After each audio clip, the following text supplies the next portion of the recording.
battles on the track. Speed that pushes the limits. Racing against the clock. This is where drivers test their skill, endurance, and courage. Welcome to the heart-pounding world of auto racing, where every second counts. This is the TireRack.com Champ Car Endurance Series, bringing real affordable endurance road racing to you on North America's most prestigious road courses. With live flag-to-flag coverage of America's best grassroots motorsports racing, AutoZone presents ChampCar.Live.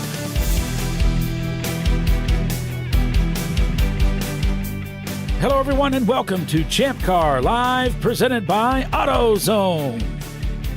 It's the TireRack.com Champ Car Endurance Series. This weekend's race, it's the 2025 TireRack.com National Championship at VIR. And so taking a look at Virginia International Raceway, courtesy of Google Earth, situated in Alton, Virginia. The full course this weekend for 24 hours of racing. You can see the pits to the right, the front straightaway bends to the right there as they come through at a terrific speed, racing down into turn number 1, also known as the horseshoe, as the track turns back on itself on this 3-mile road circuit. A lot of character on this racetrack, lots of elevation change, and a true test of wits as we head through turn number 6 here, the snake. We begin gathering speed for the climbing S's. Under the bridge we go. And then the setup for this very fast uphill section of the racetrack. The climbing S's up towards turn 10, one of the high points of the racetrack, where they'll turn left and then dive downhill, steeply going down into what was called Oak Tree. Turns 11 and 12, using all of the racetrack at the exit of the corner. They have to, because they need to get set up really well for this incredible backstretch. 3/4 of a mile is the length as they head uphill here at VIR to the highest point of the racetrack, the very top of what's known as roller coaster. Then it's downhill. 120 feet is the drop down into turn 16, also known as Hog Pin, round 17, and back onto the front straightaway. And that's a lap here at Virginia International Raceway. 120 feet of elevation change, 17 corners, and that's what our teams will be dealing with this weekend. And welcome everybody to Champ Car Live, presented by AutoZone.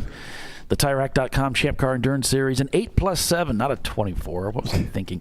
It's an 8+7 this weekend, the National Championship here at Virginia International Raceway. I'm Paul Veltum, joined by Kyle Lockrow and Les Epps, again, bringing you all of the race action this weekend. Kyle, good morning. This is the big one. I know, Paulie. We've been talking about this. Good morning, everybody. Champ Car Nation, all the teams that are here. We've been talking about this for months, and hard to believe, and it's awesome that we are going to declare our national champion for the year in the same calendar year. This is a new feat for us. Yeah, it's going to be it's very exciting. Packed field, of course. Champ Car once again getting it done, bringing you a full field here at Virginia International Raceway. Back here again.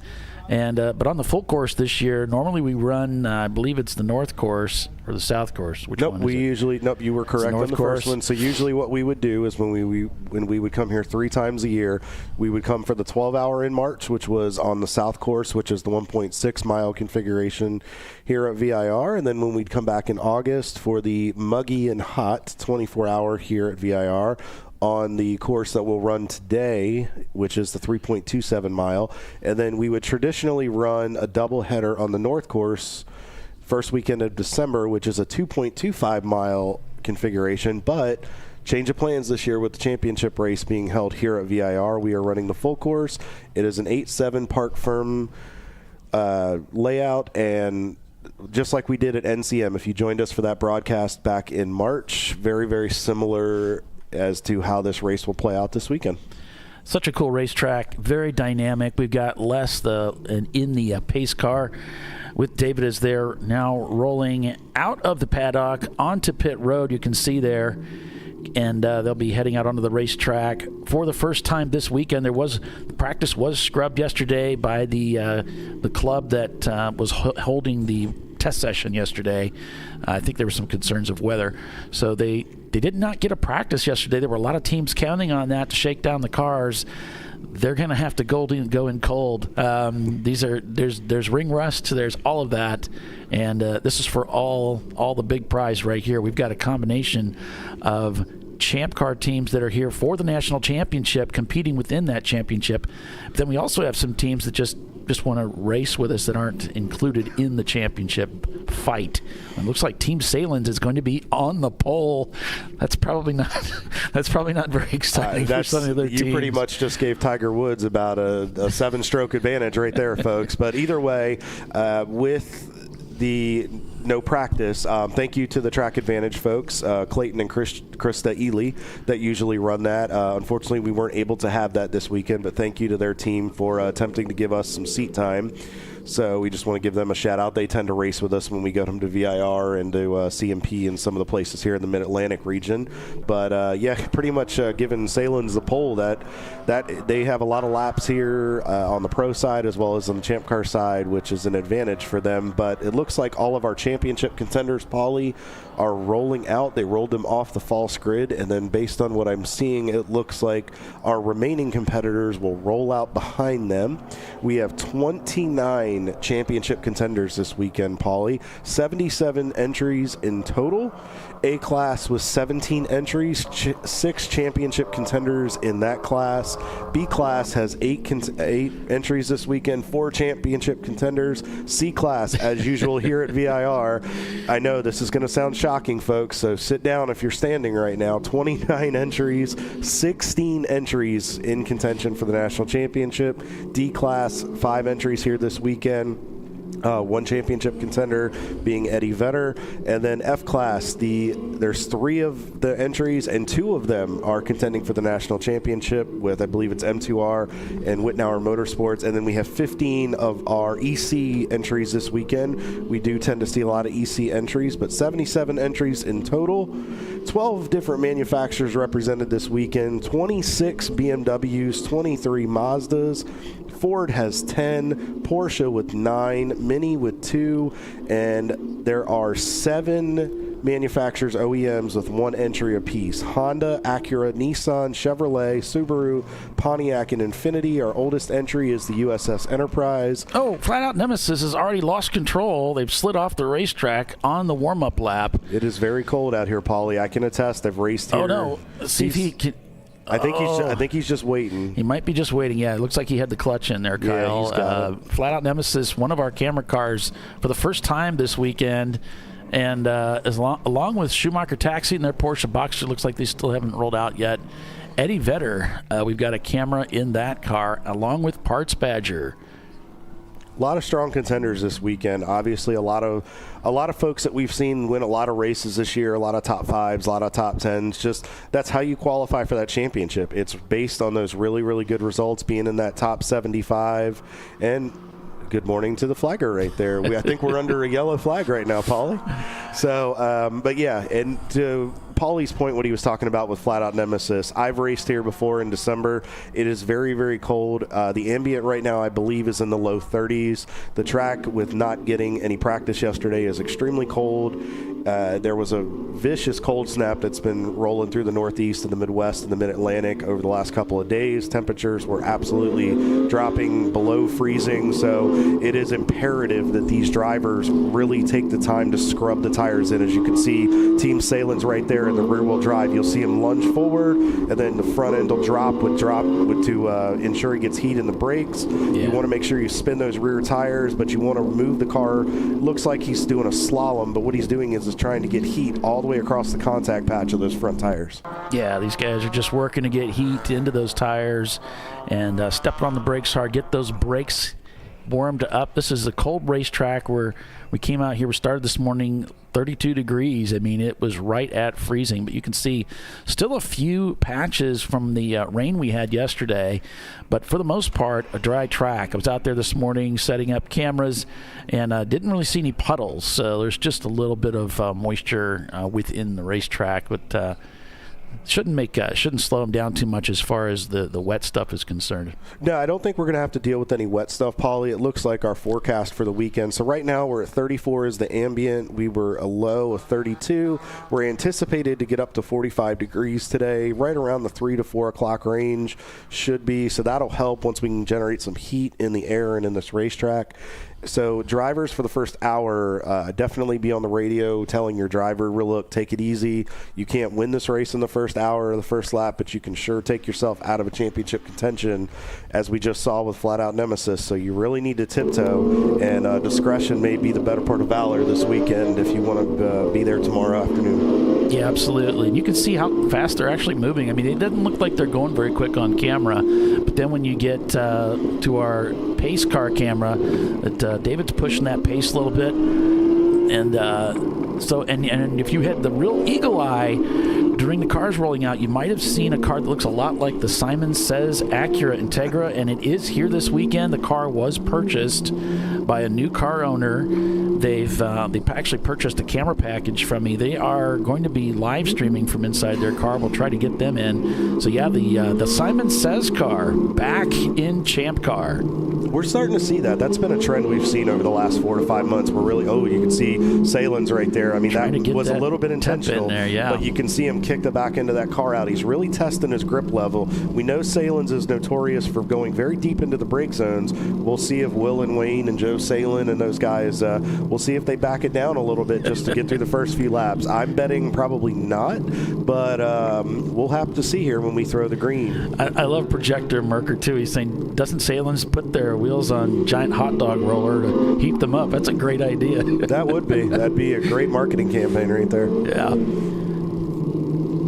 Yeah, I decided to do the pace car cam as just a little extra feature, something fun for us to watch. Trying to bring you something a little bit new and fun for each race to keep trying to raise that bar. So I'm glad you enjoy it. And it really gives you folks an indication of what the track does. I mean, you can see it from our track cameras. Paulie does a great job with the placement and really getting you guys the best in the business worth of showing. But when you can see on board and you can really see the elevation and the bumps, and this track has aged quite a bit. I came out last weekend. I was working with Hooked on Driving doing some instructing, and I can tell you the weathering, VIR has gotten beat up quite a bit in some areas, and it's definitely got a little bit of character back into it. So drivers will really have to be careful, especially in Oak Tree and in some of those downhill spots.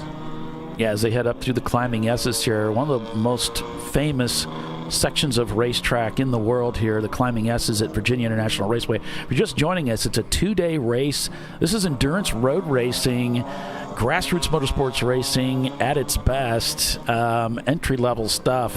You can come racing with us at these bucket list racetracks around the United States of America. As the cars are now making their way up through the climbing S's, they'll come down towards turn 10 now from the top of the hill and head down towards Oak Tree. So they're coming through what's called South Bend right there. That's a high-speed section. When you come up over that lip and you crest as you come up to the upper S's, you really have to be ready to go because it is a blind drop on the backside of South Bend, and you really want to get the car turned in, and then you want to carry the speed through so you can maximize the exit of Oak Tree to get all the way down that 3/4 mile back straightaway. Yeah, and David's really trying to get back here because we're almost to the top of the hour, and the race director loves to start at the top of the hour on the dot. So he's trying to hustle those cars, this field back, and we're hoping the field can stay stacked together so that we have a nice, clean start here. Looks like everybody's done a pretty good job. Got a few stragglers. I think a few people are just trying to tiptoe. They probably saw what happened to Flat Out Nemesis, so they just want to make sure they're not doing that same thing. You can see people are still trying to get heat in these things. It's really, I think you're going to see some teams really have to just take it easy through this first hour to generate, because you've got to get those brakes and tires up to optimal temperature, or else you may go for a very, very slick ride. Yeah, Parts Badger, of course, recovering from that terrible accident at Road America, rode off the 630 car. So this is the 414 that they're going to be racing going forward. This is the only car they have. Yeah, it was a tough break for Roy and those guys up at Road America. That was such a rough weekend for that team. But I saw Roy this morning very briefly, shook his hand, wished him luck for the team. But I'm sure they're going to be big contenders this weekend. He seemed very determined with the look in his eyes. Yeah, we got another Porsche Boxster. Oh, and the pace car is in as the cars come down the front straightaway. And here they come down the front straightaway to take the green flag for the first time. And there's the green. We are green here at Virginia International Raceway for the 2025 National Championship at VIR. So we see already some double wide. Nice move here by Parts Badger already attacking as they come through turn number 2. You can see Eddie Vedder now coming through that section of the racetrack with Team Salins leading the way. You really have to tiptoe out of turn 1 here. You have to kind of have the wheel turned a little bit. You want to try to open the wheel. You really have to roll onto that power, and then as you come through the NASCAR bend here, which is turn 3, Parts Badger may try to outbrake Vedder here. Nicely executed. You want to get in there a little bit shallow because you want to stay left because it's a lot of... Here we go already. Parts Badger on the charge. Challenging Salins for second place. I think these guys got the memo, Paulie. The word across the paddock was do not let Salins get any lead today. Yeah, and look, Eddie Vedder's right there in the mix of it, too. These are heavy hitters in Champ Car. 1, 2, 3, 4, heading up the S's. Now, what I would do if I was Parts Badger and Eddie Vedder is if down that straightaway, Parts Badger got the Salins car going into South Bend.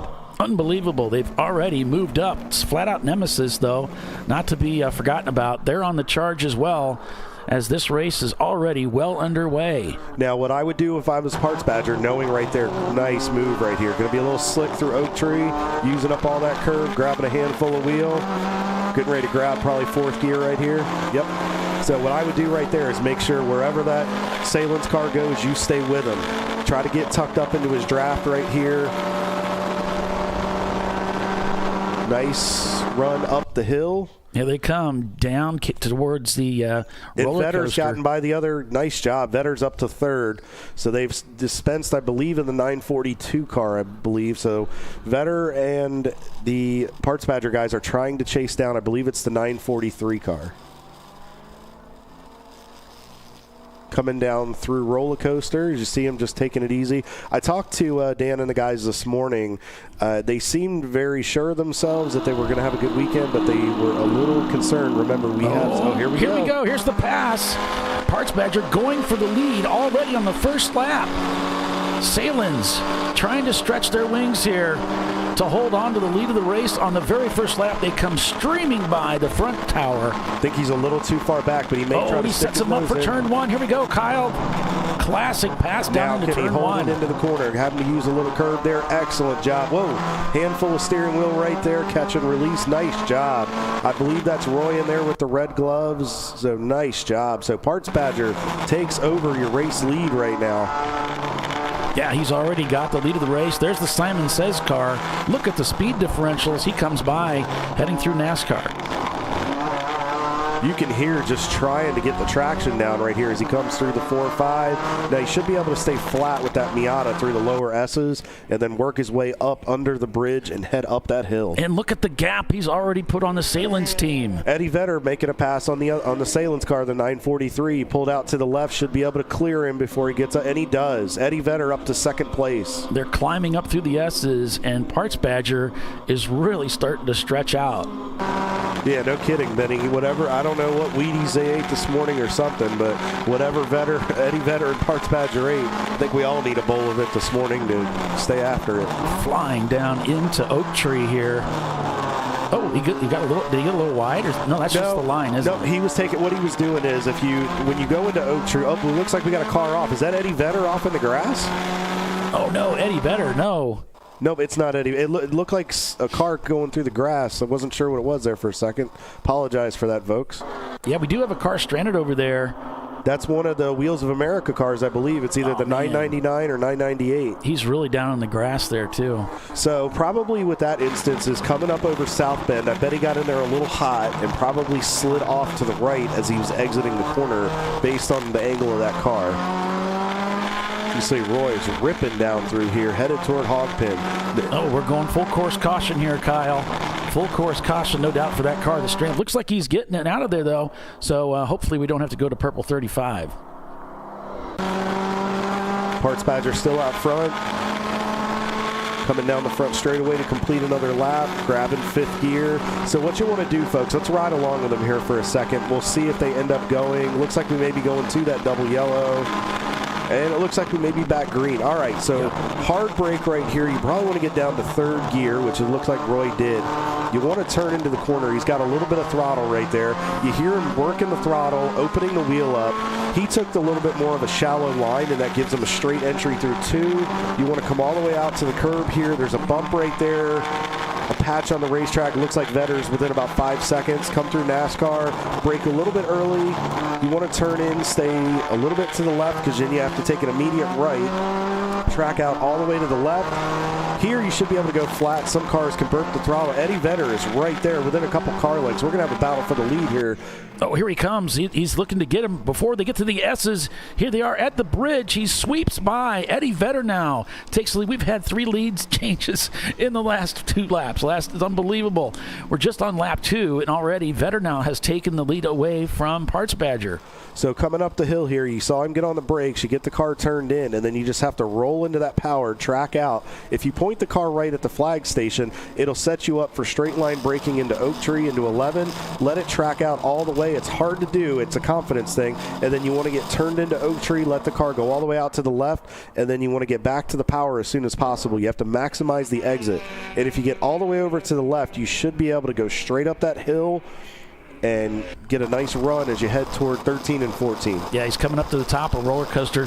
The highest point of the racetrack is Eddie Vedder, the new leader of the race that just happened. This has been wild, Paulie. If this is any indication, we're in for a good 14 hours and change of racing this weekend. Yeah, we're going to be busy. I mean, this is crazy. And I certainly didn't think Salins would drop back on the very first lap, and here by the second lap, Vedder also has passed everybody and put themselves up in the lead of this race. I believe this is one of 2 home tracks for Eddie Vedder, so these guys were not going to come up here and be denied. Reason, I believe the team is based out of the Charlotte suburbs area. We know some of the backgrounds of the guys with Eddie Vedder, with their engineering backgrounds, and just the genius that these guys have. You see them nice and smooth down to 4th and down to 3rd. These guys know how to run well here. I think they want a little bit of vindication after some loss of races this year. Looks like we got a car on pit road, the 233 car. Not sure if it was... I have a feeling it probably wasn't planned. We'll have to try to get more information on that. Yeah, and if you guys are wondering why you're seeing 2 Parts Badger cars in the standings, that's because that car is actually running both transponders as a backup. So apologize for the confusion there. I did hear something, conversation about that, and it's actually kind of messing with our head a little bit here. There's only one car, and it's the 414. The 630 is not out there. So Eddie Vedder now on board with the leader of the race as they head up through the S's here, and they are just attacking this race from the green flag. Working by one of the BMWs right there, nicely executed, nice, showing good patience so far. They showed patiently aggressive, and what I mean by that is they were aggressive, they got where they needed to go. Now they've gotten a little bit of a gap, so now they're probably going to just ease it, dial it back just a touch, and just ride. You want to take care of the brakes. That Corvette is very, very heavy, so you want to make sure you got plenty of brake pads, plenty of brake pedals, because remember, these cars are going to sit on pit road tonight, so they're not going to be able to take it back to the paddock and do any changes. Right, they can't do anything. They're going to park them end to end, black flag, going to bring them into the pits, and if they touch anything, if they work on it, they're going to have to go into EC. So flat out Nemesis, we're on board with them right now. They're trying to work their way up through the field.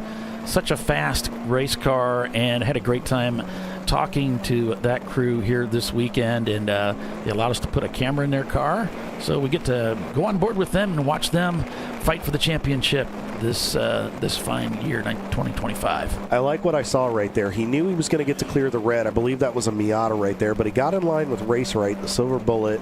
So Dale and Andy sharing driving duties again, nicely put right there. I think he's just trying to take his time, especially it probably caught him off guard with that spin on the pace lap. So that can be a little bit of a mental break right there where it can mess with you a little bit, and I think it might have caught him off guard with the lack of grip. So you can see him just taking their time, trying to not do anything that'll take them out of contention. So we have plenty of time. We have 7 hours and 50 minutes left to go today, plus a whole 7 hours tomorrow. So plenty of time here. Plus, Flat Out Nemesis, they're going for 2, not only for the championship, they're going for 2 overall wins in a row. They were our Sunday winner down at, I believe it was down at AMP for the duels. And if you've been around Champ Car for a while, you certainly know the name Schumacher Taxi. They've got a Porsche Boxster they're campaigning this weekend, along with another car. So we've got a camera in there. Schumacher Taxi Porsche Boxster this weekend, number 189. So it's great to see those guys staying in the Champ Car Endurance Series with us.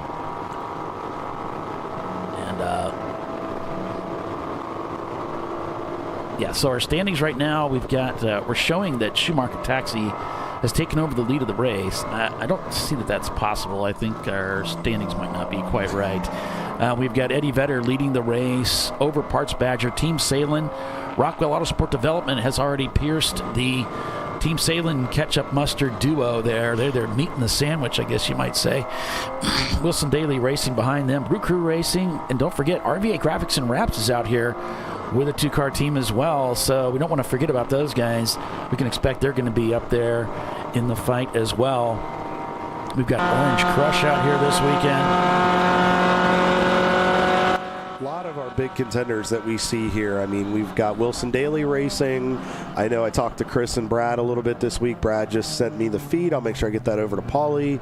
We'll try to get some good onboard footage. We got a lot of our heavy hitters. Brew Crew, Rockwell. Remember, they swept the overall and the C-Class here for the 24 back in August. So I'm sure Eric and Alex and Doug Oakley and all those guys associated with RAD, I know those guys want to come here and continue to keep that streak alive and go for 2 in a row here at VIR.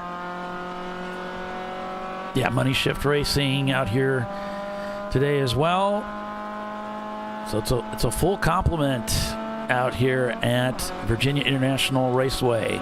We've got a car off in the grass, deep into the grass. 558 car, I believe. Yeah, he looks like he blew turn 1 and just carried it all the way out to almost up to the tire barrier there. He's doing a good job of rocking the car, getting it out of anything. We've had a lot of moisture and rain, so the biggest thing you want to do is not let the car get sunk down in the mud, and he did a good job of rocking it. Now he's just trying to find a good hole to get in here, so he's probably going to swing the car around.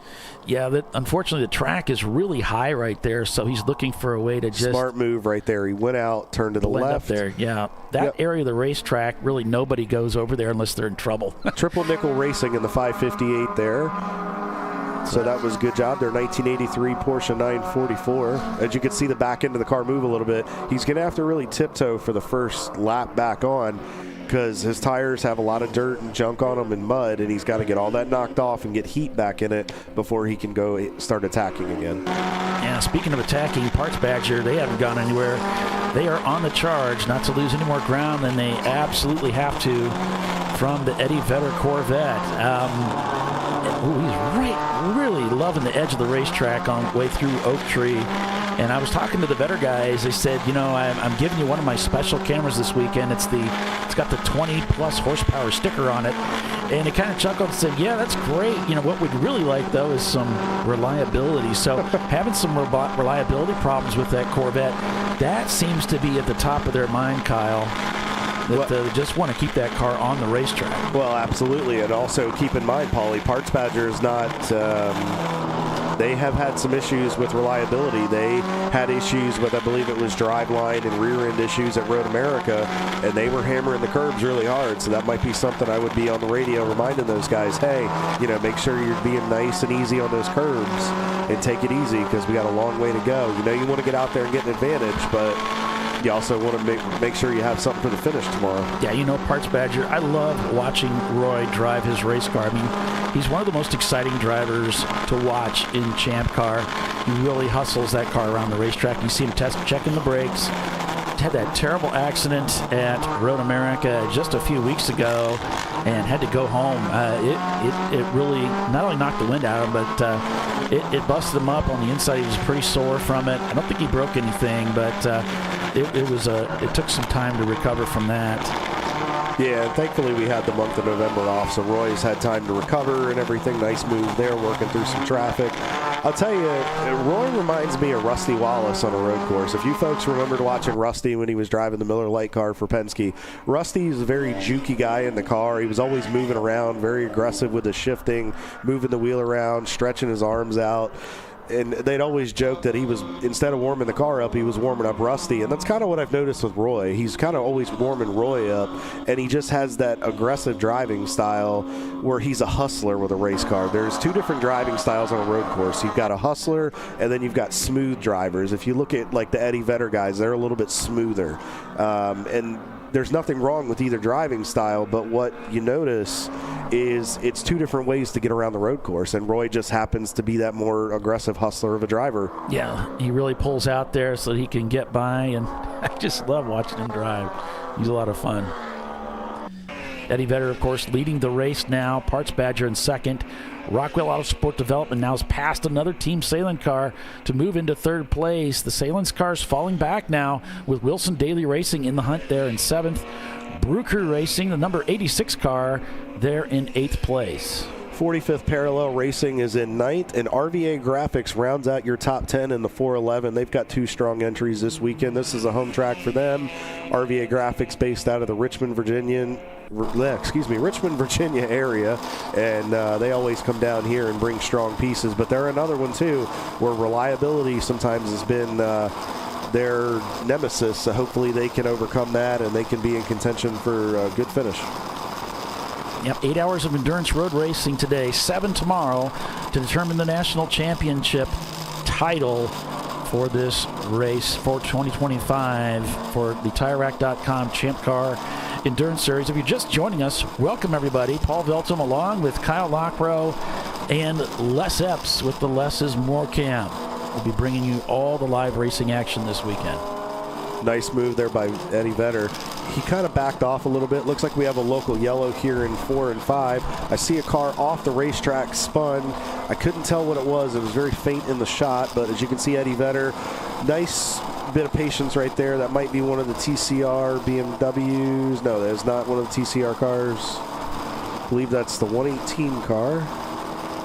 And the car that spun, I don't know, it might have been the Enterprise, the number 65. They have it as the 63. I don't have that on my sheet, so I'm not sure who 63 is, but it was just a spin and continue. So yeah, it's been green out here. We've had, like you said, a local yellow there, here and there, but for the most part, it's been green this morning. And we're going to see that throughout the weekend. There's going to be the local yellows. When you come to VIR, there's going to be instances where you may get off the racetrack a little bit. But the nice thing is it's very open. There's a lot of room to get back on the racetrack. And it doesn't necessarily mean the end of your day.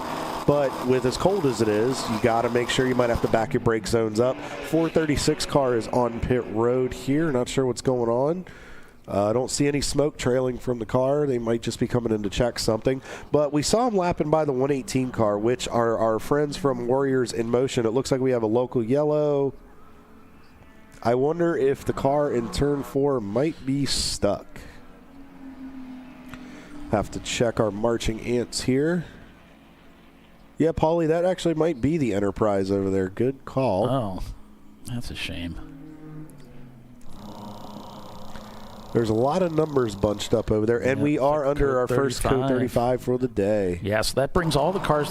If you're familiar with Formula One, just think a virtual safety car. This is where all the cars slow down in place to 35 miles per hour maximum, and they just hold position there. And we're able to do this because of Flagtronics. It makes it so easy to send all the drivers notification. You can sort of see the little panel that I was going to say LCD panel. That's what it really is, more of an LED panel. But it's just around the roll bar there. You can see flashing code 35 miles an hour. That's how we tell all the drivers, hey, we're going to slow you all down to 35, and we're just going to hold at this speed until we get things cleared up. And that is monitored by race control. So if you think you're on the backside of the course and you're like, well, I can bump it a little bit. No, not necessarily, because that can be read all the way around the racetrack. Flagtronics does a great job of working with ChampCar, making sure it is coded correctly to where they can see it. So if you happen to go over that, And if you go over it for a moment or so, it's okay as long as you get back under it. But if you go over it and continue to just ignore it, you're going to come down pit road and they're going to have a nice talking to you and let you know that you were going way too fast. It is like having their own radar detector in your race car. Yep. They can see everything that you're doing there as far as your position and your speed.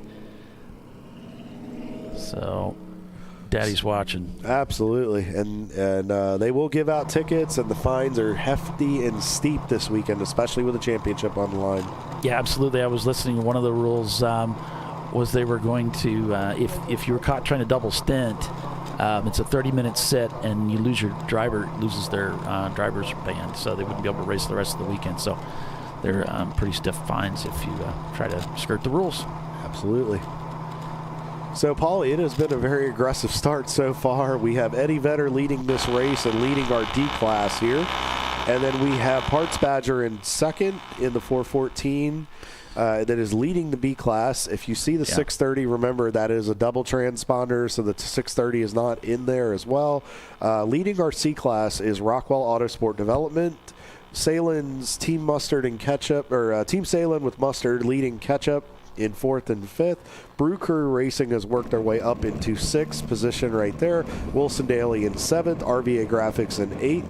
45th Parallel Racing in 9th. And rounding out your top 10 now is TCR. Yeah, Flat Out Nemesis, let's see the guys talking in the chat. Yeah, there's no windshield on the car. So they're running there. You can see he's wearing the arm restraints, so that is required if you're not going to run a windshield. So they do have to endure the misery. I mean, the last time I saw them running was at Sebring, I think it was, and we had that deluge of rain.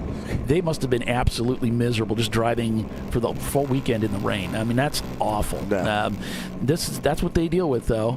But it is an extremely fast race car. It has a shortened roll cage, so it doesn't sit up quite as high as some of the other cars. They've maximized this thing to the nth degree. In fact, he was telling me when I was putting the camera in the car, it was like, hey, can we maybe put it down here? We don't want to get it above the air flow. We even have it tested to the mirror that's sitting on the roll bar.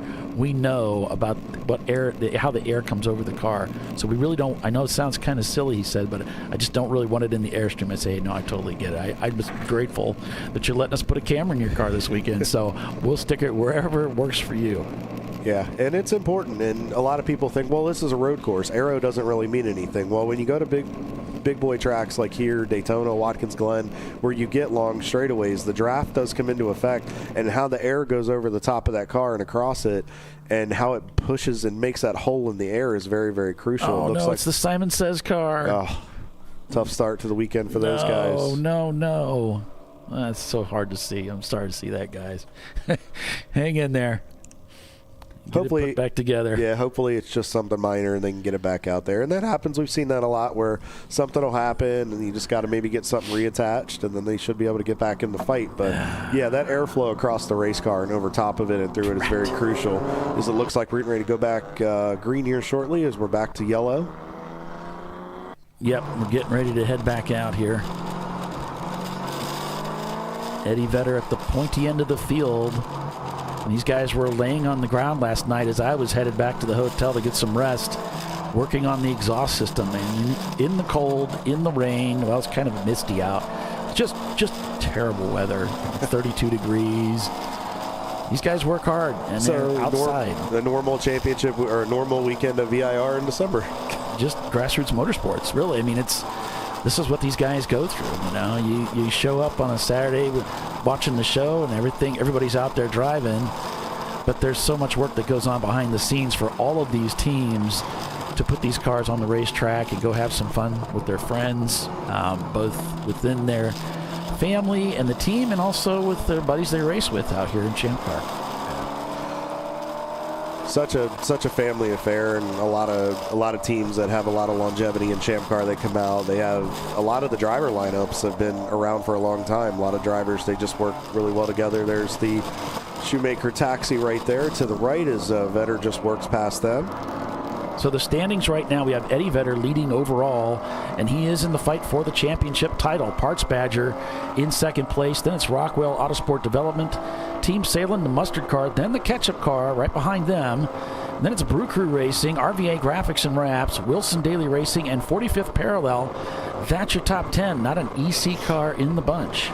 Let's do a run through your classes real quick. Okay. Madwag Motorsports is leading your A class right now over Sarburns Autosports and Black Flag Sarcoma. All three are championship contenders. And remember, Black Flag Sarcoma has 2 wins this year on the season.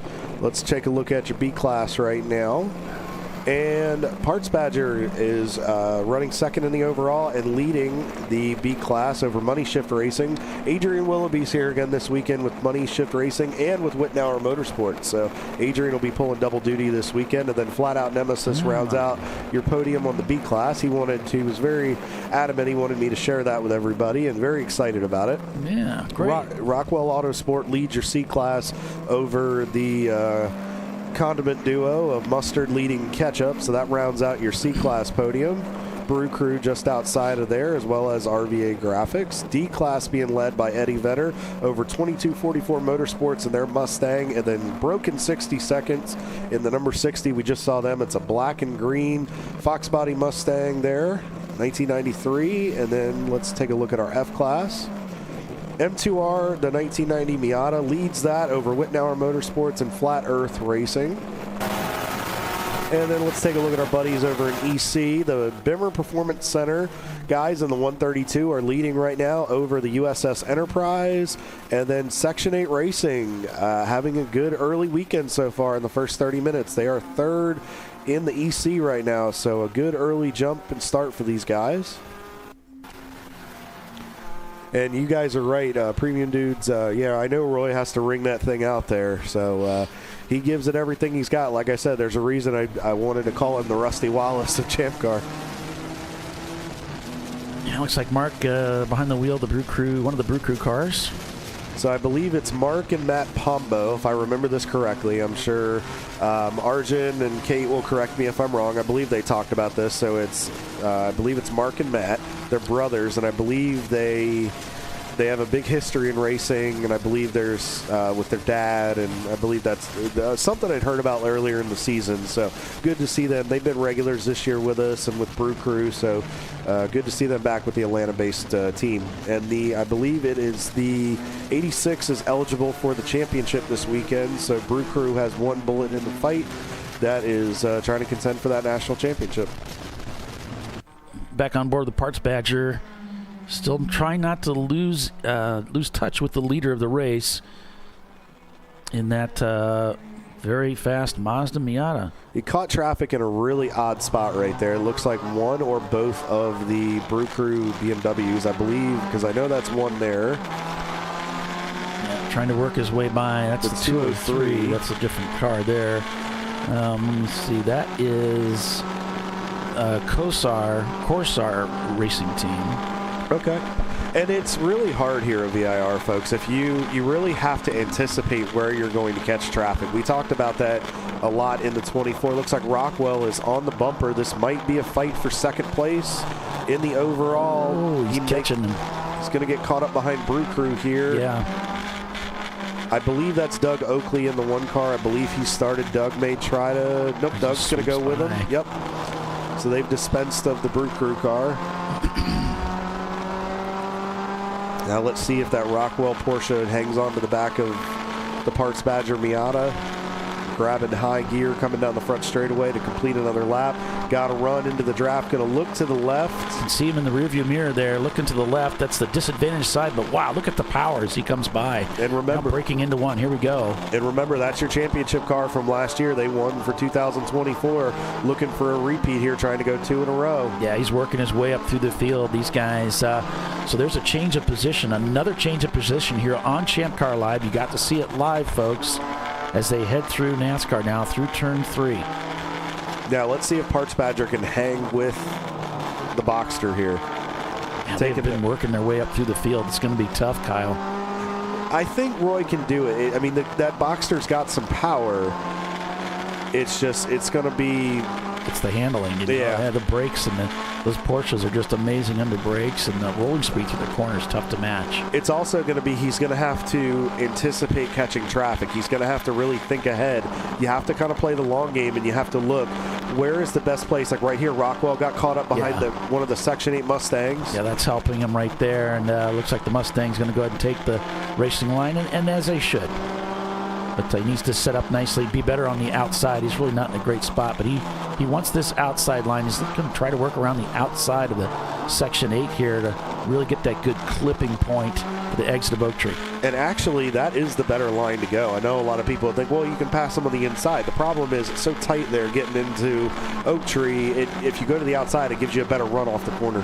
So with that, we're going to take our first commercial break. Wow, so much going on here at the beginning of this big race at Virginia International Raceway. So much yet to come. Be sure and stay with us, folks. We'll be right back.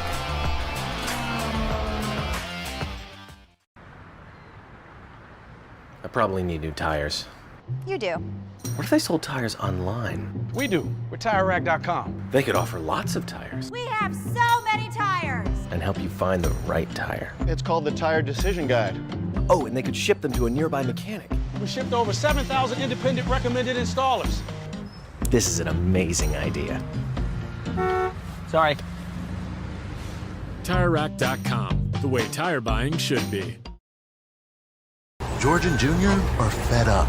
They weren't planning on having to replace their brakes today, but they went to AutoZone, where a friendly AutoZoner helped them find a deal on the right parts. In the zone, AutoZone. Since 1994, Fly & Wrench has been a family-owned business renowned for exceptional European car repair and maintenance. We treat every vehicle with the same care and attention as if it were our very own, building lasting relationships with our clients along the way.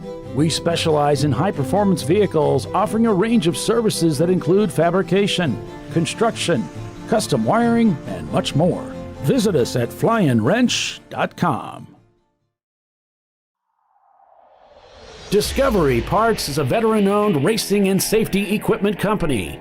While we're located inside Atlanta Motorsports Park in Dawsonville, Georgia, Discovery Parts can also be found at the tracks, supporting a number of Champ Car Series events. We take pride in being a reseller of the best of the industry to Champ Car teams and drivers. We know racing, love racing, and look forward to tomorrow to even more racing. Visit us at discoveryparts.com. At Parts Badger, we're not your typical machine shop.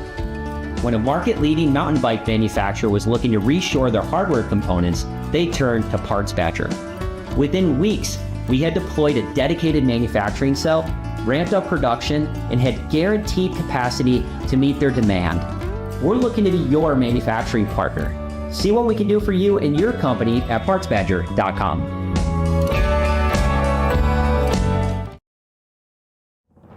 Lifeline's continuous commitment to research and development ensures that we supply the most innovative and cutting-edge products available, used by the majority of the world's motorsport championship-winning drivers, teams, and constructors. Lifeline has a stringent and proven history of success. Lifeline's continuous commitment to research and development ensures that we supply the most innovative and cutting-edge products available.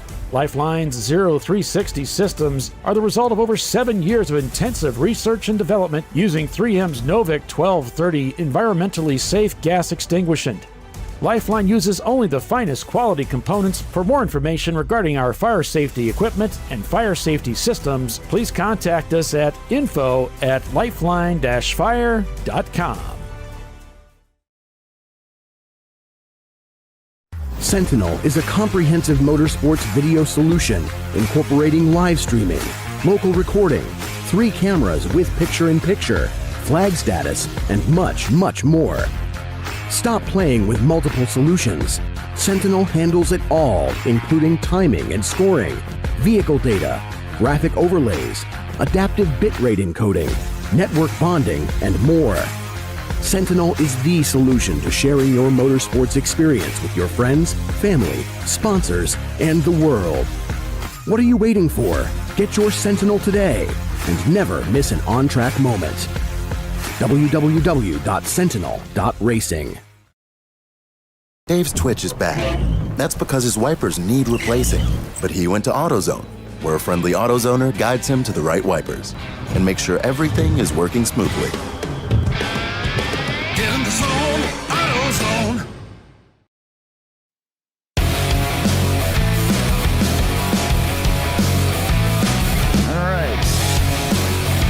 Welcome back, everybody, to ChampCar.Live, presented by AutoZone. We're purple 35 here. So it looks like we've got a car 4 off, stuck, impacted the wall over in 14. And so they're working on that right now. It looks like it's the 65 car that I can tell here on Marching Ants, but it's kind of hard to see. I believe it's the 65 car. Yeah, that would be the... I think that's dated. I think that's dated information. That was the Enterprise thing where they marked it down. So, or was that 3? It's 934. No, that would be it. So it might be the Enterprise that's been affected. So the USS Enterprise Ford LTD 1972 vintage. Love that thing, man. Our oldest car in the field, Paulie. Yeah. So having some trouble today with that car over in turn 14. Why is that? I'm drawing a blank. Oh, that's roller coaster. Entry to roller coaster. Yeah, which I don't see them there. So there is a fair amount of grass right there where they could have pulled off. So that must be what's going on down there. Paulie, if you go back to that shot really quick, I might have an idea of where they are. So it looks like, I don't believe that's a campfire. I think that may be smoke off of a race car right there, just to the left of the tire barrier. Oh, yeah, there is some smoke there. Yeah. Yep, so it looks like the tow vehicle now on the scene. And you can see a little bit, another flashing light. Yeah, this is the top of the hill. So the cars start descending down. That's like about a 120-foot drop down into Hogpen from here. So this is the crest up here, and the track starts dropping off. So it looks like they pulled off over there. A little bit of smoke coming from under the car. That's, that could very well be a cooling system failure there. Looks like they've brought the rollback in just in case it is leaking. They don't want that getting on the racetrack, any fluids. So they'll put them on the rollback so that they're less likely to get any fluids on the track. And that's a fast corner, Paulie, for the braking zone. You're coming down that 3/4 mile back straightaway, and then there's a lot of elevation change.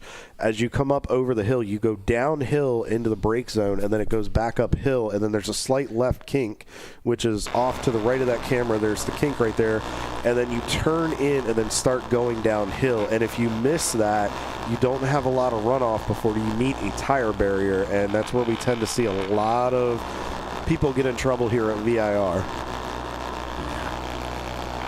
So that's what's going on, folks. On board with Flat Out Nemesis. They're trying to work their way up through the field. That's a Mazda Miata that they had, boy, what a fast race car. They've done so much work on this thing and really shown us in 15th place, what a Mazda Miata can do as they head down into Oak Tree here. And just doing these caution laps, waiting for things to get cleared over there in roller coaster before we go back to green flag racing. Welcome, everybody. If you're just joining us, welcome. Hope you're having a fantastic weekend here as we head into, we're already in December now. We've got yet another race. We're not done yet this season. We've got another race at the end of the year, and then we'll take that January break and be back at it at Road Atlanta in February, and ChampCar.Live will be with you again next year. Kyle's going to be joining us, as well as Les Epps. So it's going to be year 2 with Kyle and Les bringing you the racing action. So I look forward to joining you to that next year. Kyle, I'm looking forward to it already. It's going to be a lot of fun. Absolutely. It's going to be a lot of fun, Paulie. So I pulled up the schedule here, and as Paulie said, we got our championship this weekend, and then on December 28th, now, folks, that is a Sunday this year. They wanted to give everybody an extra day to get down there because of Christmas. So we will be for the 14-hour, and remember, it is not a doubleheader this year. It is a 14-hour enduro. So if it is not sold out already, or even if you want to get on the wait list, make sure you sign up now for your entry. And then if you want to go ahead, a lot of the entries are open for next year. We'll start out at Road Atlanta, like Paulie said, first weekend of February. And then actually, we will go to one of our new actually, we have, for the first 2 out of the first 3 races, our new facilities, G2 Motorsports Park in Texas. And then one track that's near and dear to me, Dominion Raceway. So, and then we'll get ready to go to Daytona in April. So, looking forward to a great 2026 season. So there you can see we're back to yellow now. So the cars are picking up speed. We're going to be going green, and there it is. We're back to green here. You can see the panel, his Flagtronics indicator going to green. So the leader of the race, Eddie Vedder, in their 91 Corvette, slams the throttle down as he heads from Oak Tree up to Roller Coaster now. And it's full throttle, all green around the racetrack now. Eddie Vedder leads over Rockwell Autosport Development by 59 seconds, followed by Parts Badger. RVA Graphics and Wraps now surpasses Team Salem in the mustard car. So now the two Salem's cars, 6th and 7th. And then it's 45th Parallel Racing, Wilson Daly and TCR, another Champ car, another Champ car that's competing for the Champ Car Championship, I should say, in 10th place. Peter Piper picked something before the censors get us all in trouble. Back to racing. I am well rested, as you can tell. We're in rare form, so we're doing great. So Eddie Vedder still on board here. As you see him, a lot of traffic as he comes down the front straightaway, just dispensed of one of the Camaros there. Under braking here, headed into turn 1. There's the 2244 Mustang out front. Just got by a couple Miatas. Nice move right there by Wheels of America. Their car, I believe that's Suns Out, Guns Out, one of our EC entries right there. And they not close enough to try to get a run. Now let's see what happens here. The BMW may try to outbrake the Mustang. Nope, decides better of it to stay in line. Yep, that is the Suns Out, Guns Out. Thomas Gunn and his dad Andrew are here once again here this weekend with the Craftsman Auto Care entry. Nice patience there by Eddie Vedder. Just, it's so you have to go single file through there unless you can really find a way to get by here. Now he's going to catch this Miata in not the optimal spot, which is going to cost him a little momentum up the hill. The good thing is Eddie Vedder's got the legs. Had to work the wheel to get to the left. And that's going to be the hard part, folks. If the car has to get offline a little bit where the track is cold, you're going to see him have to work the wheel a little bit as Adam is in the Money Shift Honda here. Coming down the front straightaway. Ooh, tight quarters. Whoa, had to get a little bit of grass there. Definitely, that's the thing for the lap traffic. You got to watch those mirrors. If you're a lap car, hold your position, hold your line, let the faster car dispense of you and work by. Being predictable is one of the easiest ways to stay out of trouble. Coming in here, you'll see him go all the way out to the right. There's a patch right there that looks like it's a concrete patch, and that's usually about your turn-in point. Last lap was the best lap at a 2:16.32, 3rd in the class, 11th in the overall right now for Money Shift. I have a feeling, Paulie, this may be one of our contenders by the end of the day tomorrow. They may just be taking it easy, being smooth right now, just taking care of the car, but Money Shift always seems to show up when the pay window opens up. Yeah, they've already moved a position up, Kyle. They were 0.6 seconds behind Brew Crew on that last lap, so you can bet they've dispensed with that car, and they're continuing to work their way up through the field. You know, this is a team that won at Pit Race, that big race we had just a couple of months ago, I guess it was. And so they're hungry for another win. Definitely a team that's got a lot of momentum coming into this event here for the national championship title. Absolutely, and it was an emotional win for them, especially for Adrian Willoughby. He's been in Champ Car a long time. Great win for him. He'd been trying for a long time. I believe it was, like you said, Money Shift's I think first big win. They wanted to win at Pittsburgh, and they've gained 29 spots on the day already, folks. I mean, these guys are laying some stuff down. They're up two spots in the class, but 29 positions already on the day. As some of our movers and snoozers, as we'll call them, Team Salem Mustard is up 56 spots. Ketchup is up 55. RVA Graphics and Wraps 53. And Rockwell's already up 51 spots on the day. The biggest mover so far is our buddies. Got a little crossed up, but held on to it there. I'm sorry, go ahead, Kyle. No, you're fine. I saw that for a second in the corner of my eye. I got scared for him. Yeah, he came up to the top of a roller coaster there. You do this little juke left-right thing as you get set up for the drop down the hill, and he got a little crossed up right there. Well, he's being patient here, and whoa man, yeah. I think I got chopped right there a little bit. He did, very much so. Wasn't expecting that. Thought he was just going to sweep around the outside. I'm not sure if the car ahead didn't see or maybe a lack of experience there, but used all the racetrack and didn't really give him anywhere to go. So down to turn one, he'll look for a place to get by here as he heads into the braking zone. Going to try to go late here on that BMW. Nicely executed.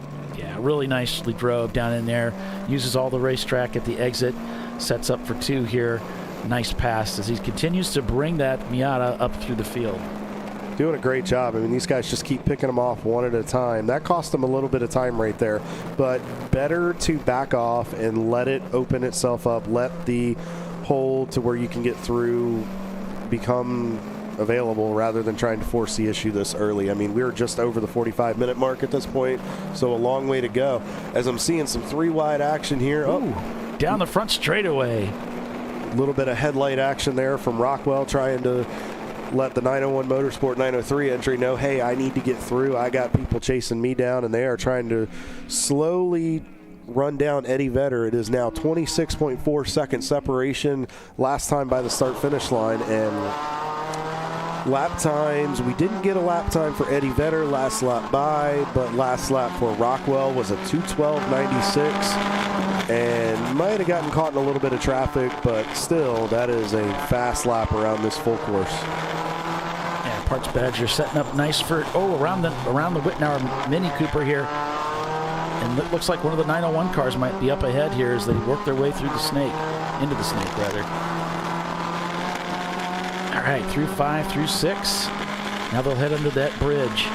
You really want to straight line those S's as much as you can. A lot of drivers tend to try to move the wheel, but if you just kind of hold the wheel straight and you just gracefully hit the curves, it'll really save you some time. Yeah, trying to work pedal there. BMW. I believe that's one of the 901 Motorsport cars. Yeah, you need to lift a little bit right there. It's kind of a one-lane deal when you're going that fast. And down the hill to Oak Tree, trying to set Pierce is up. opening right here, Paulie. He's going to go to the right. He's going to take the inside this time. That's the 903 car, 901 Motorsport. That car can go deep. Almost center punched him there in the bumper there. But all right, time for the exit. Not sure if he got a very good exit there, Kyle, to get by. He's staying right with him, but again, the draft stay comes into such an effect here. You look at the run he'll get. He'll just get a big pull. Come around here. See what happens when he hits that wall of air. He's still good up the hill. He's got the legs. Nice job. Yeah, I really didn't know that he'd have a run, but it looks like the draft helped him up a little bit as he comes towards roller coaster here. Firm braking. Down to third. Turn in. Man, he is a master. I mean, he's such a good driver. But he knows that car so well. He knows to the exact nth degree when he can get on the brakes and when he can't, and he just knows the maximum grip level. He talked about that in some discussions he had and helping give advice on maximizing your braking zone. So, I mean, if anybody can do it, that's Roy. Roy on the attack this morning, bringing that Miata up to the front of the field as best he can. Led the race. Boy, if you missed the start, you got to grab that play bar and slide it back. It was an exciting first two laps as we saw Salins leading from pole with Parts Badger quickly sweeping by on the first lap, and then Eddie Vedder sweeping by on the second to take the lead from those two. So very exciting start of the race, and there's still more to come. Paulie, last lap was last lap 2:07.63 for Eddie Vedder. Their previous lap was their best at a 2:07.07. Oh, got a car off. Looks like one of the Section 8 Mustangs is off at the inside of 5. Yeah, looks like that's going to bring out the caution here, Kyle, as they'll be concerned about that car getting back underway. Yeah, I don't believe, not sure if we're doing hot pulls this weekend. I know it's kind of touch and go when we come to VIR. Down to 35, Kyle. We're going to purple 35. That'll slow the field down to 35 miles an hour as rescue teams go out to pick up that car.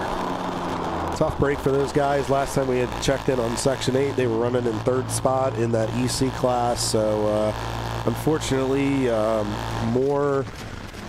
plagued with more bad luck for those guys. Hopefully they can get back out there. That campaign they had was really nice where they were raising money for the Susan G. Komen Foundation. So, hopefully maybe they can end the season on a high note. But back on board with Mark and the Brew Crew BMW.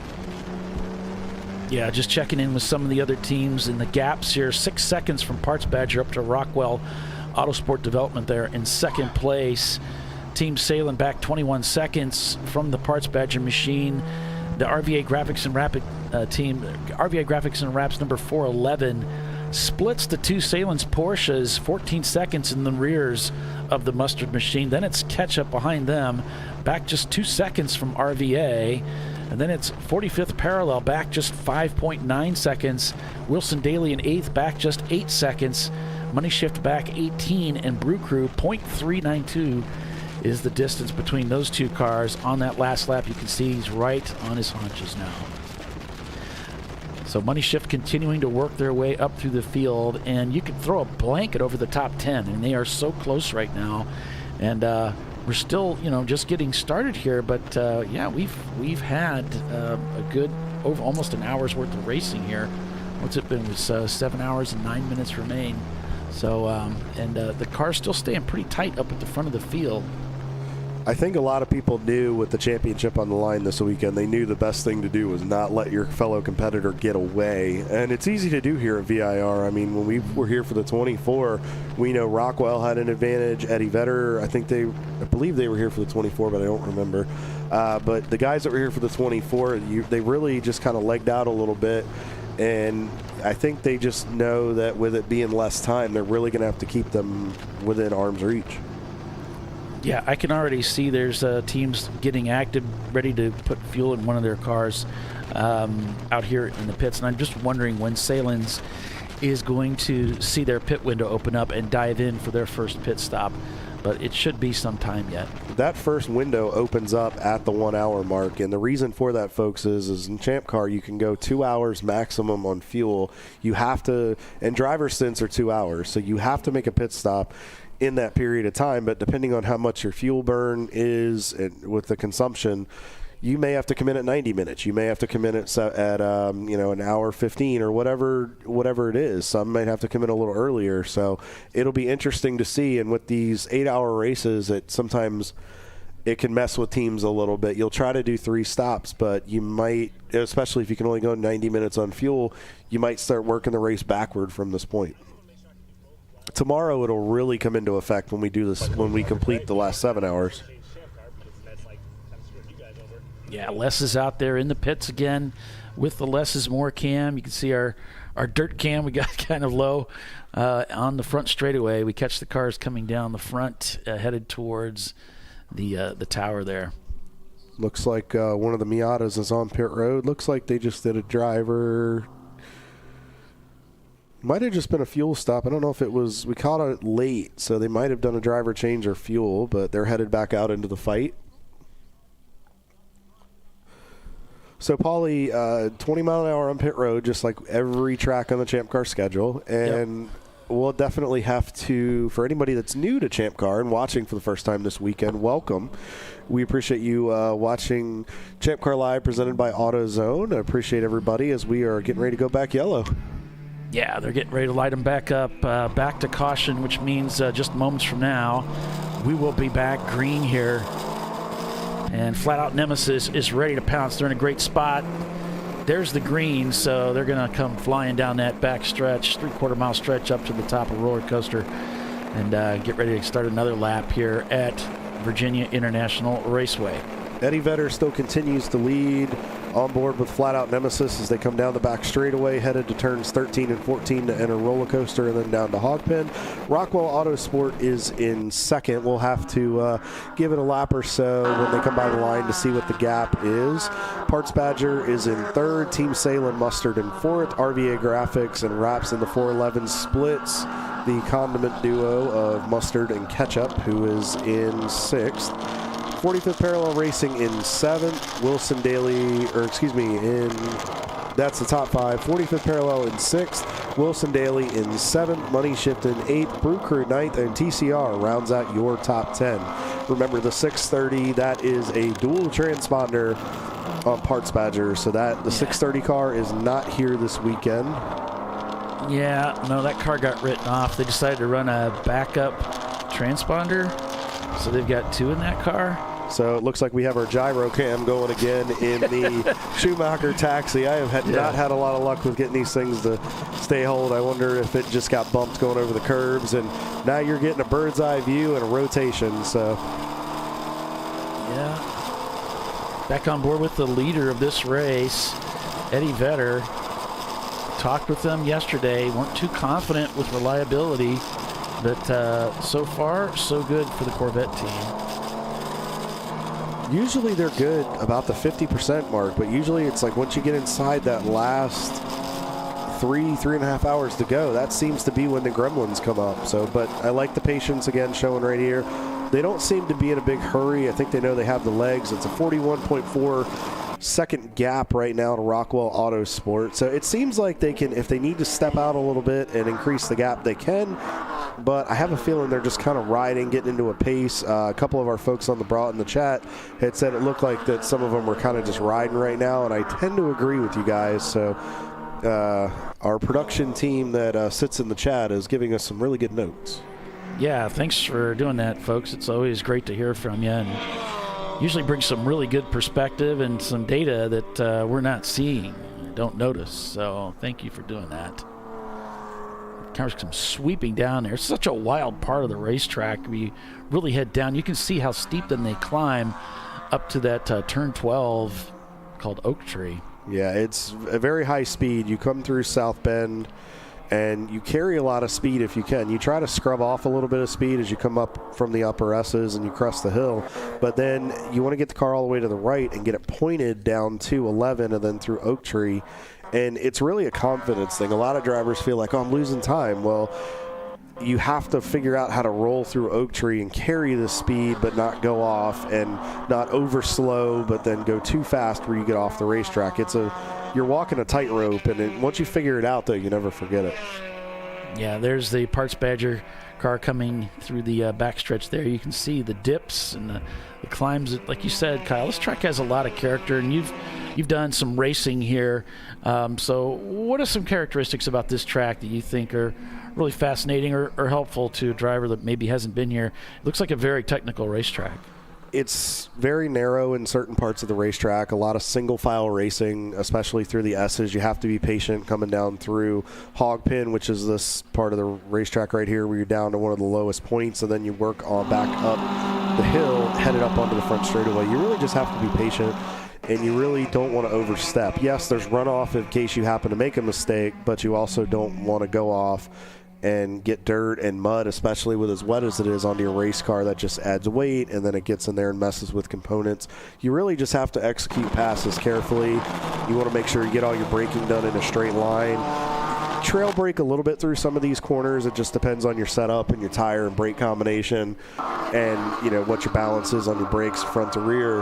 But you really just have to be patient, and you want to, see right there, it got in a little bit hot, car started to slide. Not close enough to make an out-braking maneuver. A lot of it's just patience. Like right here, this is a single file area unless you can really get to the door. You kind of have to stay in line. Like right here, Roy's trying to get by. Yeah, he wants by. Before he gets to the S's. And you got to be patient. Moving the car around like that doesn't really do you any good. You kind of just need to stay in line and let the holes open up. Couldn't do it. Yeah, I don't think he's got the legs on that EC car there.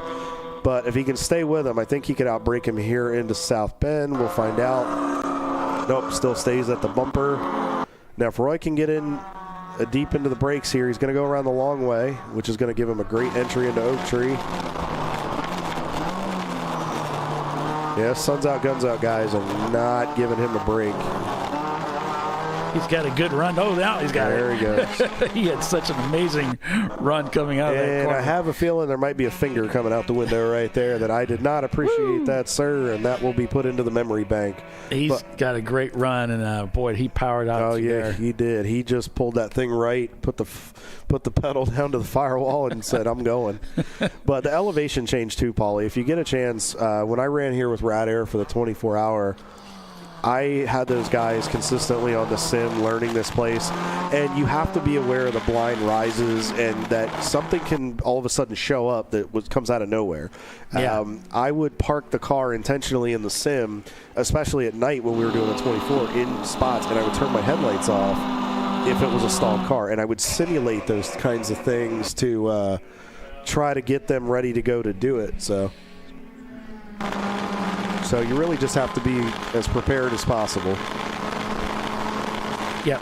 It just they're putting on a good clinic for us today. Yeah, and it's just seat time here. Seat time and experience really come a long way.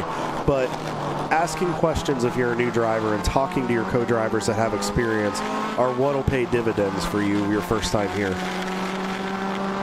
The international, Bill said, the international sign of greedy. Yes, very much so. All right, so with that, we'll take another commercial break here, folks, and be back in just a few minutes. So stay with us. You're watching Champ Car Live, presented by AutoZone. Plenty of racing yet this weekend. Glad you're joining us. We'll be right back. We're number one. We'll be back.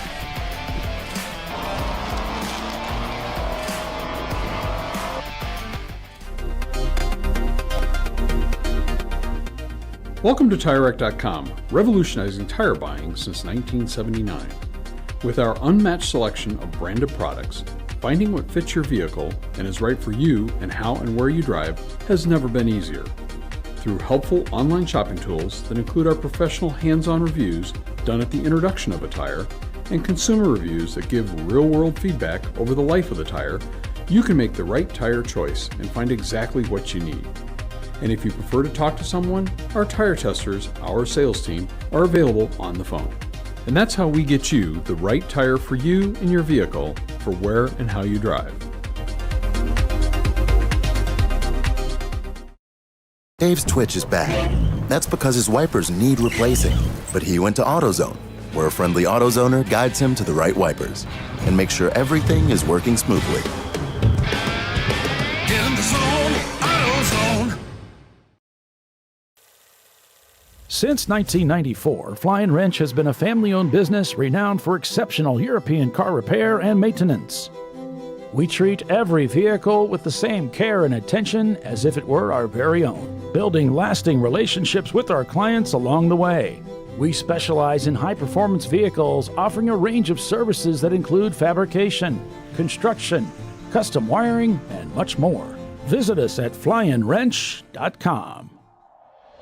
Discovery Parts is a veteran-owned racing and safety equipment company. While we're located inside Atlanta Motorsports Park in Dawsonville, Georgia, Discovery Parts can also be found at the tracks, supporting a number of Champ Car Series events. We take pride in being a reseller of the best of the industry to Champ Car teams and drivers. We know racing, love racing, and look forward to tomorrow to even more racing. Visit us at discoveryparts.com. Lifeline's continuous commitment to research and development ensures that we supply the most innovative and cutting-edge products available. Used by the majority of the world's motorsport championship-winning drivers, teams, and constructors, Lifeline has a stringent and proven history of success. Lifeline's continuous commitment to research and development ensures that we supply the most innovative and cutting-edge products available.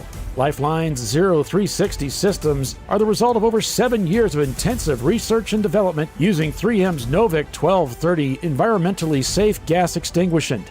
Lifeline uses only the finest quality components. For more information regarding our fire safety equipment and fire safety systems, please contact us at info@lifeline-fire.com. Jamie's on edge. It's her first time changing her own oil. But she went to AutoZone, where a friendly AutoZoner helps her find a deal on what she needs to get the job done right. Get in the zone, AutoZone. Frozen rotors from Diversified Cryogenics deliver increased performance and a higher level of safety, while significantly reducing braking system costs. So to tell you a little bit about the durability of this product. So we have seen an incredible extension of the life of our brake rotors using frozen rotors. We've gone from brake rotors every other weekend to 6 weekends on one set of brake rotors, and I think they can go farther. The durability has been amazing. And it's been a fantastic season, and man, a lot of that is due to the way our car can brake on those frozen rotors. For more information, go to frozenrotors.com. Sentinel is a comprehensive motorsports video solution incorporating live streaming, local recording, 3 cameras with picture-in-picture, flag status, and much, much more. Stop playing with multiple solutions. Sentinel handles it all, including timing and scoring, vehicle data, graphic overlays, adaptive bitrate encoding, network bonding, and more.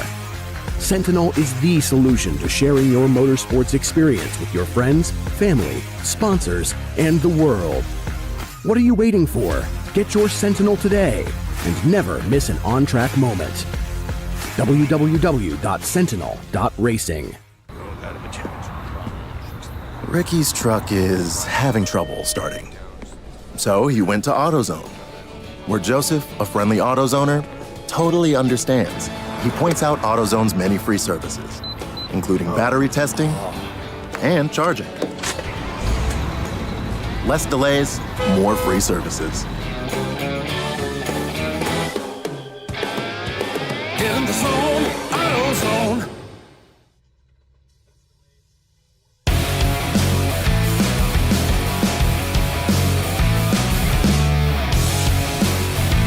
Welcome back, everybody, to ChampCar.Live. We are under caution right now.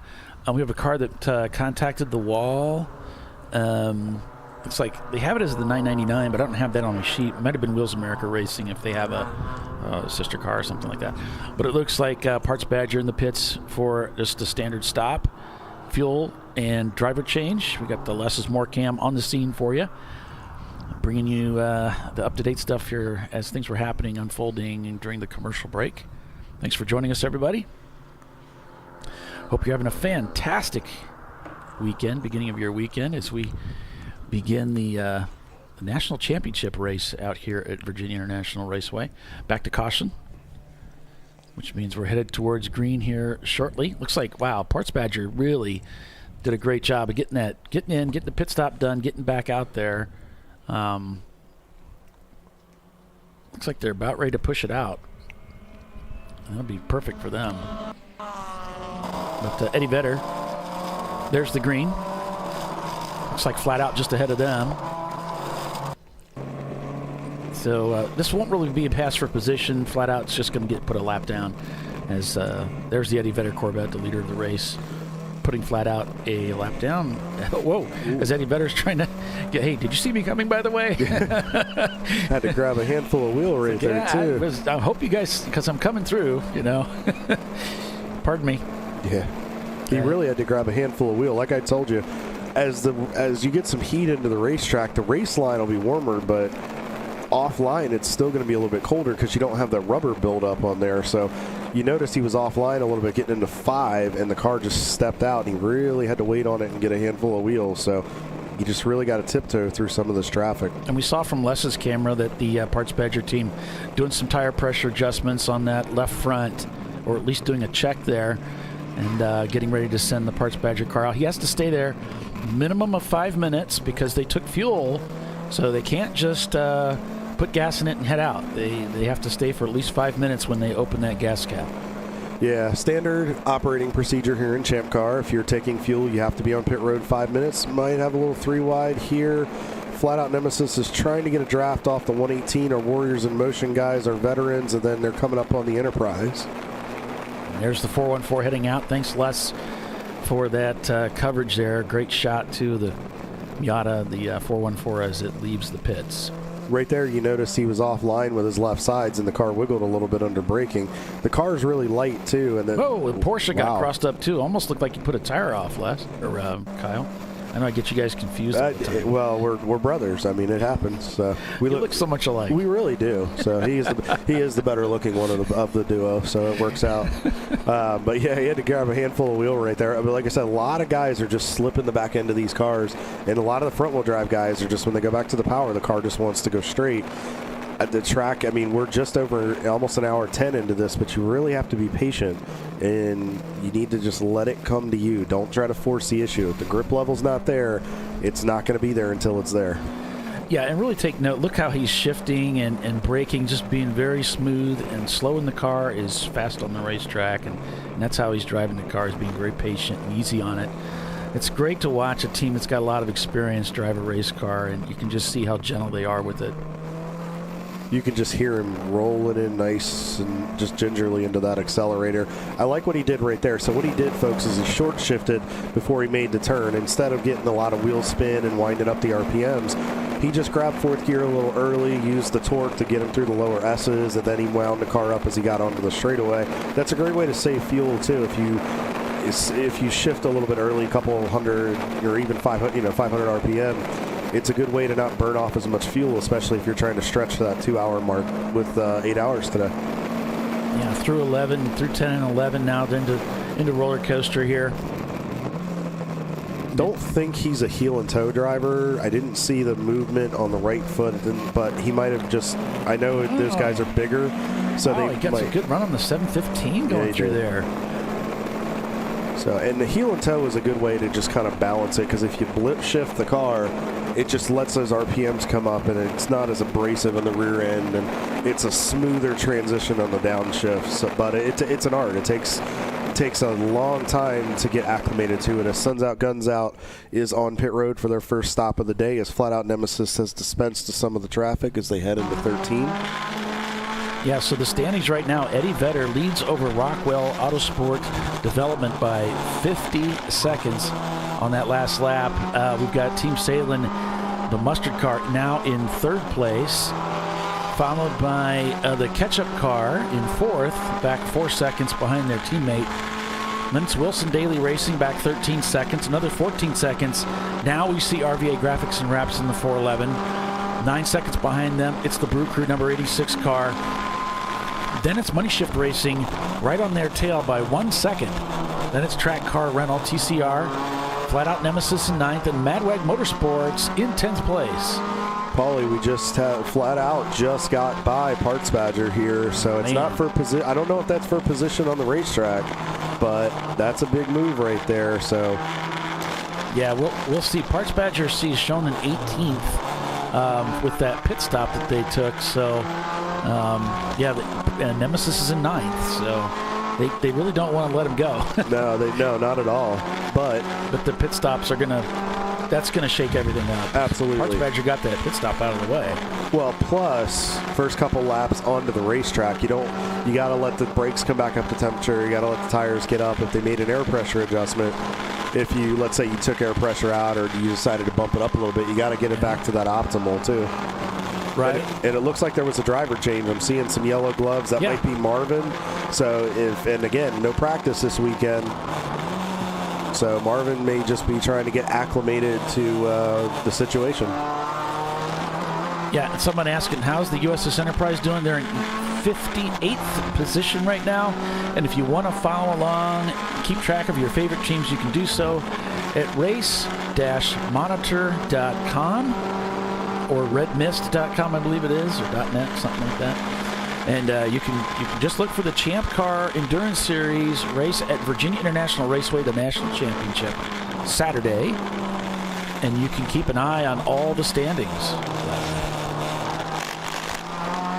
There's all kinds of ways. And don't forget, folks, also, if you want to see where your favorite car or drivers are running on the racetrack, make sure you pull up our marching ants in as well. In one browser, have our broadcast up with ChampCar.Live presented by AutoZone, but in another browser or in another TV, if you have tons of TVs laying around your house and shop, make sure you pull up those marching ants and you can see exactly where everybody's at, and it'll show you with the yellow and the code 35, so you'll know exactly what we know.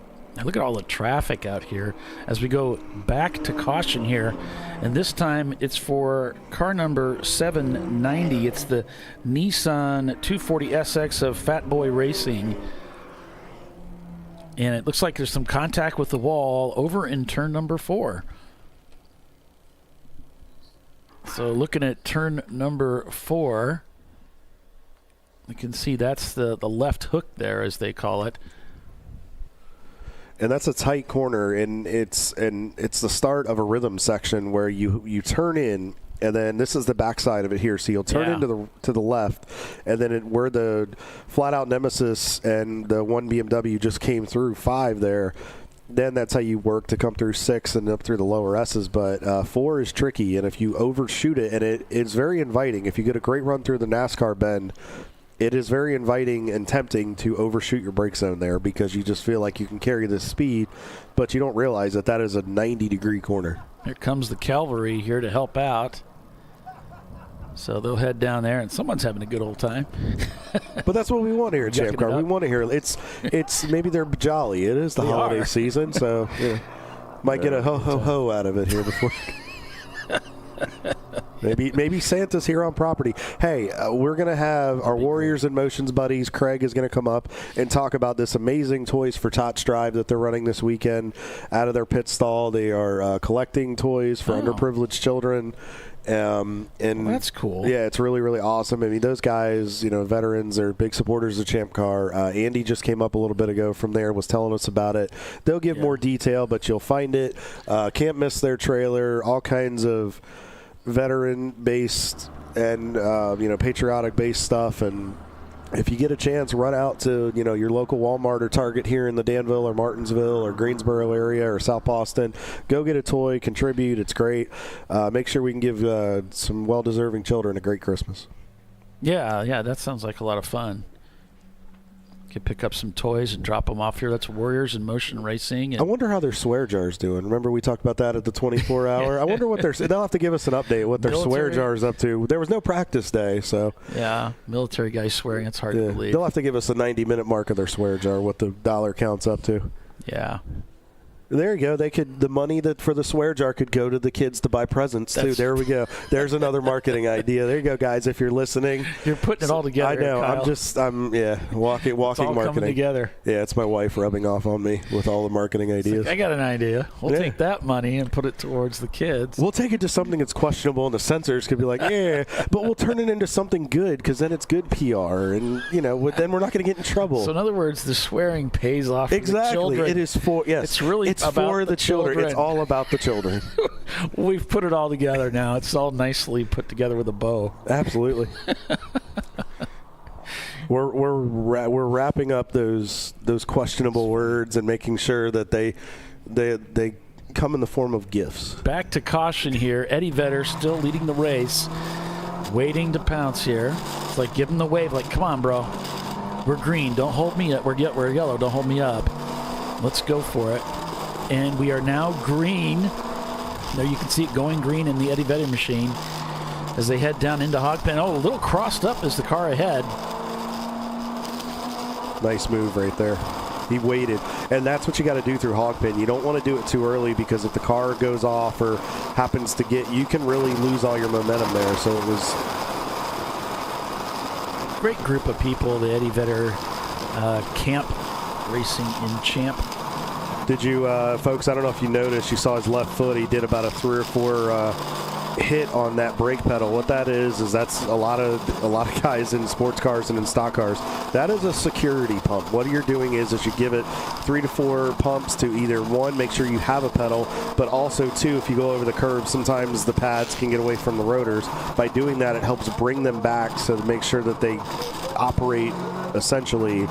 So I think it's kind of a security thing. And also as a driver, you want to make sure that car's going to stop for you when you need it. I'm hearing something, Kyle. It sounds like something's rubbing. It almost sounds like there's a tire down that would be rubbing or something's flapping in the wind. I don't see the car losing any speed or momentum, but it sounds like something's rattling unnecessarily. Oh, got some smoke here. Yeah. Might be a brake lockup.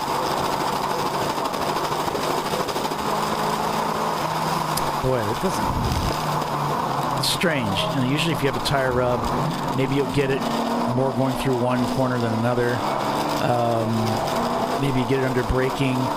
Here he's back on the gas. It's just sort of, sometimes it's there and sometimes it isn't. It sounds like it's under load, Paulie, when he's under braking. He's full power right now. I'm hearing it a little bit faint. Let's see under braking here. No, it's clean right there. Here he's just held up by traffic. Turning to the left a little. Showing some good patience there as he works through one of the Miatas. It might be Section 8 up ahead. I believe that's one of their entries. You're correct, Paulie. Eddie Vedder leads the race over Rockwell Autosport Development. Now, the good thing is for that Corvette, he's got the legs to get up out of there, which will be beneficial. And if the Mustang will poke a hole right here, he may be able to go through, and he will. He's going to go by the BMW on the left. And then that should give him a good run down here. Braked a bit early. Oh, that's Section 8. That explains where some of the tire rub's coming from and that smoke. He got in there. Oh, we're fogging mosquitoes here going into that corner. Guys, I wouldn't get into the habit of doing that in that car. Those Mustangs are heavy, and you want to make sure you have brakes at the end of this thing. Eddie Vedder trying to work his way by. Nice move. That's a risky move, but if you can do it. I'm still hearing it again. It sounds like something's rubbing, almost like a piece of sheet metal or something is flapping in the wind. I wonder if maybe there was some contact and maybe something's just out in the wind buffering. Yeah, that might be all it is. They've really hollowed out the back end of this car where the bumper is. There's really nothing back there. So it could be just some sheet metal moving around in the wind, like you said there, Kyle. We'll go back on board with Money Shift Racing, who's also a going concern in this race. It's 6.5 seconds behind RVA Graphics and Wraps, who's in 5th place right now. John Allen Special now beginning to bring their nose into the fight. 3 seconds behind the 901 Motorsport car number 903, back in 11th place. So it's Eddie Vedder leading the way overall, followed by Rockwell Autosport Development, Team Salem, the Mustard car in 3rd, followed by the Catch-Up Machine. Then it's Wilson Daily Racing, Money Shift Racing, TCR, Flat Out Nemesis, Madwag, and North by Northeast, your top 10. Let's say while we got a little bit of a lull here in the action, Eddie Vedder has about a 53.3 second lead over Rockwell Autosport right now, and then the Condiment Duo with Mustard and Ketchup for Team Salem runs 3rd and 4th. Let's look a little bit farther back here. So John Allen Special is up into the fight. They're up into 12th. Fuse 15 is starting to make their presence known. Sarburns Autosports, Race Right Silver Bullet up into the top 15. Let's look a little farther back here as we got some excellent footage from our gyro cam and Schumacher Taxi. That's quite the steering wheel he's got there, man. It doesn't look like a Porsche steering wheel. It looks like something you got out of a dirt late model or so. Yeah, that looks like a dirt late model wheel right there. And I like the dash work they've done. They've just put in looks like an aluminum panel and then mounted some gauges. And yeah, these guys know how to do it. They've got so much experience racing in Champ Car. So it's great to see them campaigning a fresh chassis. As you can see, our production team moving the gyro camera, and you can really see him just the body position. He looks very relaxed in the seat. Thank you guys for that great shot. This wasn't planned this weekend, but you guys are just amazing. But you can see he's very, very relaxed in there. He doesn't seem to be very tense. He's got a good grip on the wheel. He's running about a 10-2 with his hand position right there.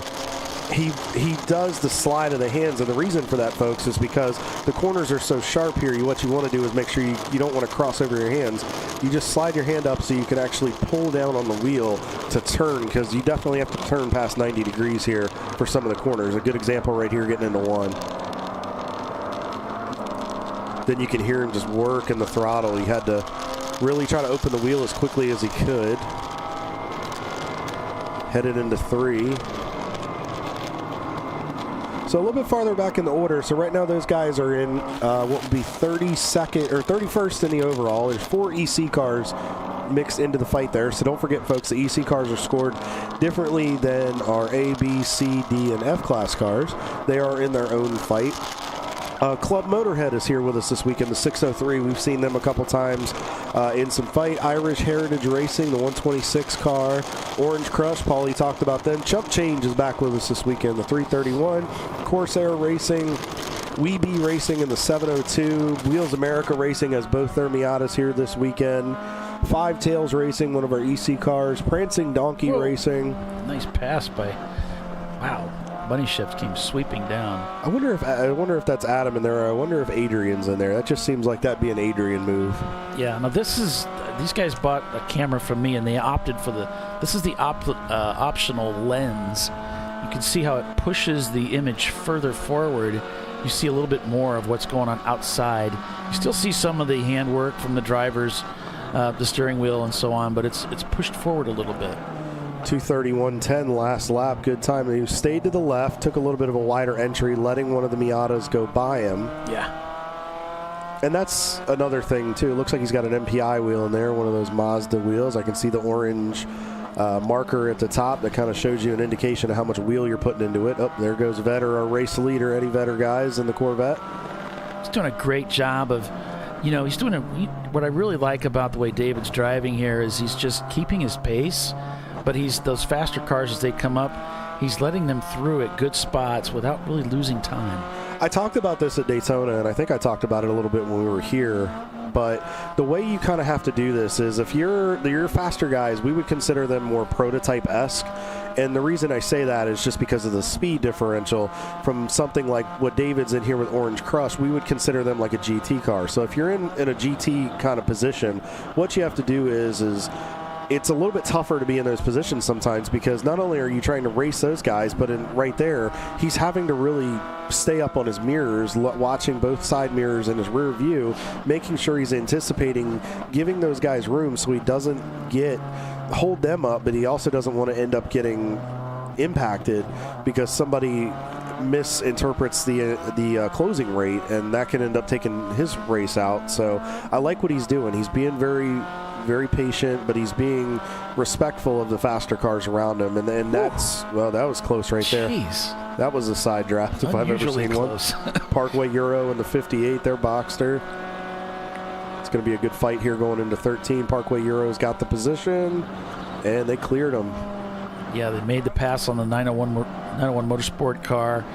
You can see that panel to his right. It says 326, 330. Those are deltas that he's getting, showing whether he's ahead of his lap time or behind the fastest lap time for the car, or at least since they reset it. So they're showing down about 3.5 seconds from the fastest lap. It helps him get a feel for how his pace is as he progresses around the lap. Then usually as you cross the start-finish line, it refreshes, starts all over with 000s, and you go from there. Just kind of give him an idea on how well he's doing on his pace. And it's good to have that in there because it really lets you know how consistent you're being with your driving. Nice late outbraking maneuver there by TCR. They're going to play 2. Might be playing 3 there. The Enterprise is going to be the pick that lets them clear. And they did. Nice move there. Enterprise playing it smart, just riding the outside line there. Trying to stay out of the way. Yeah, doing such a good job right there. And you can see David, nice move right there. And he was able to just roll in a little bit deeper into the brake zone. And then he used up all that racetrack on the exit. And I like what he did right there. You notice as soon as he got to the edge of the rumble strip, he got on the brakes, he got the car, he took a shallow entry. Reason being, like I said, you have to turn back to the right immediately to get through 5, and then you set yourself up accordingly to get through 6 in the lower S's. And then you want to try to get back to the power quick, because if you don't maximize that straightaway, it can be a little rough, and that closing rate can bite you as you get to the upper S's. Just listen to those motors scream, folks. A lot of RPMs here this weekend. Now, cooler temperatures are good for the motors because it doesn't put a lot of extra heat and stress on them, so you can maximize the horsepower. But, again, the grip level is the biggest thing these guys will fight this weekend. Less down in the pits, so with the less is more cam. Keeping an eye on the cars that come into the pits to get serviced here as those pit windows are opening up for these teams. They're going to try to shoot for 3 pit stops if they can, but this is such a fast racetrack, it's going to be tough. Yeah, but it also comes down to drivers. If you know that the car can traditionally go about an hour 50, hour 55 on fuel, you might get on that horn and tell that guy, hey, I need you to short shift for me. I need you to back off a little bit. Try to get me right to the edge of that 2-hour mark, because then with that 5-minute window, that'll give you an extra 15 minutes for those 3 pit stops, because then you account for that. Realistically, at that point, you only got to go an hour 55 each time after that. So you try to stretch it on that first pit stop. You kind of rob Peter to pay Paul later in the race and see if it pays dividends for you. No, not a problem. I did that just for you, Paulie. The guy I feel sorry for is Peter. I know. He's probably not too happy with me. Well, he probably deserved it. It's all right. It might be a Robin Hood situation. We're robbing the rich to give to the poor. Yeah. It's like the swear jar, and Billy was asking, "Well, can the swear jar count with hand signals too?" Yeah, we can. Hey, you know what? I'll talk to Andy and Craig. We'll ask him for anything. Oh, what is it? Turn 2 in the Porsche, just not enjoying each other at all. He's got to be so sick of coming through 2. Now it's the second time he's found himself in the grass. And just seems like he's having a little trouble. Maybe he's overcooking it. Maybe, too, Kyle, maybe a little less experienced driver not checking for that pad knock you were talking about earlier as they head down into 1, making sure the pedal's ready to go for the braking zone, just overcooks it. Yeah, it might want, and it's slick down there getting into 1. The brake zones, yes, it is dry out today, but there are, because of the cold temperatures, there are some weepers. Like I'm looking down the front straightaway, there is a little bit of a kind of a crack through some of the staging lanes for when they would run the Middle America guys here. There is some weepers and some water that's coming out of that a little bit, so you got to be careful of those hidden slick spots. So we can see the field back to single file. It looked like RVA Graphics dispensed of one of the Miatas. They're going to get another one right here, play 2 through that section. Yeah, Team Salem keeping those cars together. You know, they tend to get stretched out between one another, but in this race, the 2 Salem's cars seem to be able to hang with each other as they put on a 2-team effort, 2-car effort with that team to work their way back up to the front. Not anything uncommon with that team. They tend to kind of ride together and tend to just work with each other. They work the traffic. And then it really just depends on which car has the legs and the driver lineup that day to really be successful. But they just tend to stay in line, and that's kind of what you would hope in the perfect world teammates would do. Not always the case.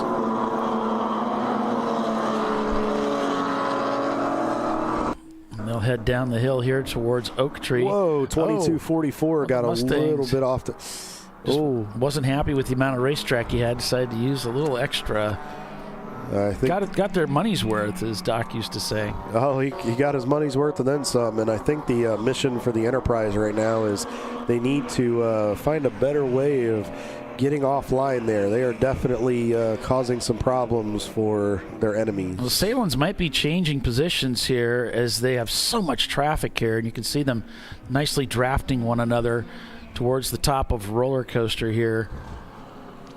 They'll start heading down the hill here, but looks like might have been a change of position. I'm just speculating from what I saw out there on the racetrack between the 2 cars. No, that was and that tends to happen with them. We've seen that at some other races they've attended this year. I know Pittsburgh, they kind of swap back and forth a little bit a couple times. And really, I think it just depends on the driver in the car and what the handling of the car is going at that point. Right there, they're in tandem as they come down the front straightaway to complete another lap and start another one. So they may swap positions just based on those to... If one car's working a little better, put that one out front, and the other one will follow. So they have a cadence. They know how to follow it, and there's a reason they've won so many races this year, and there's a reason they lead the league in overall wins this year. Parts Badger on a flyer, just screaming around this racetrack, and they put on such a show for us earlier this morning. As we reach the bottom of the hour, we'll take another quick commercial break and be back in just a few minutes. So stay with us. You're watching Champ Car Live. Plenty of race action yet to come. We'll be right back.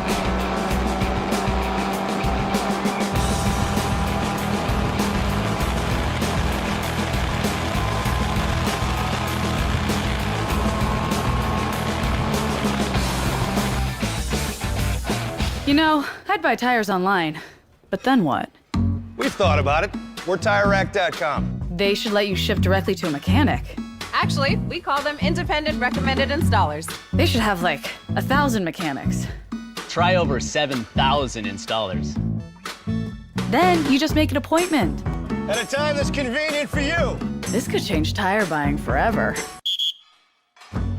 TireRack.com, the way tire buying should be.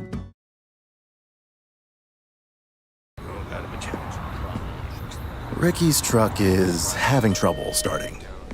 So he went to AutoZone, where Joseph, a friendly AutoZoner, totally understands. He points out AutoZone's many free services, including battery testing and charging. Less delays, more free services. Get in the zone, AutoZone. Since 1994, Flying Wrench has been a family-owned business renowned for exceptional European car repair and maintenance. We treat every vehicle with the same care and attention as if it were our very own, building lasting relationships with our clients along the way. We specialize in high-performance vehicles, offering a range of services that include fabrication, construction, custom wiring, and much more. Visit us at flyandwrench.com. Frozen rotors from Diversified Cryogenics deliver increased performance and a higher level of safety, while significantly reducing braking system costs. So to tell you a little bit about the durability of this product. So we have seen an incredible extension of the life of our brake rotors using frozen rotors. We've gone from brake rotors every other weekend to 6 weekends on one set of brake rotors, and I think they can go farther. The durability has been amazing. And it's been a fantastic season, and man, a lot of that is due to the way our car can brake on those frozen rotors. For more information, go to frozenrotors.com. Welcome to Parts Badger, where we want to be your online machine shop. Through our online platform, we connect our global manufacturing capacity to your fingertips. You can request a quote, place an order, manage your parts, and even share that information with a colleague right online. If you prefer, you can work with our experienced team of sales representatives who are supported by our design engineers and project managers as well. Whether your project's big or small, simple or complex, Parts Badger can get it done. See if we can help your company at partsbadger.com. Discovery Parts is a veteran-owned racing and safety equipment company. While we're located inside Atlanta Motorsports Park in Dawsonville, Georgia, Discovery Parts can also be found at the tracks, supporting a number of Champ Car Series events. We take pride in being a reseller of the best of the industry to Champ Car teams and drivers. We know racing, love racing, and look forward to tomorrow to even more racing. Visit us at discoveryparts.com.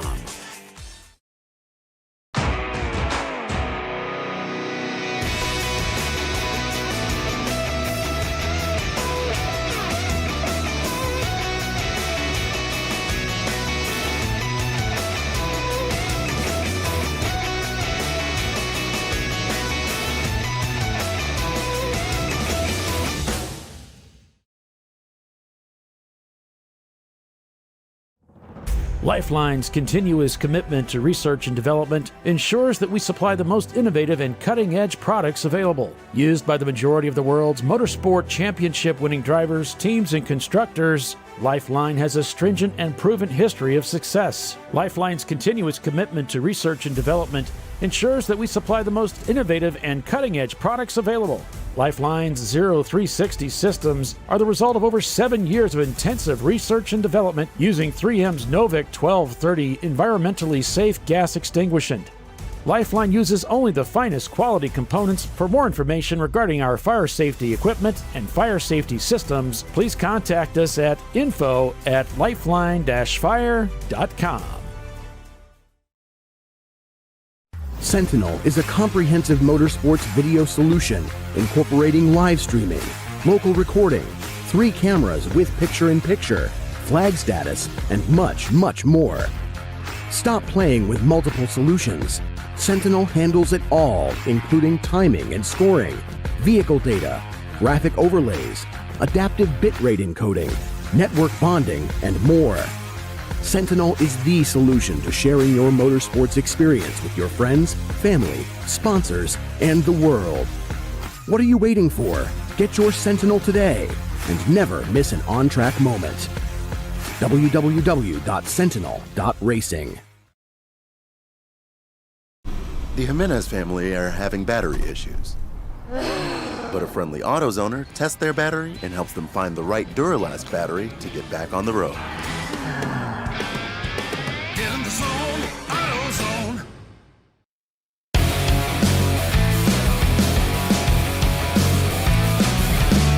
And welcome back, everybody, to ChampCar.Live, presented by AutoZone here at Virginia International Raceway, the 2025 National Championship for the TireRack.com Champ Car Endurance Series. Paul Velton, Kyle Lockrow, and Les Epps bringing you all the racing action here in Elton, Virginia. Thanks for joining us, everybody. Hope you're having a fantastic weekend as we kick off the National Championship race here this weekend. Two races back-to-back, but it's really just one. We're going to have what's called a Park for May, where we park all the cars on pit road at the end of 8 hours of racing today, nose to tail. And then they'll roll back out onto the racetrack and go back to green tomorrow to finish up this race. So it's really a 15-hour race. So, yeah, be pretty intense. A little different than what we've done before. We've typically had 2-day races. So we've been doing these national championship races at different racetracks. We've had them at Road Atlanta, which is kind of my favorite place to get it done. We've done them at Road America. Let's see, we've done it at NCM. We're doing it here. What are some of the other tracks we've done, Kyle, you can think of? Usually we've done it at either, I always remembered it for years being at Road Atlanta, and then obviously this year we did NCM, and then the cool thing with doing it this year is that we'll know the champion, and then realistically whoever the champion is, their first race of 2026 starts at the end of the year at Sebring, so yeah. It'll be interesting. But, yeah, we've done it quite a few places. I like the fact that we're moving it around a little bit. They just came off pit road. That's the 558 car, so they're just getting up the temperature. Yeah, moving very slow through that section of track there through turn 2. That was the portion that got off into turn 2, and then, as you said, Kyle, they just got off of pit road. So trying to work out the details on that portion, get up to speed. All right, so let me talk about my buddies at Party Cat Racing real quick. I saw these guys. I know Matthew Ward. He was an ARCA crew guy that worked on my stuff a long time ago.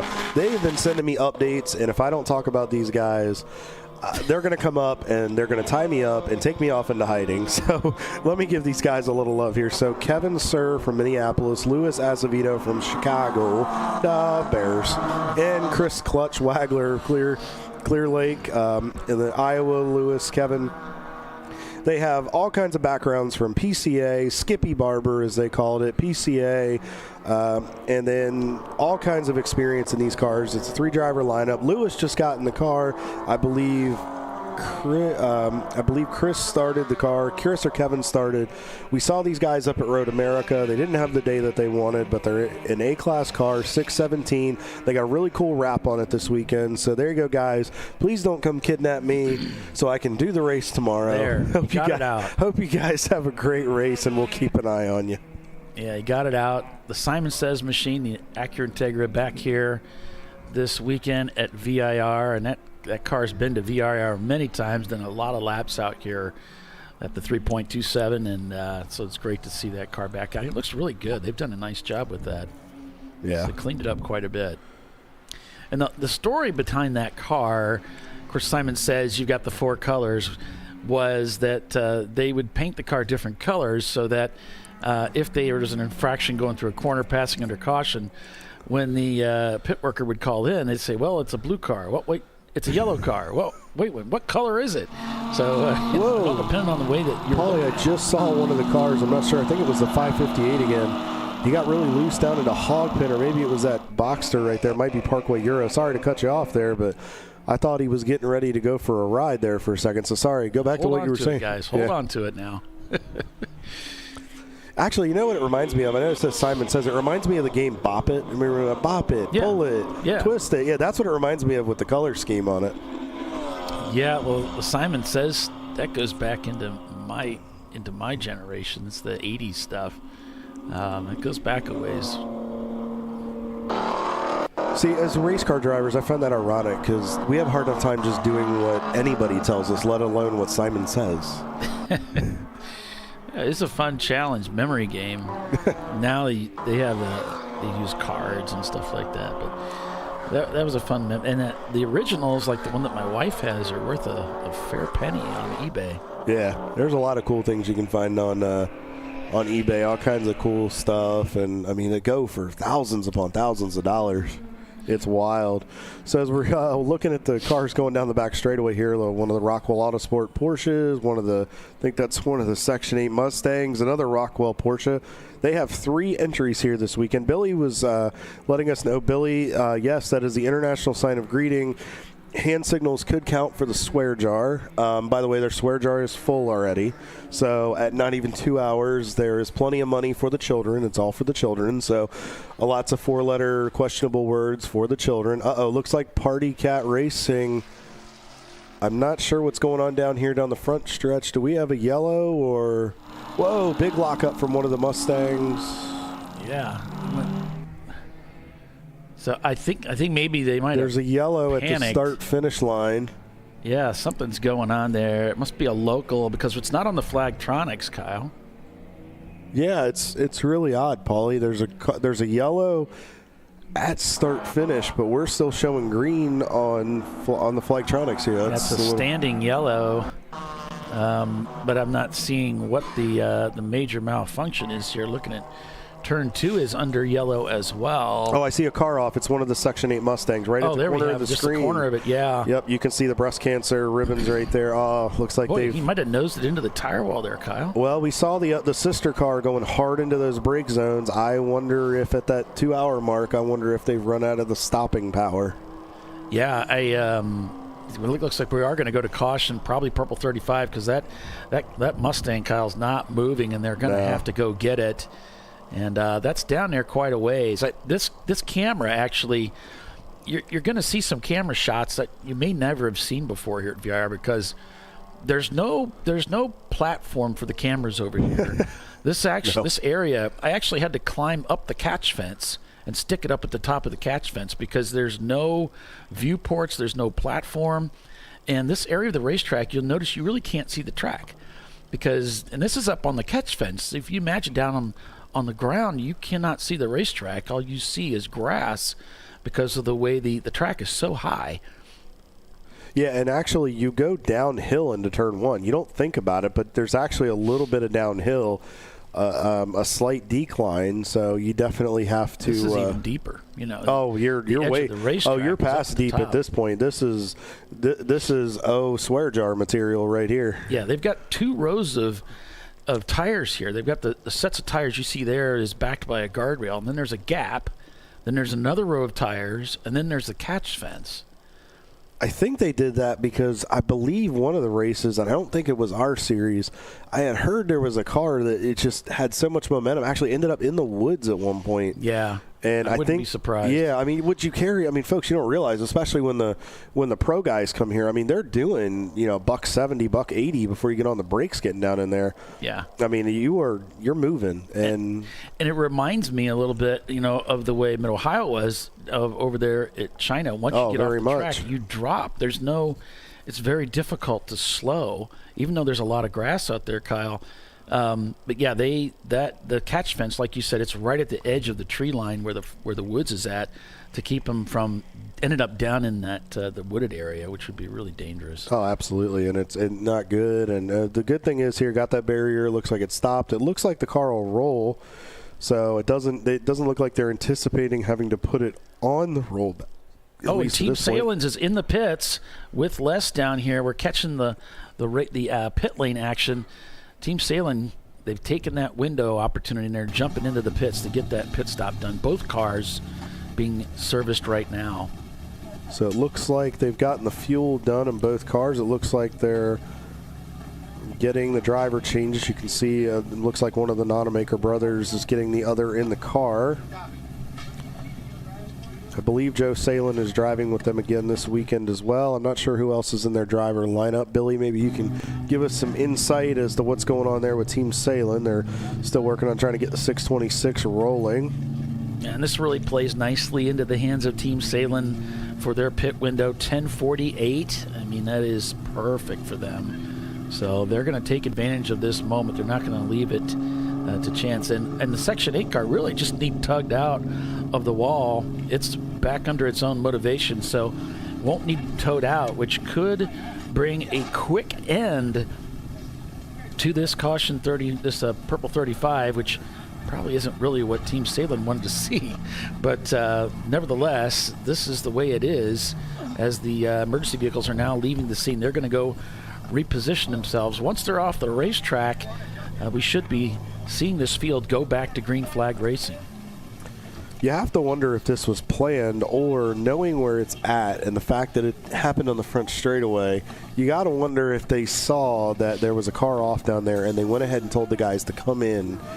Yeah. And a lot of times, Lady Luck has it where if you can just time it right, you can look like a hero. And then there's times where, like we saw at Pittsburgh and at Road America, where if you time it wrong, you go home with your tail between your legs, and then you're playing catch up, unfortunately. But it looks like Eddie Vedder's in the pits too. Yeah, feeding time at the zoo for everybody. Great job, Les. Great shot right there. Yeah. So I know some of the teams, they watch the show to kind of keep track of what's going on, and so that might have helped them out too. But we're going back to caution here. We're going back to caution. So that's going to probably give us a new leader here. Rockwell Autosport Development. They're looking at the back of the car. Remember that rapping sound we were hearing? Looks like they're jacking it up, though, Kyle. Yeah, this is not planned. They're jacking up the right side rear of that car and looking behind it. So they may have some concerns on the Eddie Vedder Corvette for reliability. There's the number 80.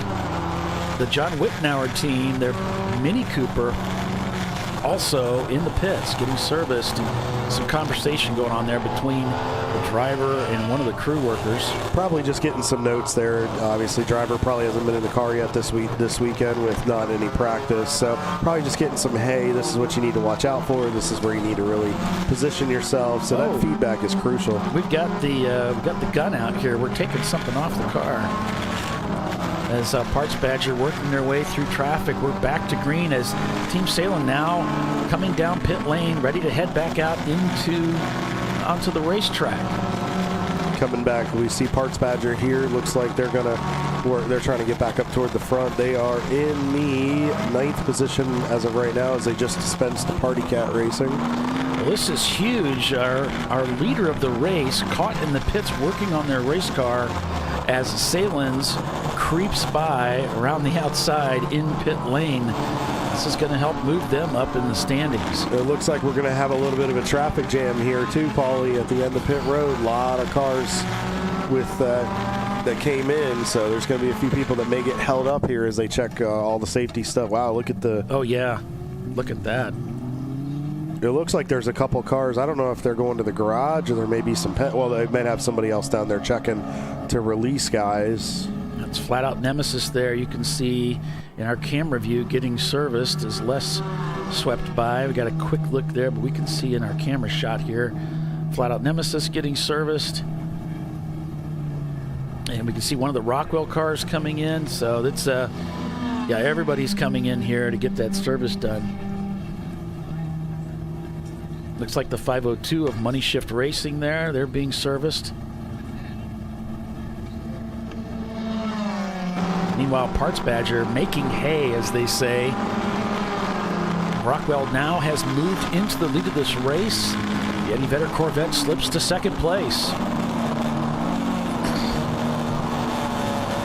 Team Salin now moves into third with the ketchup car. Fourth place is the mustard car. Then it's Parts Badger in fifth. And it's RVA Graphics and Wraps. Keep an eye on those folks. We haven't been talking about them too much, but they are a growing concern for this race. We've got to keep an eye on them. Wilson Daily Racing in sixth. Also, Another viable competitor for the win of this race and this championship. Money Shift Racing behind them. Then it's TCR behind them. 45th Parallel has now moved into the fray in 6th place. Flat Out Nemesis in 10th. Is still in the pits, is Flat Out.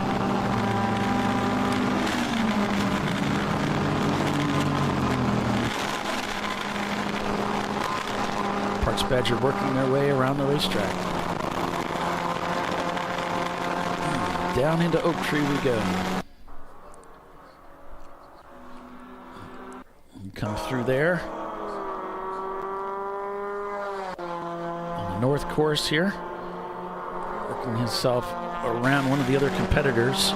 Sweeps by as he heads down that back stretch towards Roller Coaster.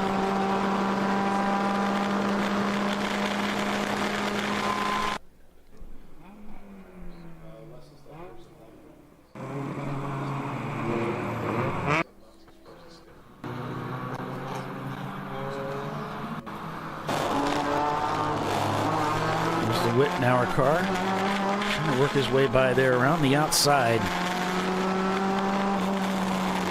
Thanks, Billy. Thanks, folks, for signing in and watching. Over 1,000 people have signed in so far to watch the show here at VIR. Thank you guys so much for tuning in, and make sure you guys as Timothy Elliott always says, make sure you smash that subscribe button and the like button and share it out with all your friends, family, racing enthusiasts. Even if you know somebody that's trying to need something to do to get through the cold weather, send them a Champ Car broadcast that might warm their heart and make them happy. Well, it certainly can be inspiring too, you know, to go racing. Whoa, got crossed up there. Hangs on to it. He braked really late getting into 3. He is chasing that car. The Eddie Vedder Corvette is back on the racetrack.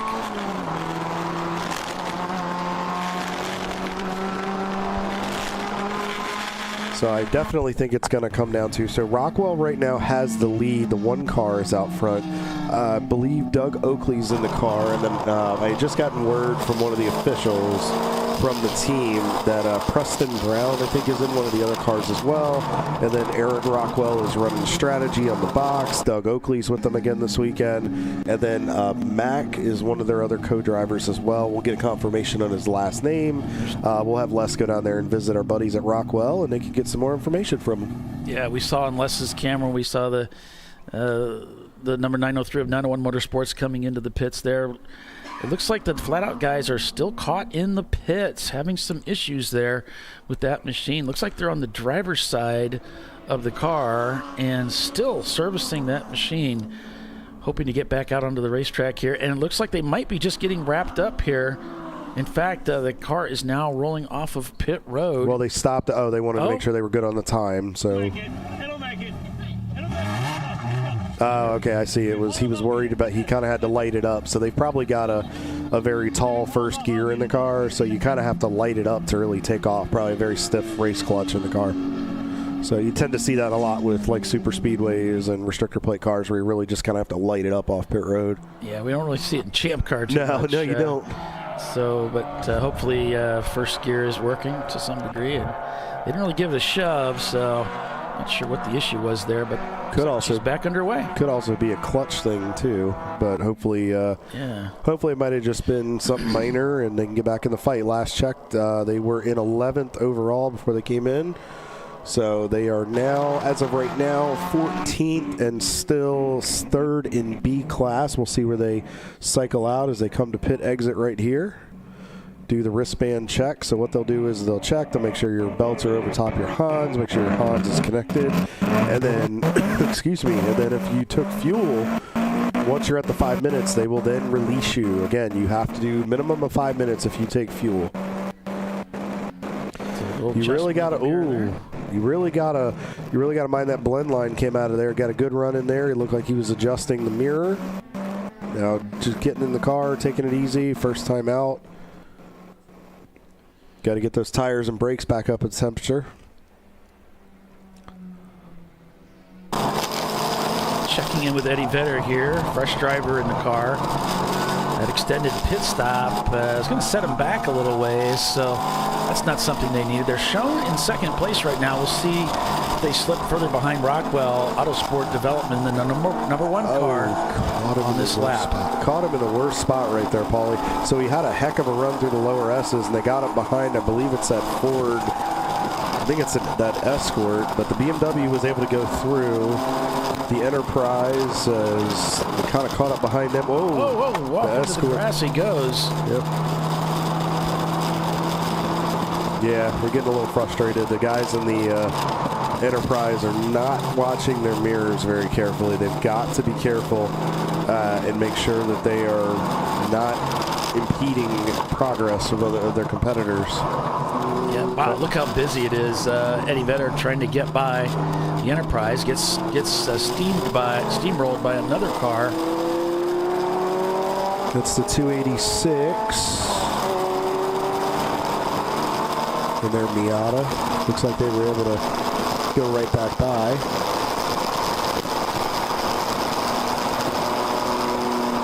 Catching the guys in I think that's the Escort. They were able to dispense to them before the brake zone.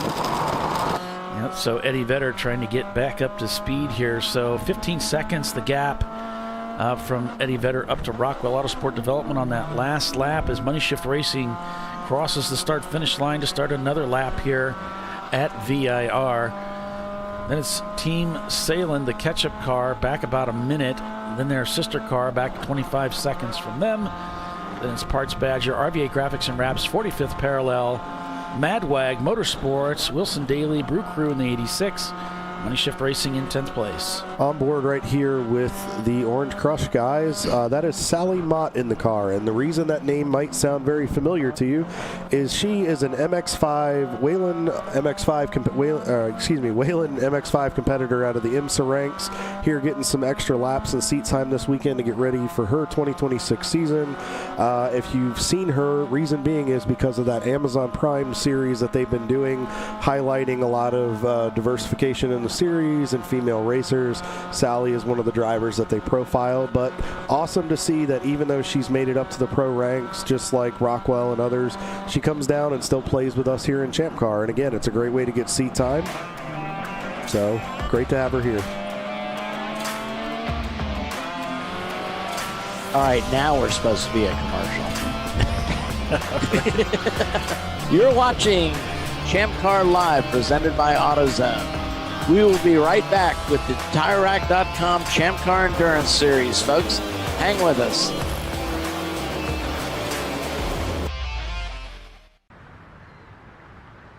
I probably need new tires. You do. What if they sold tires online? We do. We're TireRack.com. They could offer lots of tires We have so many tires. and help you find the right tire. It's called the Tire Decision Guide. Oh, and they could ship them to a nearby mechanic. We shipped over 7,000 independent recommended installers. This is an amazing idea. Sorry. TireRack.com, the way tire buying should be. George and Junior are fed up. They weren't planning on having to replace their brakes today, but they went to AutoZone, where a friendly AutoZoner helps them find a deal on the right parts. In the zone, AutoZone. Since 1994, Fly & Wrench has been a family-owned business renowned for exceptional European car repair and maintenance. We treat every vehicle with the same care and attention as if it were our very own, building lasting relationships with our clients along the way.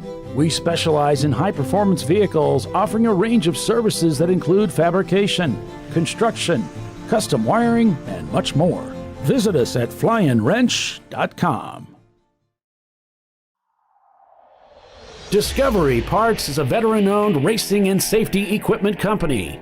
While we're located inside Atlanta Motorsports Park in Dawsonville, Georgia, Discovery Parts can also be found at the tracks, supporting a number of Champ Car Series events. We take pride in being a reseller of the best of the industry to Champ Car teams and drivers. We know racing, love racing, and look forward to tomorrow to even more racing. Visit us at discoveryparts.com. At Parts Badger, we're not your typical machine shop. When a market-leading mountain bike manufacturer was looking to reshore their hardware components, they turned to PartsBadger. Within weeks, we had deployed a dedicated manufacturing cell, ramped up production, and had guaranteed capacity to meet their demand. We're looking to be your manufacturing partner. See what we can do for you and your company at PartsBadger.com.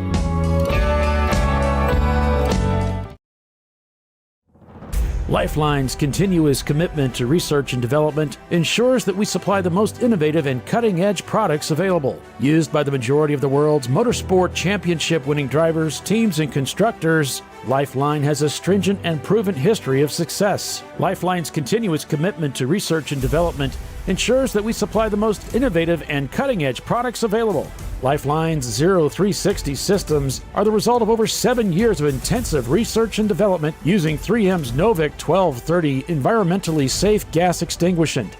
Lifeline uses only the finest quality components. For more information regarding our fire safety equipment and fire safety systems, please contact us at info@lifeline-fire.com.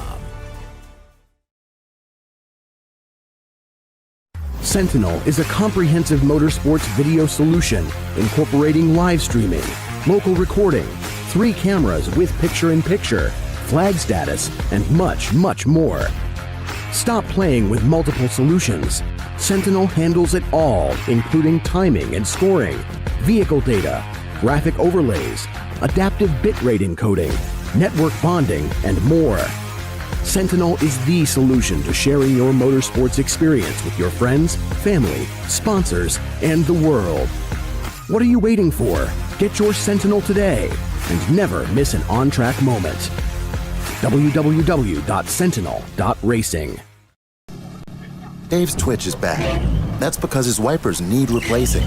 But he went to AutoZone, where a friendly AutoZoner guides him to the right wipers and makes sure everything is working smoothly. Get in the zone, AutoZone.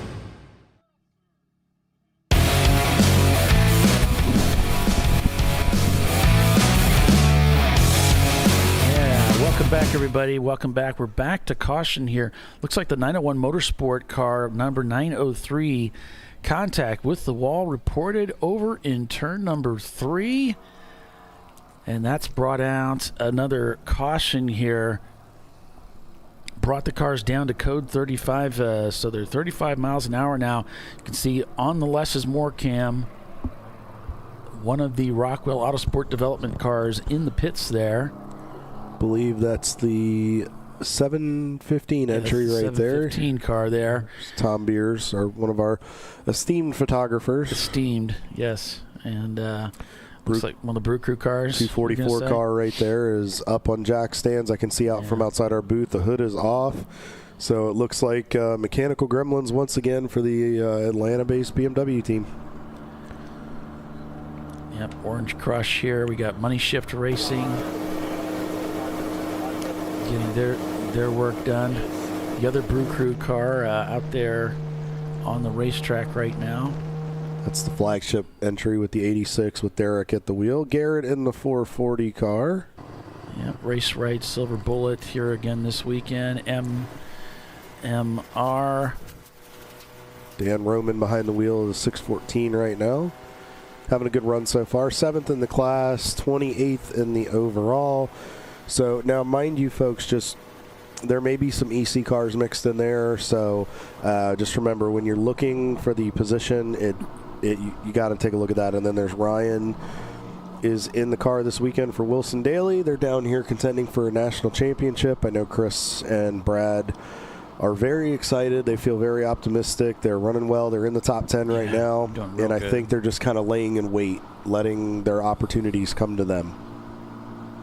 Yeah, you can see here from the MyRaces.live feed, the gap ahead 11 seconds, gap behind 4 seconds. Best lap so far, 2:12.77. It's a great lap.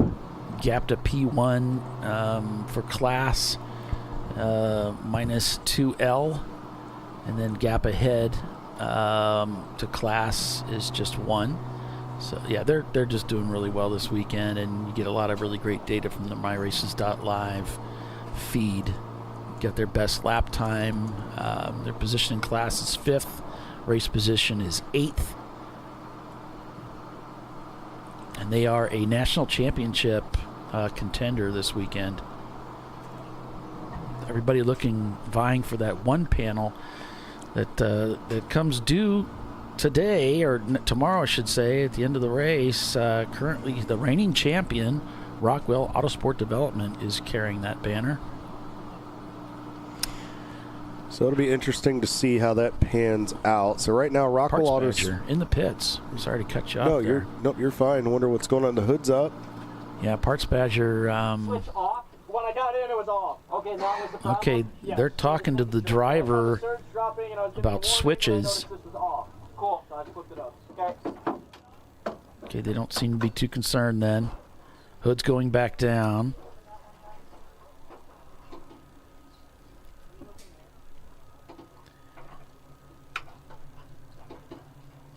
And Schumacher taxi back out onto the racetrack, and I think Les affected a repair on our camera mount to try to tighten that back down. We'll see how that goes. Some of these camera mounts are pretty old. Just wiggle them around a little. The radio connectors in the back, just like try to push them in a little more. Looks like there's some radio issues for the Parts Badger team. That's not something they need. And that's important to check that. It's something that if you hit bumps and you want to make sure it's locked in. So my window at 12:10 or 12:13, I'm going to say my at 12. I'll switch off of their I was going to say, I don't think he realized he's giving away his strategy. Yeah, we'll get away from their strategy for them. I respect that for them. But we can see the status. He's just talking to his crewman down there on the Less's Moore cam. So, Paulie, I was looking through some of our classes here as we're still continuing to circulate under a code 35. There is a 3.6 second gap between Wittenauer Motorsports and M2R, both championship contenders in the F class right now. So it's going to be very, very interesting to see how that pans out. We're really going to have to keep an eye on that. One of our friends, Stephen Cox, is a driver for Wittenauer and very hoping to win a national championship with those guys this weekend. So it'll be interesting to see how that goes. I just got an update from John Wittenauer. Dylan is in the car right now. Ron got out, reported the car is good. The track is cold.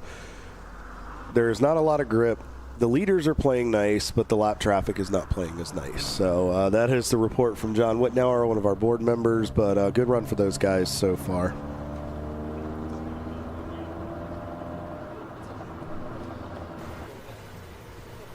So still under a purple 35 to deal with the accident over there in turn 3 with the 901 Motorsport car.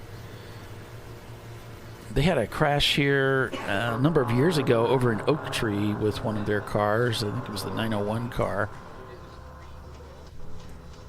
And now they've found turn number 3 this time around.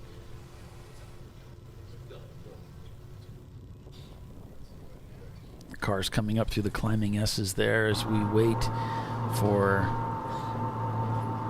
this caution to be lifted. On board with Schumacher Taxi. It is the Schumacher Taxi team that's competed in Champ Car for so many years. Campaigning a couple cars this weekend, if I'm not mistaken. This is the Porsche Boxster entry.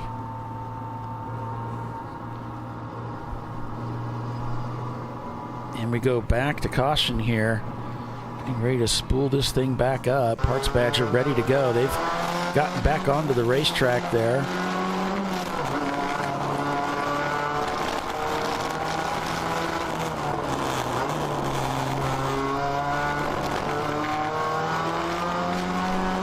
So we can see Parts Badger Roy back into the fight here as he works through the lower S's into turn 6.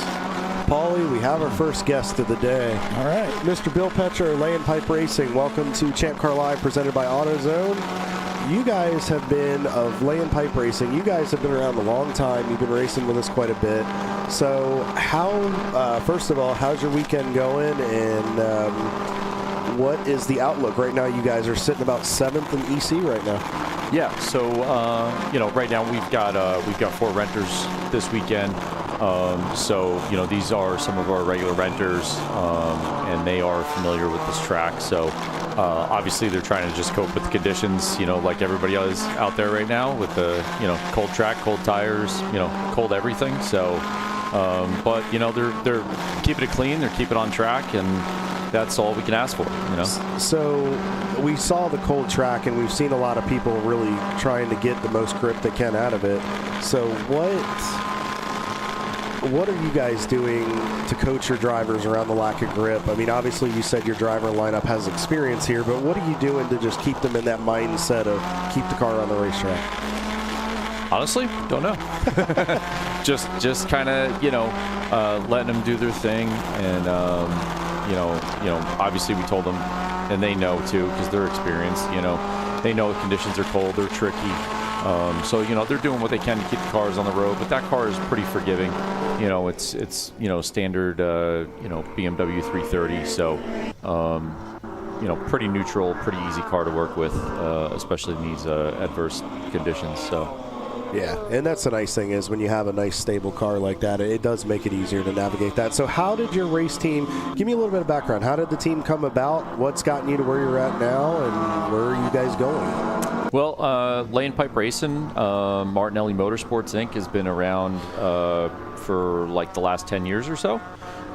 He was, our team owner, Rich Martinelli, was introduced through a mutual friend of ours to racing and got his start in Lemons, and since has done a ton of racing, everything from Lemons, obviously Champ, AER, even touched a little bit on WRL,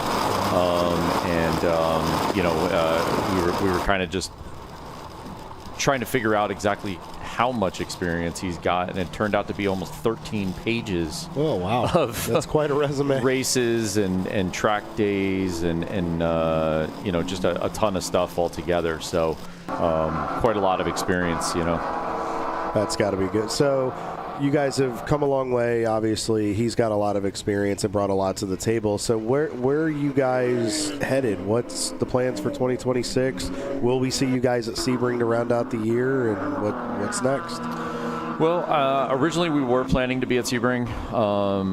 Unfortunately, it just doesn't make financial sense for us to travel all the way to Florida this year. We were there last year, but this year we're gonna kind of call it early and regroup a little bit and kind of hit 2026 strong, coming out the blocks. So that's the plan. We've got a lot of rental cars, so I think we're like 6 or 7 deep now. Oh wow, rental cars. Okay.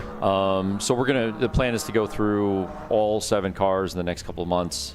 This way, when February comes around, March comes around, we're ready to go. Okay.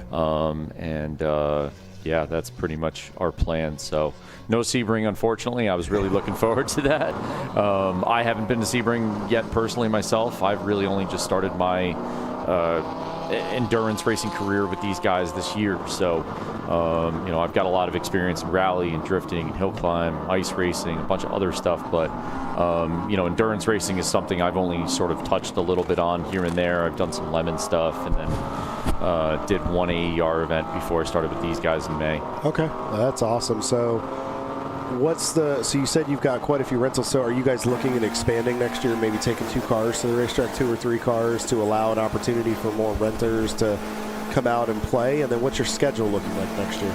So we're still trying to figure out our schedule. We're definitely going to be, hoping to do more Champ events. We typically do bring, if we have 1 car rented, we typically bring a backup car just in case. So we usually travel with 2 cars no matter what, at a minimum. But oftentimes we do show up with 3, 4, 5 cars for a race, depending on demand for that particular weekend. That's awesome. So now you said it's a little bit of a haul down to Sebring. Where, for the viewers that don't know or folks that aren't familiar with Lane Pipe Racing, where are you guys based out of? We're actually in Central Jersey. Okay. So we're maybe, half hour northeast of Philly. So, okay, so what exit off the turnpike? Well, it's 295. Okay, all right. Yeah, so, all right. Close enough. Close. It's kind all of right, the same. so what exit off 5, there we go. Okay. Off the turnpike, we're like exit 30-something, 40-something off of 295. I don't know. I'm still trying to learn the area myself. I'm from New York City, and I only just moved down there recently, so it's kind of all lost for me. Okay. No, that's awesome. So looks like we're going to see you guys more next year. Real quick, I don't want to hold you up too much. I know you got to get back down there and oversee everything. Real quick, any sponsors or partners you want to thank that make all this happen, and give any family friends shout out. And what do you want Santa to bring you for Christmas? Oh man, how about a win? More race car stuff. A win is a good one. That's definitely a good one. Yeah. EC is a tough class, especially for our car being just a stock 330. So, it's got suspension mods and some stuff that kind of puts it in that class. But I'd love Santa to bring us some cool new cars. That would be nice. Some new cool car parts, new cars, race win. There we go. Yeah, yeah, all of it. Why not all of it? Absolutely. Ask for all of it, maybe get one. I don't know. So, but yeah, no, I mean, I'd personally like to really thank Rich Martinelli and Jacob DeLegro, those guys. Jay really kind of, me and him go way back. We started racing the precursor to Global Rallycross together at NJMP way back in 2010. Oh, wow. That's kind of how I know all these guys. Jay kind of brought me in. Another buddy of ours, Chris, brought me in. And, Rich has been nothing but great and accepting to me. So I'm super grateful and happy and just love being with this team. It's been a great experience all year. And moving into the future, it's going to hopefully be a big, bright one. Absolutely. Well, we thank you guys for coming out. Thank you for just continually supporting Champ Car. We appreciate it. Looks like you guys are still in 7th. You got one car in 4th, got another car in 7th, and so I think we have 2 entries, but we're really only 1 entry. So we're 696, 693, and 696. So, and the 696 right now is one of the top movers in the overall picking up positions, 38 so far. So that's got something great there. But yeah, that's where we're at. Yeah, 696 is the only car we actually have on track this weekend. So. Okay, awesome. Well, we wish you guys the best. You're only about 5 and change seconds behind one of the Section 8 Mustangs, so hopefully you can get up there on the podium. Awesome. Well, thanks again. I appreciate you having you guys on. Bill Petro, guys from Lay and Pipe Racing. Look forward to seeing them in 26, and hopefully Santa's good to you with car parts and cars. Thanks, guys. Have a great rest of your race. Good luck on the win. Appreciate it. Back on board with Parts Badger here. They've worked themselves back up into the 6th position overall in the running order, and they are leading the B class right now over Money Shift Racing, so we'll have to keep an eye on that battle for the B class. We'll have to see what happens here when the 502 comes across the line to see what they're separated by. It's showing about a lap right now. There's about a 4-second difference in lap time, so.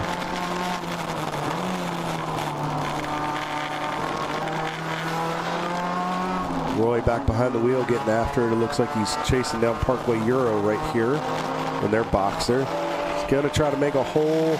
He's going to get held up with the Miata. Going to go 3 wide, edge of the track right there. Gutsy move, but he got it done. On board with Sennhauser here. Sennhauser Racing. Let's see, David Drew at the wheel.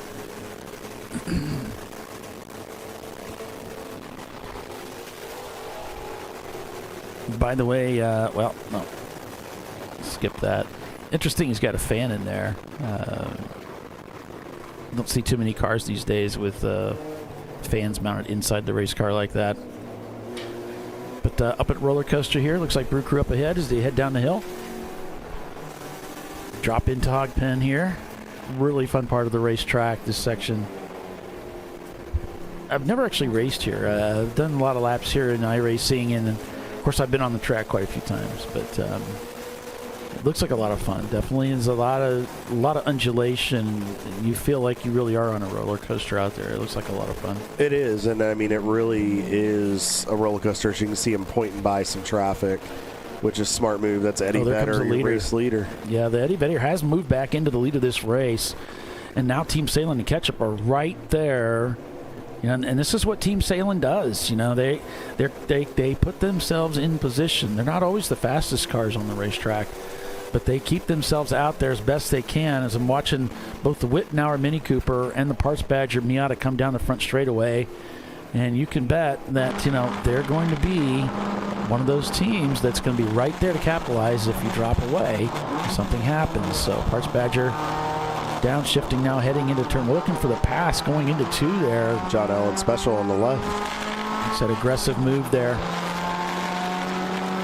And it's paying off. There's right now, they are separated by about 14 seconds to 45th parallel, which would put them into the top 5 and 4th in the C-Class. Right now, it's kind of a C-Class party in the top 6, other than Eddie Vedder in the D-Class leading car out front and in the overall. And there's a separation. The Salem cars are kind of running nose to tail, but then about 19.5 seconds behind them is the championship winning car of last year, the Rockwell Auto Sport Development, the number 1, which after this weekend will go back probably to the number 10 car, as our 225 champion will most likely take over that number 1 plate. Party Cat Racing right here. Parts Badger caught him in an inopportune spot. Yeah, Parts Badger, go ahead. No, I was saying show good patience right there. Go ahead, Paulie. They're back in 6th place right now is Parts Badgers, followed by Money Shift Racing, continuing to trying to work their way up into the field is the Civic team. Then it's Brew Crew in the 86 car, Madwag Motorsports, and Wilson Daly, your top 10. We hadn't talked much about Madwag a little bit ago, just highlighted them briefly, but once again, that Miata, I believe, making its presence known here in the top 10 overall. Yes, the 1990 Mazda Miata. And Paulie, we've seen this with them earlier in the season at races where they just all of a sudden they'll slowly work up the order, and then next thing you know, we're talking about them. Yeah, and that's just that's how they operate. They seem to be that type of team where they just kind of crawl their way up through the field, and all of a sudden they're the going concern. Slowly approaching just about to the 2.5 hour mark here, folks. Hard to believe we're already 2.5 hours into the championship race here. Eddie Vedder's up by about a lap over Team Salem, Mustard, and Ketchup. Oh, and Nemesis is in the pits. So flat out Nemesis has come back in the pits here, Kyle. Sorry to interrupt you there. Looks like no, not at all, Paulie. Good heads up moving there. There's so much we need extra eyes with all the action to catch up with it. I think our heads are on a pivot right now as we're trying to keep an eye on everything that's going on right now. There's a lot going on. Scroll back into the pack a little bit here as we see, Parts Badger thought about making a move, thought better of it, may try to cross over, I think. Nope. Yeah, you kind of have to go single file through here. Unless you're going to make the move, yeah, you pretty much have to be there. Going to go by the Simon Says car here. Oh, that's tight. Whoa. Oh, got off track just a hair there. Now, if he can stay with the Simon Says car, which he should have the legs, they can both dispense of that BMW. And then he should be able to get the Simon Says car here at the top of the hill. Probably a driver in the car, may not have a lot of seat time here. It really takes a lot of confidence to go flat through there.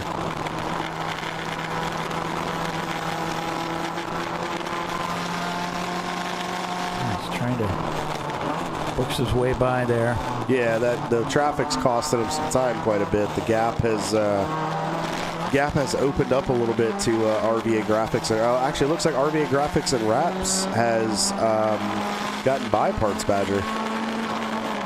Might have called that one incorrectly. It might have been who they were chasing down. There's so much going on, it's got us confused. So, see him going down that long back straightaway, and I like that mirror right there, because sometimes that mirror in the middle. Oh, Shoemaker Taxi. Manages to get around the inside there. But that Miata is so hooked up. He can just put it wherever he wants. Just real smooth with the car. He doesn't... Real smooth with where he puts it, but I mean, you can tell he's hustling the car, trying to get it where he needs it to go. But he's trying to make up time. Best lap so far for those guys, I think, is a 2:10. 2:10.61. Yeah, Billy, yeah, us confused? Never. We would never be confused. Oh, got a car off the racetrack here in 1, Paulie. Oh, yeah. Now, in this situation, Paulie, because you and me and Les, we're all drivers. If you're in Parts Badger and you know you've got the pace, how do you handle getting through traffic like this?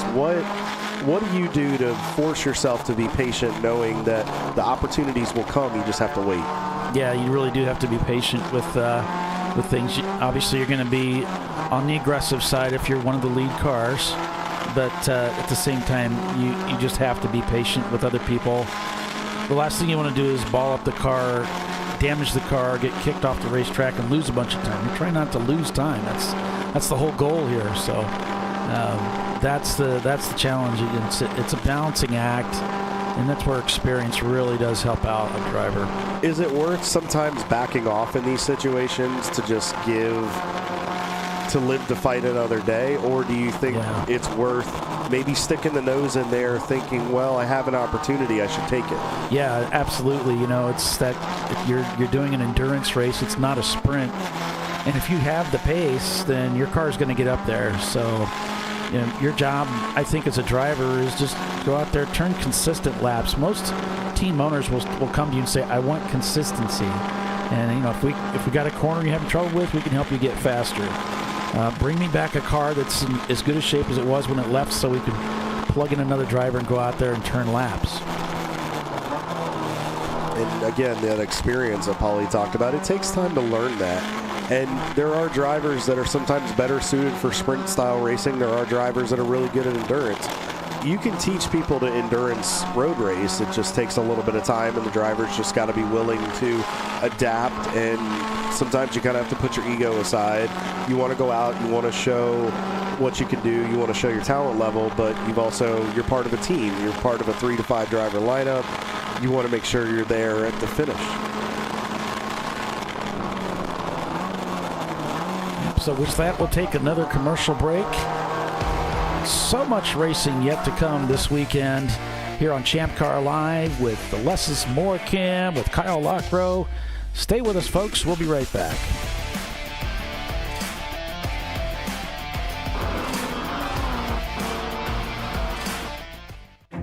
An important decision is afoot.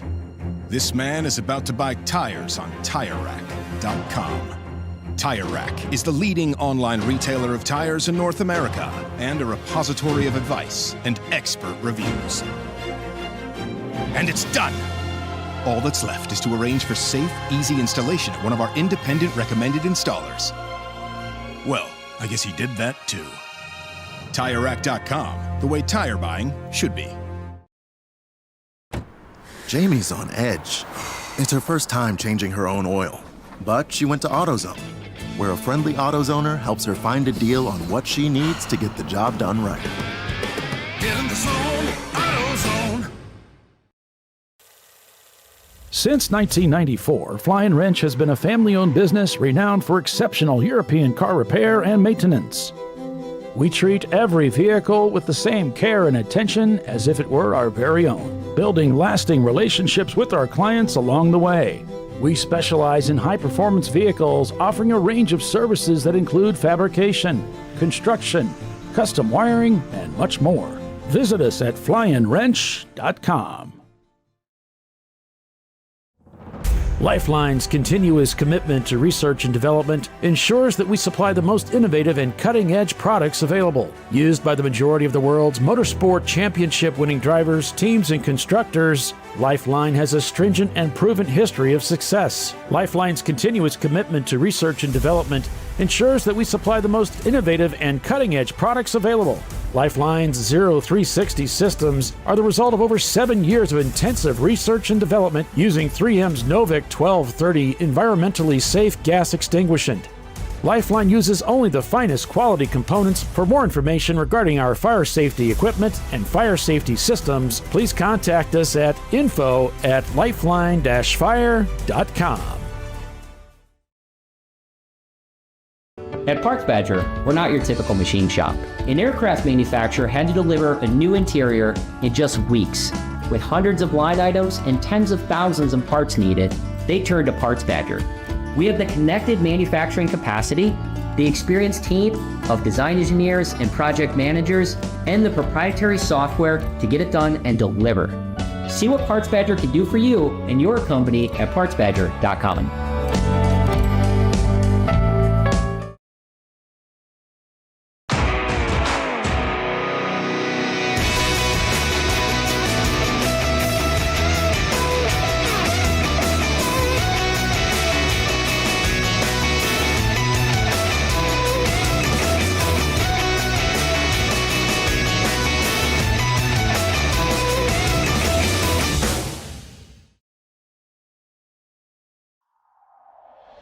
Discovery Parts is a veteran-owned racing and safety equipment company. While we're located inside Atlanta Motorsports Park in Dawsonville, Georgia, Discovery Parts can also be found at the tracks, supporting a number of Champ Car Series events. We take pride in being a reseller of the best of the industry to Champ Car teams and drivers.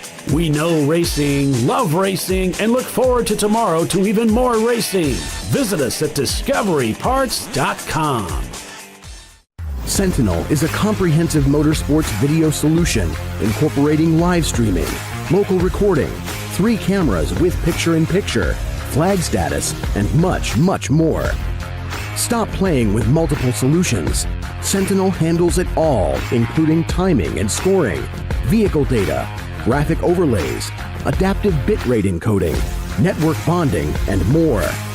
Sentinel is the solution to sharing your motorsports experience with your friends, family, sponsors, and the world.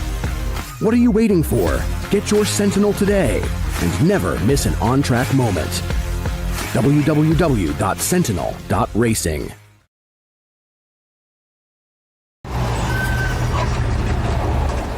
George is fed up. And so is Junior. They weren't planning on having to replace their brakes today. But they went to AutoZone, where a friendly AutoZoner, Renee, helps them find a great deal on Duralast Gold pads and rotors. No headaches, just the right parts, and friendly service. Get in the zone, AutoZone.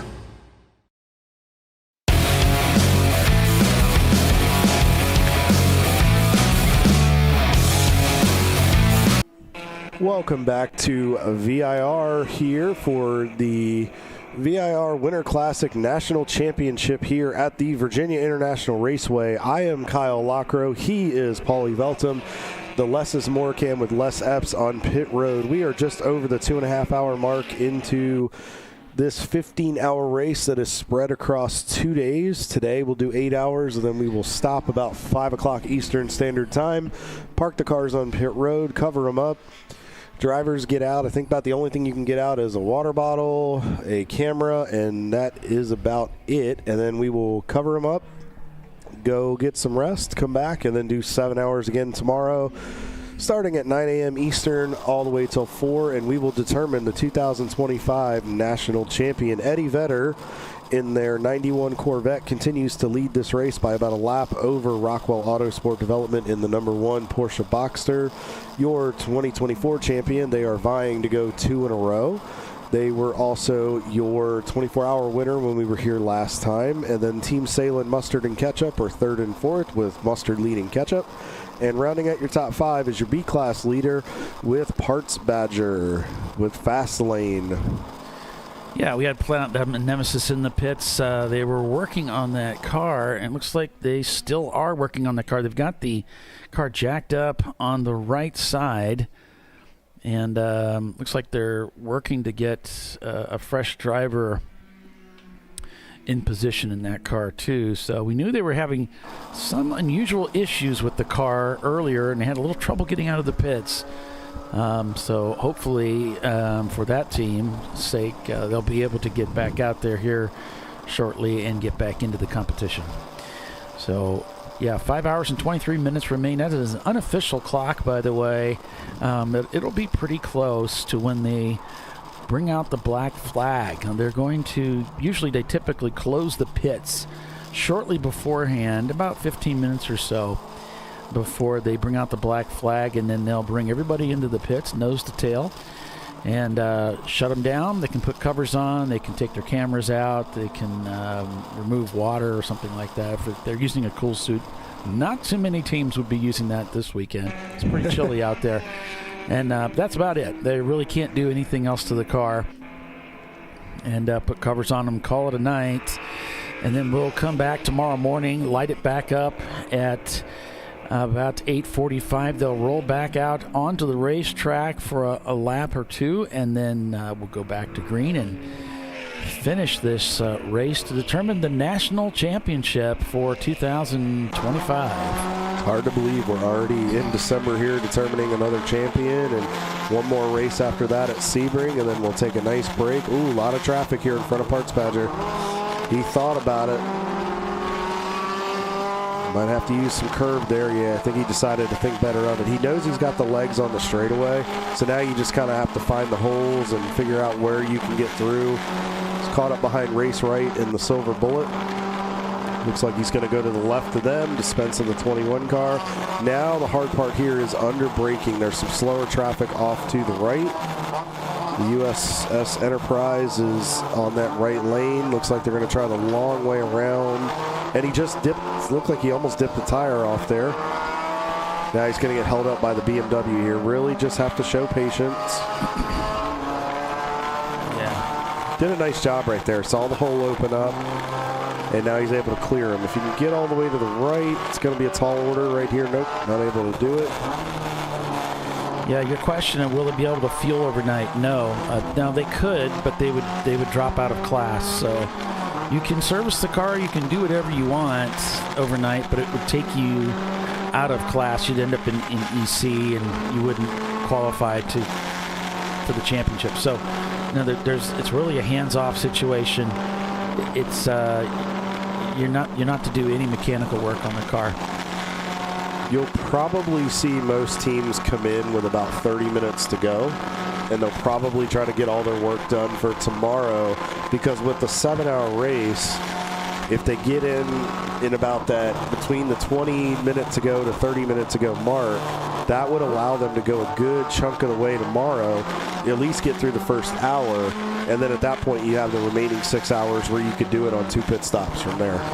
You're right, Drop Gear. It does make an interesting strategy, and that's part of the fun with Champ Car. You get to really think about things ahead of time and how you can play the rules to your advantage of what's going to happen in the event, so that, like Kyle said, maybe you can stop ahead of time, which you could bet a lot of teams do that.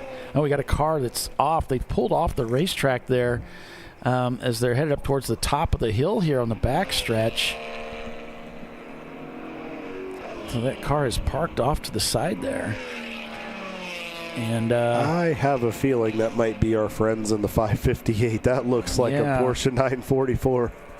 Yeah, it does. Looks like more woes for the 558. In fact, they're on the race control logs, 11:39. And here comes a caution. And there we go to purple 35. They're going to need to go out and rescue that car, who's spent more time in the grass than they would have hoped today.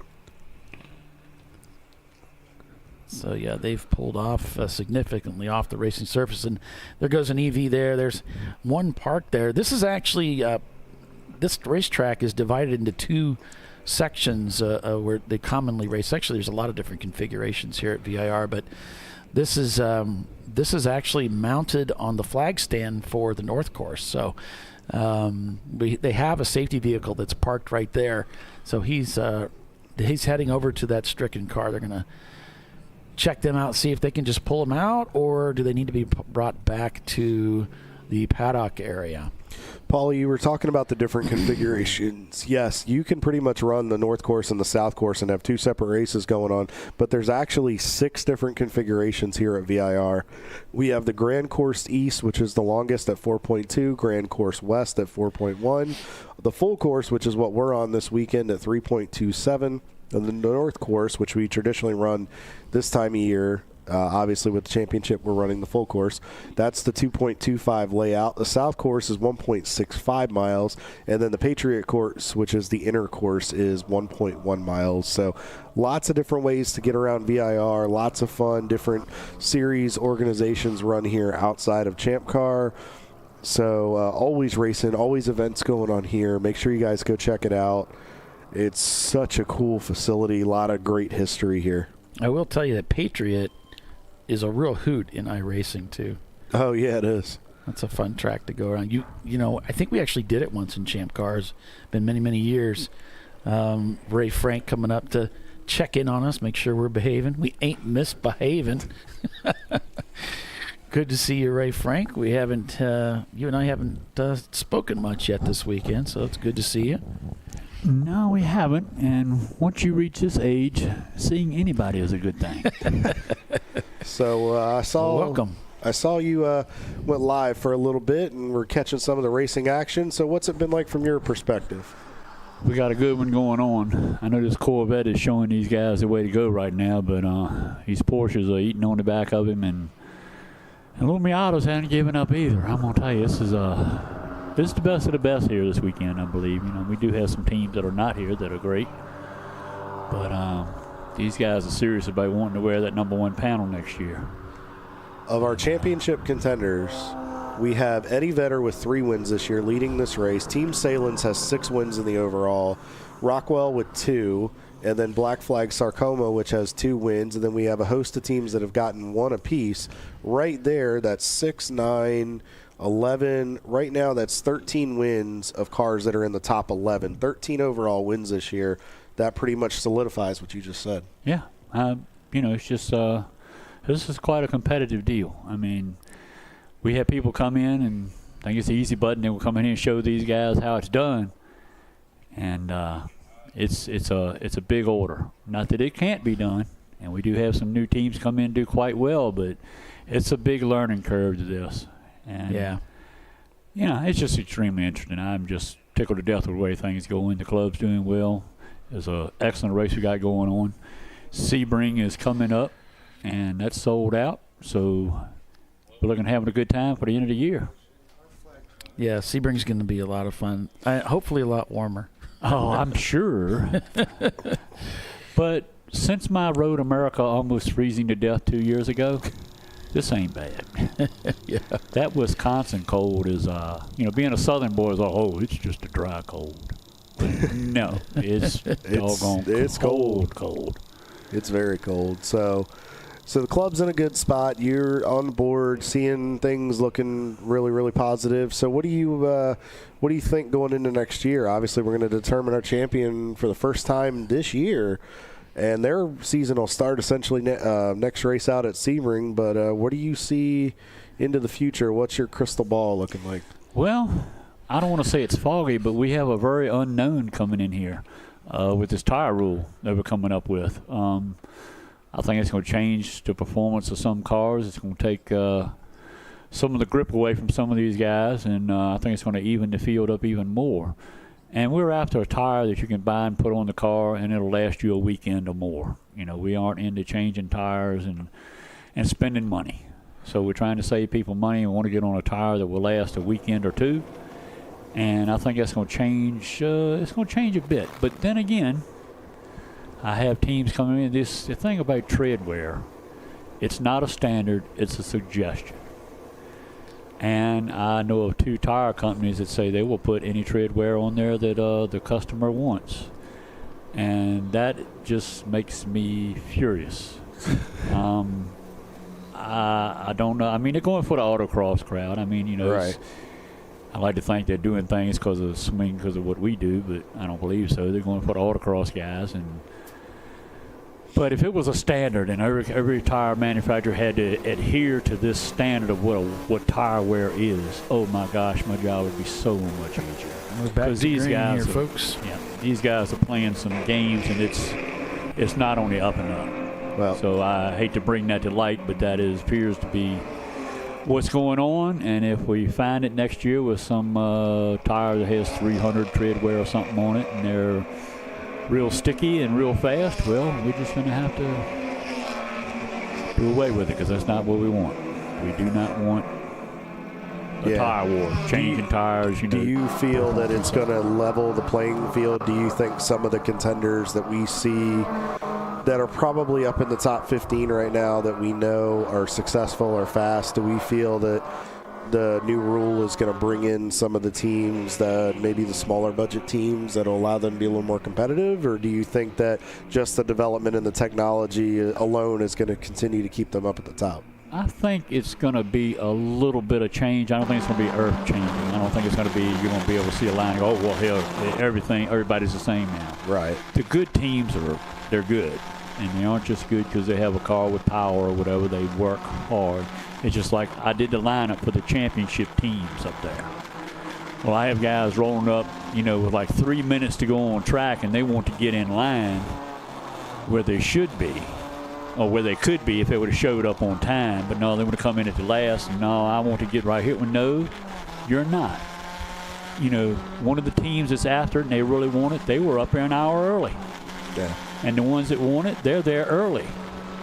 If you want it, you have to strive and go for it. There's nothing given to you in this sport. It is hard stuff. Not that it can't be done, and it's fun. When you get it right, it's so much fun. It's just unreal. It makes it enjoyable, and it makes it fun as a fan and as a broadcaster and as an enthusiast to watch when you get really, really good competitive racing. The Schumacher guys, these guys on screen right now they've raced with us a long, long time.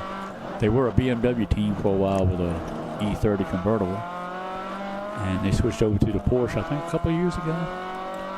Yeah, I mean, so many teams, and that's the interesting thing is even the teams with a lot of longevity, we're noticing they tend to switch manufacturers after a period of time.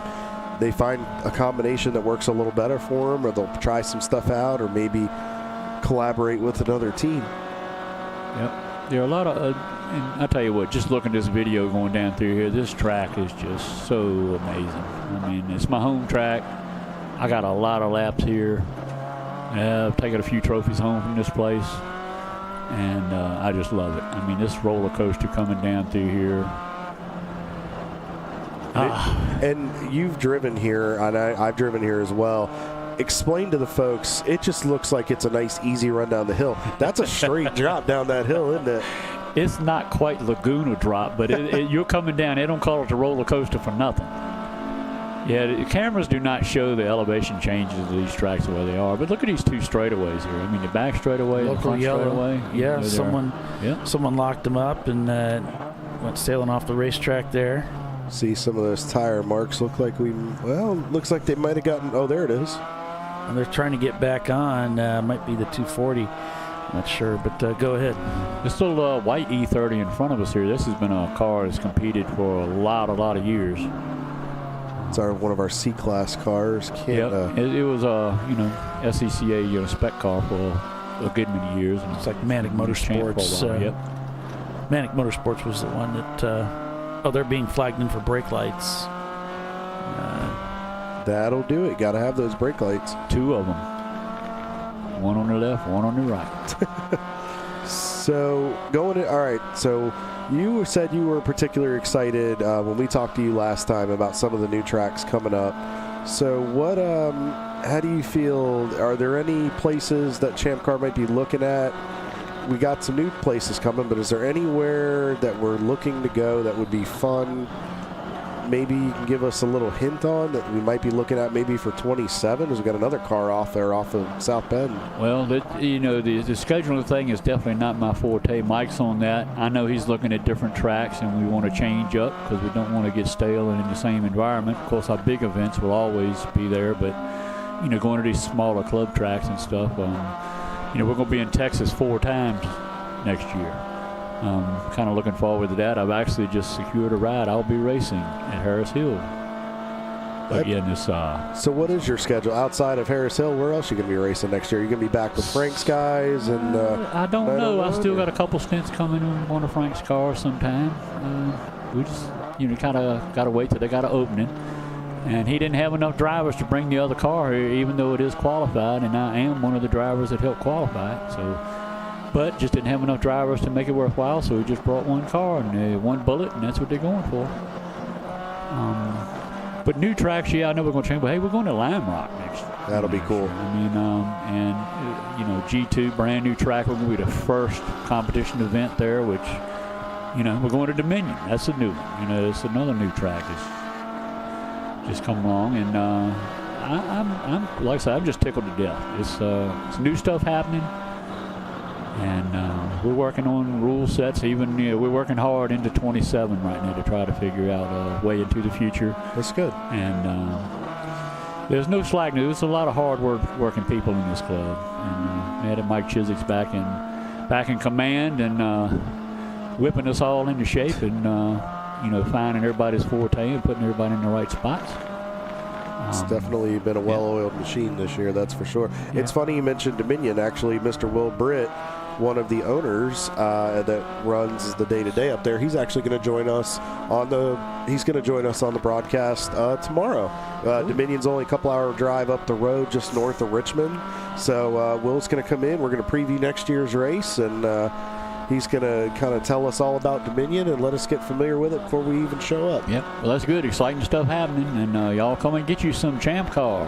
Absolutely. Come join us. You know, I know you hear me talk about how hard it is, but as I say again, it's so enjoyable when you get it right. And, hey, who wants the easy button anyway? All right, guys, I got to get back out here in the cold. Appreciate y'all do too. And Paulie, you've been over there kind of quiet, sir. So thanks, brother. Appreciate you. It's you know, thank you guys so much for what you do. We appreciate it. Ray, you be safe out there, be warm, and we'll talk to you soon. Well, I'm going to be as toasty as I can, but it's not no warm factor going on. Yeah. Y'all have a good one. Thank you so much. See you, buddy. Have a good one. Ray Frank, everybody, one of our board members and officials and longtime enthusiasts of Champ Car. And like he said, go to ChampCar.org and come get you some Champ Car. So the standings right now, Eddie Vedder leads this race by about a lap over Rockwell Autosport Development, then the number one car. Team Salin in third place in the mustard car. Then it's the ketchup car right together with the mustard car. Then it's in fifth place Parts Badger, RVA Graphics and Wraps, Money Shifter Racing, TCR in seventh, Wilson Daly in eighth, back 16 seconds. Then it's Madwag Motorsports and the Sarburns Autosports team behind them in 10th place. Got quite the battle up there, Paulie. We've got the second through fourth are still on the same lap, and we've got quite a bit of quite a few cars in contention. Sarburns is up there, Black Flag, Sarcoma. Our A-class cars are starting to make themselves known very quickly. Yeah, we'll go ahead and do some flips here. We'll show you the different class running positions here. Of course, we typically show the leaderboard by overall, but we'll give you the A class. There's the A class contingency there. Of course, you can see Madwag Motorsports leads over Sarburns, followed by Black Flag Sarcoma. These are the smaller displacement engines. Up a step, we got the Parts Badger, Money Shift Racing, and John Allen Special leading B class. On to C class, our largest class here this weekend, of course. We've got Rockwell Autosport Development, Team Salin, Mustard, and Ketchup there.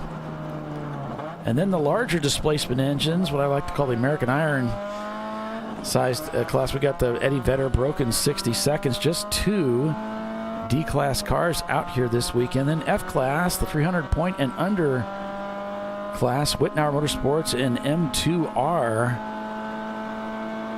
The only two cars in that class here this weekend. Nothing for EC coming up on my feed for some reason. So let me pull that up for you real quick, Paulie. I can kind of highlight those. So EC right now, Bimmer Performance Center continues to lead the EC division here over Suns Out, Guns Out. Section 8 Racing continues to, I think the lap counts are off a little bit here. I might have to recycle this. Just bear with me here, folks. Had a few timing and scoring things here today, so bear with me. We're going to have another guest here in the booth very, very shortly. He's actually already sitting to my right, talking strategy with his team.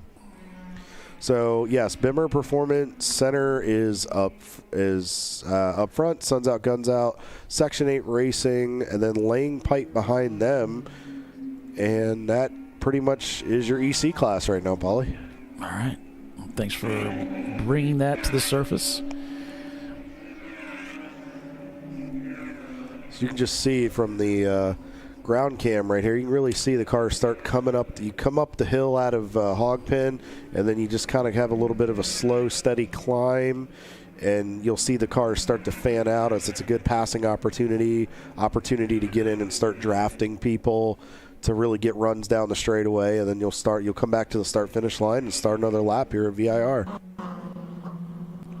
Yep, there we have the cars coming out of the pits and coming by the start-finish line. Looks like the black flag being issued, and that's going to be for the 233 for that meatball that they're issuing for that taillight infringement. So they'll get them in to get that fixed.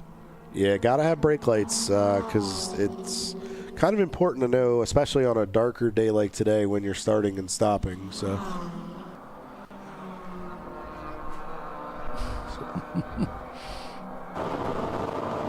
Ray came back up to give us one more wave before he goes back down into the action. Yep. So with that, we'll take another commercial break and be back in just a few moments here as we got a special guest in the booth with us here to talk about their racing.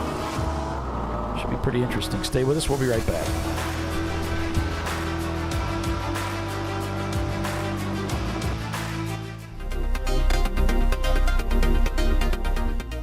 Welcome to TireRack.com, revolutionizing tire buying since 1979. With our unmatched selection of branded products, finding what fits your vehicle and is right for you and how and where you drive has never been easier. Through helpful online shopping tools that include our professional hands-on reviews done at the introduction of a tire and consumer reviews that give real-world feedback over the life of the tire, you can make the right tire choice and find exactly what you need. And if you prefer to talk to someone, our tire testers, our sales team, are available on the phone. And that's how we get you the right tire for you and your vehicle for where and how you drive. Dave's Twitch is back. That's because his wipers need replacing. But he went to AutoZone, where a friendly AutoZoner guides him to the right wipers and makes sure everything is working smoothly. Get in the zone, AutoZone. Since 1994, Flying Wrench has been a family-owned business renowned for exceptional European car repair and maintenance.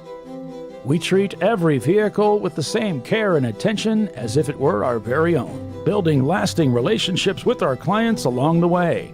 We specialize in high-performance vehicles, offering a range of services that include fabrication, construction, custom wiring, and much more. Visit us at flyandwrench.com. Discovery Parts is a veteran-owned racing and safety equipment company. While we're located inside Atlanta Motorsports Park in Dawsonville, Georgia, Discovery Parts can also be found at the tracks, supporting a number of Champ Car Series events. We take pride in being a reseller of the best of the industry to Champ Car teams and drivers. We know racing, love racing, and look forward to tomorrow to even more racing. Visit us at discoveryparts.com.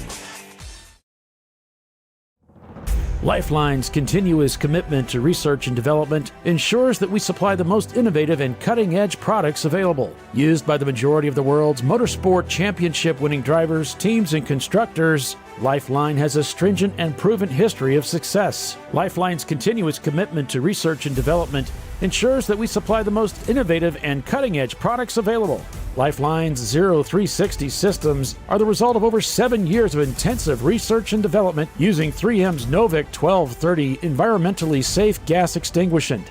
Lifeline uses only the finest quality components. For more information regarding our fire safety equipment and fire safety systems, please contact us at info@lifeline-fire.com. Jamie's on edge. It's her first time changing her own oil, but she went to AutoZone, where a friendly AutoZoner helps her find a deal on what she needs to get the job done right. Get in the zone, AutoZone. Frozen rotors from Diversified Cryogenics deliver increased performance and a higher level of safety while significantly reducing braking system costs. So to tell you a little bit about the durability of this product. So we have seen an incredible extension of the life of our brake rotors using frozen rotors. We've gone from brake rotors every other weekend to 6 weekends on one set of brake rotors, and I think they can go farther. The durability has been amazing. And it's been a fantastic season, and man, a lot of that is due to the way our car can brake on those frozen rotors. For more information, go to frozenrotors.com. Sentinel is a comprehensive motorsports video solution incorporating live streaming, local recording, 3 cameras with picture-in-picture, flag status, and much, much more. Stop playing with multiple solutions. Sentinel handles it all, including timing and scoring, vehicle data, graphic overlays, adaptive bitrate encoding, network bonding, and more. Sentinel is the solution to sharing your motorsports experience with your friends, family, sponsors, and the world. What are you waiting for? Get your Sentinel today and never miss an on-track moment. www.sentinel.racing. Ricky's truck is having trouble starting. So he went to AutoZone, where Joseph, a friendly AutoZoner, totally understands. He points out AutoZone's many free services, including battery testing and charging. Less delays, more free services. Get in the zone, AutoZone.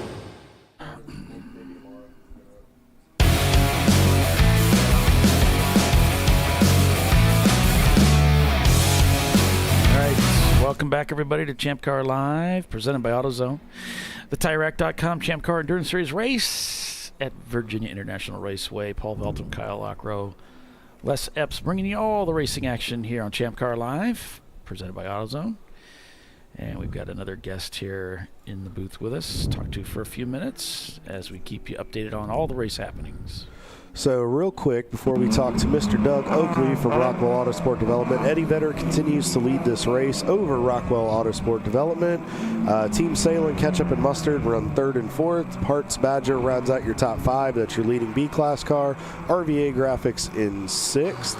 Money Shift is up to 7th. TCR 8th. Wilson Daily Racing hangs on to a strong 9th. And Mad Wag Motorsports, the leading A-Class car, rounds out your top 10. So, as I said, we have Mr. Doug Oakley here. Doug, welcome to the ChampCar.Live presented by AutoZone. Good to see you again. Good to see you too. Thanks for having me up here. Absolutely. So it has been a wild year for you guys. You guys have had a lot of success at a lot of races. You're in contention to go for 2 championships in a row here.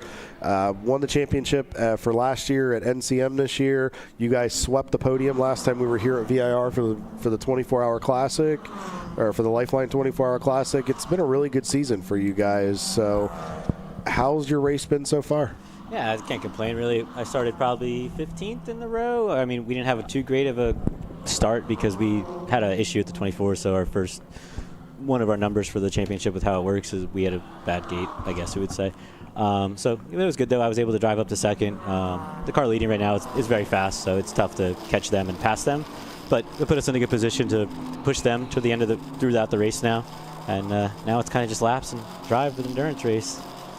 So you guys have been doing Champ Car for a long, long time. You bring a huge fleet of cars. Mm-hmm. You use it as a way for rental drivers to come out and participate and do this. But you guys also, I feel like, use this as a test ground for your pro program at the IMSA level and Michelin Pilot Challenge. So as we're going under yellow here. Yeah, we'll see what's going on here. Just hang tight here, Doug. We'll get back to you in just a second. I'll let you know as soon as I see something. Alrighty, so it sounds like you guys have you've become dual-hatted in that with your program. So tell us a little bit about that. I know a lot of people that know you from the IMSA ranks, they see you consistently in Champ Car. So what is that? What does that look like for you guys? Yeah, so I mean, it's a great way to almost build your own ladder to get people into pro racing, you would say, because you can meet the guys on the lower level. Maybe they have the funding, but they don't have the experience, and they want to come racing. So you bring them in. You could bring them to Champ Car. They reach out to us sometimes. I guess you would say, we encourage people to come race Champ Car with us at first, come start out, see how your talent is, everything like that. And if you do have the financial backing behind you and stuff like that, you can always progress out of here to other series. And it's good though, because we're able to almost build our own ladder. We could go from here and then hey, you want to go a little more serious than this, a little more money. We go to WRL maybe. And then, you could take someone from there into IMSA, but because it's very hard to take a new driver into IMSA, and you don't want to do that because it could almost discourage people from going there, because they go there and then, it's tough. That is the standard of racing in America is IMSA, so it's tough. But yeah, no, we love the rent Champ Car. It's awesome. I love coming here, still driving all the time. They get tons of seat time. It's top 5 right now is competitive. Anyone here can win this race, and they're fast. These cars are fast this weekend, the championship. But yeah, we're running 3 cars this weekend. VIR24 we ran 4 cars, but yeah, we have a full rental program. We bring 3 cars to most events. If anyone's ever interested, they reach out to us. We put them in a car and you run. We're trying to do the best we can with the prep. We have a full-time mechanic working on the cars now. Yeah, we just try and have a good time for everyone, and really for them to enjoy Champ Car as well. So what is it about Champ Car that keeps you guys coming back? I mean, what is it that you love about this series? Because the team's been around this a long time. You've been doing this a long time. I know I've personally raced against you on track quite a bit and been able to learn a lot from you. What is it about Champ Car that just makes it so special for you guys? A lot of it is the affordability. It's able to come here. We get to have a good time. We enjoy the weekend more so. We go to IMSA. It's work. We work when we're there. Here, it's still work, obviously, but we get to come here we have all our friends in the car this weekend. It's a good time. We all get to hang out. Yesterday we didn't get to really race, so we all hung out in the garage or messed around with the car, tinkering. We're all having a good time, laughing all weekend. And it's affordability. That's the whole thing with Champ Car, and the new tire rule coming out. I do think it's better for the series, not having the teams run multiple sets of tires to win the races. But at this moment in the series, it's kind of what it is. But next year with the tire list, there's a really good tires on that list too that last super long and they're super sticky. We're actually testing the Kumo on our 2 other cars this weekend for the next year's races. But yeah, that's Champ Car. It's affordability. It's fun. It's seat time. I drove 2 hours this morning. I'll probably do 2 hours again later today. Nice. I'll do 4 hours again tomorrow.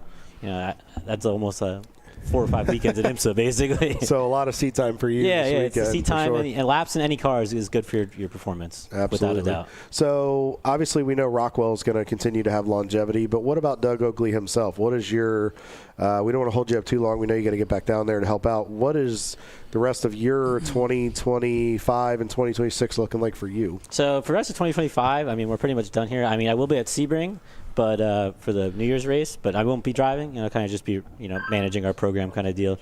We're running 2 cars there. They're rented out, so that'll be good. 2026, we're still working deals for next year. Hopefully, maybe I'll get to go to IMSA next year, run a full season. We had just switched to a Hyundai, so we're really looking to try and get that car back on track for next year. But IMSA's tough with how you can work a deal and everything like that. There's so much that goes into that. It's a whole nother realm of racing. But yeah, that would be my goal for next year, is to be on track at IMSA TCR full season. Perfect. If not 2 races of the 4 hours at least. Okay. But goal would be full season next year in IMSA. Awesome. Well, we hope that works out. Now, is there anybody, partners, sponsors, people that have helped get you to where you're at now that you would like to thank and reach out to? There's really one person, is Alex Rockwell, the man himself. He pulls the train for us. Anything we need, he kind of helps us out with. Luckily, the last few years, we've now been able to make this into a business with running the rental car program, running 3 cars at events. It makes sense now, what we do. Like I said, we hired a full-time guy because we want to run 3 cars. We want to get people in racing Champ Car. And the more cars we could bring, the better results we have, the more people want to come race Champ Car. And it's just better for us, and it's better for the series. Yeah. Yeah. So, absolutely. Well, we appreciate it, Doug. Good luck the rest of the weekend. We'll be keeping an eye out. Good luck. We wish you guys the best in the championship fight. Hopefully you guys can get another victory as well. Yeah, we're going to try and defend this title, but it's going to be tough, Probably this time tomorrow we'll have a better idea of what's going on and how hard we need to push. But, yeah, the rest of today is probably just we're running laps all day. I think that's everyone's kind of mindset, too, seeing how sailings are going. Absolutely. Well, we wish you guys the best. Good luck. Please tell Alex and Eric and everybody and Josh down there we said hello. And if we happen to see you on a camera, wave to us. Let us know how you do. I will do. All right, guys. Thanks, guys. Appreciate Doug Oakley, Rockwell Autosport, folks.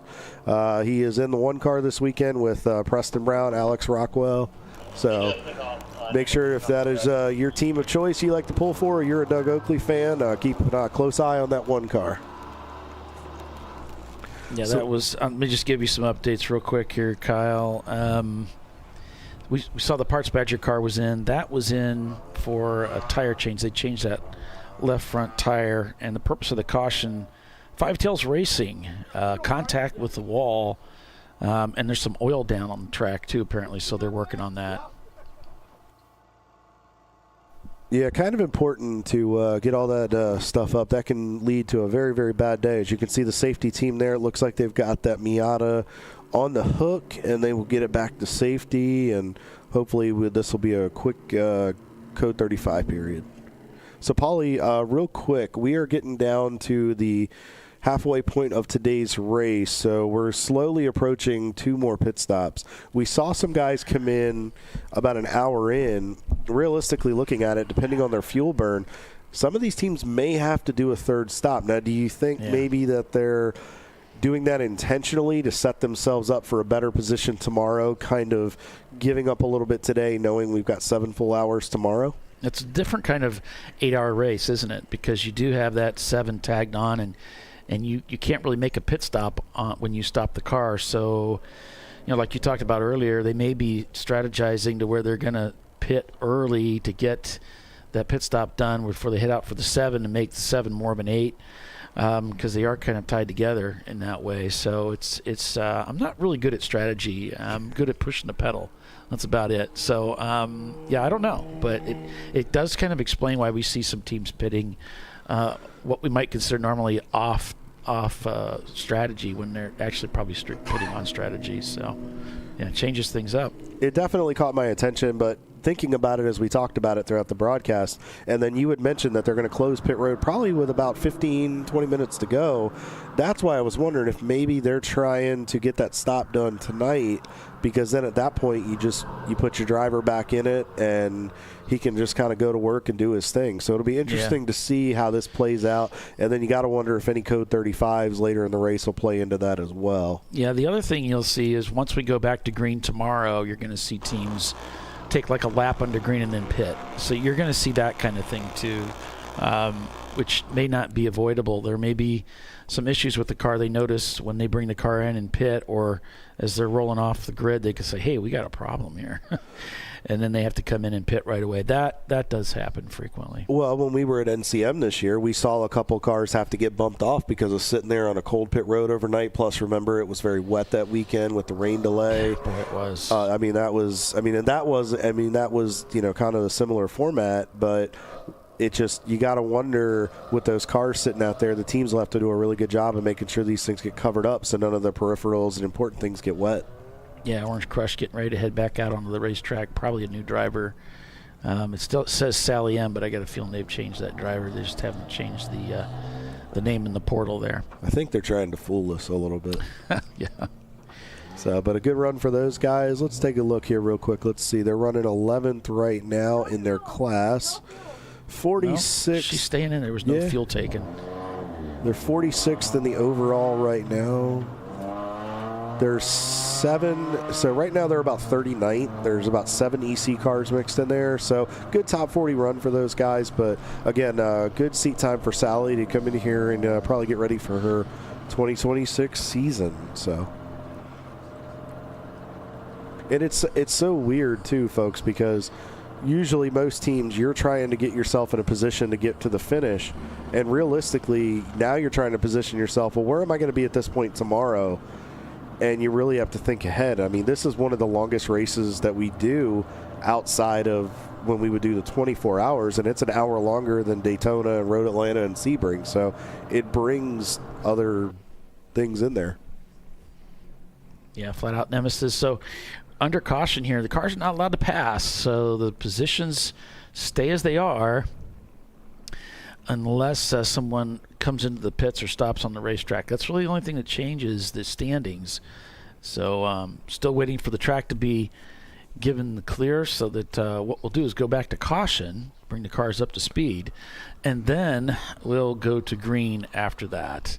That guy looked strangely familiar. Yeah, less out there in the cold. We need to call security. Security, we have a fan hanging out on pit road. We need him escorted back behind the wall. We have a hard worker. We do very much have a hard worker. Snatch him up and probably put him to work. I'm waiting to see if he hears it and get his facial reaction. He'll hear it. It's just a matter of time. He's also working. He's doing a great job. Getting some footage for all of those special clips that he does. You know, the clip that he just published last night, he shot during the day and then goes back to the hotel when I'm relaxing and everything. And he's out there, you know, he's making videos in the hotel room to publish late night, early morning for everybody to enjoy. So he does a really good job with them, folks. If you get a chance, smash that subscribe and like button on our YouTube channel and check out social media. He does a really good job. He does great voiceovers. He really gets the details in the interviews, and he's really good at what he does, and we're glad to have him. He's a great teammate. So is that the Wittenauer guys here? Yeah. Yep. Yeah, he tends to be attracted to these Mini Coopers. Oh, no, that's the John Allen special right there in the 80 car. That's our beak light. Well, he ran for those guys at You're putting it together, man. It's all coming together. Yeah, that's what I'm saying. There's magnets on that car. Yeah. He ran that car at Road Atlanta. He likes the Mini Coopers. Yeah, and I think he was talking about how if it would rain here that they would do really well, which I didn't know that. And that's Andrew. The sides there to the left. I wonder if Andrew's driving with them this weekend. It looks like your mic is down. It looks like Les. Not sure what's going on there. But, getting a really good shot there, getting some fuel. It's all B-roll stuff that he's taking here, so we just get to enjoy it. Car's still circulating around the racetrack, and there it goes. I got your audio now. It's amazing having that production team when they can do stuff. Yep. Andrew is driving this weekend. Oh, Andrew's driving this weekend. Okay. Thanks for that update, Les. Cars still circulating around the track 35 mile an hour. Still under caution, folks. You're not missing anything.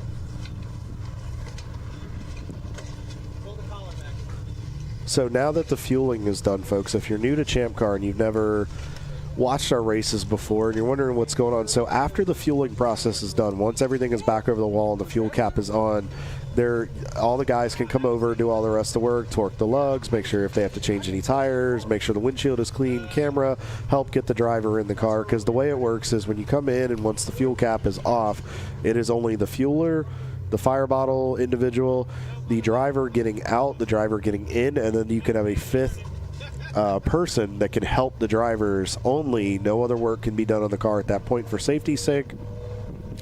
And they all have to be head to toe in the fire gear and make sure. The only exception, as you can see right there, is the gentleman there had sneakers on. Obviously, they don't want you beating up your very expensive $200 fancy racing shoes, so they let you wear closed-toed sneakers to go over the wall, but everything else has to be head to toe. Obviously, individuals with facial hair have to have balaclavas, so to make sure nothing unnecessarily lights up. So it's worked out really, really well. Ray Frank, who comes on our broadcast, talks about it all the time. Excellent. Have you gotten in the car yet? No. I get in after Chip. Okay. So next thing you're in. Yep. 49. Looks like you got your heated gear on. That's not on. All right. I ran to one battery. All right. So we're going to look forward to seeing you out there. Be nice and smooth and stay warm. Yep. All right. It looks like they're going to get ready to get going here. You're live.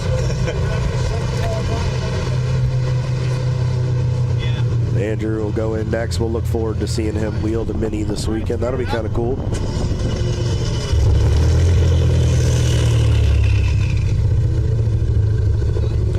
Alrighty, as we can see, all the teams down on pit road, they got all their tents up, and hopefully they got some stuff up. Oh, Eddie Vedder's in, it looks like.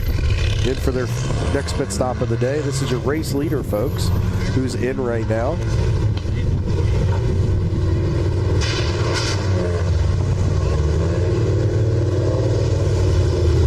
Looks like they're getting ready to fuel, but it looks like they're taking a look at the back end of the car, just making sure everything's okay. Yep, here we go. They're just doing a standard fuel stop. one of our volunteers this weekend. If you ever want to come out and volunteer, go to the ChampCar.org website and come volunteer and learn about ChampCar. Les getting some great shots here.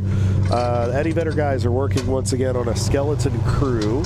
So they not only drive, they work on it, they fuel it, they do all the work. These guys are some of the hardest working individuals in the Champ Car garage, and we're grateful to have them be part of our series. So while we're watching that, we have another guest in our booth, Mr. Craig Wiggins from the Warriors in Motions team. Craig, how you doing? Doing well. How are we doing today? Oh, we are enjoying a great race here, nice championship race. How is your day going for Warriors in Motion? Doing pretty well. Got 3 cars, still racing, switching out some drivers, so we're cranking along. Now, can you give a little background? I know we've had Andy on before and a few of the guys, but for those that might be new or never joined us, can you give a little bit of insight as to Warriors in Motion, your cause, and kind of what makes you guys go around? Yeah, Warriors in Motion, Heel and Toe for Heroes, 2 veterans racing organizations that our goal is to bring veterans out here and help with the healing the PTSD. Racing simulates like being in the military. And, you know, when you have PTSD and you have these things, it helps you heal and do things. So our cars are built by veterans, raced by veterans. It's us coming out, hanging out with a group of guys that we haven't had, that we lost when we left the military, and just bring that camaraderie back. That's awesome. Now, we've talked about this for a long time, and we've seen what you guys have done. And this is something I've always been curious to ask. Have you seen, because it's a brotherhood in the military, you know, brothers, sisters, fighting, you guys are all together. Have you seen a difference, knowing that it gives you guys purpose, it gives you something back in that civilian lifestyle? Have you seen a difference, and have you seen it turn the veterans' lives around and have you seen the rates come down of those that have unfortunately fallen to suicide? Yeah, so sad story is, you know, I've lost more friends to suicide than I did when I was in Afghanistan, right? So one of the things we want to do is get veterans out here and get them talking about what's going on. Yes, when we come out here, it's not just about racing. We talk to veterans about, you know, their VA disability. Are you seeing someone? Are you talking to someone?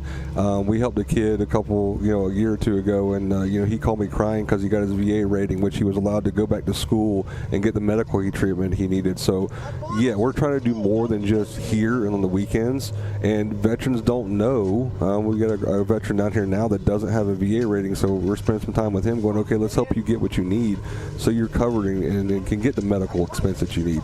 That's awesome. It's great what you guys do. It's amazing. By the way, we thank you and all of your brothers and sisters for your service. Everybody across all of our armed forces, everybody here at ChampCar, we greatly support our military. Thank you for keeping us free. And you guys have a cool promotion. Real quick before I get to that, what other advocacy do you guys do for the veterans? Obviously, you try to get them that, but do you just try to support each other and just make sure you're there as another lifeline? Yeah, so we're starting small, and obviously what we're trying to do is grow more. So with the cool thing with the cars too is that if you're a veteran racing, or if you're a veteran small business, or you're another veteran small nonprofit and you want to come out here and advertise for us, or you want us to put your sticker on the race car, like, we'll do it and help you out and show someone. You know, there's like we've got like Vets Helping a Vet in Greenville, South Carolina. They do a lot. Fishing for Heroes is another veterans organization. So it's not about us, and it's paying forward that we want to do. That's awesome. So along with the advocacy that you guys have for that, you guys are doing a special program this weekend. So what can you give us a little bit about that? It's for the children, we hear. Yes. So the Toys for Tots program was adopted by the Marine Corps in 1948, and they collect toys. And you can see, I'm sure you see boxes all around your city now and and your businesses. They collect toys and give them to disadvantaged people. So our idea is, we got a box and we want to collect toys from the paddock this weekend, and we'll take them and turn them into Toys for Tots and just help and just pay it forward. You know, do more than, you know, what we've got. That's awesome. And if anybody on property, we had mentioned it briefly earlier in the broadcast, obviously you can run out here in Danville, Martinsville, Greensboro, or South Boston, run out to a local store, grab a couple gifts. Where can they find you guys to donate those gifts, or if they just want to donate to Warriors in Motion in general. Yep, so you can go online, you go to Warriors in Motion. We're on got the website. You can go find us there. Inside the paddock, there is a big American flag that you cannot miss. We have a box with a wrapping paper around it. It's got labeled Toys for Tots. You can come by and find us.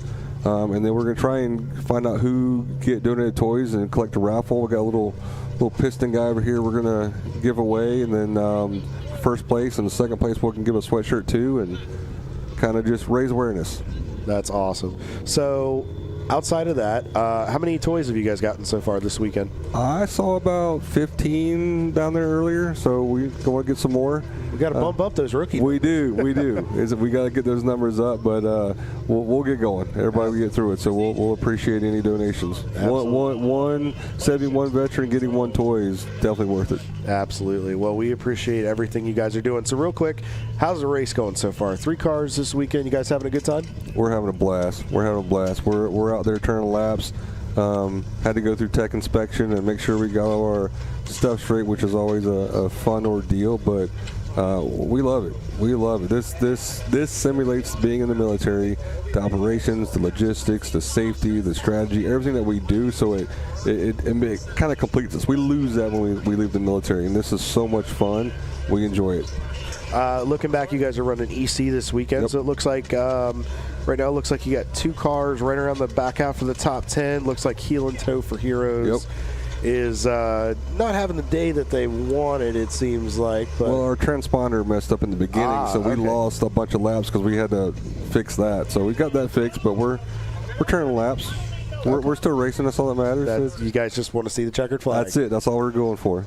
Trash Pandas, Jason and those guys just sent you guys a $100 donation Awesome. through the site. So we really appreciate that, guys, very, very much.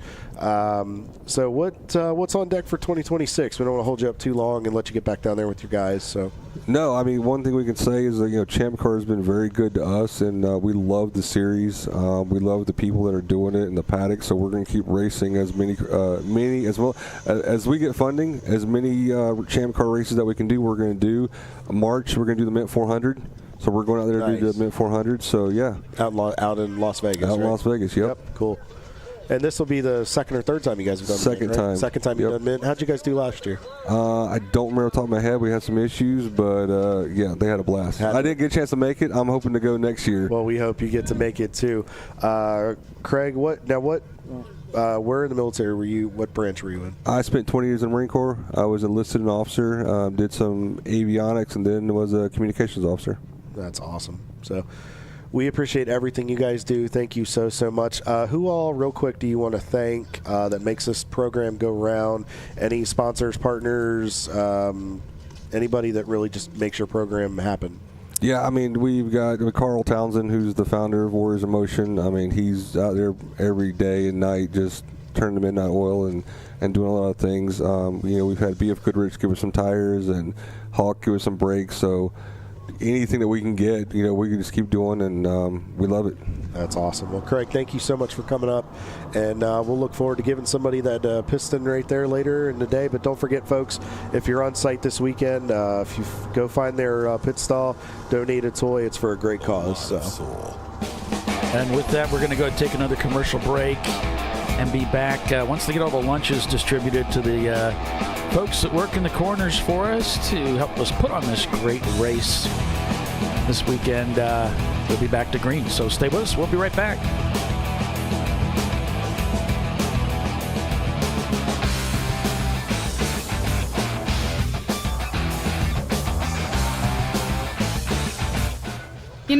I'd buy tires online, but then what? We've thought about it. We're TireRack.com. They should let you ship directly to a mechanic. Actually, we call them independent recommended installers. They should have 1,000 mechanics. Try over 7,000 installers. Then you just make an appointment. At a time that's convenient for you. This could change tire buying forever.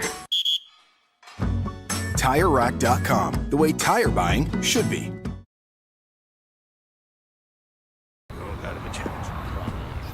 Ricky's truck is having trouble starting.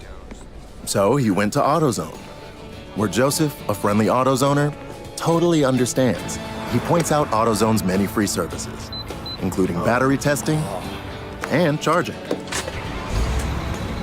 Less delays, more free services. In the zone, AutoZone. Since 1994, Fly & Wrench has been a family-owned business renowned for exceptional European car repair and maintenance. We treat every vehicle with the same care and attention as if it were our very own, building lasting relationships with our clients along the way. We specialize in high-performance vehicles, offering a range of services that include fabrication, construction, custom wiring, and much more. Visit us at flyandwrench.com.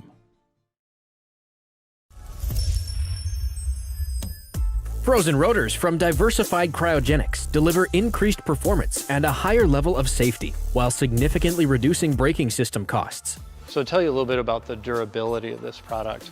So we have seen an incredible extension of the life of our brake rotors using frozen rotors. We've gone from brake rotors every other weekend to 6 weekends on one set of brake rotors, and I think they can go farther.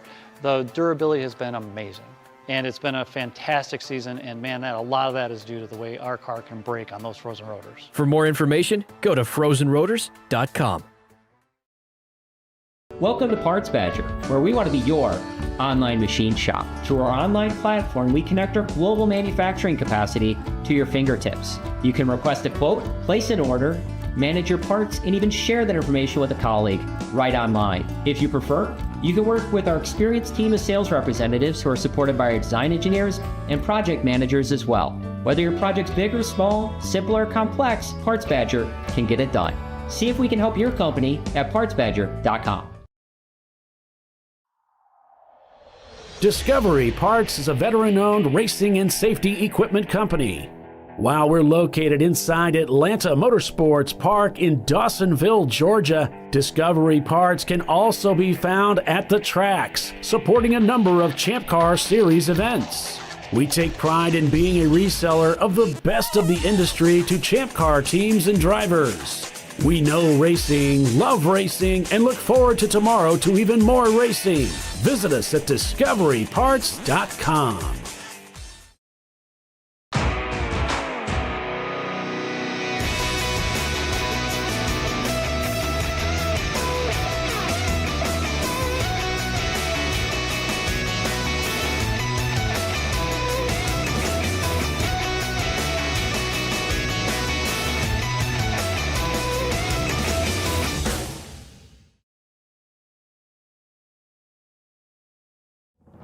Lifeline's continuous commitment to research and development ensures that we supply the most innovative and cutting-edge products available. Used by the majority of the world's motorsport championship-winning drivers, teams, and constructors, Lifeline has a stringent and proven history of success. Lifeline's continuous commitment to research and development ensures that we supply the most innovative and cutting-edge products available. Lifeline's 0360 systems are the result of over 7 years of intensive research and development using 3M's Novik 1230 environmentally safe gas extinguishant. Lifeline uses only the finest quality components. For more information regarding our fire safety equipment and fire safety systems, please contact us at info@lifeline-fire.com. Sentinel is a comprehensive motorsports video solution incorporating live streaming, local recording, 3 cameras with picture-in-picture, flag status, and much, much more. Stop playing with multiple solutions. Sentinel handles it all, including timing and scoring, vehicle data, graphic overlays, adaptive bitrate encoding, network bonding, and more. Sentinel is the solution to sharing your motorsports experience with your friends, family, sponsors, and the world. What are you waiting for? Get your Sentinel today and never miss an on-track moment. www.sentinel.racing. The Jimenez family are having battery issues. But a friendly AutoZoner tests their battery and helps them find the right Duralast battery to get back on the road. In the zone, AutoZone.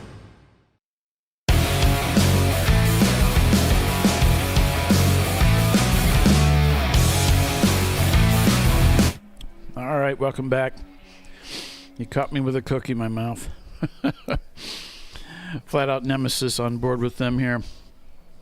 Try and get you some audio if it's not too... Yeah, it's a little choppy right now.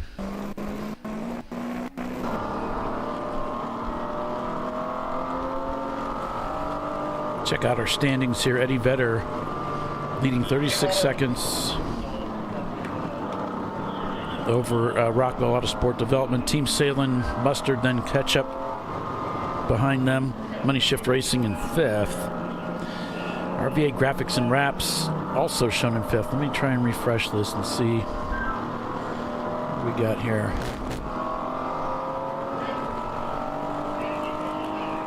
Yeah, it looks like our standings. I'm looking off of 2 different leaderboards here, so there's some confusion here. The Pylon has it as Money Shift in 5th. Well, we got an interview coming up here, so here we go. That's new. That's new. Alrighty. So I'm down here in the pit lane. Where's the motion? I got Mike here with us. So you want to say something to your friends and family at home? Hey, Roy, Phoenix, OJ, Andre, Deb. Hope you guys are enjoying it. We are. Have a great day. Nice and chilly. Thanks, Les. Never a problem. Special request to the kids at home, just making sure they're watching. All right, Les, thanks for that, man. Appreciate it. Had to get his own Scott Pruitt in. Hi to the kids and the family at home. Yeah, exactly. Yep, that's great. That's great. Back here at VIR, it's the National Championship race. This is the big one, folks.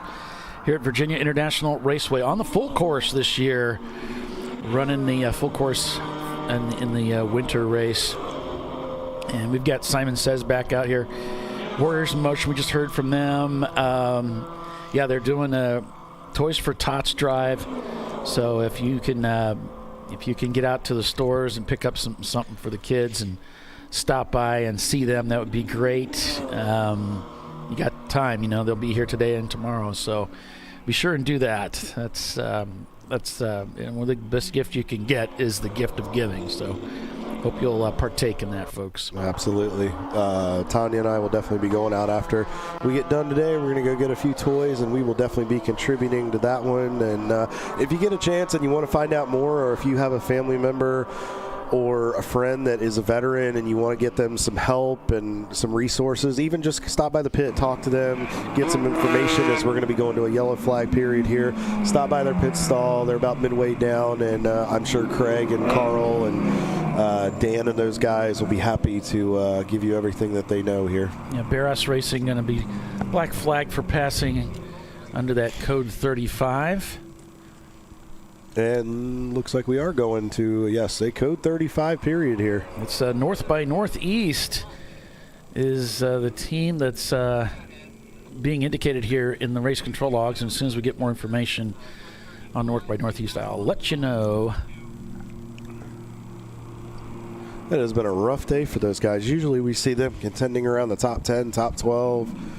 Just hasn't been the race that they've wanted so far. Looks like the car's stranded there, Kyle, coming out of turn 2. Yeah, right off to and they're right in the line there. But if the car was leaking fluid, it was a smart move to get the car off the racetrack, and just for safety's sake. And the nice thing is, coming out of the corner right there, if they can get the car hooked up, there's a cutout right where our camera is there as you enter the NASCAR bend that they should be able to get them hooked up and out of the way, and hopefully we can go back green flag racing. I just got a note from John Whitnauer from Whitnauer Motorsports. John was saying, and I think part of the reason we're seeing a lot of guys going off track, it takes so long to get the tires and brakes heated back up after a long code 35 period that it's really costing guys being able to get into a rhythm, Paulie. Yeah. So I wonder if that is what is causing us to have so many of the issues. And I mean, John was very adamant about the fact that it's kind of messing with them a little bit because they know the car's got pace, they know the car's good, they feel like they can contend, but they can't get into a rhythm when we go code 35 every little bit. So it's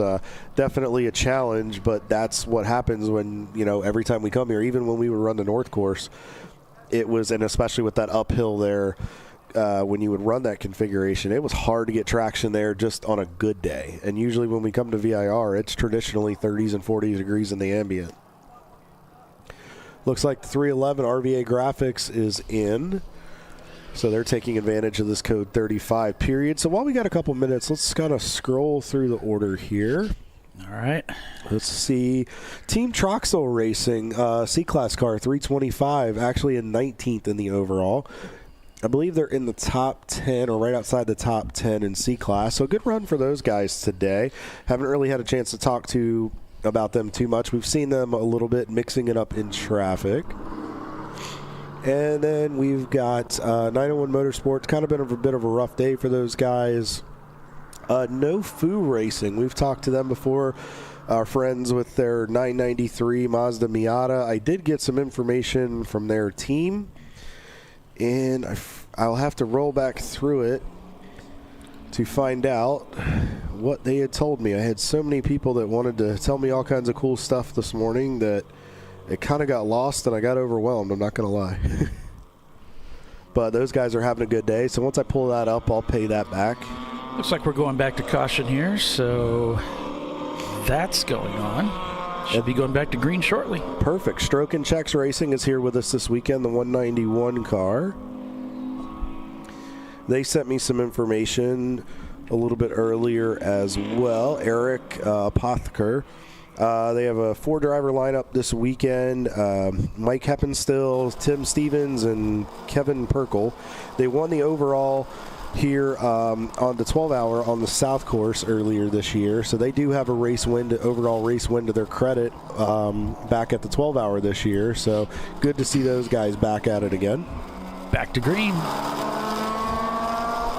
Eddie Vedder leads this race still. And that was after a pit stop. Boy, I thought they were going to really tumble in the standings, but they managed to reclaim that position. 2.2 minutes, 0.2 minutes up on Rockwell Autosport Development, the number 1 car. And then it's Team Salem Mustard. Then the catch-up car back in under 35 seconds is the Mustard car from the Rockwell Porsche Boxster. Money Shift Racing, though, right in the thick of it there in 5th place, back about a lap. Eddie Vedder caught in some heavy traffic right here. Parkway Euro, a couple BMWs in front. Here comes the opening right here. Had to use a bit of curb. Tight gap right there. May try to go to the left. Looks like he's going to get him cleared. Should have a little bit of clear sailing until he gets down through turns 1 and 2. Oh, a little bit of brake lock up from a couple cars in front. That looked like, not sure if it was the 901 Motorsport BMW that had the lock up, but that'll get your attention. Here comes the Corvette, guys. I like what he did right there. He backed off early, knowing that they were getting ready to catch some slower traffic, and he was able to dispense in one of the Miatas right there. He's up behind the white BMW here. I'm not sure which car that is. I think that's the 702.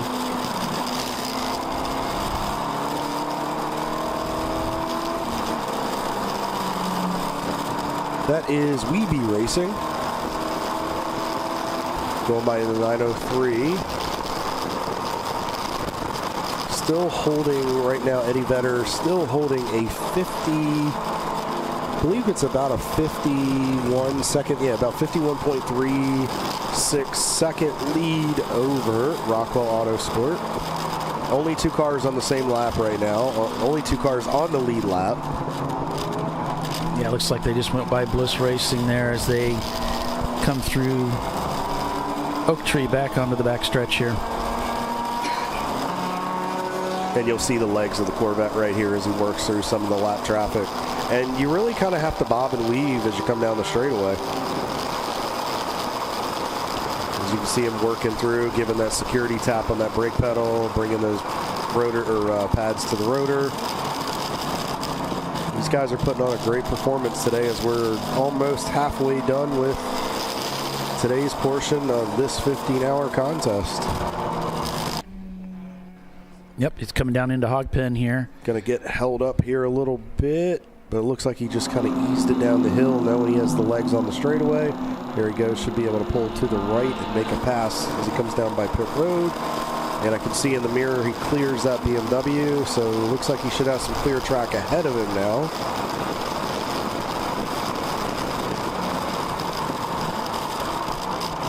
See is that the 324 or 234 on pit road?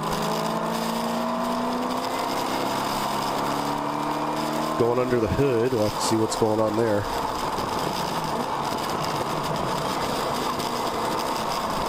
Yeah, we got a number of cars on pit road here. G unit also in the pits here. It's like Scooby in the car. Looks like they're trying to get the car started. Yeah. So this is the 440 G unit racing. So they're working on that car. 2006 Infiniti.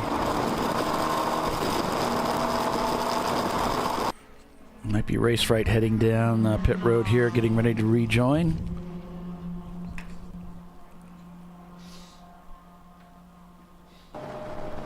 Well, Race Right's actually out there on the racetrack right now. Bless you, Kyle. Let's see. They are two positions. Let's see. They are third in class, 12th overall. Their best lap time at 2:18.4. Their last lap at 2:23.5. Another good run for these guys this weekend. It's been the duo of Dale and Andy in the car this year. They've just, everywhere they've gone, they've been really successful, very consistent. They may not get out there and just lead on the outright, but they just continually, in that little Miata, they have such a good, yeah, see, he's a little frustrated right here. He's trying to get by, he realizes he can't really go anywhere. He's getting passed by RVA. He's trying to hunt down the Salins cars they had. There's a car coming out of the pits there as they go down into turn number 1 here. One of the Salins Porsche's cars hanging out to the right here. That looks like the Schumacher taxi right there. I could be mistaken. Maybe right that is front. Well, no, I believe Salins is in front, but I believe the slower car is the Schumacher taxi. You were exactly right, Paulie. But I think, yep, okay. Yeah, and I think Race Right's trying to work by these guys. I'm not sure if that car just came off pit road or not. So, yeah, it looks like they're just on their tail here as they come through this section heading up for the Snake. Dale wants to make the move, but he knows it's very risky through there. It's a single file portion, and then if he can just hang with him a little bit, but the Porsche has a little bit of legs as they go under the light cars bridge. And then they head up through those upper S's. Now, if Dale can just stay close enough, he might be able to outbrake him getting into Oak Tree. Yeah, I was thinking the same thing, but then I was remembering it's a Porsche Boxster. Nobody outbreaks a Porsche Boxster. Well, so. I noticed Schumacher, I think with coming off pit road, the brakes might not be fully up to temperature yet, so I have a feeling he might, well, not yet. I guess he's not close enough. He's still within a couple car lengths. I mean, Dale and Andy are both notorious for just being very, very patient. I talked to Patricia and Pat Billings last night. I was texting back and forth with them a little bit. We just were getting a text chain going for the feed and everything, making sure we had all the I's dotted and T's crossed.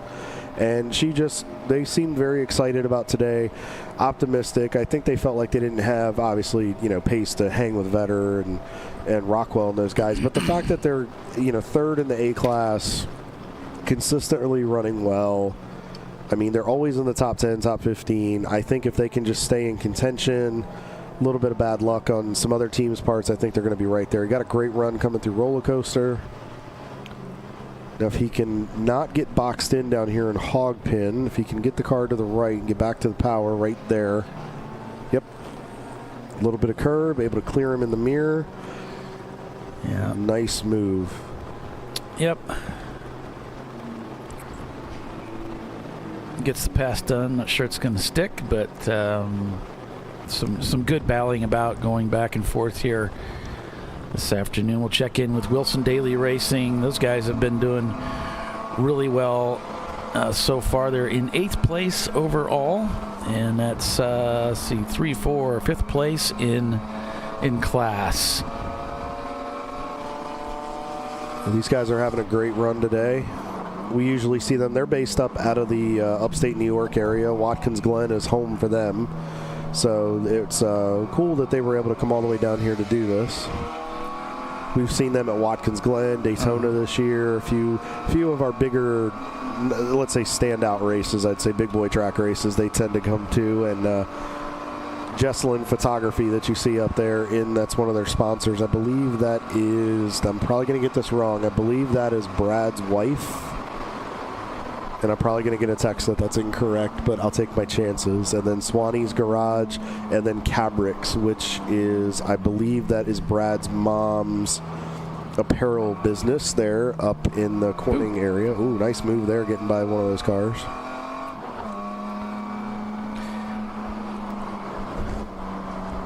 It's really sad that I know some of these people's sponsors. Like, I have no life, Paulie. I need a hobby.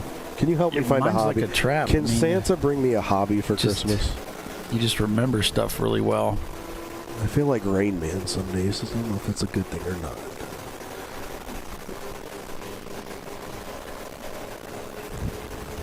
And Logan at the wheel here in the Sennheiser car.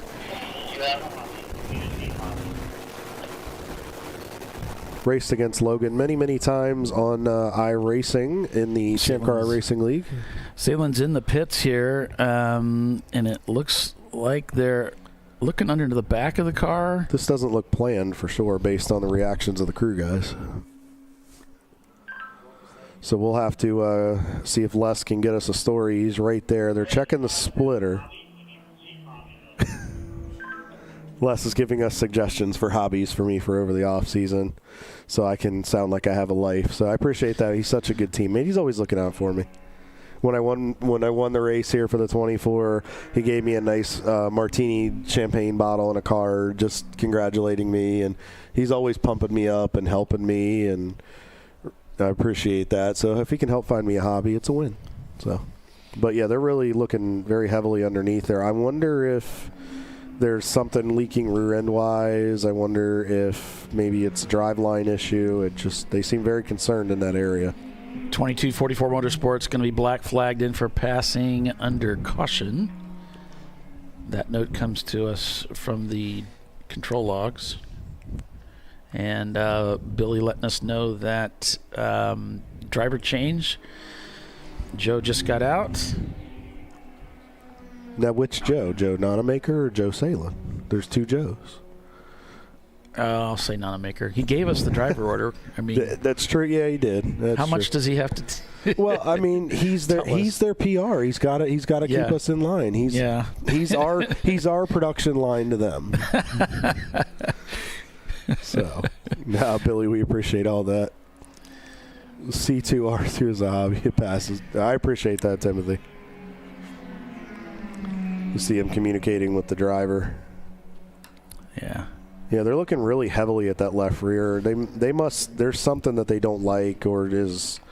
Yeah, I'm looking through the race control logs. I don't see anything where they had gone off, so I'm not sure what's going on there. But they're obviously concerned about it, and of course, those Porsches are driven with half shafts. So, if they got any noise back in there, that would be a concern for that half shaft. And we haven't heard too much. Speaking of those noises, that flapping that we were hearing on Eddie Vedder earlier in the race, I don't hear that anymore. So I wonder if something maybe came loose over the curbs, because VIR folks can have some abrasive curbs and the gators that if you hit them enough, it can knock stuff loose, especially if you have to aggressively use it. So I wonder if it sounds like they were able to get it reattached, because I don't hear it knocking or flapping anymore. So we never got a confirmation exactly of what it was, but it was something in the rear end of the car, because they came in at one point to look at it, and they've had a nice recovery as they continue to lead this race over Rockwell Autosport Development.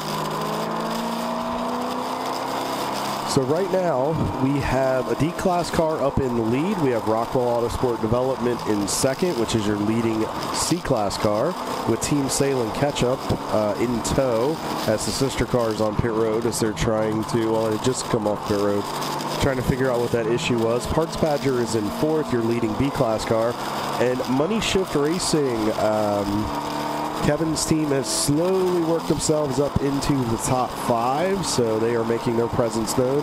RVA Graphics up into 6th with the 411. Team Salem 943 is in 7th. Wilson Daily Racing is in 8th.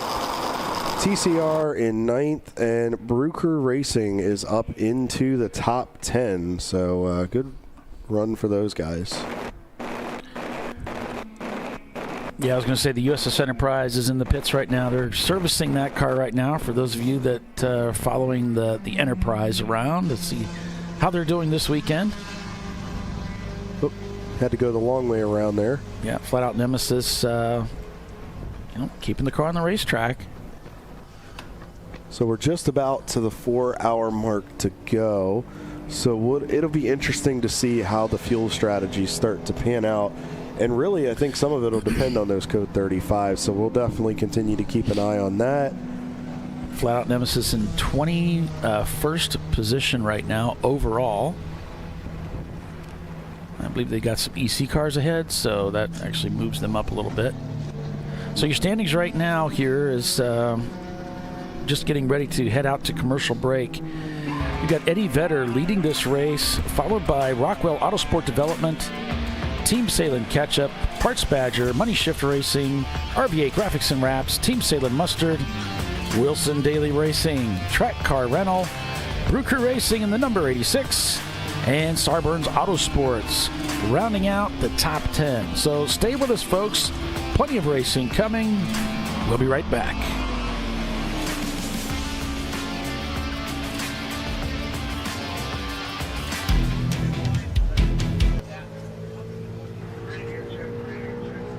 Probably need new tires. You do. What if they sold tires online? We do. We're TireRack.com. They could offer lots of tires We have so many tires. and help you find the right tire. It's called the Tire Decision Guide. Oh, and they could ship them to a nearby mechanic. We shipped over 7,000 independent recommended installers. This is an amazing idea. Sorry. TireRack.com, the way tire buying should be. George and Junior are fed up.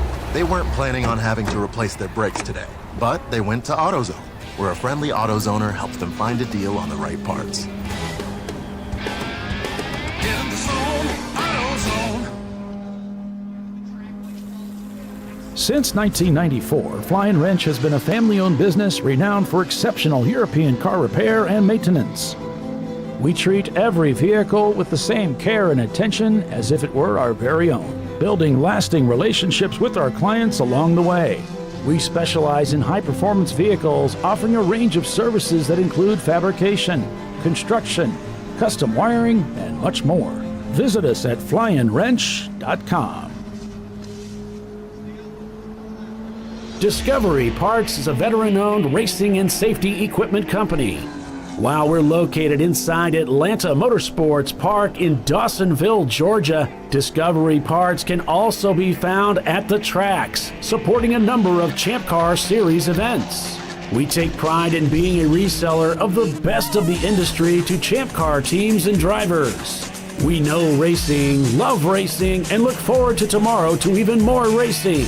Visit us at discoveryparts.com.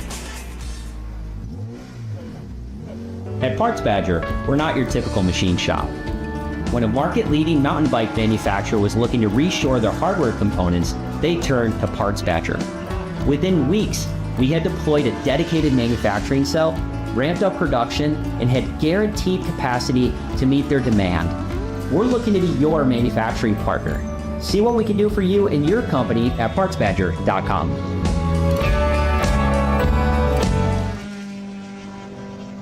Lifeline's continuous commitment to research and development ensures that we supply the most innovative and cutting-edge products available, used by the majority of the world's motorsport championship-winning drivers, teams, and constructors. Lifeline has a stringent and proven history of success. Lifeline's continuous commitment to research and development ensures that we supply the most innovative and cutting-edge products available. Lifeline's 0360 systems are the result of over 7 years of intensive research and development using 3M's Novik 1230 environmentally safe gas extinguishant.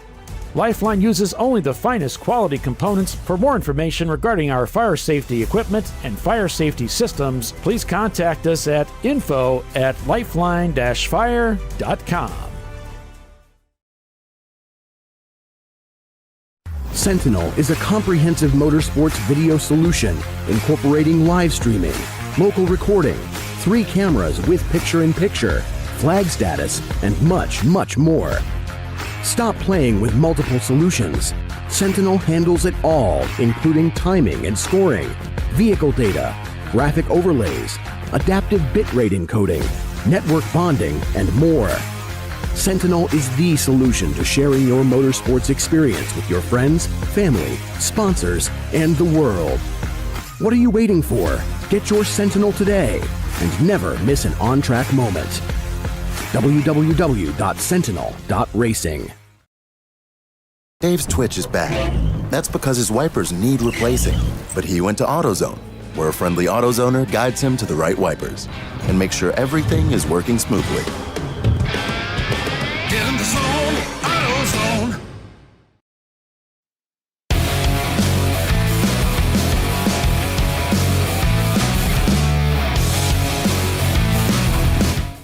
Welcome back to ChampCar.Live, presented by AutoZone, the VIR Winter Classic, determining our 2025 National Championship champion for this year, which is really, really cool, here at Virginia International Raceway this weekend.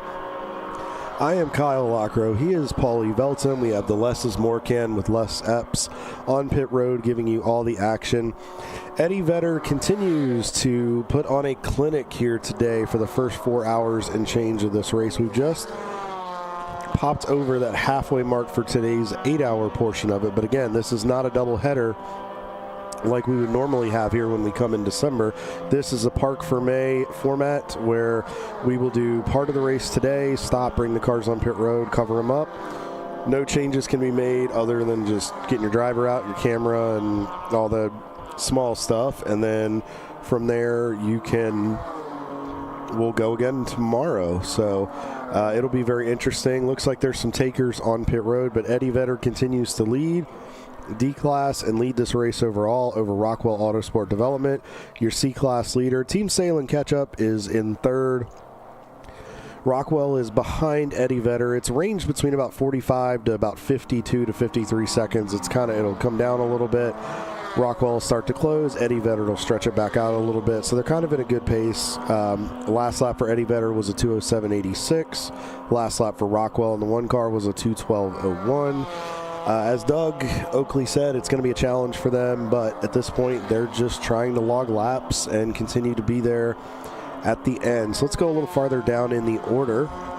Parts Badger Fastlane in the 414 car leads your B class and is in fourth overall. Team Salem Mustard is in fifth, so both Team Salem cars are in your top five.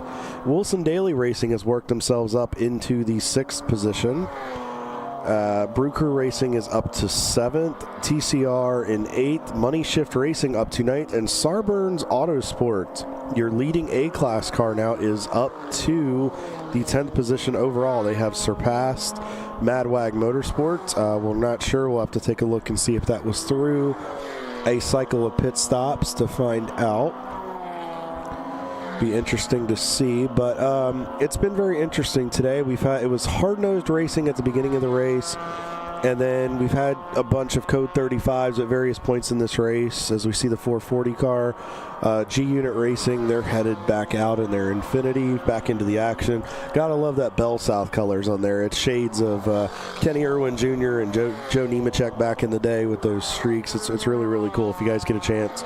It was a Sabco Racing paint scheme that was run for a number of years, and really, really cool. Definitely can't miss it. So Les is getting some cool shots here. So let's pan over as we see the cars coming out of there. Let's see what's going on down in out of turn 1, headed to 2, and then into 3. So we see the Simon Says car there. Kind of single file right here. See a few Miatas going at it, and another BMW there. Looks like one of the cars, it's a little bit slower offline there.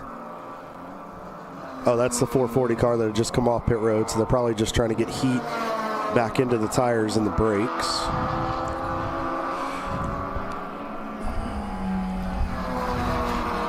So let's take a look and see what our ambient is now, because that'll be interesting to see if the grip level's gotten any better. Schumacher Taxi is on pit road. It looks like there's quite a few cars.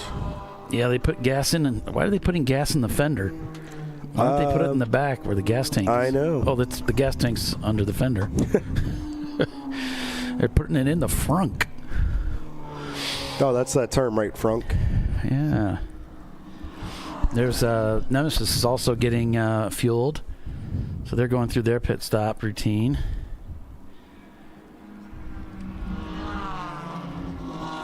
So they're very quickly attending to that car. Having a little trouble getting the looks like the dry brake. Got it in there. Dumping fuel into the Miata, which on the Miata it's complete opposite corner. It's behind the driver's left shoulder, which I'll admit I've done a lot of Miata racing, and it's one thing about the Miatas I don't like is when they're fueling, the driver's right there. If anything happened, it would be messy.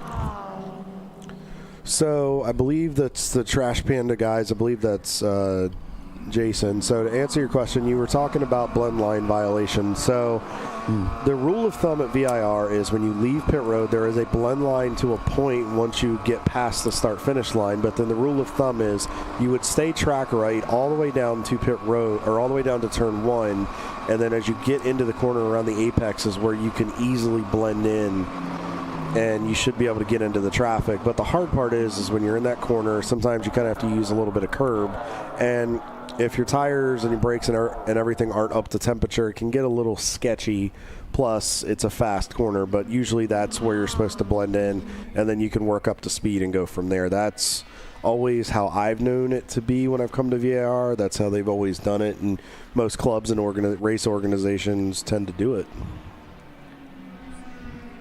Yeah, if there's a lot of violations, then they weren't paying attention in the driver's meeting, because they always bring that up, what they want you to do.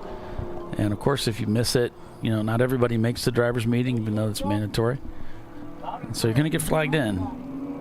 And then you learn.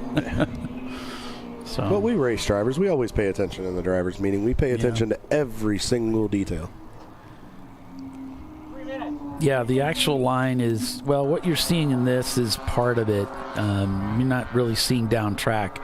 And you can't, you can kind of see it swoop around there to the right a little bit. Yeah, it is there. I mean, it does go down a little ways, but at some point they stop painting it, and you just got to listen to your race director, how they want you to handle it. Some of them just want you to stay to the inside. It's just like Road America. It's almost identical. The cars are coming 135, 140 mile an hour down the straightaway. Don't go left. Stay to the right and just take the inside, take the turn, go down to the inside. So it's just kind of common sense, really. Yeah, do not go all the way out to the left and get clipped and cause a major pileup. It's dangerous, and that is a great way to get your band cut off and your Christmas break to start very, very early. Yeah.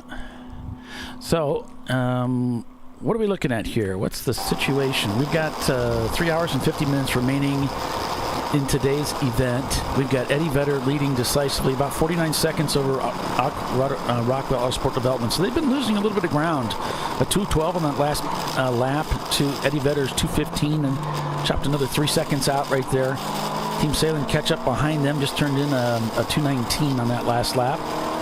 And Parks Badger at 2:14. I just talked to Roy down there during the break there. He said, yeah, we're doing the best we can. I think he said we knew about an hour and a half or so on fuel, and then we got to stop. So it's a fast racetrack, big racetrack, and it's using up a lot of fuel in these race cars. And, just because you're a Parts Badger doesn't mean you're immune to fuel consumption issues. So they're going to have to stop frequently and take on fuel.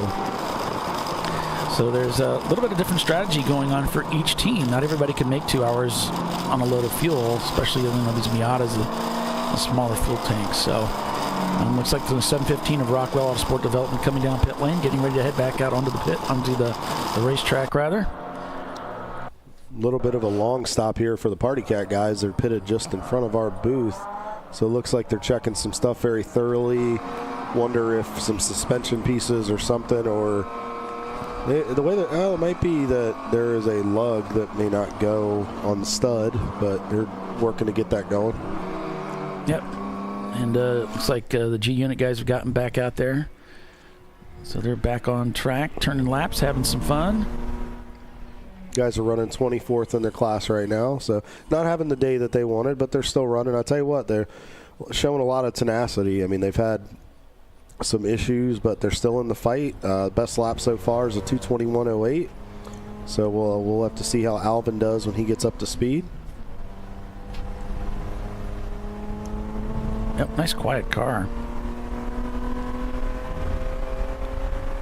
And next time we get Parts Badger in, we'll probably straighten up that camera. So looks like it's just gradually been falling over. So we'll get that fixed. And we're showing you the banking. It's the gyro cam. Yeah, he's on two wheels the whole time. It's really impressive stuff. Joey Chitwood would be proud.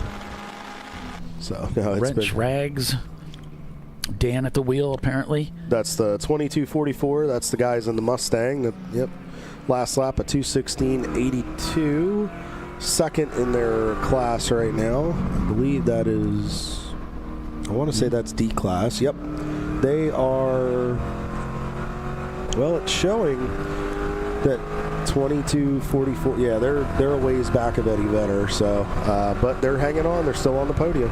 Yeah, he's got one of those halo seats, which is really popular nowadays. Back in the bad old days, we didn't have such a thing where the seat kind of comes up around your helmet like that.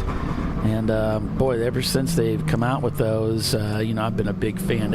Not much fun getting out of the car fast, but definitely safer to have those halo seats installed. Looks like the 311 of RVA. RVA is getting pushed down pit road. I wonder if they're out of fuel. Yeah, their team came down and grabbed them and pushed them into their pit box. It could be, Kyle, that they've just run out of fuel. Of course, they've also had some niggling mechanical issues in the last year or so with that chassis. So those guys have been feast or famine every race we go to. They're either up front contending in the top 5, or all of a sudden they break. Parts Badger up to 4th place now, trying to stay in contact with the Team Salem catch-up car, with the Mustard having its woes. Got pushed behind them. So Parts Badger in 4th place and leading their class.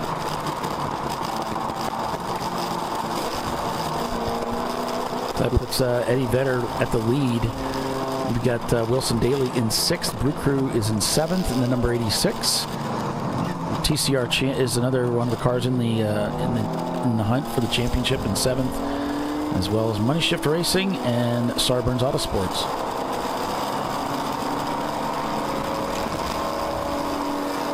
Nice move right there. He noticed he was going to potentially get pinned behind the car on the right side. I wasn't sure which car that was, but he made a nice move all the way over to the opposite side of the track, was able to clear both of them, and he didn't get pinned in, because having to slow down on the straightaway and then make a really evasive move or lose all your momentum is just catastrophic. Oh, got a car spun off to the right. They're coming down the hill through roller coaster off in a tire barrier. I don't know if it's kind of hidden. So when you come down the hill through 13 and 14 there, it's way off into the tire barrier up at the top of the hill right there. I noticed it. So look like one of the Miatas. I'm not sure which one. It could be Wheels America Racing, Kyle. They've been shown off in turn 15. There's a local yellow flag over there for that car. That came in just now. Oh, it looks like we're going to go to full course caution. We may be going to another purple 35 as a result of that stricken Miata over there in turn 15. And there it is, purple 35. The flags come out and the teams slow down to a maximum of 35 miles per hour, holding station keeping, as retrieval teams will head out there. And there we can see they're already poised and waiting to head over to the Wheels America Miata to pick them up. It's been a tough day for those guys. Both cars have just not had the day they wanted, and usually they're fairly competitive when they show up here. But I think, Paulie, the lack of practice yesterday, I think really has thrown these guys for a loop. Yeah, that's been hard on everybody. I think they really could have used that. I mean, we don't get practice when we go to Daytona, but I think everybody kind of goes down there. They know it's expected. But here at VIR, everybody is always like, okay, well, the Friday practice day, we can work out any of the bugs. If we're trying something new on the car, we can kind of break it in. We know. And I think, like you said, it's been a guessing game for a lot of teams today, and I think the adverse track conditions have really thrown drivers for a loop as well. Well, I think it hurt us at Daytona. You know, we had so many cautions there, and that was part of the antithesis of coming up with that new rule adjustment to try to, avoid so many cautions in purple 35s, making sure people brought cars that were combed out, ready to go, and the drivers were experienced and they knew what they were doing out there, just cutting out the bonehead mistakes, So, yeah, I think it did hurt some people. I know there were a lot of people disappointed. They really wanted that track time to shake out the cars, and we just didn't get it. So it's, trial by fire this morning. Yeah, and it's unfortunate and it happens, but you know what? That's motorsports, and these teams are all professionals, and they'll move on, and they have 3 hours and change today and 7 hours tomorrow. Well, it's kind of give and take, really. I mean, the owners, they like it because they want to get everybody out there and get some time to knock off the ring rust, but then they also dislike it because it's another chance to bend up the car, blow an engine. It's more wear and tear on the chassis. And it's just so it's kind of a two-edged sword in a way. It's good in some ways, but it can be bad in others. So, I mean, how many times have we seen guys that go out on a practice day and tear up the car, blow an engine, that kind of thing, and ruin the weekend? Yeah. So it's kind of goes both ways. It cuts both ways. But this is like you said, Kyle. This is the situation they have to deal with, and that's endurance racing. There's so many challenges that get thrown at you, from the weather to unexpected happenings with the driver that can't make it last minute. There's just so many possible things that can go wrong, and you just have to be ready to pivot whenever those things happen, so that you can keep the car out there. And that's no doubt part of what makes the sport so difficult to compete in, is the number one car coming in to the pits to be serviced. So Rockwell Autosport Development bringing their Porsche Boxster in to get serviced. One of the Brew Crew cars is coming in as well, a 244. Simon says heading out. He might. I think that's Arjun in the car. I think he passed his pit stall. I wonder if he's coming in for a penalty. Maybe not. Now, Rockwell just got told to go ahead and head out, so they're on their way. The number one car. Going behind the wall. Brew Crew's going behind the wall. That's a shame for those guys. The mechanic, they cannot get out from underneath that black cloud this year, can they? Yeah, they spend enough time going behind the wall. I'm sure they'd like to be back out there. I'm sure. So a tough break for those guys. Hopefully they can get it repaired and get Arjun and crew back on track. But Eddie Vedder continues to lead this race, Paulie. We've seen this a lot this year. Now, I know I'm probably going to sound like the pessimistic one, as a lot of people say I probably am. Eddie Vedder running really, really well. Everything's looking good. We're 3 hours, 40 minutes to go. We're getting down into that time period where can they get to the end of the day? Well, they admitted. I mean, they told me yesterday. I was joking with them, because I do have some cameras that I install in cars that have a 20 horsepower sticker on them. And say, hey, I got you another 20 horsepower. Got the 20 horsepower sticker on this one for you, help you out. And they said, actually, what we need is longevity. We need to be able to keep the car on the track, and it's reliability that we need. And so they admitted that this is they know this is a weakness that they have. And I remember early on, they're having a lot of problems with power steering issues with hoses that would blow, and they finally got that resolved. And then they were having trouble with ignition systems, and it's just been kind of one thing after another. But it's that whole thing of, if they could just keep the car out there, it's amazing. But that's part of the sport. Part of the sport is the reliability of the chassis, reliability of the car. So that's what makes the winning so incredible, because you have to overcome all this stuff and yet do it a little bit better than everybody else in order to win. Very difficult. Oh, very much so. It looks like Brew Crew's headed back onto the racetrack. Not sure what the story was there. That's a little odd, but anyway. Yeah. It's kind of like deja vu for a second. Sorry about that. So we maybe see they did an engine change. They must have. It must have been. That is a bippity boppity boop. There's a new engine. Back to caution. Here we go. As get ready to go back to green racing here. On board with Wilson Daly. And they're just waiting to drop the hammer. There's the green. So everyone going to spool up now and get those cars going as they come down the front straightaway. Full steam. I believe that's Marvin back in the seat. It's those yellow gloves. I think that's what I was told when we've talked to them before. There you go. Yellow gloves. Paulie, I'm noticing, I'm looking at our running order. Wittenauer Motorsports, a name we have heard, is up into the top 20, a leading F-Class car. Here we go. 300-point class, one of the newer classes here in Champ Car. The Wittenauer guys, Dylan, Kelly, John, they just seem to have their program figured out. I mean, they just continue to be consistent. They've built up a little bit of a gap there on M2R. So it's interesting to see how I think that's going to go toe-to-toe for those guys for that F-Class victory this weekend. That long stretch up to the top of the hill here, and then down through roller coaster they come. Parts Badger was trying for an out-braking maneuver here. Yep, they got him. They got by that BMW. You'll see them snaking through as they drop down through roller coaster into hog pen. See, now, folks, that looks very, very simple.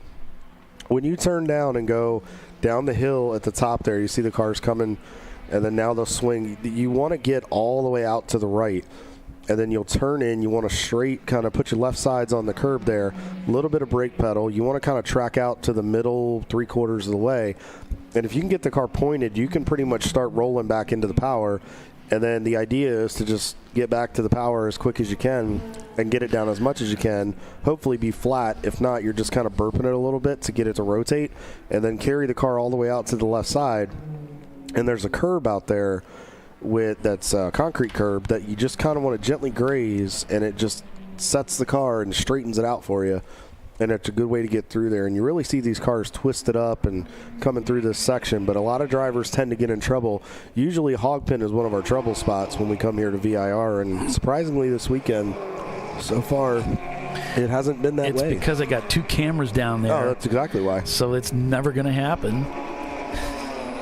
Now, turn first one, time I ever put cameras down there. Turn 1 is a problem area this weekend, but that's because we have the camera more so toward turn 2. So it turns out I actually have a camera looking at turn 1, but it sort of like fell back or something. So it's not really looking at the corner properly. So I'm not showing it to you guys, but it is. Let's see, where did I go with it? I think I might have moved it. Yeah, it's up too high. So somehow you can see, you're looking at the sky. So originally that was going to be a turn 1 camera, which you probably have never seen before in motorsports. It's certainly not on this show. So I'll get it pushed back down for tomorrow so it'll look better. But that gives you an idea of where we're located in the tower and the flag stand. So So Paulie, now they found us. That's what we always try to go into hiding, but now they know where we're at. Yeah, good point. Batten down the hatches. Don't let them in here. So, and then as you can see coming through here, you see Rockwell. So what you'll do when you come out of turn 5, folks, is you'll get the car all the way over to the left side, just like that. And if you have a light enough car and you can get a car that's got enough rotation, usually you don't have to lift as you turn into the second part of the left-hander to come through the lower S's. With a heavier car, you might just have to drag the brake or lift a little bit.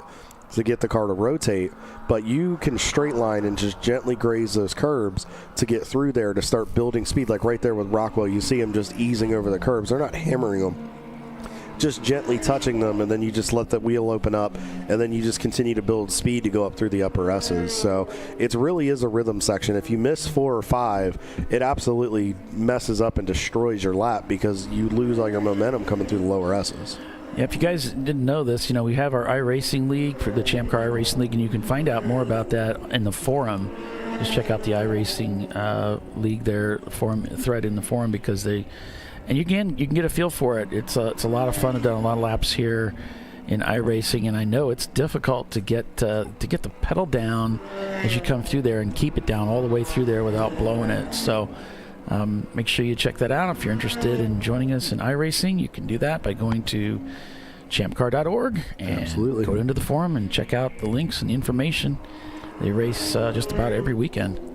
And they're into the endurance season right now, so usually in the earlier part of the season they'll do the sprint races, which are the hour-long races. Now they're getting into the 3, 4, 5, 6-hour races that they'll do at some of the big boy tracks, as we say. And by the way, for Black Friday up until the Christmas holiday ends, they are doing a ton of specials for new members and for percentages off for iRacing. So if you're looking to save a little money and join in the fun, go to iRacing.com, check it out, get a membership, buy the track, buy the cars, come join us, come play. It's a lot of fun. Check it out. Let them know your buddies at Champ Car sent you over. They might increase the price, but we tried. But they might not. They might not. They might even give you an even more discount. They should. They should. Because I'm the one that sets up the events for them. They ought to be nice to us. But they do all the hard work. They do. They do a great job. But if you want to see what it's like from a virtual standpoint to come out here and play with us and see what these tracks are all about, some of North America's greatest facilities, it's a great way to do it, and it's a great way to train and get yourself ready if you're going to come to a Champ Car race, because then you know the layout, you know where the car's going, you can find something similar and then get yourself somewhat prepared. So it really is a great tool, and it's a lot of fun, and you'll find a bum like me on there every once in a while once I get my sim rig back up and running, once I get into my new house. So yeah, when are you getting set up in your new house? Should close December 30th or 31st. I started my new job down in Florida this week, so very excited about that. Nice. Sell my house in Maryland on the 23rd, so we've been working on diligently trying to get all that rolling. So I was not happy to come back when I left Orlando yesterday. I left work, it was 82 degrees, and I rolled into Danville last night, it was 33. And needless to say, I was very grumpy when I pulled into Danville and stopped at the Pilot. All right, now we're supposed to be a commercial. And Doc wants me to shut up. You're watching ChampCar.Live, presented by AutoZone. He does that a lot. He really does. We will be right back with the TireRack.com Champ Car Endurance Series, folks. Hang with us.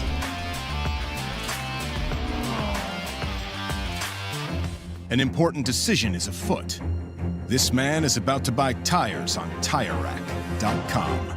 Tire Rack is the leading online retailer of tires in North America and a repository of advice and expert reviews. And it's done! All that's left is to arrange for safe, easy installation at one of our independent recommended installers. Well, I guess he did that too. TireRack.com, the way tire buying should be. Jamie's on edge. It's her first time changing her own oil. But she went to AutoZone, where a friendly AutoZoner helps her find a deal on what she needs to get the job done right. Get in the zone, AutoZone. Since 1994, Fly & Wrench has been a family-owned business renowned for exceptional European car repair and maintenance. We treat every vehicle with the same care and attention as if it were our very own, building lasting relationships with our clients along the way. We specialize in high-performance vehicles, offering a range of services that include fabrication, construction, custom wiring, and much more. Visit us at flyandwrench.com.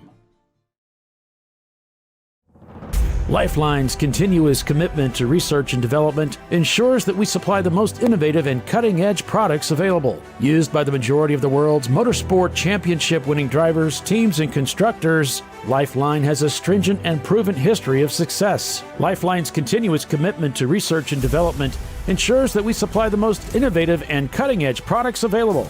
Lifeline's 0360 systems are the result of over 7 years of intensive research and development using 3M's Novik 1230 environmentally safe gas extinguishant. Lifeline uses only the finest quality components. For more information regarding our fire safety equipment and fire safety systems, please contact us at info@lifeline-fire.com. At Parts Badger, we're not your typical machine shop. An aircraft manufacturer had to deliver a new interior in just weeks. With hundreds of line items and tens of thousands of parts needed, they turned to Parts Badger. We have the connected manufacturing capacity, the experienced team of design engineers and project managers, and the proprietary software to get it done and deliver. See what Parts Badger can do for you and your company at PartsBadger.com.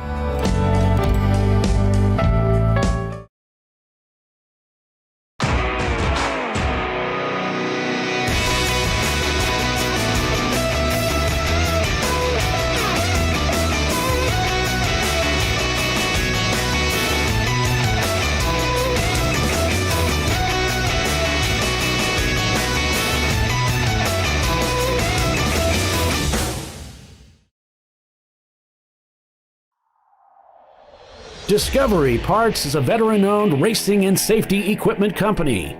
While we're located inside Atlanta Motorsports Park in Dawsonville, Georgia, Discovery Parts can also be found at the tracks, supporting a number of Champ Car Series events. We take pride in being a reseller of the best of the industry to Champ Car teams and drivers. We know racing, love racing, and look forward to tomorrow to even more racing. Visit us at discoveryparts.com. Sentinel is a comprehensive motorsports video solution incorporating live streaming, local recording, 3 cameras with picture-in-picture, flag status, and much, much more. Stop playing with multiple solutions. Sentinel handles it all, including timing and scoring, vehicle data, graphic overlays, adaptive bitrate encoding, network bonding, and more. Sentinel is the solution to sharing your motorsports experience with your friends, family, sponsors, and the world. What are you waiting for? Get your Sentinel today and never miss an on-track moment. www.sentinel.racing.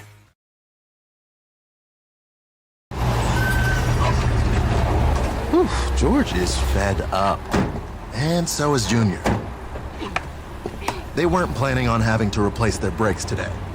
But they went to AutoZone, where a friendly AutoZoner, Renee, helps them find a great deal on Duralast Gold pads and rotors.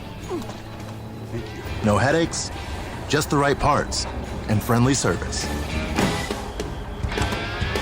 In the zone, AutoZone.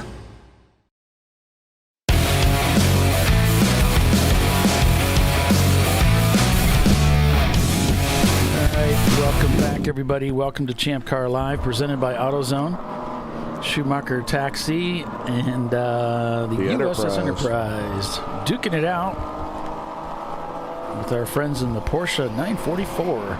The Enterprise is Star Trek, right? Yeah. Okay. All right. Just making sure. I'm waiting for my dad to get a hold of me. You know better. You know this. Yeah, Star Trek is near and dear to my heart, so feel free to ask me Star Trek questions. I'm kind of a sci-fi junkie. A little bit of sci-fi, not a lot.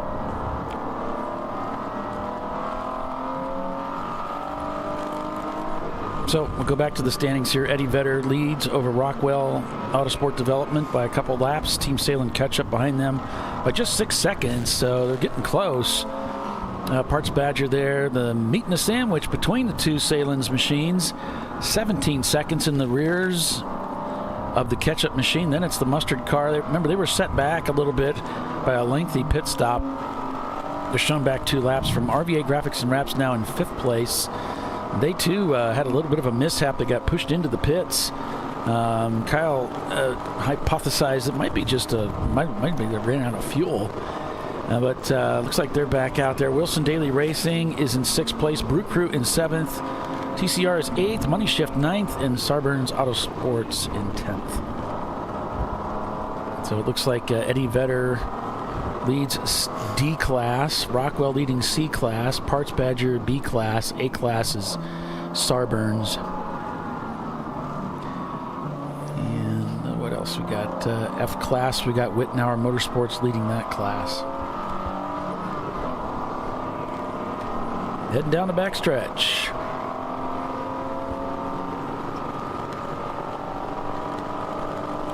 Yeah, not the prettiest weekend for us to be out, but you know what they say, a bad day of racing is better than a good day at work any day.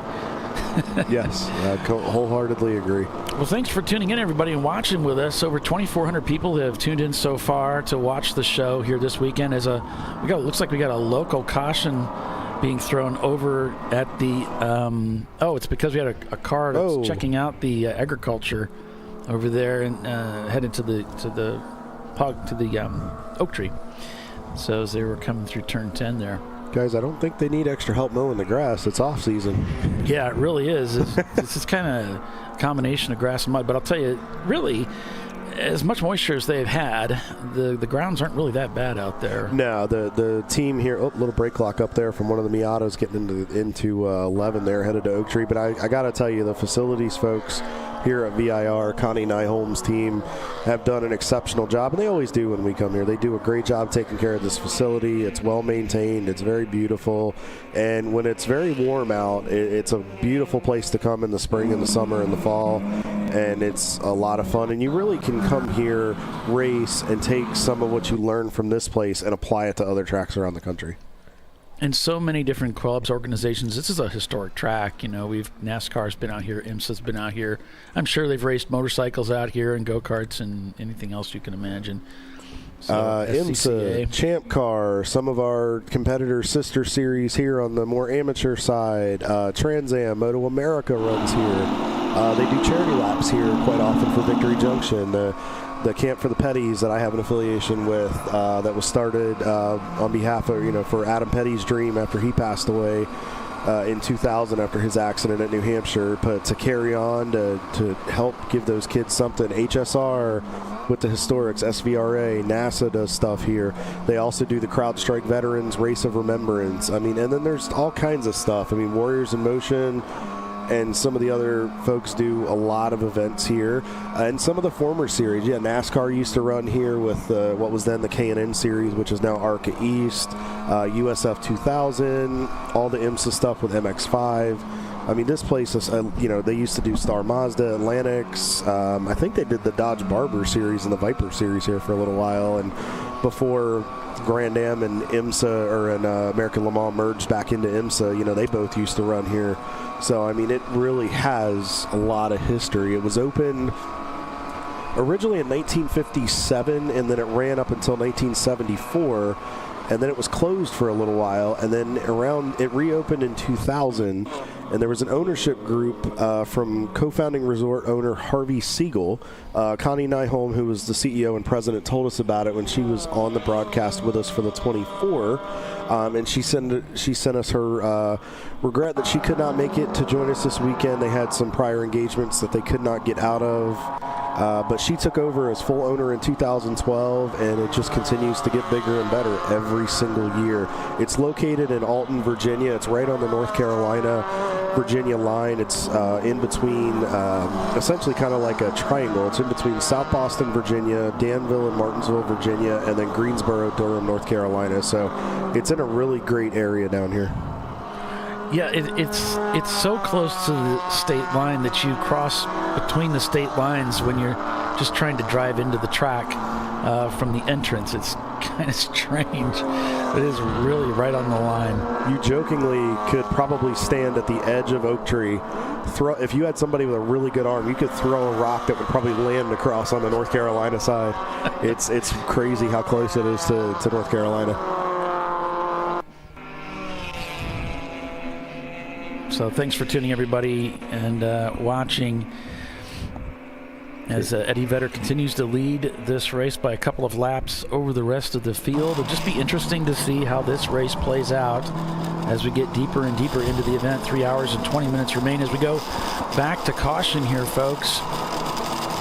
Back to caution. And it looks like car number 626. Nope, that's one of the lay and pipe guys. We talked to... That's Section 8, according to... Oh, that's right, Section 8. So we're going to go code 35 here, and we'll see if we can find out what the major malfunction is, folks. The rollback heading out, and we'll see if we can find them.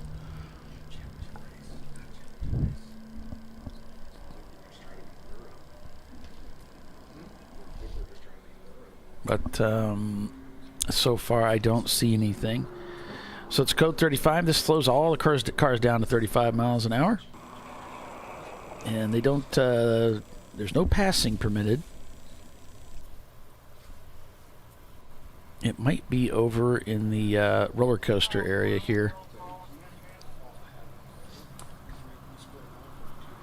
I'm hearing some conversation over in that camera, and I thought I saw an emergency vehicle over there. And already we've got some cars getting ready to pit. Then the Simon Says Acura looks like they're going to come in and pit. They've got a great lollipop. It's got the 4 Simon Says colors on it. And they're not far away from our perch here in the tower at VIR, as Flat Out Nemesis comes across the start-finish line here to start another lap as cars continue to cycle around the racetrack here. Simon Says, been in the pits. Here comes Parts Badger in for a stop as well. So Brew Crew heads back out.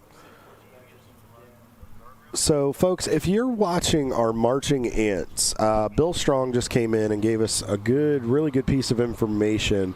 So you're going to see 2 scoring pylons on the marching ants. So the one on the left is the championship drivers that are paired up there. That's why you're only seeing 20-some drivers. And then the drivers that are not in the championship are over on the right side in their running order. So it seems like they've split them up, which has been something that we were just trying to figure out, but he came in and gave us a clarification. So we will try to help you out there in regards to that one, and we'll see if we can get you more of an accurate layout here. But that does make it interesting. That does... Very interesting. All right, the Enterprise is headed back out. Parts Badger is in the pits right now for another fuel stop. So realistically, they should... There's always tire squeal when that truck does that UE there. It's like, why is it doing that? It's not even that polished over there. So anyway, so contact with the wall. Looks like damage to the guardrail over in 14 is the issue. And it's car 772. Is that the car number I just called? It doesn't sound familiar. No, it's the Barras Racing guys. Looks like some contact with the wall over in turn 14. And since the guardrail's got some damage, although we're back to green, so I guess there's not going to be a delay. So there you go. Might not be too bad. Might just be something they can repair after the weekend, or maybe they can do it in between tonight. Well, sometimes too, the messages we get here are not. It's like information on the fly. So they might say, "Hey, I got damage," and they take a closer look, like, "Oh no, it's okay, it's fine." Are you saying it's a bad game of telephone? I've never heard that term before, but I would say, yeah, it's a bad game of telephone. Like the game when you were a kid, you tell them like, Timmy has boogers, and then go to the next kid. Timmy has boogers, and then by the time it gets down to the kids on the end, Timmy went and did this, and he got a new video game that had a boss that was a booger, and by the end of it, yeah. I'm dating myself, and usually I was at the tail end of the telephone game, and I was usually the one that relayed the bad information, so that's why I kind of related to it a little bit. I've always been far too mature for such childish antics. Oh, and you work in racing? You're in the wrong field, buddy. Oh, what a day it's been.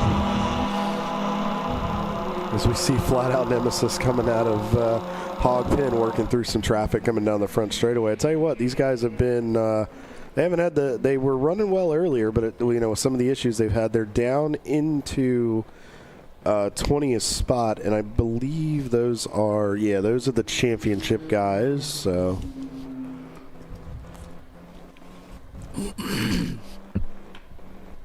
Billy's in fine form today. Him and Timothy, they're just ready to give us a ration of something. It's or nice another. to know that my relationship with Billy Salen hasn't changed at all. No, he's always ready to give me a hard time. Oh, absolutely. And we wouldn't have it any other way. Well, yeah, I have a saying. I probably shouldn't go into it. You know what the saying is. Me and my friends. But Flat Out Nemesis heading into the corner here. This is so different when you can see so well from this camera, this advantage. You can see the driver really well, but you can also see outside the car because so much of it's gone. It's just a roll cage that you're peeking over. And you really can see, I mean, the way VIR is, you're kind of down in a hole a little bit in certain sections of the racetrack. With the elevation change, then as you go up to the top of the hill up here in the upper S's, it's very, and the nice thing is it really gives you an indication of how much runoff you've got on each side, and you can really see, like right there where he just passed was where we would be turning if we were running the North Course configuration that traditionally we would run here in December, but it's really cool that we're running the full course again. And it's kind of cool too because instead of having to have it on a different configuration, realistically we were just here 3-4 months ago, so it's kind of interesting, like, okay, it's rinse and repeat for once rather than, I got to remember to go up the hill for turn 6. Yep. And obviously the weather's changed a little bit, but if you had a pretty good setup that was here for the 24, you could probably keep it similar other than some changes for the weather. Have you ever raced here in the iRacing series? I have not. Well, I've raced here on iRacing. I haven't done it with the Champ Car iRacing series yet. Those guys get after it. I usually don't run too well on there. There's some really experienced drivers that do that, and I know some of our guys that participate with us each weekend tend to go do it. But it's a lot of fun, folks. It's really worth checking out. The guys that do it, David Haynes and a lot of them, they do a great job with it, and the broadcast teams is a lot of fun, and it's a cool way to really give folks at home a little bit of a taste of what we do each and every weekend. What do you think is similar to the VIR iRacing experience? What do you think is dissimilar? It's very similar. I mean, especially since they've rescanned it and they've updated some of the imagery with the elements around the racetrack. It's identical. The only hard part about it that I was stressing to the Rad Air guys when we were racing here in August was you're not going to get a taste of the elevation change until you fully see how you go straight down the hill, and then you don't really get a taste of how fast you go up through the upper S's and some of the brake zones. It's just because you can't feel it unless you have a motion sim. I mean, if you have a butt kicker, those are great things, but it's not a real feel of a race car, and that's just the biggest thing I'd have with it. But it's not really a complaint. It's a sim. It's virtual. It's a video game, but it's a great way to get yourself prepared to come do it. I think they did a great job on the scan, and I always recommend it. I've coached a lot of people at VIR on iRacing, and I continue to do it because I like to share the knowledge. Back on board here with Race Right. Andy back behind the wheel, 5th in the class right now. Last lap was a 2:22.77. Ooh. Just saw that double shift right there.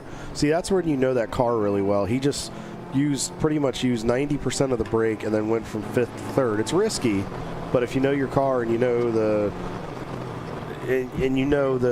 RPM range and all that kind of stuff, you can do it. Looks like Enterprise heading down pit road here, getting ready to rejoin the action. 389 car is on pit road as well.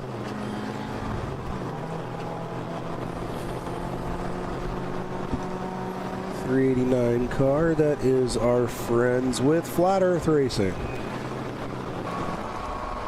Back on board with Wilson Daly.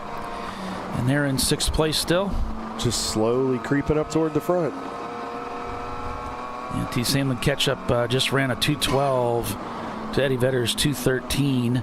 Rockwell just ran a 2:13. And the Mustard car ran a 2:11. So just to give you an idea of the scope of what these lap times are looking at right now. They've been out there for quite a while today. So everybody's up to pace. They're up to speed. And just carrying on as best as they can. And it's just surprising that, you got the top 4 are all running very similar lap times right now. I don't think we've heard the last out of Wilson Daly Racing. I have a hunch they're just trying to stay in contention today, and then I think they're going to show what they've got tomorrow. I would say you're right, and I would say also Team Salins. And TCR, Money Shift. I think there's some guys riding today.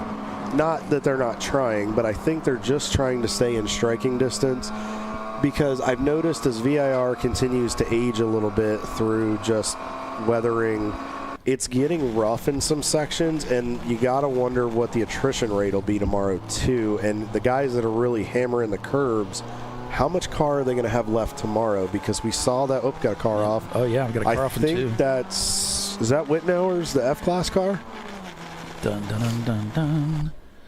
Oh, but he's got it remotivated there, okay. Kyle. Looks like he's going to make it back onto the racetrack with that Mini Cooper. Because I didn't, I think that's the Wittenauer car. It looks like he was able to Here we go. Now we're getting up to speed. Must have had a spin and continue then. But yeah, I think you're absolutely right. We saw the woes of the Parts Badger car when they were hammering those corners at Road America at our last race, and eventually broke the car.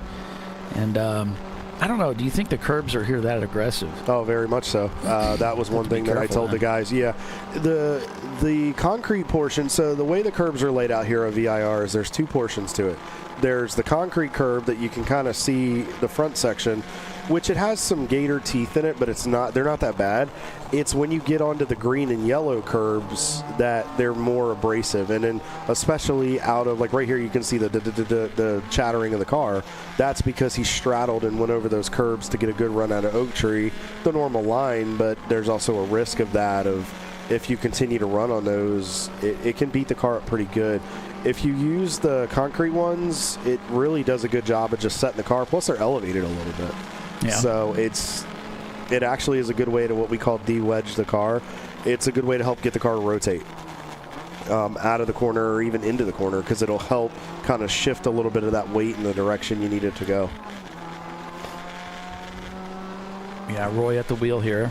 See, like right here, you tend to just want to go straight over that, because if you try to stay out and come in and then you're changing direction, especially in a heavier car, you're trying to shift all that weight around. If you just kind of graze the curve and go straight, you can straight line, tap the brake, trail brake, and then get it turned into the corner, and it just keeps the car more well balanced, and then it's not all drawn up and the weight's not thrown all the way over to the left rear when you try to power up and get on the gas coming out of hog pen. Looks like we are back to a local yellow, Paulie.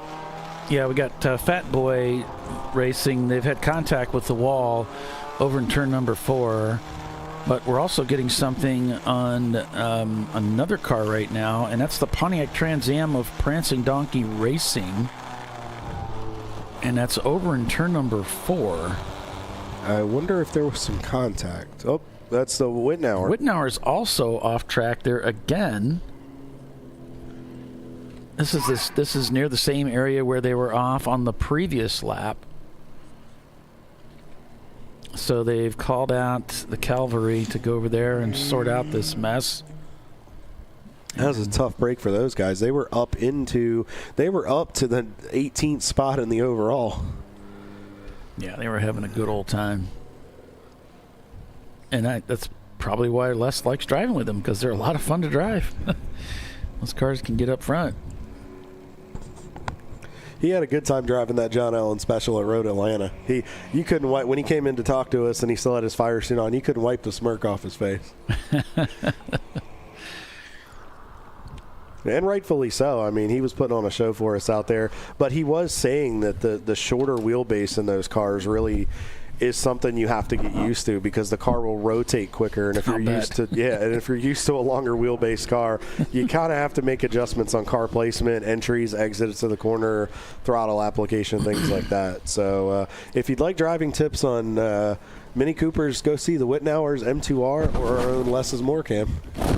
Yeah, Les can help you. He's a good instructor and coach. He does still instruct.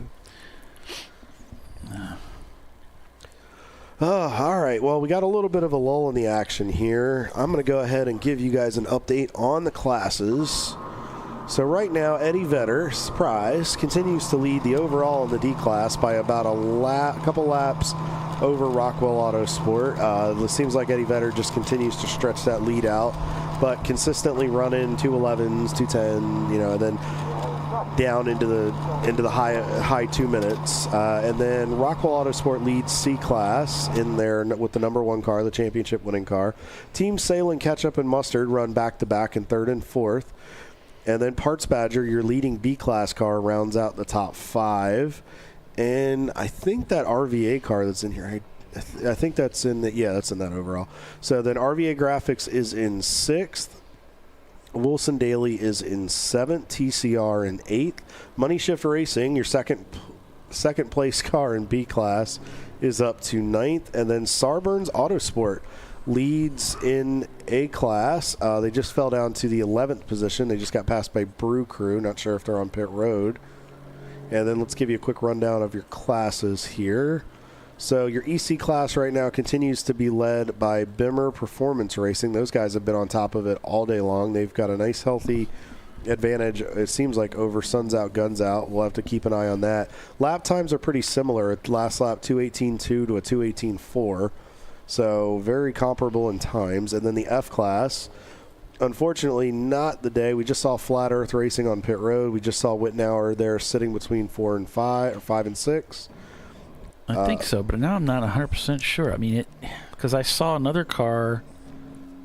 I saw what looked like the back of their car heading down the back stretch, but I thought, looking at that, that's a Mini Cooper. Do we have 2 Mini Coopers? Well, we do have 2 Mini Coopers. One is the John Allen Special. Oh. But the John Allen Special, I believe, is darker, and it has the Flying Wrench blue on it. Okay. I believe this is Wittenauer because it's got that more navy royalish blue, and then it's got the gray, I think, vents on the front of the car with the white top. I believe so. If somebody out there 732 in TV land wants to correct me, feel free. And then M2R. Oh, here we go. Yeah, because, you're right. It's 732 Wittenauer. So I think I said Prancing Donkey earlier, and it was actually, I misread. It's actually Wittenauer. They're spelled so much, they're so similar. I think the numbers are right next to each other, too. I think one's like 730 and they're 732. That's why I missed it. And then, so Rockwell Autosport and both Team Salen's cars round out your C-Class podium. Your B-Class podium is Parts Badger, Money Shift, and the John Allen Special. Ironically, we were just talking about them.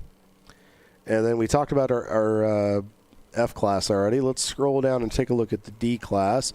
Eddie Vedder continues to lead handily over Broken 60 Seconds, the 1993 Fox Body Mustang, and then 2244 Motorsports in their very colorful and bright 2009 Ford Mustang. And then in A-Class, we've got Madwag Motorsports leading over Sarburns Autosport. I guess that just changed. Huh. And then Black Flag Sarcoma, one of our race winners earlier in the season, is up into 3rd. So that's where everybody sits right now. And we are, Paulie, about 3 hours to go. Yep, we're just getting this thing knocked out today, but still 3 hours of endurance road racing on tap here today before we bring everybody into the pits. So stay with us. We'll be right back.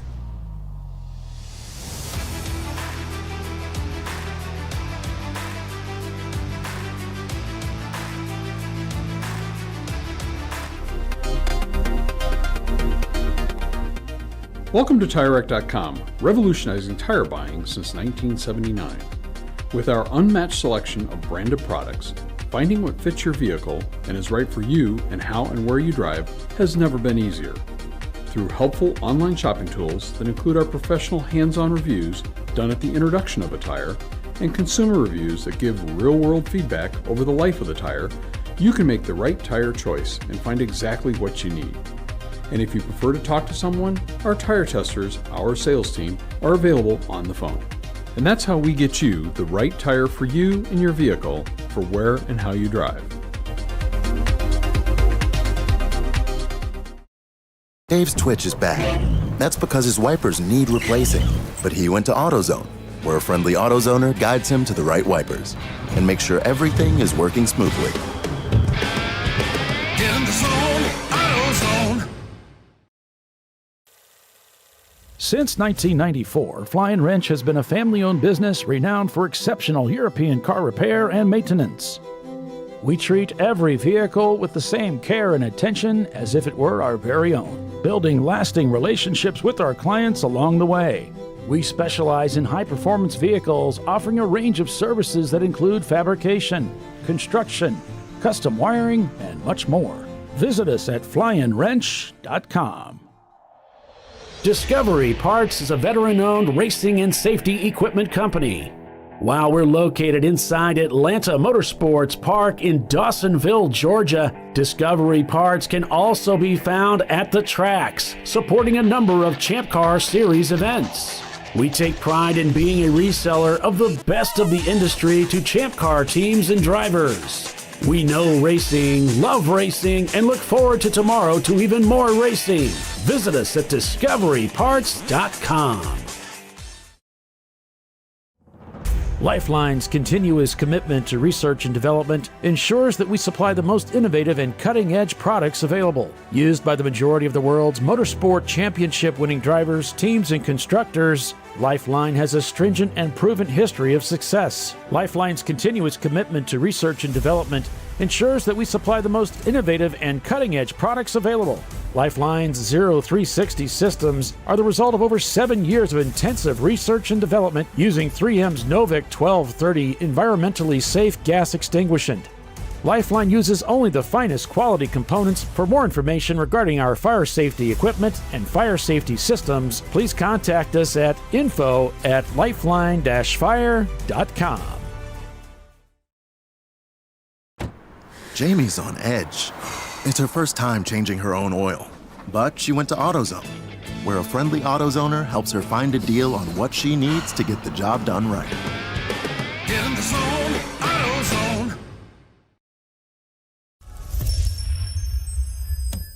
Frozen rotors from Diversified Cryogenics deliver increased performance and a higher level of safety, while significantly reducing braking system costs. So to tell you a little bit about the durability of this product. So we have seen an incredible extension of the life of our brake rotors using frozen rotors. We've gone from brake rotors every other weekend to 6 weekends on one set of brake rotors, and I think they can go farther. The durability has been amazing, and it's been a fantastic season, and man, a lot of that is due to the way our car can brake on those frozen rotors. For more information, go to frozenrotors.com. Sentinel is a comprehensive motorsports video solution incorporating live streaming, local recording, 3 cameras with picture-in-picture, flag status, and much, much more. Stop playing with multiple solutions. Sentinel handles it all, including timing and scoring, vehicle data, graphic overlays, adaptive bitrate encoding, network bonding, and more. Sentinel is the solution to sharing your motorsports experience with your friends, family, sponsors, and the world. What are you waiting for? Get your Sentinel today and never miss an on-track moment. www.sentinel.racing. Ricky's truck is having trouble starting. So he went to AutoZone, where Joseph, a friendly AutoZoner, totally understands. He points out AutoZone's many free services, including battery testing and charging. Less delays, more free services. Get in the zone, AutoZone.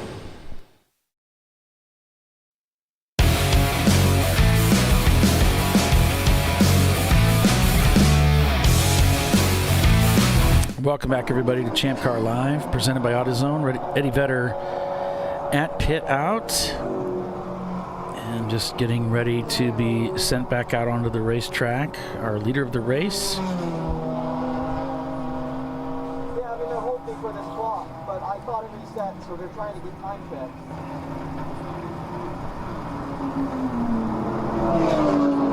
Car number 91. I'm just checking the logs to make sure. Yeah, that's what we're trying to check for you. Okay, thank you. Something's up here. Something's going on with the Eddie Vedder camp and the officials. Now remember, they have a lead of the race, but not by much. It's only about 45 seconds. I take that back. They had it by a couple of laps. He says he's going to wait it out. I wonder if he went down too early after fuel.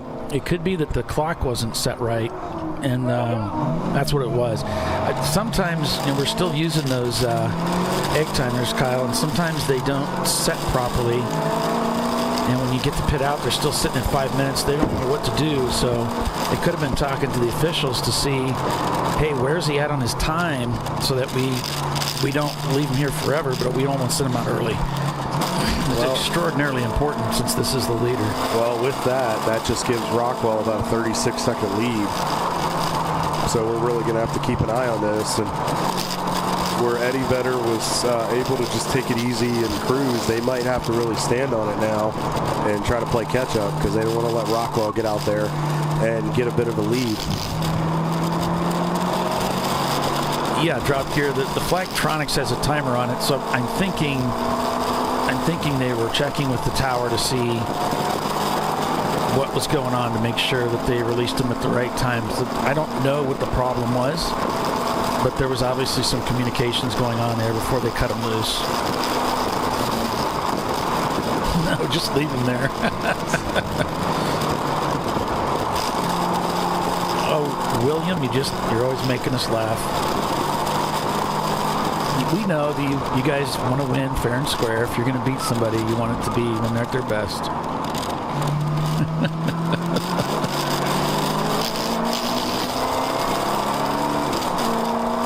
So Eddie Vedder's back out there. We got Parts Badger also. Going to catch some traffic here. I believe that's Party Cat. They did not see him coming.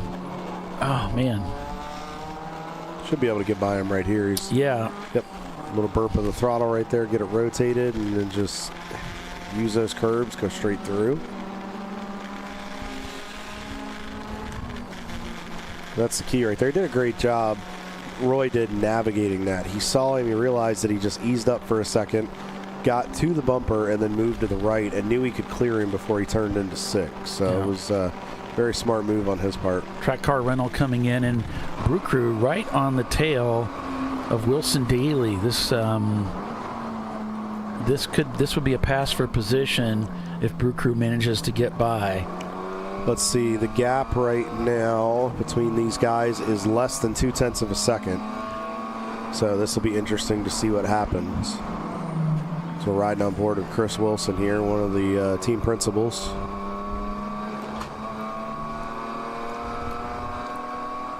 And this car was so fast. I mean, it was so fast. We saw it at Daytona where it just had the legs, and it really, I mean, they were consistently top 5 all night at Daytona, and they were contending for that victory, and then they were really good up at Watkins Glen, their home track. So let's see. Oh,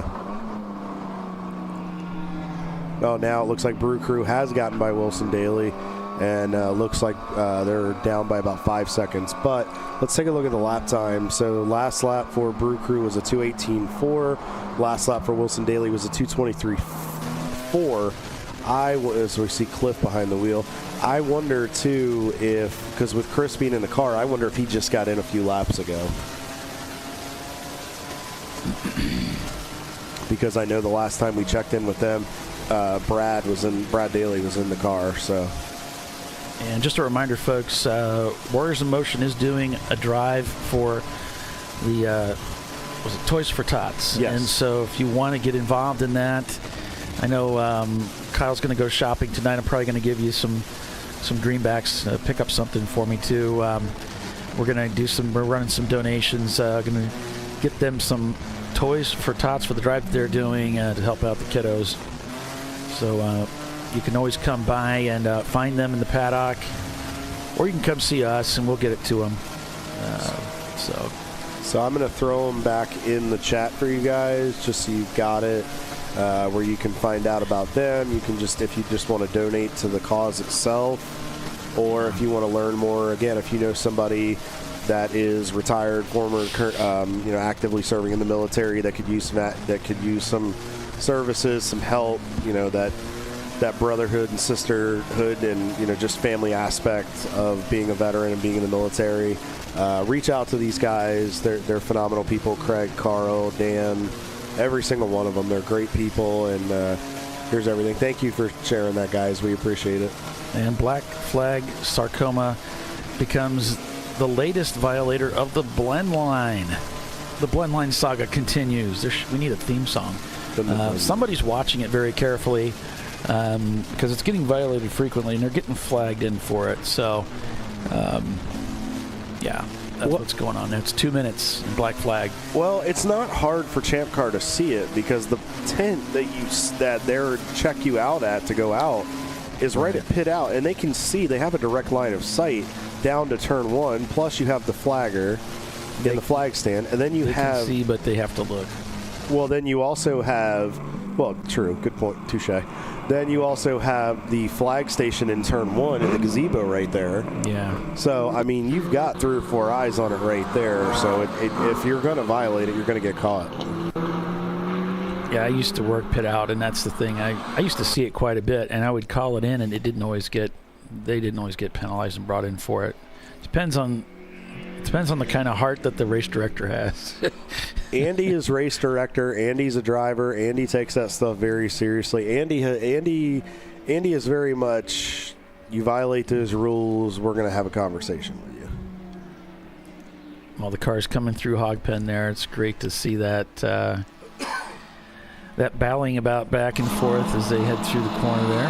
Looked like that was Money Shift Racing, and it looked like Flat Out Nemesis.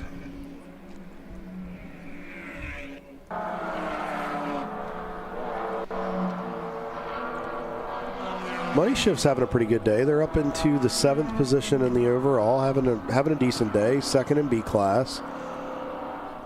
I think they got a shot at the championship, but again, I think they're just kind of riding until tomorrow. Just the way some of these guys are driving, they're being aggressive, but I think they're saving their best, trying to put their best foot forward tomorrow. One of our D-class cars. There were only a couple out here this weekend. Dan in the car now in the 222, running 2nd class. You hear him just having to gingerly get into it. He wants to go because, I mean, when you put the power down in that Mustang, it takes off. There's his competitor. Yep. Well, and he gave him a thumbs up. Like, he could tell that the Enterprise was working to get out of the way. He gave him a thumbs up. Thank you for, not holding me up completely. And that the hand signal communication goes a long way.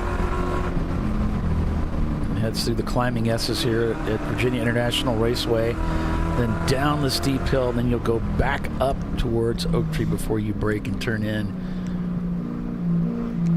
And just gingerly working his way through the corner. He wants to get on it. You can hear him wanting to go to it, but the car those Mustangs are so heavy. I've driven one of those newer models, and they don't have the rotation in the cars where it's hard to get them to turn, and you really have to make sure the car is taking a full set before you can really go to the power. And then you really want to get on the brakes early because you can run out of brakes in these cars really, really quickly. We see that quite a bit with Section 8. I mean, they just have such an aggressive driver lineup that a lot of times they tend to run out of brake pad earlier than they should, and they're trying to be competitive, but you got to have the brake package and the cooling for the brakes to match it. Mm-hmm. And Drop Gear brought up a point. He said, credit to Andy, I reviewed the director log and he reversed a penalty for contact after reviewing video. Another reason to put a camera in your car. It's also so you can live stream. Yeah, I mean, those officials are relying on the corner workers to give them accurate information. And they're just people. We make mistakes too. So if we're in the corner, if I'm working a corner or something, or I see something looks, from my perspective, it looks like this. I'm wrong. Sometimes I'm wrong. So those videos can be really helpful. Looks like we got a car parked. Looks like the 286. Is that Race Right? No, it's not Race Right. It's the 286 car. Oh, okay. I've been trying to find them this weekend. feel like they're listed on here somewhere, and it's driving me crazy. Yeah, 286 local yellow for that car. Maybe I don't have them on here. There it is. It's 45th parallel. That's right. Okay. A tough break for those guys. They were in our top 10 earlier in the race. Yeah. That is the pit out of the South Course when you run the 1.6 configuration, 1.6 mile configuration here at VIR. So that's a tough break for those guys. It looks, I see brake lights. It's a little bit downhill there, so I think the driver's holding the brake pedal. Yeah.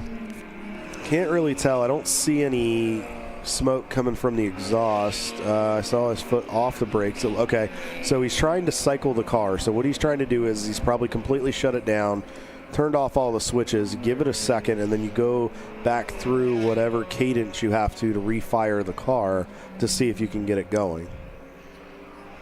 Especially when these things get hot and they've been running for a long time. When they shut off, sometimes they don't like to come back right away. And cycling the system, as we call it, sometimes really pays dividends. Eddie Vedder still leading the way here. 39 seconds. Oh, excuse me. He's fallen to second place. Rockwell has overtaken the lead by 39 seconds. So he's still, Eddie Vedder is still working on trying to recover from that pit stop. And then, you know, the issue there with the clock. Yeah, for some reason I'm not getting a pit stop count on my tool, but get the general idea here that everybody's on a different strat. So for Rockwell, most likely they're going to come in and do another pit, and that's going to put Eddie Vedder back up at the front, but we'll see. And it's always surprising to me when you have such very different chassis. They all end up running roughly the same lap times up at the front. It's always amazing to me to see that. With Team Salin and Eddie Vedder just turned in 214s. The difference between one another was just a tenth of a second between two very different race cars. So, on a very big racetrack. Still green right now. Now they might hot pull. Oh, it looks like he's gone. What's that? That car that was stranded down there. He's coming down. Oh, did he get it running? 286. Okay, cool. He must have got it going because he's no longer in the camera view, unless he pulled. No, I think he got it. I think he got it going. Unless he backed up down the pit out where the pylon's at. Yeah. Because just to the left of the pylon, probably about down in the 9th or 10th spot in that frame, there's a cutout to go into the south paddock garage area. If he did, I mean, very. There, he dressed it. He's right here behind our pylon. Okay, he probably just let his. He foot rolled off. back a little bit. They might be able to hot pull him right there. So if they can get a safety truck and just put a hook on the rear, or put a tow strap on the rear hook, they might be able to pull him, and they might just have to throw a local yellow coming out of Oak Tree to get him. I don't think you'd have to necessarily deploy a big crew to get him. It looks like the car will roll. We also got a car over in turn number 4 that's stopped off track, Kyle, and that's the number 118 of Warriors in Motion. The Little Red, as it's called. And we're going to go to yellow flag, so I guess they are going to do it. Yep, and we are now under code 35, so everybody will back down to the 35-mile-an-hour limit that is required under code 35. So if you weren't with us earlier and you just joined us, so code 35, as Paulie stated very, very well earlier, it is, if you watch Formula One, it is a virtual safety car, a virtual pace car, as we call it here in the States. So what it is instead of having to actually send a pace car out, it gets the field slowed down to 35-mile-an-hour pace speed, allows the accident and anything else to be picked up, addressed, and it lets the safety team get to where they need to go. And then, so the way we do it is they don't just go from green to 35, because knowing how that would work, it would be a lot of brake lock up and very, very sketchy. So what they do is they'll throw the yellow, which allows teams to start slowing their pace down, and then after about 20 seconds they'll throw the code 35 to where it's a progressive slowdown, and then once the period is over, it is the same thing on the progressive back up to speed. They'll throw back to yellow. Your speed can increase to about that between 50 and 70% range, and then once the green flag goes out, you know, you can go back to racing like you were before.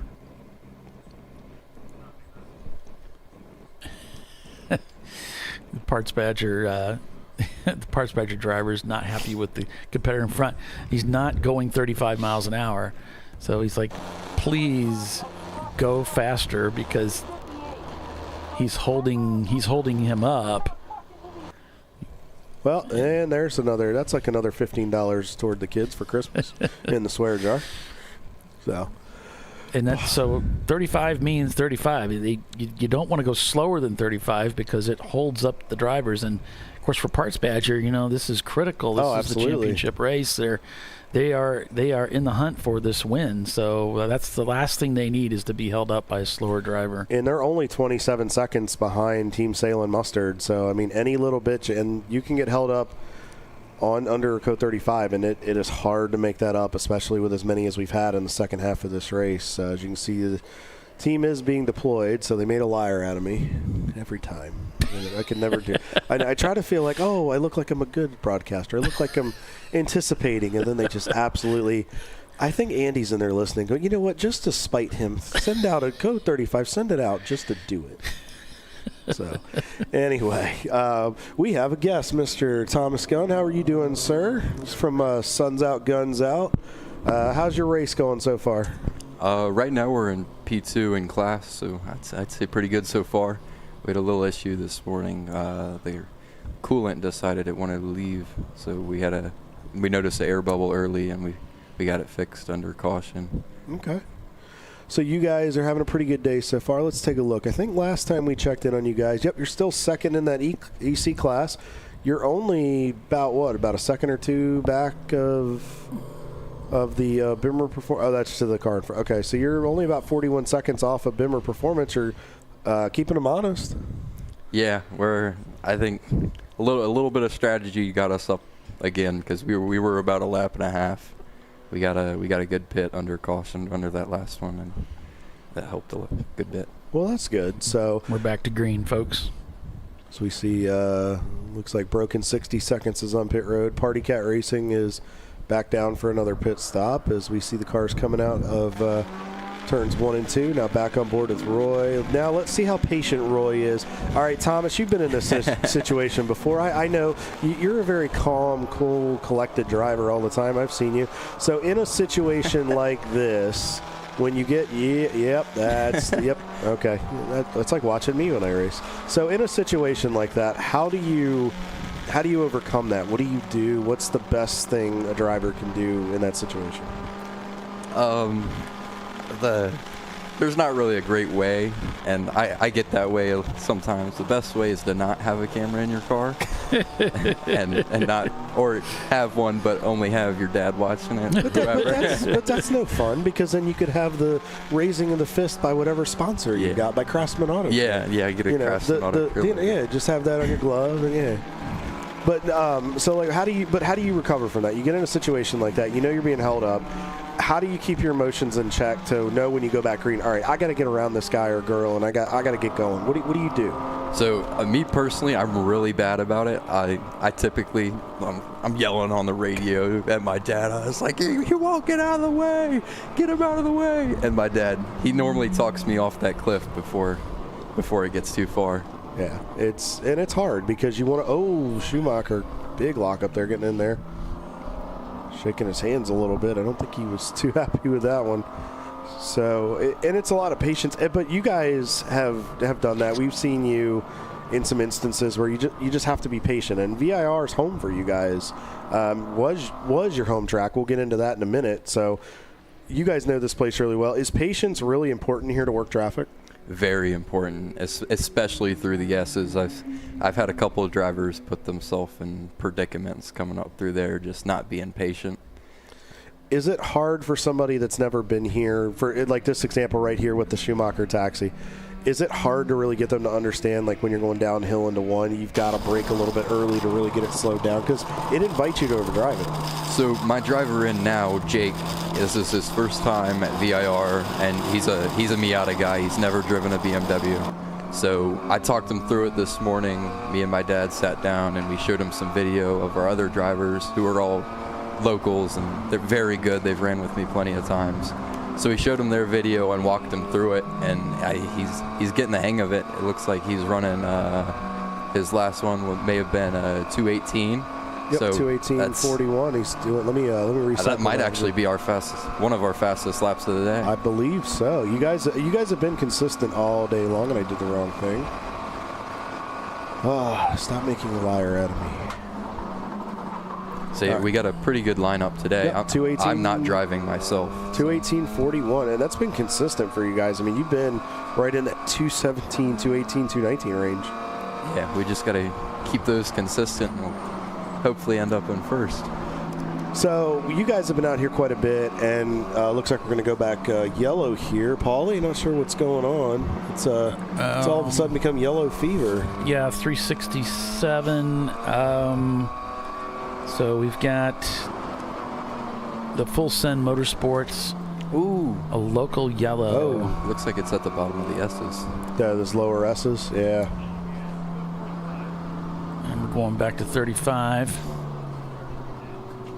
So this, so traditionally, this has been your home racetrack because other than Summit Point, which we don't run. A mess on the track. Oh here, folks. no, it's like a drive shaft or something hanging out, or a piece of bumper or something. Don't run over that, guys. That's a slick area through there too. Yeah. So it must have kicked some dirt. Looks like maybe he got into the tire and then bounced off it and bounced off the tire wall because he's brought some debris up onto the track. And I wonder if he got hit. Slung something else up on there. So I wonder if he got hit because, I mean, Thomas, you can attest to this. You go through there and you try to make a pass. If you get side by side through there and you make contact, you're kind of in trouble. Yeah, back to your earlier point, that's another one of those spots you got to be very patient. And I'm assuming that's one place where you told Jake, single file. Don't try to be that hero through there. There's plenty of room under the bridge to get them. And you guys have the legs where, if you could stay at their bumper, you can just kind of pull out and pull them down that straightaway. So again, VIR was your home track, but it sounds like you guys are going to get to play a little closer to home next year. And I know this is something you were very excited about because you and I raced together up there not long ago. And you want to shed a little light on that one? Yeah, so we both did a 6-hour up there. I believe your motor went out early that day, right? Oh, yeah. Carl Applegate from Baltimore was driving a phenomenal race, leading the race. We went out in style. Motor went just hole in the block. It was beautiful. Yeah, so I actually started that race right behind him, and I was like, oh, look, I'm in first. And then I come around turn 1, and I was like, oh, man, he's in turn 3 already? So, and then first lap, I had a really bad issue. My DME got all wet because we left the car out overnight. And I went into turn 1 on my second lap, and the whole car just shut off. I got into ABS. It just killed power. So I ended up in the wall for that one, but we got it fixed, and I believe we were 7 seconds faster than the next fastest. Oh, you guys were flying that day. We didn't stay for the whole thing, but it was awesome. But what we're talking about, folks, is Dominion Raceway. And as we said, Mr. Will Britt will be here tomorrow. He's going to come on the broadcast a little bit and preview that race. It's a phenomenal place, about a 2-mile road course up there in Thornburg, Virginia. Really excited to get there. Again, really cool. So tell us a little bit about, you guys are based up in the Northern Virginia area. So tell us a little bit about Mr. Matthew Curry and Craftsman Auto Care, because I think he's the one that makes this whole program go round for you. Yeah, Matt Curry's an awesome guy. I woke up one day and told him, I said, Matt, I want to run your race team. And he was like, you're 18 years old, man. What are you going to do? How are you going to run a race team? I was like, I got this. Just trust me. And through all my hard work at work, and he's picked up on that. My dad's worked for him for more than 20 years, so he trusted the family, and it's turned out great so far. And you've been on the broadcast before, and that's something that you guys have shared, where it's been a cool way for your dad to kind of hand down the tools, tricks of the trade to be successful, but he's really used it as a way for you to come into your own and just continue to grow, right? But it's something you guys share together. Yeah, 100%. So what's the outlook? So we know you guys are here today. Is this pretty much it for you guys for 25? And then what's your outlook for 26? So I believe this is our last race this year. I just picked up a A-Class Miata last week, and I was hoping to test it on Friday. And maybe if Friday went well, I'd enter it in the race last minute. But with the snow that came through, we didn't have the opportunity to do that. But as far as 2026 goes, my first race will be Road Atlanta. I don't plan on doing Sebring at the end of the year. Okay. So we'll see you at the opener. And then how many races are you guys looking at doing next year? So the schedule right now has, I believe, 13 on it. Oh, wow. One of them, you guys are gonna be busy. I'm not driving my own car. One of my renters called me up, and he was like, hey, man, I want to go to Laguna Seca. I said, well, sweet. They're Lucky Dogs run it in January, so I found a seat for both him and I. Okay. So we'll do that. And then full season, I think there's 1 month, May, I believe we run ChampCar. You guys go to Watkins Glen. And then AER does it that same month as well. Okay, so you guys are going to be bouncing between us here in ChampCar and some of the other competing series in road racing. So it sounds like you guys have are you looking at just running the one car? You said you picked up the A-Class car. Are you looking at maybe slowly expanding to two, or what's the outlook there? More opportunity for renters? So I'm excited how ChampCar announced they're going to do the kind of divisional championships. Mm-hmm. So I might take the A-Class car that I just picked up, that Miata, and do some northern events with it, enough to be in contention. And then the BMW is just, it's a great car to just have renters come drive. So far, Jake's loved it, and I got one other guy who it's his first time driving it, and they're just so ecstatic about it. That's awesome. So Craftsman Auto Care is one of your big sponsors and partners.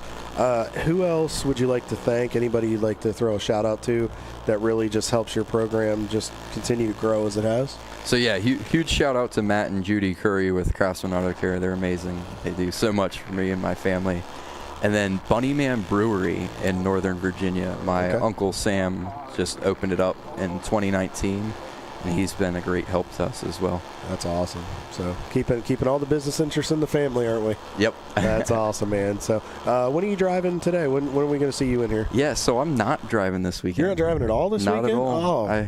I had renters call me up. You came to VIR knowing you, and you aren't driving. Yeah. I got to drive my ambulance here, so that's a win. Okay, well that's a win. So, but that's got to be just. I know you.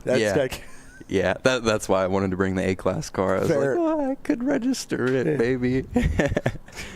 That's cool. So we'll look forward to seeing you there. So what's your outlook for the race? I mean, you guys are running second right now. How do you think? Are you just kind of cruising at this point, just trying to get some miles under you, then put the hammer down first thing tomorrow?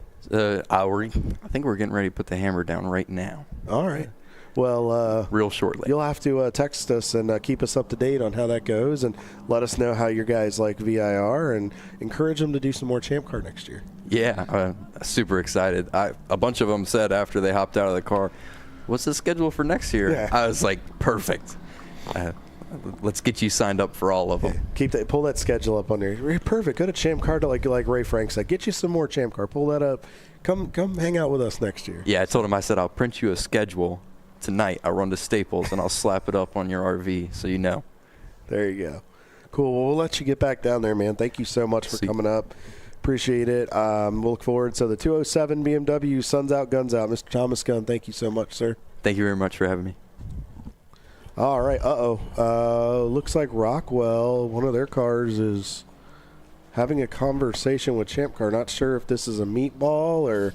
No, it doesn't look like it. And there was the caution for track car rental. They quit typing. We saw the track car rental car was one of those cars I think involved in that accident. So that might have been all that. Now I see the Rockwell car is not there. So yeah, they might have been. I wonder if there was another car there and maybe they just pulled off because they didn't want them lined up back to back. So. Because usually when they're in that middle lane, usually with the way the rules are, that's usually the commitment you're going behind the wall. So yeah, I wasn't sure if they were having Yeah, because they must have been released. That must be them there. And we can see the Salen's car, the mustard car there, but the red, the ketchup car is in the pits. I thought I saw them coming down pit road, so they might be in the pits right now, getting serviced. It's been a wild day so far. We started out so good. We were green for a while, but man, it has been a lot of code 35s for the last couple hours. Yeah, we get what we're seeing by and large is we're seeing people sliding off the track. So I don't know if the conditions have changed out there, if the temperature's changed, the humidity's changed. Maybe we've got some drivers that are getting into the race car for the first time today, and they've got that ring rust. Yeah,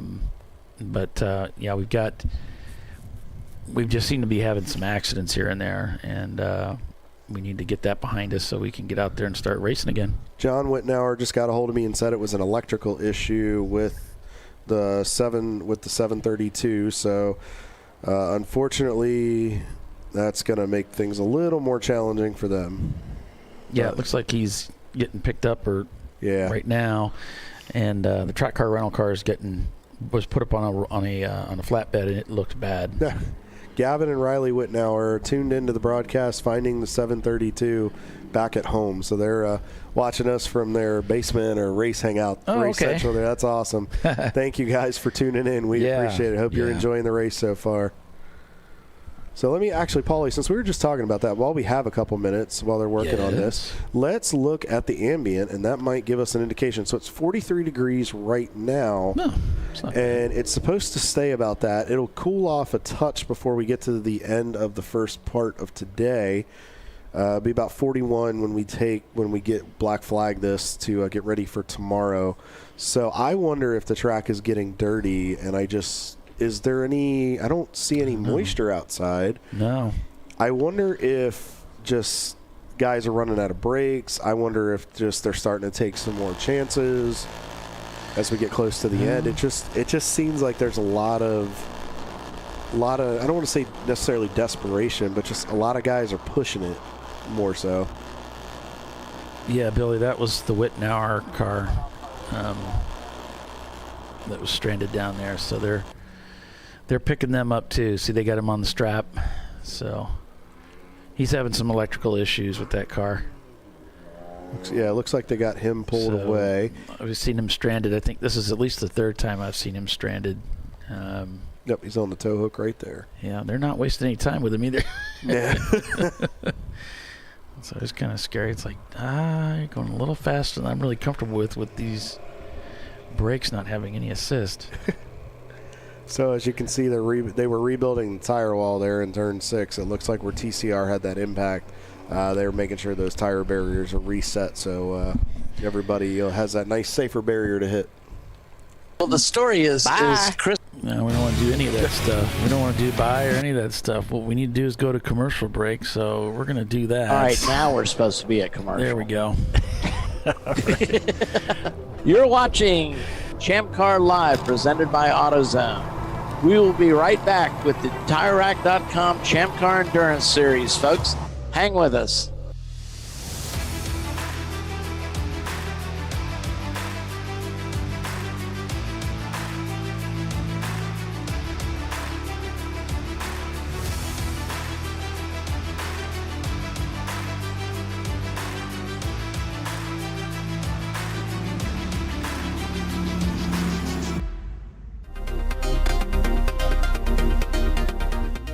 Welcome to TireRack.com, revolutionizing tire buying since 1979.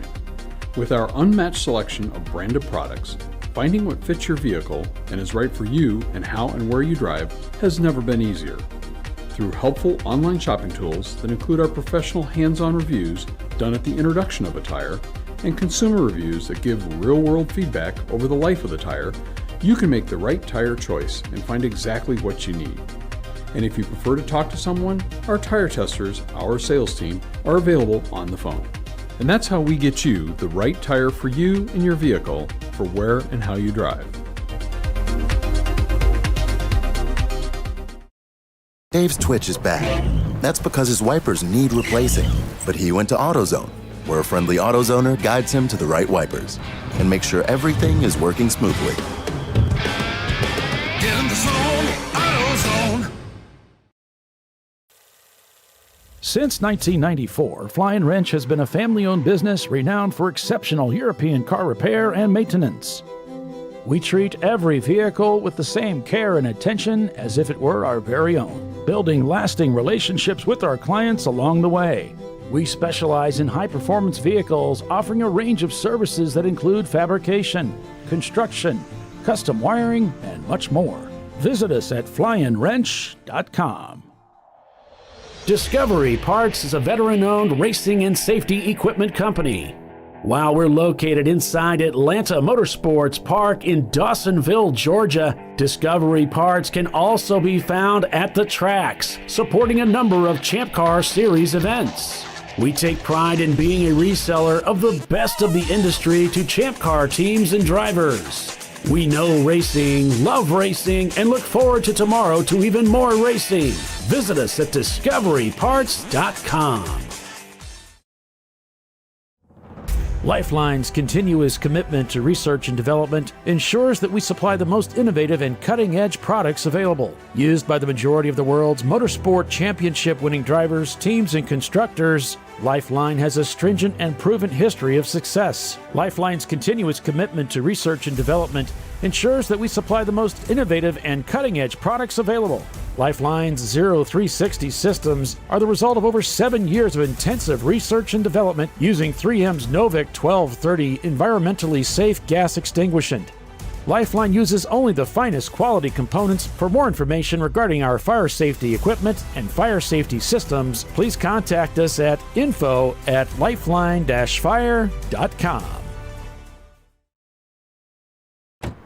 Jamie's on edge. It's her first time changing her own oil, but she went to AutoZone, where a friendly AutoZoner helps her find a deal on what she needs to get the job done right. Get in the zone, AutoZone.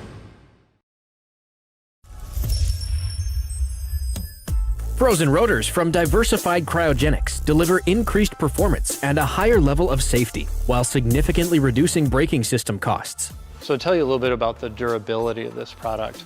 So we have seen an incredible extension of the life of our brake rotors using frozen rotors. We've gone from brake rotors every other weekend to 6 weekends on one set of brake rotors, and I think they can go farther. The durability has been amazing. And it's been a fantastic season, and man, a lot of that is due to the way our car can brake on those frozen rotors. For more information, go to frozenrotors.com. Sentinel is a comprehensive motorsports video solution incorporating live streaming, local recording, 3 cameras with picture-in-picture, flag status, and much, much more. Stop playing with multiple solutions.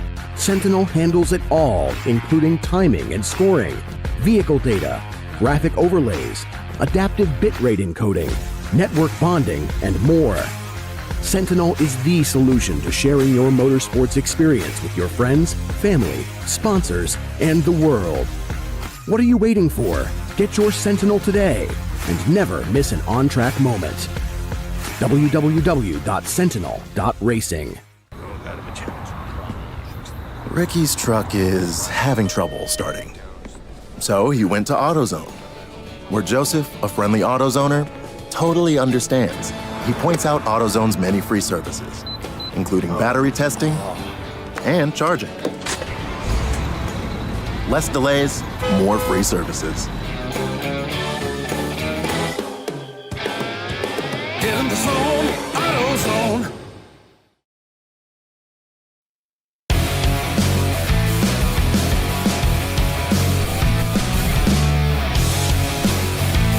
Welcome back to ChampCar.Live, presented by AutoZone. We're still under that 35 as officials are working. We got the car that stopped on the racetrack, the 732, unfortunately broke the tow strap, the Wittenauer guys. Oh, jeez. Which would be the whole thing of not keeping the rope taut. Seems it's kind of like reverse logic from what you think it would be, Kyle. Keeping the rope taut keeps you from breaking the strap. You don't have that jerking motion. Unfortunately, usually what happens, if you let slack build up in that rope, you tend to run over it. And that's what will break the tow strap. And they're not cheap, we found out. No, they are not cheap. They're very expensive. And guess what? You get to pay for it. Oh, John is not going to be happy about that one. No, the tow truck drivers really don't like it when you break their tow strap. No, our friends Lee and Carlos Figueroa, they told us, like I said, we saw the cost of those things down at that tow show in Orlando a couple years ago, and I'm like, oh, that I will gladly stand on that brake pedal with all it's worth. Yeah. So just ride the brakes, folks. Whenever if you get a flat toe, and I know it doesn't happen very often unless brake pads are cheaper. Unless your name is Bill Strong, you're not experienced with being flat toed. But what happens is you step on the brakes, you don't mash them hard because you can actually lock up tires. You're not helping anything. They're trying to tug you, so don't make it hard on them. But you're going to make sure you add brake pedal as they're towing you. And then what I always did is, as we were getting near a place to turn, I would add some brake pressure, knowing that they were going to slow down. Mm-hmm. So always trying to pay attention to where they're at and what they're getting ready to do, and then you modulate the brakes accordingly to make sure you keep it tight, but you don't want it so tight that you break it, of course, or lock up a tire, or do something weird, or make it hard for them to pull you around the track or burn up your brakes. You're just trying to keep that rope taut, as Doc would say. And enough to get it back so you can get cured and get everything taken care of and get back out on the racetrack. Yep. Cars leaving, the emergency vehicles leaving there. But it looks like, the heavy equipment leaving. So I guess they've got their wall fixed now. So that was a good time to take a commercial break. Pay those bills, make those sponsors and partners we have here in Champ Car very, very happy. And by the way, yes, while we have a couple minutes, we should thank all of our amazing sponsors. TireRack.com, our title sponsor, and our series sponsors, Parts Badger, your online machine shop. Roy and his team up in Wisconsin can get you hooked up with anything you need. Lifeline Fire and Suppression Systems, champions of safety. Frozen Rotors, Hawk Performance, Flying Wrench Motorsports, and Flagtronics. Don't forget our class sponsors, our A-class sponsor, Krispy Kreme Donuts, from one fat man to another. Thank you again. For Discovery Parts with Class B, Class D, 9 Lives Racing. Appreciate all you guys there. And, of course, AutoZone for ChampCar.Live, the partners, we appreciate that. Sentinel, Candelaria Racing Products, and Better Call. And then our series supporters, Laminex, Protective Films, and calltogrid.com for passionate drivers. And just so you know, Kyle, I have it on good authority yesterday that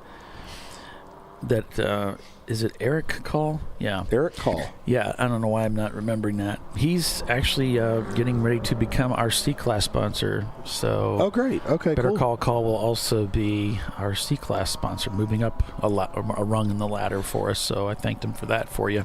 So if you're listening right now and you know somebody, or if you have a company and you would like to come play and spend your marketing dollars, as we are back Green Flag Racing here at VIR, if you would like to spend your marketing dollars with us here at Champ Car, I just threw the link in the chat. You can go to the ChampCar.org website under sponsors, check it out, contact the marketing sponsor outreach coordinators. They can get you the 2026 marketing deck, all the pricing information, and we can make sure you look good and go fast. Yep. We sure appreciate all you folks that sponsor with us. And we want to make sure you get more than your money's worth. You get taken care of. As we out here at VIR this weekend, the full course for an 8+7, as we call it. That means 8 hours of endurance road racing today, 7 tomorrow, to determine the national championship, the national champion for 2025. Which is really cool that we're going to do that in the calendar year. Yeah, it's a little bit different than what we've done in the past. So we typically push that out to the next year to give teams a chance to rebuild their cars from the season and be prepared for that. But this year we've decided to make a change, and we're going to start running them same year as. And so, yeah, a little bit different. And I think that's going to be good. I understand the idea of giving teams an opportunity to rebuild the cars. Because a lot of times by the end of the year, we used to say the cars are just held together by duct tape and wire straps rather. Bubble gum, rubber bands. The downside of it was, though, that you'd have guys running in the new year on the old spec, so they couldn't really run all the races with us. Otherwise, they have to change their cars back and forth to comply with the rules. So it's just kind of weird, and this is better. It's not so weird. Absolutely. And it's harder, too, because, we don't have as much of an off-season as a lot of classes and organizations and clubs do. We're done at Sebring at the end of the year, and then you get a month off, and then if you're going to go to Road Atlanta, you've got to start prepping now. His brakes suddenly got really whistly. I think we heard that at Daytona, and before, you can see him doing he's already starting to try to bring. I wonder if that pedal's starting to get a little long there. Let's see if he backs out of it really early. Yeah, he's got a competitor right in front of him here. Yeah, a smart move there just because of the abundance of traffic in front of him. Yeah, you can hear that little bit of whistle. He's having to work the pedal a little more than he was before, but he also may just be trying to stay off the guys in front of him.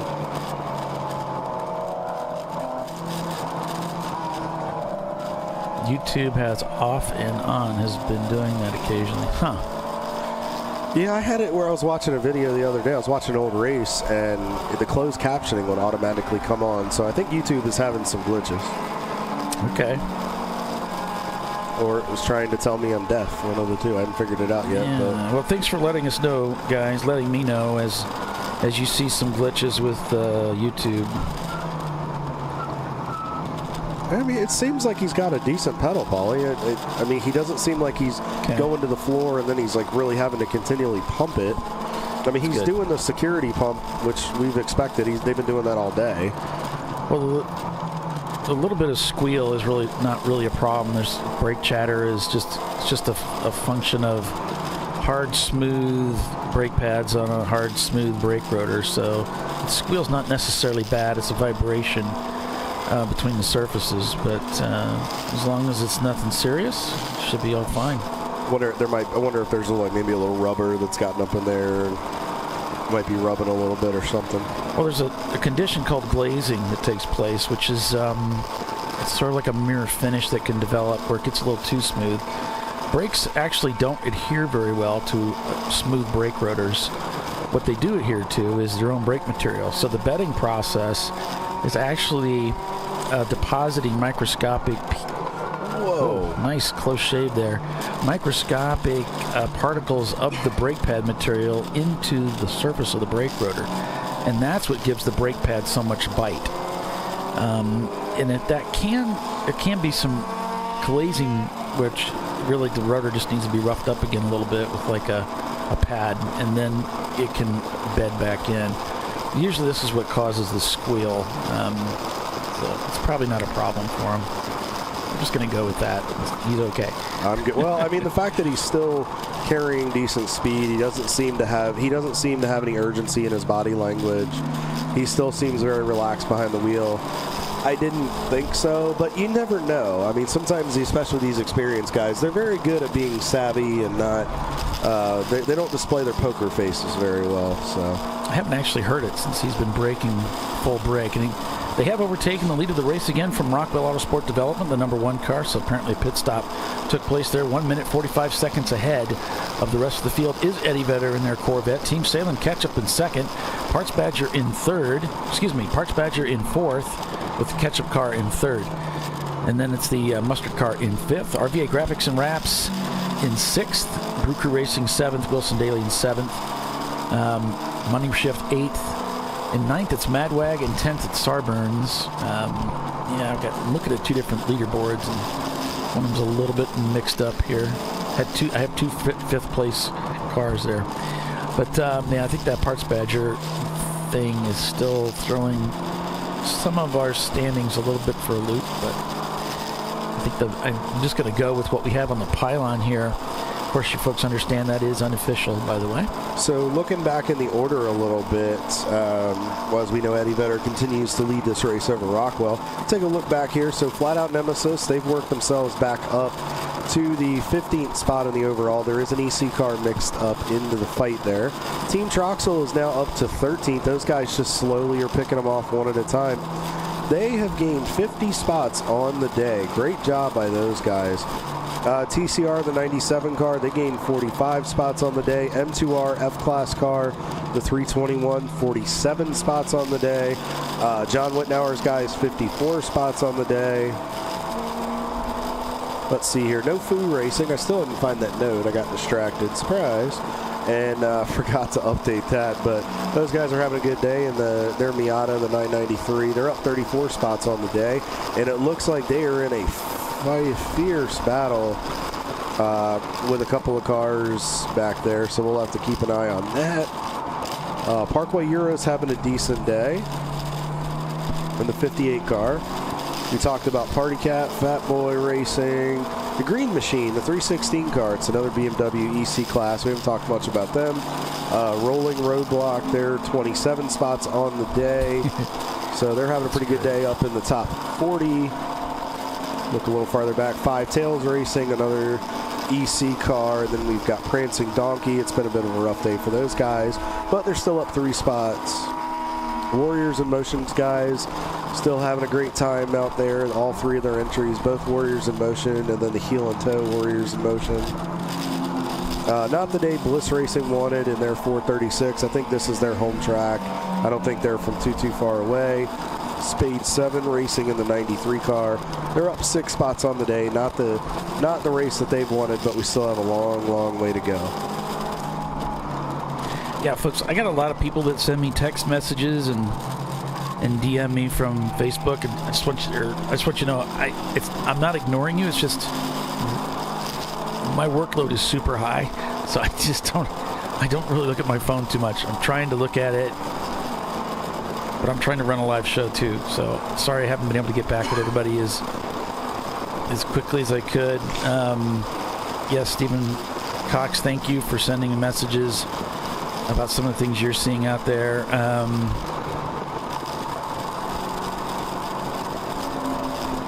They definitely keep us honest. I will tell them that. Yeah, there's some folks asking me questions about different live stream options and things like maybe issues they're having. So sorry about that. A little bit of tire lock up there as they were heading into a passing flag being thrown there. Big gaggle of cars. It looks like the Enterprise. The mission here looks like it's to get by the Enterprise. Yep. So, and those guys, they've been out here all day, so they know they got to keep an eye on their mirrors. Oh yeah. And if you don't have really good mirrors, folks, you're not a front-running car. You really need to do something about them and make sure you get something resolved there, so you can see well what's going on behind you. Might want to don't want to cause an accident for sure. So there's this cool place behind us called TMI Racing Products where Lexi Henson and her people could probably hook you up with some really good mirrors. Oh, there you go. That would solve that problem. It really would. You know what? We have a solution. So there you have it, folks. Oh, looks like Brew Crew's pulling in here. They had to go around a car in front. They've had multiple trips on pit road today. And then it looks like the Miata, I'm not sure what number that is. Of course, there's tents right in the way, so I can't see. And then RVA is in for a pit stop. I think that's the 411 car. Party Cat Racing's coming in here. These guys have had a decent day so far. Been a bit adventurous for them as we see folks coming up under the Michelin Bridge.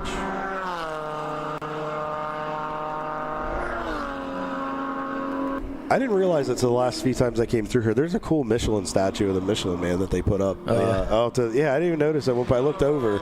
Yeah. It just, I'm like, oh, there's the Michelin Man. There's a bit of a long road between the paddock and the exit of the park. And as you're driving, you're winding around and you're heading to this bridge where you actually leave the whole area of the track. Suddenly, there's a Michelin Man statue on the right. It's about the size of a regular size man. It's like life size. Oh yeah. It's like, what? And he's staring at you, smiling at you. I mean, it's very nice. Well done by Michelin. When it's at night, it scares the crap out of you. And then you just see it. Yeah, it's like, oh. It's in the driver's line of sight to the right. Oh, he's staring at me. This is uncomfortable. It's so funny. It's not barber type where you've got all kinds of stuff going on. It's just randomly there.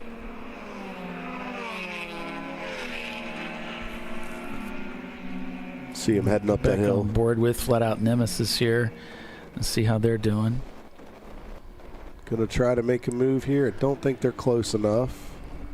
See, and it's hard. You want to try to do it. You think you can make it, but when you're pretty evenly matched with cars, and see that actually cost him time where he tried to make that move and he had to overslow.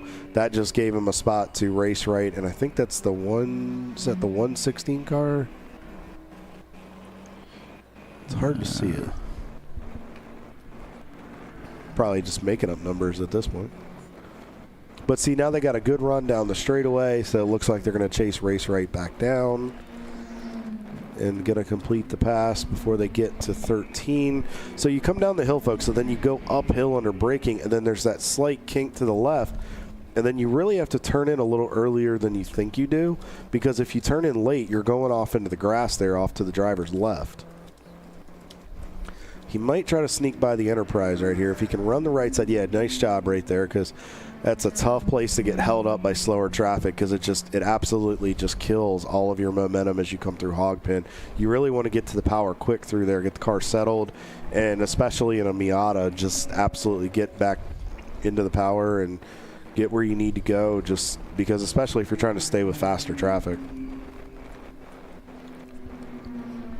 He's going to try, not close enough yet. You can see him trying to present the nose, trying to get that car looking in the mirror. And a lot of times that's a mind game too, but you also want to put your nose out there because you can put it in fresh air. It'll give you the downforce to kind of help get the nose down to the racetrack. Working by the 378 car. I think that's the Fiesta racing guys. Been very, very careful to say that because the way they have it spelled, our sensors would be having a coronary right now. So I think it's Fiesta Racing. So still on board here. Back on board with Parts Badger as they come up out of Hogpen. A lot of traffic. There's G-Unit Racing in front, so he's probably going to try to get a pull off of G-Unit. Communicating with the crew a little bit, I think. Roy still at the helm. Nice out-braking maneuver there on the 316. Ooh, late into that brake zone. Picked off another one. Handful of wheel. Heard him roll right back into the power. Played 3 there through turn 1. Nice job. Up to 4th for Roy. Last lap was a 2:19.11. They're a little bit farther off of what they've been running before. He's catching one of the Salins cars. I think that's the 943. Yep, 943. So he dispenses of the 943 car, the mustard car. So we are inside of 2 hours to go for today's 8-hour portion of our 15-hour national championship race, the VIR Winter Classic here at VIR. Polly, we need to play some Christmas bump music or something. That'd be great. That's right. We should. Maybe I can have something like that for next race. There we go. Have some Christmas music or something. I don't know. Got to watch out for the rights. Well, yeah. The fun police will get us. I know. Well, hey, stay with us, folks. You're watching ChampCar.Live, presented by AutoZone. A lot of racing still on tap, so stay with us. We'll be right back.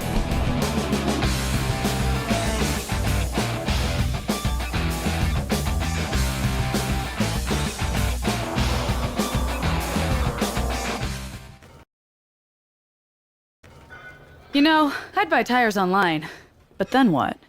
We've thought about it. We're TireRack.com. They should let you ship directly to a mechanic. Actually, we call them independent recommended installers. They should have like 1,000 mechanics. Try over 7,000 installers. Then you just make an appointment. At a time that's convenient for you. This could change tire buying forever. TireRack.com, the way tire buying should be.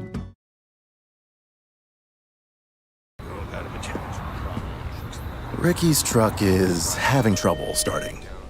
So he went to AutoZone, where Joseph, a friendly AutoZoner, totally understands. He points out AutoZone's many free services, including battery testing and charging. Less delays, more free services. Get in the zone, AutoZone.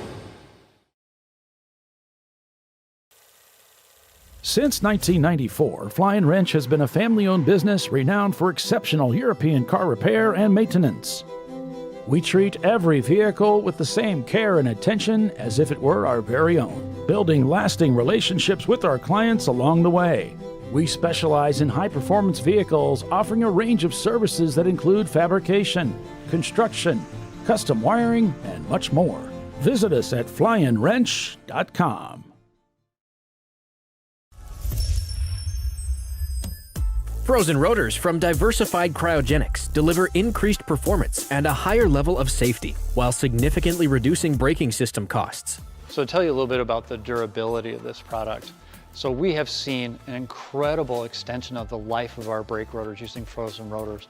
We've gone from brake rotors every other weekend to 6 weekends on one set of brake rotors, and I think they can go farther.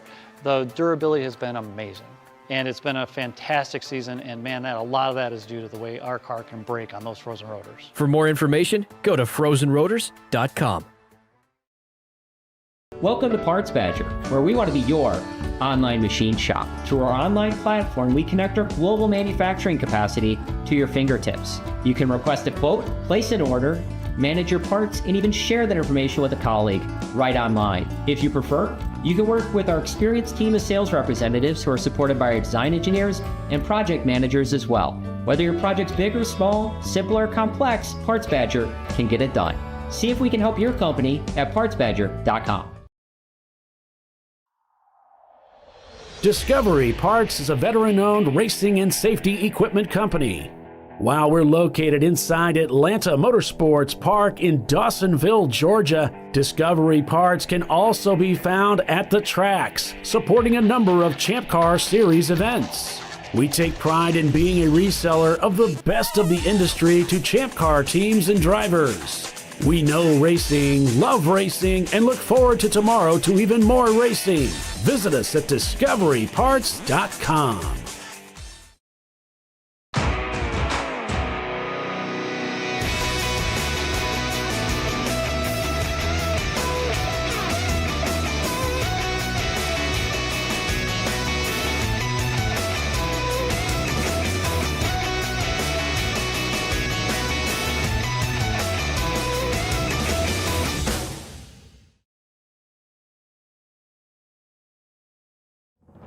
Lifeline's continuous commitment to research and development ensures that we supply the most innovative and cutting-edge products available. Used by the majority of the world's motorsport championship-winning drivers, teams, and constructors, Lifeline has a stringent and proven history of success. Lifeline's continuous commitment to research and development ensures that we supply the most innovative and cutting-edge products available.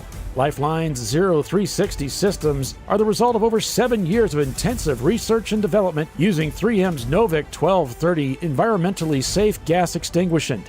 Lifeline uses only the finest quality components. For more information regarding our fire safety equipment and fire safety systems, please contact us at info@lifeline-fire.com. Sentinel is a comprehensive motorsports video solution incorporating live streaming, local recording, 3 cameras with picture-in-picture, flag status, and much, much more. Stop playing with multiple solutions.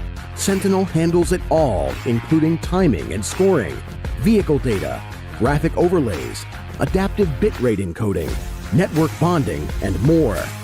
Sentinel is the solution to sharing your motorsports experience with your friends, family, sponsors, and the world. What are you waiting for? Get your Sentinel today and never miss an on-track moment. www.sentinel.racing. The Jimenez family are having battery issues. But a friendly AutoZoner tests their battery and helps them find the right Duralast battery to get back on the road. Get in the zone, AutoZone.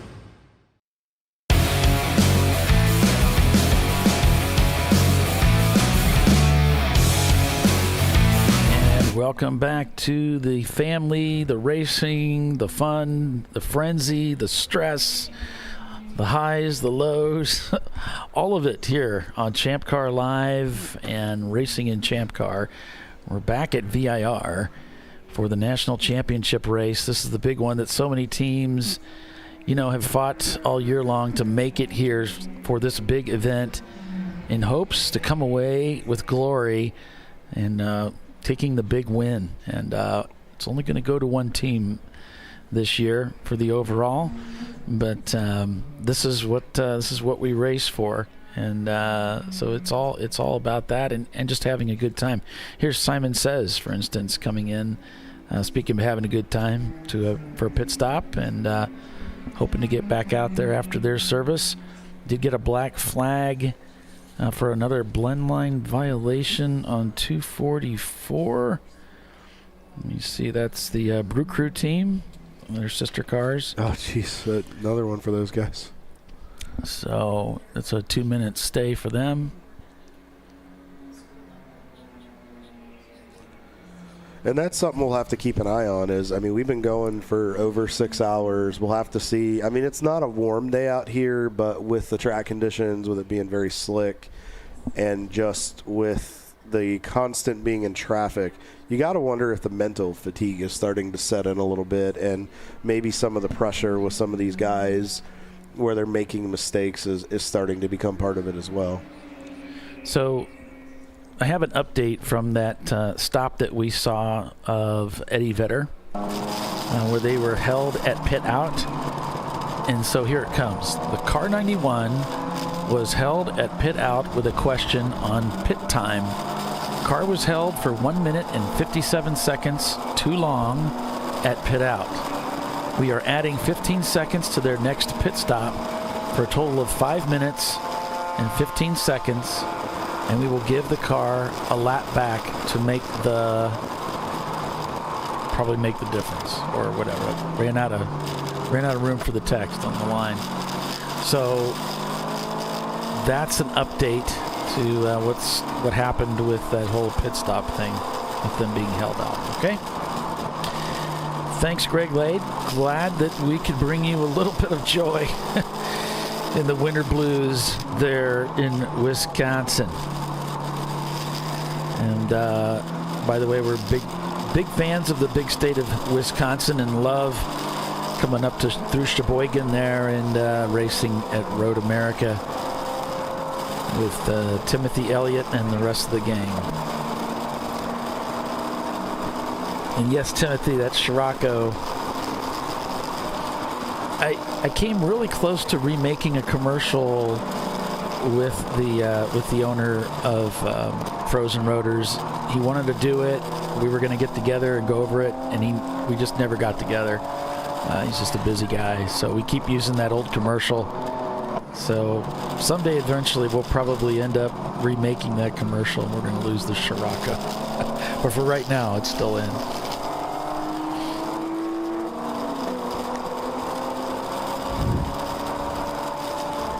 So, the standings right now, we'll go over that real quick here.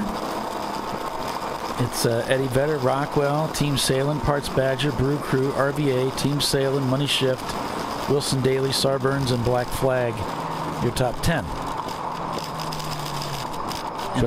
I'll try to cycle through the standings on the screen, but it hasn't been working real good today. I'll give it a shot. I got you covered if need be. Go for it.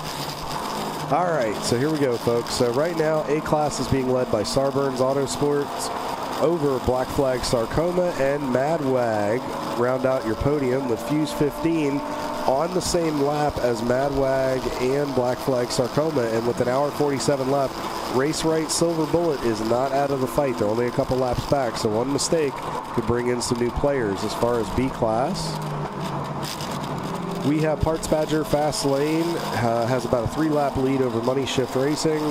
And then the John Allen Special with Flat Out Nemesis, about 5 laps back of those guys.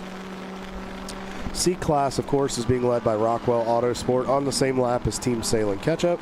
And then RVA Graphics rounds out your podium with Brew Crew and Team Salem Mustard at 127 laps each on the same lap and right there in striking distance, as well as Wilson Daly Racing on the same lap as well. So a little bit farther down, but that gives you a little bit of an indication.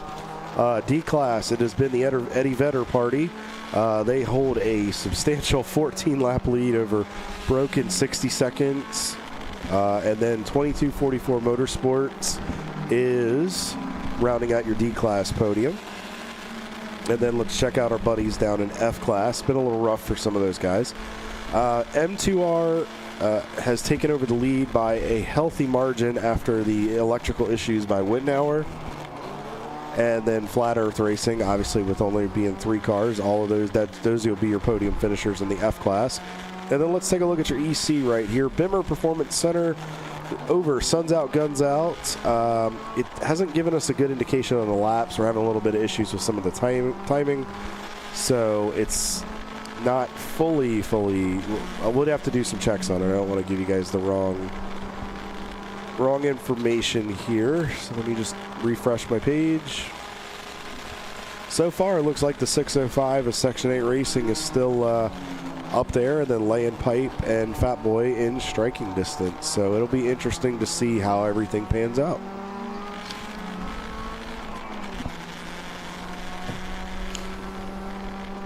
And that's your weather report. Yeah, and Eddie Vedder just whistling through the cars here, passing 903, passing Salins. But can they keep it up? That's the question of the hour. Last lap time by Eddie Vedder was a 212 flat. Yeah. Rockwell a 211. Team Salin catch up a 213. Parts Badger a 213. Brew Crew a 222. RVA a 211.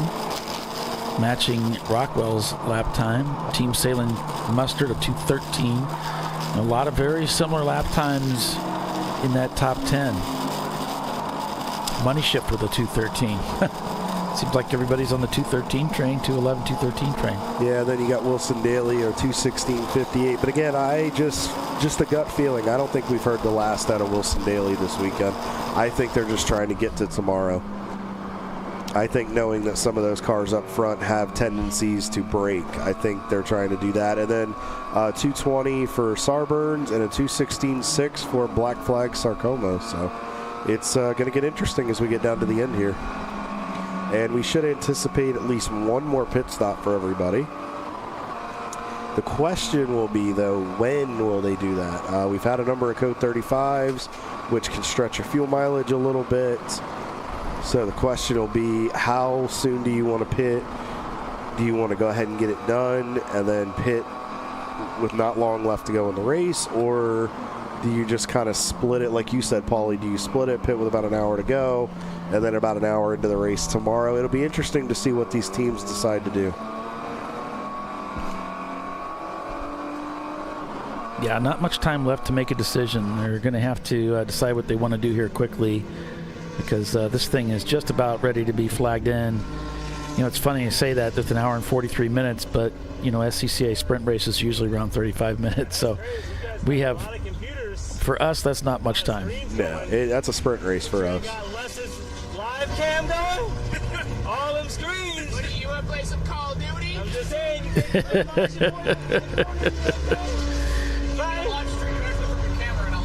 Sorry. Hey, all those screens, baby, come on. Like Orphan Annie. Looking at the race control logs instead of the show. I think they got us up there up top, so they got us covered. Hey, you didn't share your stream link with us, so we you know what ChampCar.Live. Y'all ain't gonna be on it right now. You guys are live right now. So see. So down here, Money Ship Racing, yeah. The viewers are logging off. Yeah, look at our numbers are plummeting. They're plummeting.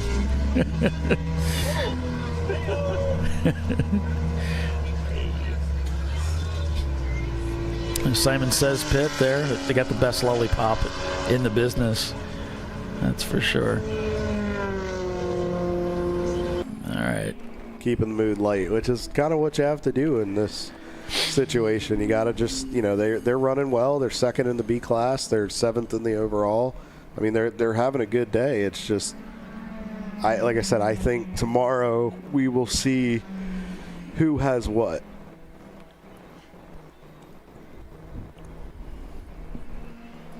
So we see Flat Out Nemesis trying to work by one of the BMWs here. Ooh. Not getting a lot of room right there. I think it's the 303. It's kind of hard to tell the car number.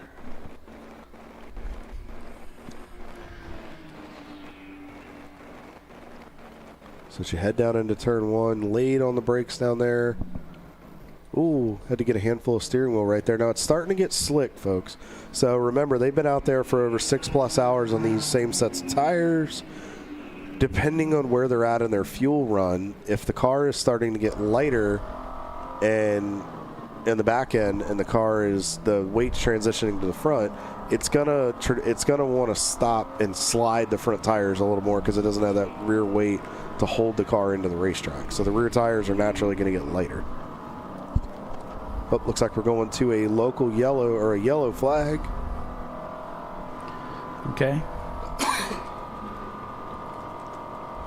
So we'll have to see what's going on there. Badger stopped at like turn 4 or turn 3. So we're getting an indication there may be a stalled car down somewhere in the NASCAR bend to turn 4. Parts Badger. Oh, Parts Badger. Oh, no. Parts Badger has stalled on the racetrack. Let's see if we can hear anything. Might not want to hear anything.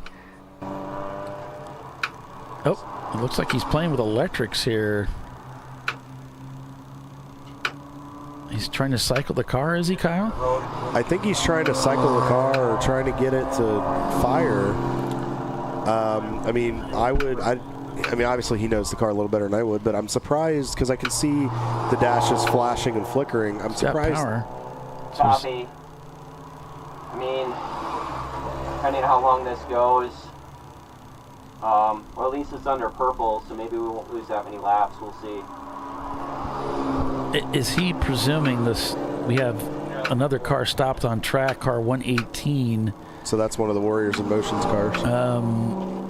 That just lost fuel pressure. Oh, he's out. All right, so we're gonna give you a flat toe in, all right? Yup. So a loss of fuel pressure.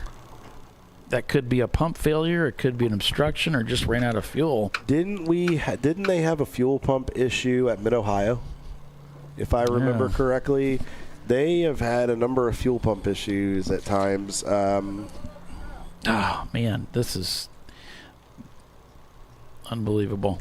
Tough break for these guys. Yeah, and they were just doing so well. And this is, the issue they had at Road America was driveline. This is not that. This is something internal. So you can see him. He's got his foot on the brake. And then you can see the tension he just put into the tow rope so he can get pulled around. So you kick the car into neutral and then just put your foot on the brake. And then you just want to make sure you're very easy on the steering wheel. You don't want to turn it abruptly so the tow rope doesn't get caught up in the front end of the car. Yeah, this is, wow.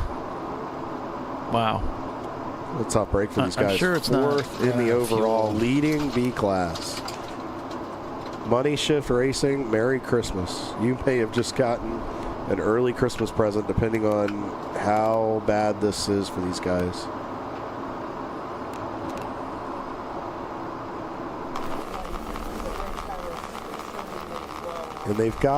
And Money Shift has about a 3-lap lead on the John Allen Special.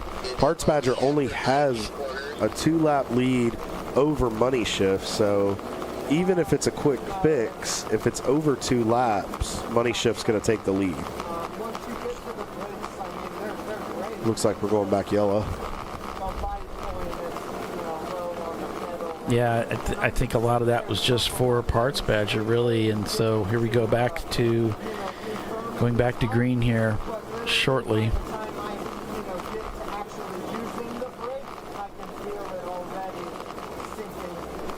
I don't see anybody on the flagger stand. Paulie, did you hear anything? Did you just hear some of that conversation out of Money Shift? I heard something. I didn't quite catch everything he was saying. I'm here. What he was talking about was, folks, to kind of clarify it a little bit as we are back green here at VIR.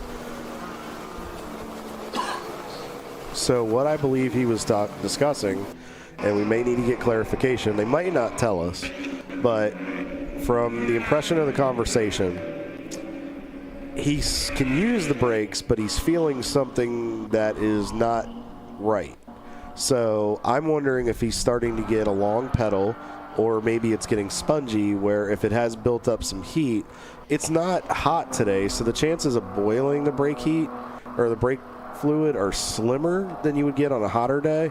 But depending on how hard you're laying on them, you might have air in the line or something like that with the cooler temperatures. Maybe there's vapor in it or something. I wonder if the pedal's in and out. So we'll have to keep an eye on that.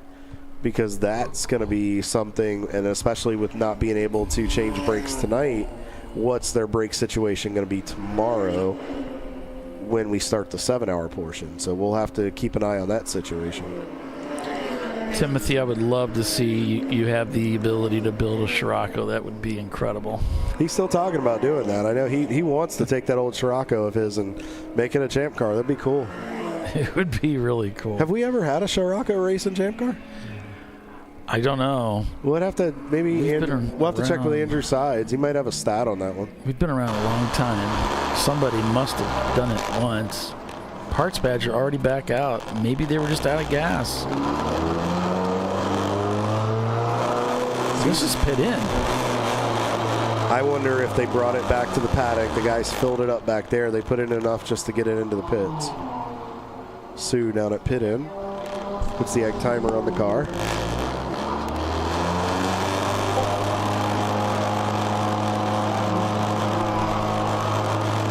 $20 miles an hour down pit road. It's a standard.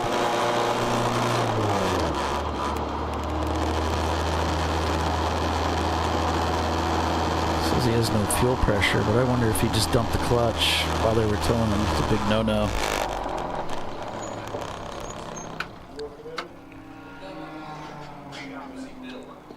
But, came in and stopped. Looks like they're going to do a driver change. So. Yeah, just one of those things. That whole process, it just didn't work out for him. Either the car ran out of fuel or something happened with it, and he dumped the clutch and got it running again. I don't know. But whatever the case may be, it's running now. So it looks like Marvin may be getting back in. Yep. So we know he's fast. So if they can get this fixed, I can see Marvin making up a lot of time.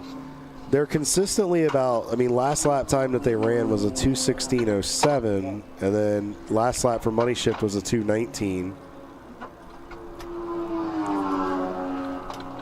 So we'll have to see. I don't see why Marvin couldn't potentially catch up. So we'll have to monitor it.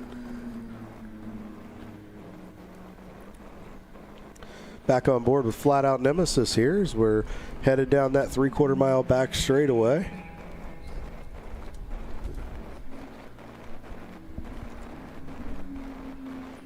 Not dealing with a lot of traffic right now, but Paulie, we're starting to see that attrition come into effect here.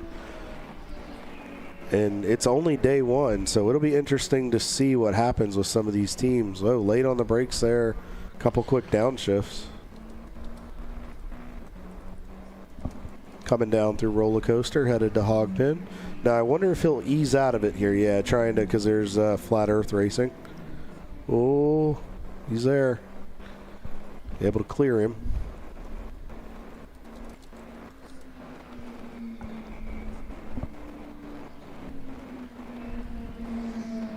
So Eddie Vedder continues to lead this race, guys, over Rockwell Autosport. Right now, there's about a 2-lap difference. As we are slowly, as the 86 Brew Crew Racing is headed back onto the racetrack. Looks like they might have just come off pit road. And then Team Salin, I believe that is the catch-up car, is in third. Yep, I was right. Finally learning, of course. 2 races to go, and I'm finally figuring it out. As we see Flat Out Nemesis tries to outbrake Brew Crew into 4. Looks like he was able to clear him. And then the Ketchup and Mustard are 3rd and 4th. Parts Badger. Money Shift Racing has just taken over the B-Class lead and 5th in the overall. So I'm wondering if there's an issue with RVA graphics that's listed right there, at least on my sheet. So yeah. And then Parts Badger is in 6th. Brew Crew 7th. Wilson Daly 8th. Black Flag Sarcoma 9th. And Sarburns Autosport rounds out your top 10 with an hour and 31 minutes and change to go here, Paulie. So what should the fans look forward to, and what do we need to keep an eye on as we get closer to the end of this race? Well, you don't really know what the strategy calls are from the different teams. So we might see some things that at first blush look really unusual, like pitting 20 minutes before they go black flag or go full course caution. They're going to go to a point where they go full course caution, and then they're going to black flag the field and bring everybody in. But they're going to close the pits before they do that. And so you might see some unusual behavior on the pit lane where they're coming in, taking fuel, going out for 2 laps, and then they're done for the day. So that would be pretty strange to see. So I can't really say what we're going to see, but you might see some things happen like that where people are coming in at an odd time. Well, will we see the aggression pick up? Do you think people will try to get an advantage today at the end of the day, knowing it's the hottest part of the day, with the most grip? Because in the morning, we're going to be back in the same situation when we resume this at 9 a.m., where it's going to be a little treacherous. So do you think we'll see that aggression where people try to get up there and make the most of it, and then they can just kind of hold their own tomorrow morning, at least till it warms up? I don't know. I don't really think that way. I drive as hard as I can lap for lap. I don't really think about driving easy or hard. I don't know. Maybe that's something that some of the teams do, kind of modulate how their attack goes. There was a team I drove with at Gingerman that said, we were gonna go a little conservative on Saturday and then really aggressive on Sunday. So there certainly could be some teams that do that. They're gonna do they have some plan for how they feel like they can maximize their position on the track. It'll be interesting to see how it plays out. See 2244 Motorsports and their Mustang coming down the hill. Eddie Vedder caught in some traffic right here. A couple Miatas. I came from racing in vintage and the SCCA, and you had to really conserve the car because those cars were old. You couldn't go 100%. You'd wipe out the brakes, cook them, boil the fluid, and there was just no way around it. Cars would overheat. There was just a lot of problems with those older cars, tires and everything. But when I started racing in Champ Car, the cars were much more modern, and you never held back. You were just 100% all the time. It's like, well, this is crazy. It took a lot of getting used to. The brakes were so amazing. The tires are so amazing. So it's just very different. So I don't know how many of these guys, do that kind of thing where they're holding back, and then like F1 where they do all this, strategy of how aggressive, and then they say, okay, go all out. I don't know if we think that deep or not. Maybe. I mean, some teams have to be. There's just so many teams out here. We were at Road America, and there was a team that had pretty major brake issues, so they had to take it easy. You have other teams that have fuel-related issues where they know they can't make a full stint, so they have to start short shifting and coasting and all that kind of stuff to, fuel management. But once you get a car, lock up there. I think that's Badger. Oh, looks like he kept it on the track. Managed to keep it on the racetrack. Whew. Big smoked that tire though, man. That right rear has got to be ouching.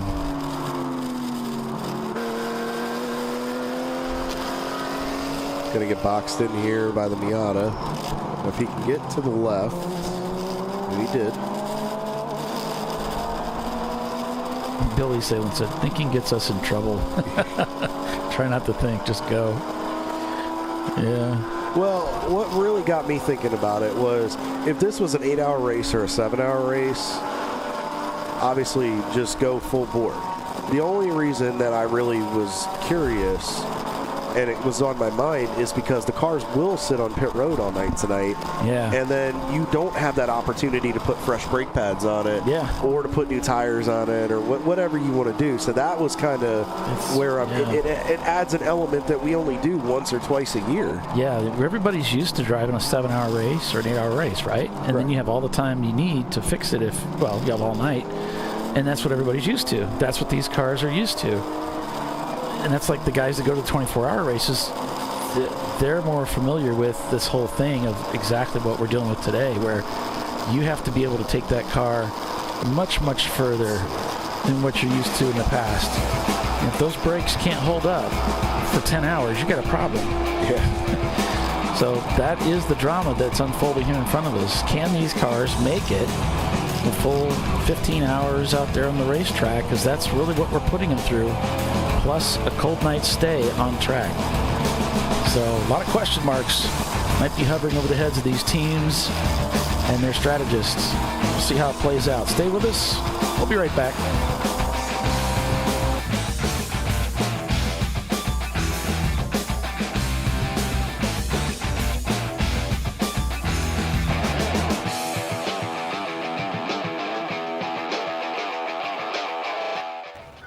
You know, I'd buy tires online, but then what?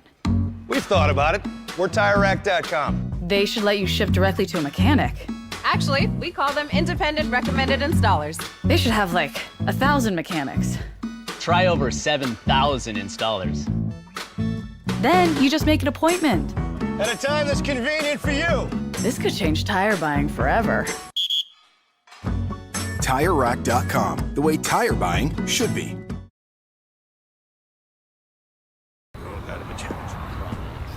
Ricky's truck is having trouble starting. So he went to AutoZone, where Joseph, a friendly AutoZoner, totally understands. He points out AutoZone's many free services, including battery testing and charging. Less delays, more free services. In the zone, AutoZone. Since 1994, Flying Wrench has been a family-owned business renowned for exceptional European car repair and maintenance. We treat every vehicle with the same care and attention as if it were our very own, building lasting relationships with our clients along the way. We specialize in high-performance vehicles, offering a range of services that include fabrication, construction, custom wiring, and much more. Visit us at flyandwrench.com. Frozen rotors from Diversified Cryogenics deliver increased performance and a higher level of safety, while significantly reducing braking system costs. So to tell you a little bit about the durability of this product. So we have seen an incredible extension of the life of our brake rotors using frozen rotors. We've gone from brake rotors every other weekend to 6 weekends on one set of brake rotors, and I think they can go farther. The durability has been amazing. And it's been a fantastic season, and man, a lot of that is due to the way our car can brake on those frozen rotors. For more information, go to frozenrotors.com. Welcome to Parts Badger, where we want to be your online machine shop. Through our online platform, we connect our global manufacturing capacity to your fingertips. You can request a quote, place an order, manage your parts, and even share that information with a colleague right online. If you prefer, you can work with our experienced team of sales representatives who are supported by our design engineers and project managers as well. Whether your project's big or small, simple or complex, Parts Badger can get it done. See if we can help your company at partsbadger.com. Discovery Parts is a veteran-owned racing and safety equipment company. While we're located inside Atlanta Motorsports Park in Dawsonville, Georgia, Discovery Parts can also be found at the tracks, supporting a number of Champ Car Series events. We take pride in being a reseller of the best of the industry to Champ Car teams and drivers. We know racing, love racing, and look forward to tomorrow to even more racing. Visit us at discoveryparts.com.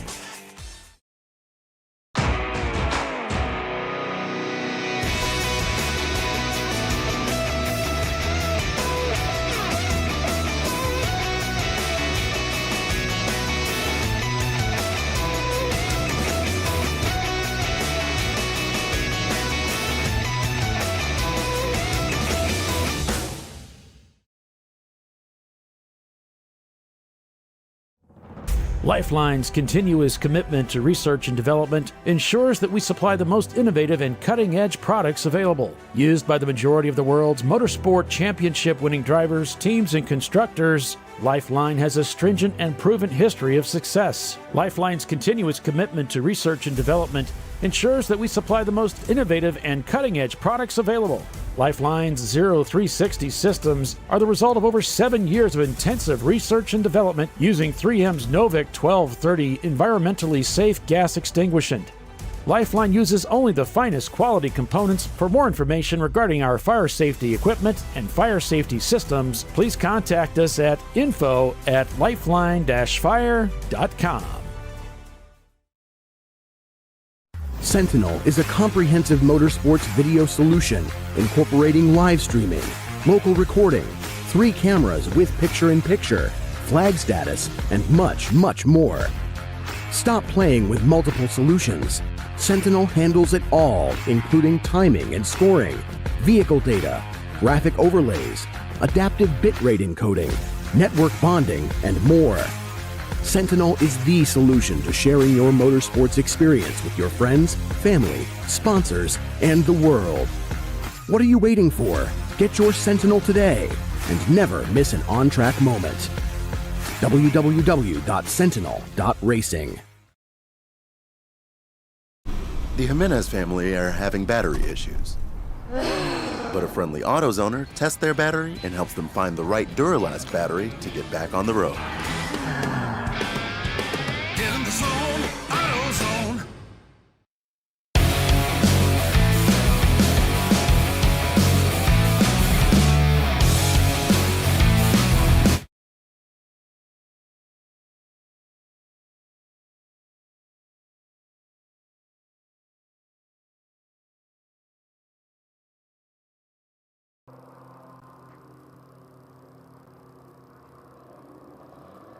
Yeah, welcome back to ChampCar.Live. Looks like we've got a car stranded over there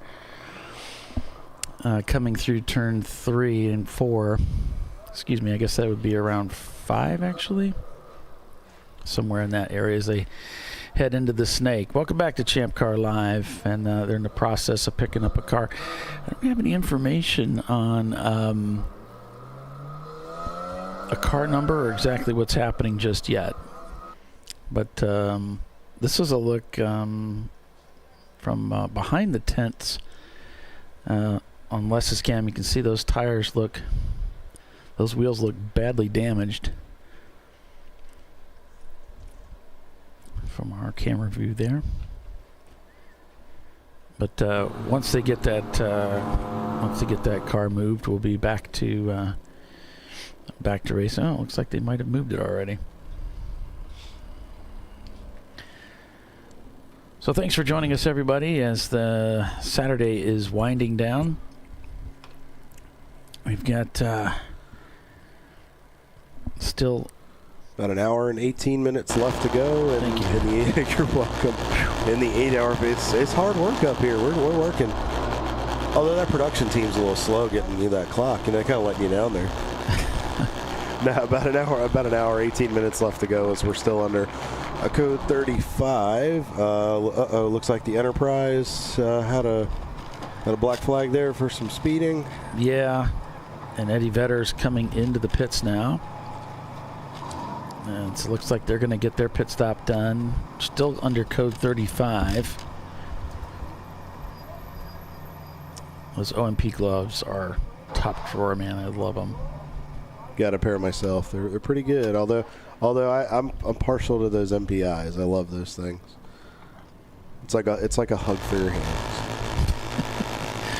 Who doesn't need a hug? And everybody could use a hug. And it's like every time I put my gloves on, I get a hug on my hands. and then I hug the steering wheel, and I just feel like I'm in the zone. Yeah. And that's a horrible plug because they're sponsored. I'm sponsored by them, and Max and Taddy and Bobby and everybody. Sean, hello. Hope you guys are watching. Enjoy your flight up to PRI. Have fun this week. Looks like a normal service there for the Vetter folks.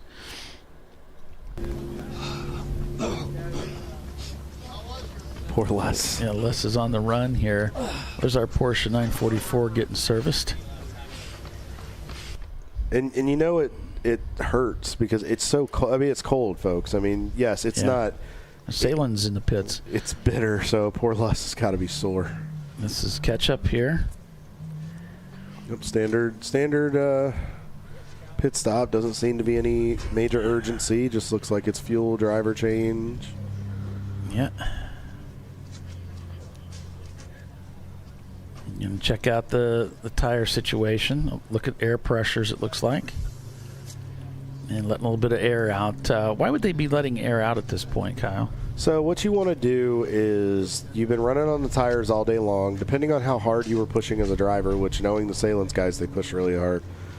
As we're going back under yellow. So why you would want to let air out of the tires is because when they get over and when they build up pressure, they can potentially become overinflated from just due to a lot of use, or if you were using them a lot.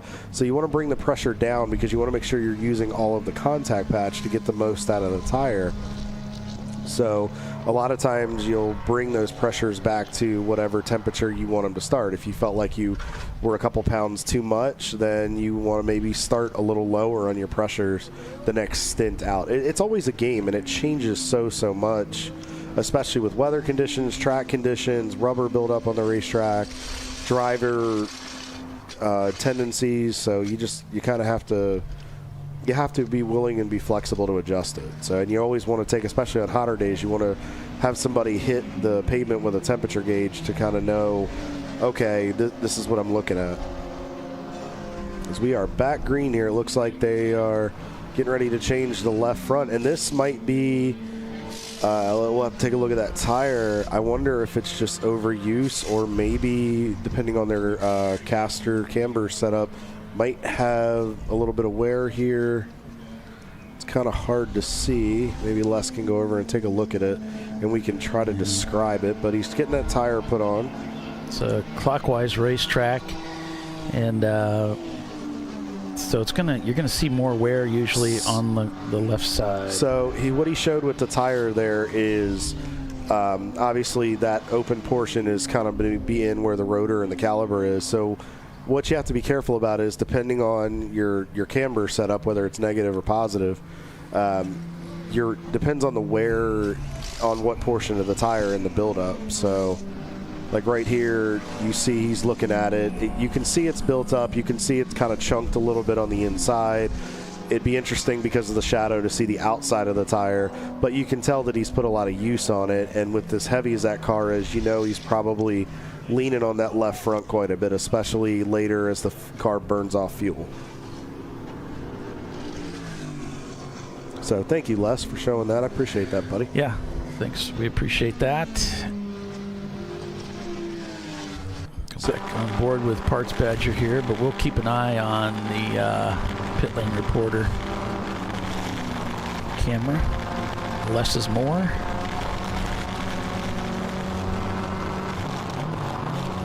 Parts Badger, once afflicted, now back out. Oh boy. Oh, wow. Whoa, a lot of handful of wheel there, Paulie. Just trying not to hit this guy. Really slow coming through 12 there. It's really dangerous. That's where everybody's on the gas. And that's one good way to get yourself smacked, because if you're slow through there where everybody's hammering the gas, or you step on the brakes, which is the rookie mistake, is stepping on the brakes and everybody's going to the power. That's how you definitely can cause an accident. And that's where you always just have to drive with your eyes up. And in that instance, Marvin did a good job of making sure he wasn't driving off the hood of the car.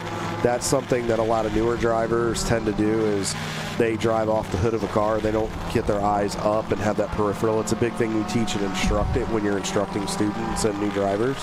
So, and when you have that, when you know the driver's looking up, there's less chances that they hit, because they react more so to incidents like that. We can see in the PIP, we can see that Les is Markham capturing the Enterprise in the pits too, being serviced. So lots of stuff going on. We're trying to bring it to you as we get it. So I got an update from the Parkway Euro guys. So we saw the frustration from Roy during that Code 35 a while back, and they just wanted to relay the message that wasn't intentional. When they were going slow during the 35, they didn't have a wheel speed sensor. And then before that, they lost it and put it into the wall at 17. So I think they were kind of nursing, trying to get the car around. So that might have been why he was going so slow, is he didn't want to do more damage to the car. So they just wanted to relay that message.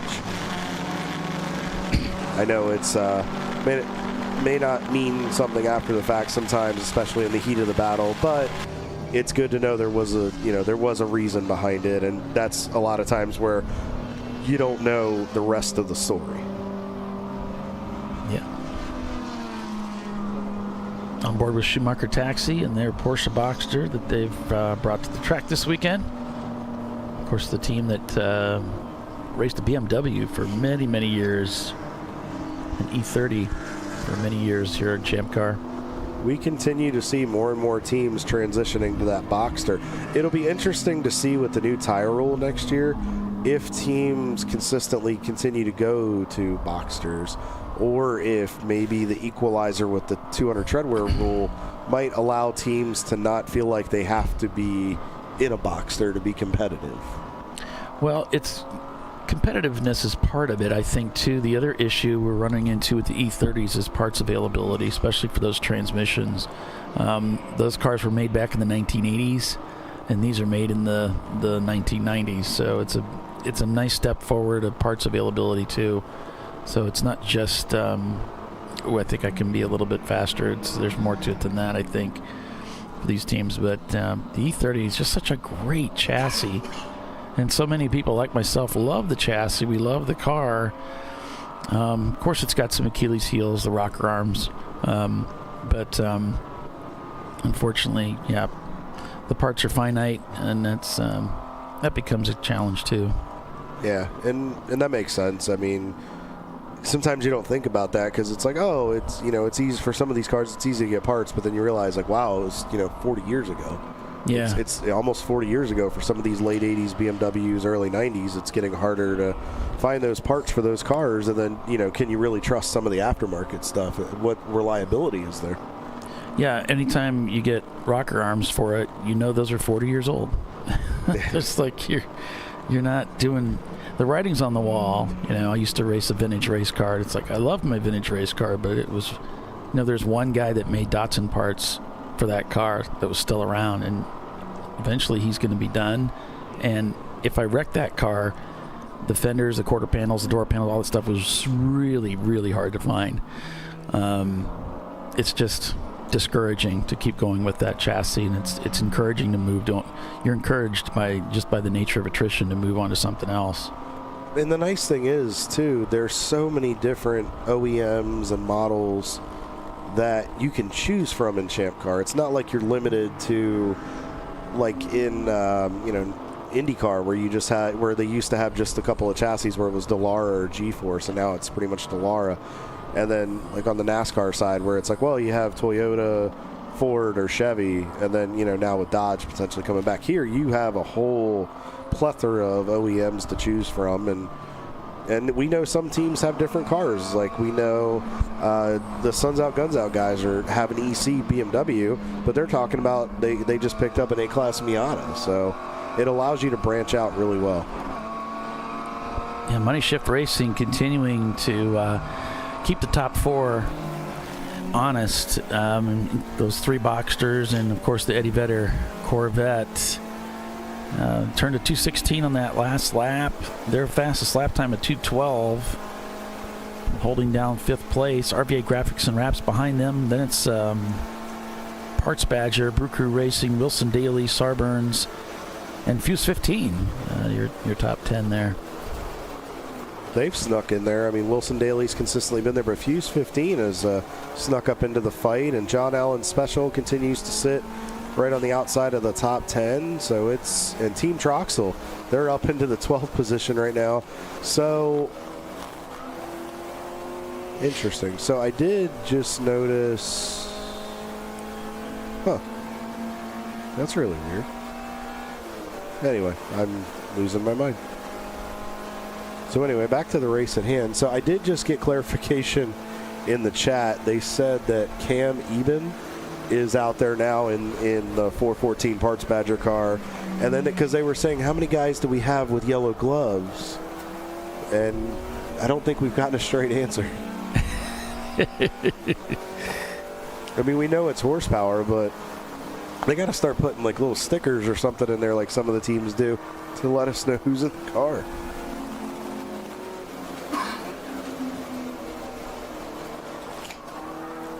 change it from Parts Badger to the Yellow Glove Club.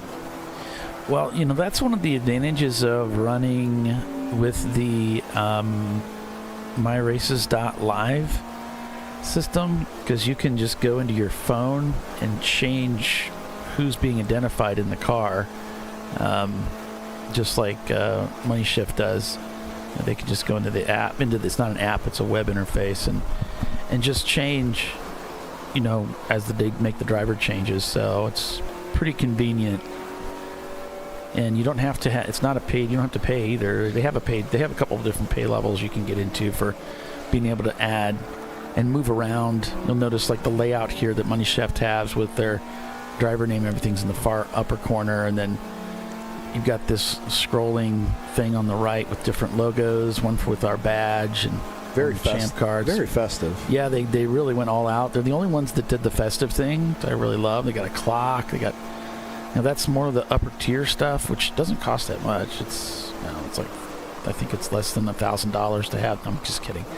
I think the first package is like $15, and then after that, I think that maybe it was $5. I don't know. It wasn't very much. Hey, what's a few bucks between friends, right? It's all for the children. It is. Think of the children. Think of the children. Yeah. If your son or daughter are watching and they're racing enthusiasts, that's a good way to remind them, hey, kids, Christmas is coming. Santa's watching, even on ChampCar.Live, presented by AutoZone. Looks like, do we have a local yellow back here? Or it looks like everybody might have just gotten held up. So, up to 3 live streams at a time, $0. Overlay race data, pause, resume streams with custom messages, restream your own YouTube channel, restream to your own YouTube channel, and stream health monitoring, all free. That's the free level service. The $15 premium features, unlimited number of streams, restream to one custom destination, YouTube, Facebook, Twitch, Instagram, or a custom RTMP, RTMPS destination. Create personalized overlays per stream event. That's where you get to have all the, your own logos and everything you want up there. Create. That's create. So upload and overlay your logos. Okay. Generate and overlay your QR codes. Access to live timing data tables, sort, filter, save views. So this is good for strategy. So for $180 a year, you too can have Santa on your stream. And then they have the Pro features, which is $30 a month. 6-month subscription, get 1 month for free. 1-year subscription, get 2 for free. Include all premium features. Restream to 3 custom destinations, access to live timing data, including calculated data for strategy, pit insights, stints duration, expected lap times and delta gains, position, etc. Access to low latency video streams. I guess that's less than 3 seconds. And if you look, Paulie, we missed. Which I don't. We didn't give them the best part. If you do a 6-month subscription, you get a month free. So realistically, okay, and then the 2 months free, right? Yeah. Well, yeah. For 1 year subscription, you get 2 months for free. So for $300, you can pretty much, especially if you have sponsors or partners that watch the race and family, friends, it's a great way to make them feel like they're in the action with you. Get them to pay for it. There you go. That's how this works. Ask for it for Christmas. Yeah. It is the season for giving. And it's a tax write-off. You're sponsoring a race team. By the way, Paulie, can you YouTube my part of the live stream from Road America and Corey's, especially the children in the broadcast booth? Can I YouTube? So when I was at Road America, we were using a different service, so I don't actually have that recorded those recorded feeds like I used to. But that's going to change next year. I will have that. And I'll be able to provide that in the future. So the only thing that we would have is what's out there in YouTube land right now on the show's recording. Timothy, shoot me a message or shoot me an email to my ChampCar email. I occasionally have to pull some stuff for editing, so let me know if I can try to pull a small snippet for you if you want to put it up on social media where you were interviewed or whatever. I can't pull the whole thing, but I can at least get you some snippets of it. Yeah, we can get you when you were on camera or something like that. So there's the less is more cam catching. What's that? Purple Miata getting serviced right now. So far, last lap time for Eddie Vedder was a 2:15.6. They continue to hold a 1-lap lead over Rockwell. Yep. Team Salem catch up behind them, followed by the Mustard car. The two cars are together again with Money Shift Racing behind them in 5th place. And then we have RBA Graphics and Wraps, Parts Badger, Brew Crew, Wilson Daly, Sarburns, and Fuse 15. Top 10. Looking back in the order a little bit, broken 60 seconds, the Fox Body Mustang. I haven't talked about those guys well, we talked about them a little bit today. Those guys are having a great day right now. They're up into the 16th position overall, 2nd in the D class. They hold a little bit of a lead over 2244 Motorsports. So it's interesting to see. And with that, all right, now we're supposed to be a commercial. You're watching ChampCar.Live, presented by AutoZone. We will be right back with the TireRack.com Champ Car Endurance Series, folks. Hang with us.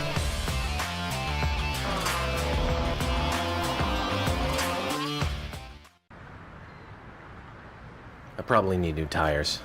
You do. What if they sold tires online? We do. We're TireRack.com. They could offer lots of tires We have so many tires. and help you find the right tire. It's called the Tire Decision Guide. Oh, and they could ship them to a nearby mechanic. We shipped over 7,000 independent recommended installers. This is an amazing idea. Sorry.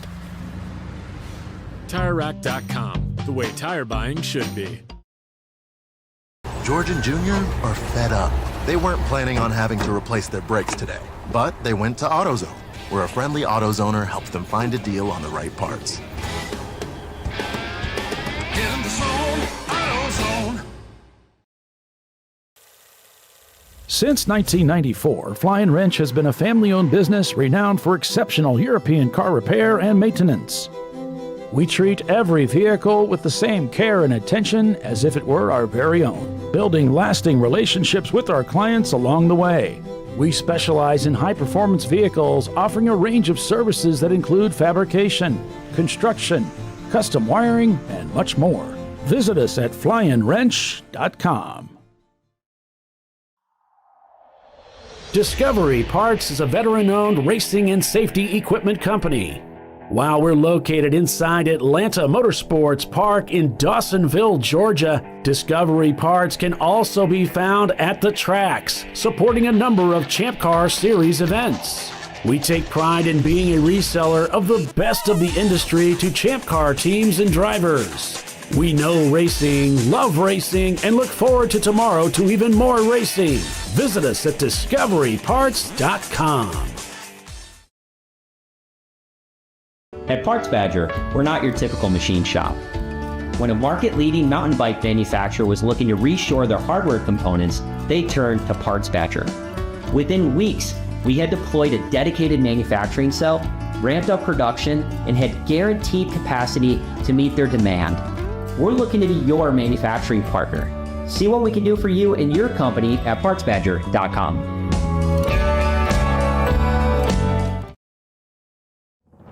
Lifeline's continuous commitment to research and development ensures that we supply the most innovative and cutting-edge products available. Used by the majority of the world's motorsport championship-winning drivers, teams, and constructors, Lifeline has a stringent and proven history of success. Lifeline's continuous commitment to research and development ensures that we supply the most innovative and cutting-edge products available. Lifeline's 0360 systems are the result of over 7 years of intensive research and development using 3M's Novik 1230 environmentally safe gas extinguishant. Lifeline uses only the finest quality components. For more information regarding our fire safety equipment and fire safety systems, please contact us at info@lifeline-fire.com.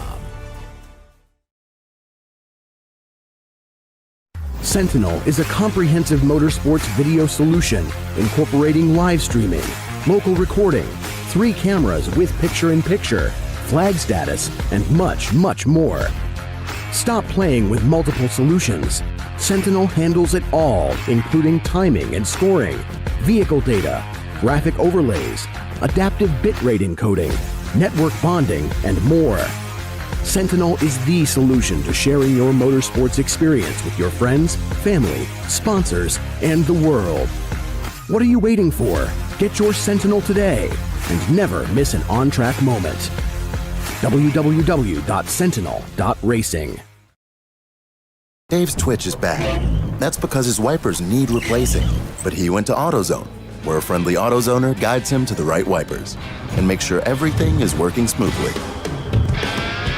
Get in the zone, AutoZone.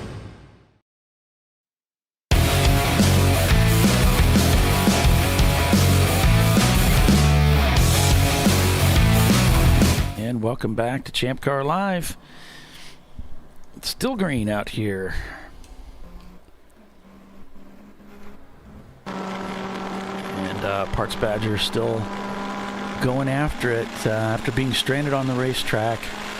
But kind of like what Kyle alluded to earlier, you know, it's really not a 7-hour race. It's a 15-hour race. And so it's not really a problem, you know. It's such a long race. I think just about everybody can have a little bit of a bobble and recover from it, and probably expect that everybody will to some degree.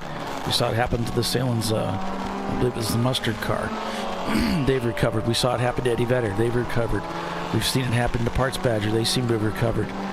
So, and there's still a lot of racing left to happen tomorrow. And that's the nice thing in these longer events when you do a 14, a 15-hour, a 24-hour. You get a couple of, let's say, mulligans to work with where, you know, you can, all right, by tomorrow morning, I'd say outside of the first hours, all right, if you're, let's say you're playing golf, it's day 3, it's moving day as they call it. You got to start making some hay and going, but you have a little bit of time. You're going to have to get through that section, and you're going to have to, whether am I making my pit stop today, or do I just want to bite the bullet and do it in the morning? But then again, tomorrow morning we're going to be dealing with the same cold temperatures that we dealt with this morning, so it realistically may take you a couple hours to really get into a rhythm and be able to be really aggressive based on what the grip level is with the track. Yeah, we've laid down quite a bit of rubber, but how, with as cold as it's going to be this evening, how much grip are you realistically going to have in the morning? How aggressive can you be? I mean, we saw a lot of drivers were able to make moves, but some of them it cost them. Yeah, it's going to be the same for everybody too. And this is a lot of time when we're out here this time of year. It's always the same. It's always cold, chattery. So it's going to be a patience game for sure. And we can see it is starting to darken up a little bit out here. We can see some of the lights reflecting off of the asphalt. Some of the teams already have their headlights on. Now, Paulie, did the lights have to be on by like 4 or 4:30, knowing by the time we took the checker, or that we black flagged today, that it was going to be right around that dark period? Yeah, I don't know if that would have been something in the drivers' meeting. I don't know if they mandated that or not, because it does get really dark around 5 o'clock, so they may need to. Just thinking the time of year it is, and I mean, remember how quick it got. I mean, yeah, it didn't get dark till closer to 8 o'clock when we did the race here, 8:30 when we did the 24, but I mean, it went from light to pitch black that day. Yeah, especially if you get any cloud cover, that really makes a big difference in how much light gets down to the ground. So it could be a real issue. All the cars in Champ Car are required to have lights at every race for that reason. Oh, big move there by Wilson Daly on, I think that was G-Unit Racing. Brian behind the wheel readjusting the mirror there into the brake zone. Looks like he's communicating a little bit with the crew.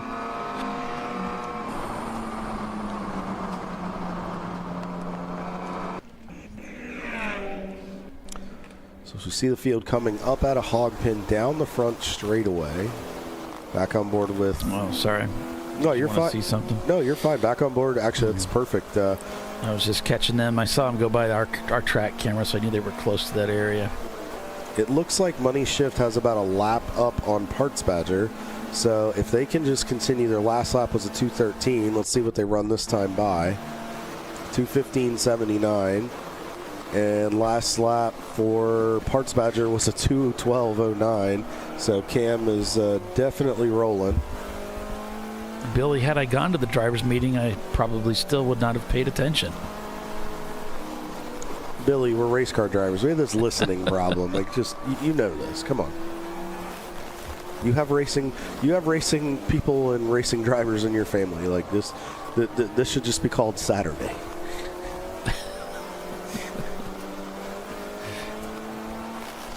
So we're watching Money Shift work through here, hanging onto the back bumper of Party Cat. Should be able to dispense them in just a second right there. I like that wrap those guys put on that car. It looks really cool. I think that's an old open throttle Miata, just based on the color. And I want to say they got it off of Mike Orman's guys. Back on board with Sean, with Orange Crush, with Sean at the wheel. Last lap at 2:31.10. This is the car that Sally Mott is in. Yeah. The Wayland Mazda MX-5 driver. Yeah, maybe you tell some of the folks that weren't watching this morning who is Sally Mott.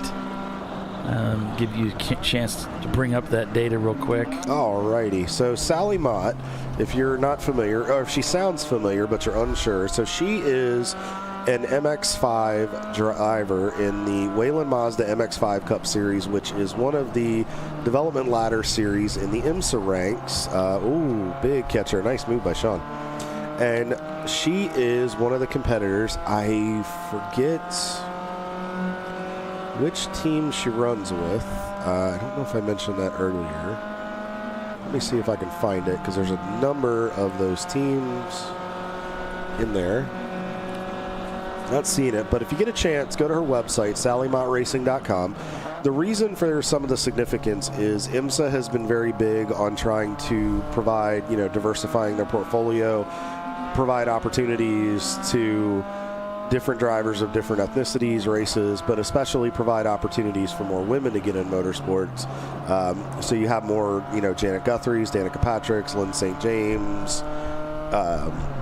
Let's see, the other drivers like Johanna Long, who ran in NASCAR for a little while, Shauna Robinson. And it's been a good program. She, like I said, she runs MX-5, but the cool thing is there is an Amazon Prime series. It's called First to the Finish. It's a documentary inside the MX-5 Cup Championship, and just kind of goes through the trials and tribulations of that. It's really, really cool. There's a preview on our website. It's really, really cool. We appreciate her coming out this weekend. Doug was saying to try to get her up here. So if you guys are listening from Orange Crush Racing and you would like to get Sally up here, we would love to interview her, let her talk about her IMSA program, talk about why she continues to come and play in Champ Car, what she loves about it so much, but just give her an opportunity to promote her program. I believe she's a 20-year-old driver, and she just seems like she's very bubbly, got a good personality. So, and then she's also trying to, looks like she's trying to do some late model racing as well. I do remember seeing her looking at maybe doing some Cars Tour races, some local Saturday and Friday night shows down south. So it really sounds like she's trying to do quite a few different things. So if you get a chance, check it out, SallyMottRacing.com. And thank you, Sally, for coming and playing in Champ Car. And that's my TED Talk for the day. All right, man. Cool.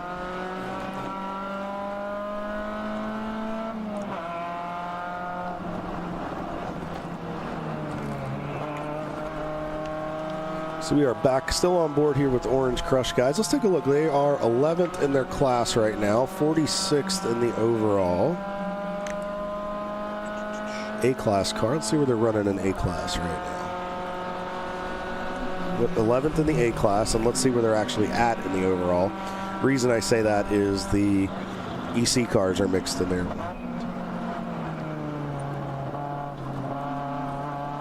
So she is, it shows 46, but she's actually up into 39th right now. The team's having a solid day.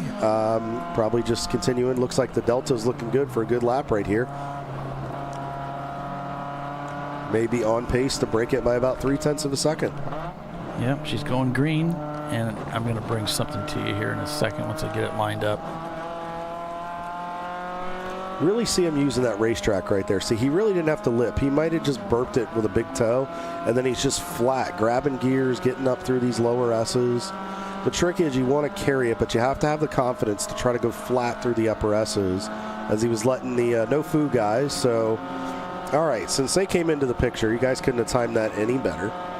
So, Christian shot me some information, Maloff, from No Foo Racing. Appreciate you. He is the team captain. I'm not sure who's in the car right now. You guys will have to give me a heads up, but they're having a pretty solid day as well. Going to try for an out-braking maneuver. Sean's going to go with him, close quarters. Whoa, grabbed a handful of curtain wheel right there. Got up on the curb, I think a little more than anticipated. Still, oh, that's going to hurt his delta right there. Yeah. You heard him, bam, bam, bam, off that rev limiter.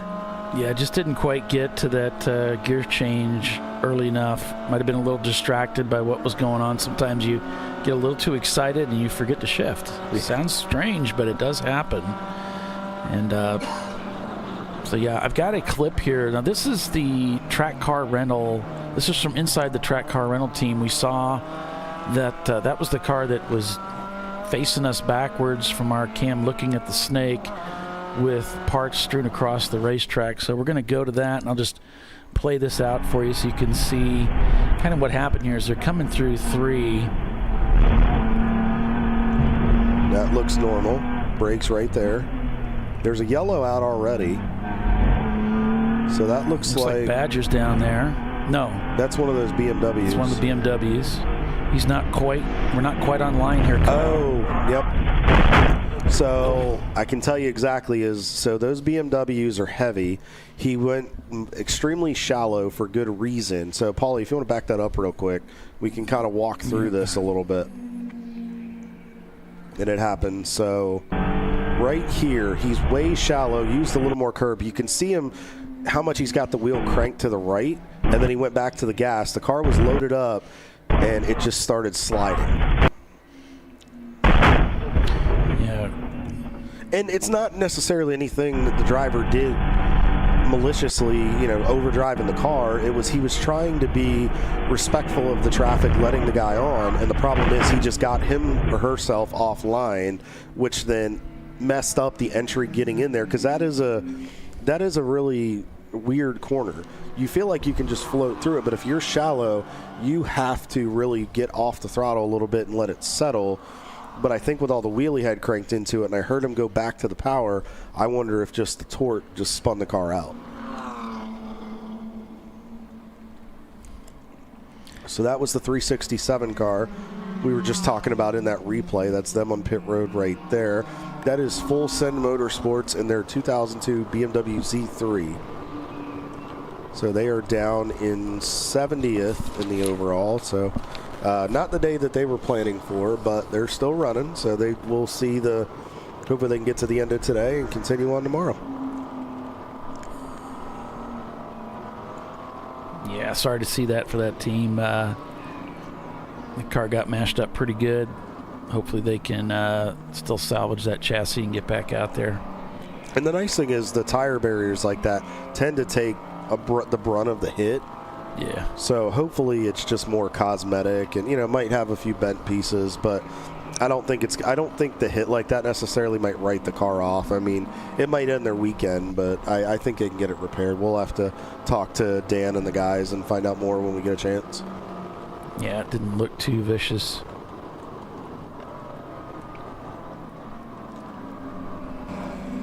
And you could tell the driver was moving around. Probably, you could tell the driver was caught off guard a little bit and rightfully frustrated as he was trying to give room, and it just didn't go the way that they planned.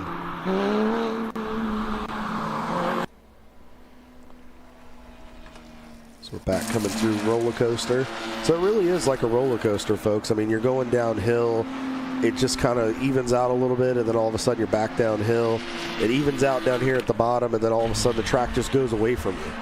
As you get to the center of Hogpen, the track just goes away downhill, and then you don't have a lot to lean on. So that's where you tend to see a lot of drivers step out and end up in the grass right above where the AutoZone, where it says hog pin. And traditionally, or if you get through there, coming out of there, you'll see somebody get pushed off or go wide, and then they'll end up in the grass as you're coming onto the front stretch. The less is more cam, getting some pit action down there. We'll keep an eye on that. Keep an eye on the leader at the same time here. Paulie Rockwell has gotten down within 41.8 seconds of Eddie Vedder as we are 41 minutes from the end of the first 8-hour period here. So we'll have to keep an eye on this. Last lap time for Rockwell was a 2:10 flat. Yeah, and Eddie Vedder a 2:08. So it was actually tighter than that up until that lap. So these two teams are still relatively close. We've seen this same 40-second gap been going on for a while now, back and forth. So whether Eddie Vedder is actually trying to hold that kind of gap or it's just the way it's worked out, we don't know. But that 2:08's a pretty nice lap time for them. Their fastest lap time's a 2:07, so that's getting it done. And if they're turning those 2:08s, I don't think they're having that brake issue that we thought maybe that pedal was getting a little bit long. I think everything is business as usual for our friends with the Corvette. Yeah. Now, he's going to catch these guys right here, Paulie, in a great spot. He rolled through, and he's going to be able to get right down the straightaway. He'll be able to get in line here with this BMW and draft by the Miata. May just have to be patient here, work the traffic. Probably going to stay in line with the BMW. Going to be able to get by the John Allen Special, I believe. Yep. And then that should give him a good entry into one. See, and that lap slowed him down quite a bit to a 2:13, but that 2:08 he just passively lit off was actually faster than the fastest lap time of Rockwell this weekend. So they've got the pace as we head into just 39 minutes remaining before they bring this field in to rest for the night. 113 car, I think that's the heel and toe Warriors in Motion's car. Nice job right there, nice and patient. He knows he's got the legs right here. If he just gets the run out of the lower S's. Now the question is, can he get by the BMW before the top of the hill? It did break his momentum slightly, and the BMW is going to back off. The 132 car. Now he's going to catch Party Cat in a really rough spot, but I think he anticipated it. Looks like he backed off. If he can just pass to the left here, but no. I think he opted out of it. He saw Party Cat move over. Yeah, maybe he can grab him down the inside here. Yeah, there's the setup. Nice move. With common passing zone here, let the car ahead line up for the optimal line and then take him down the inside. Nicely done.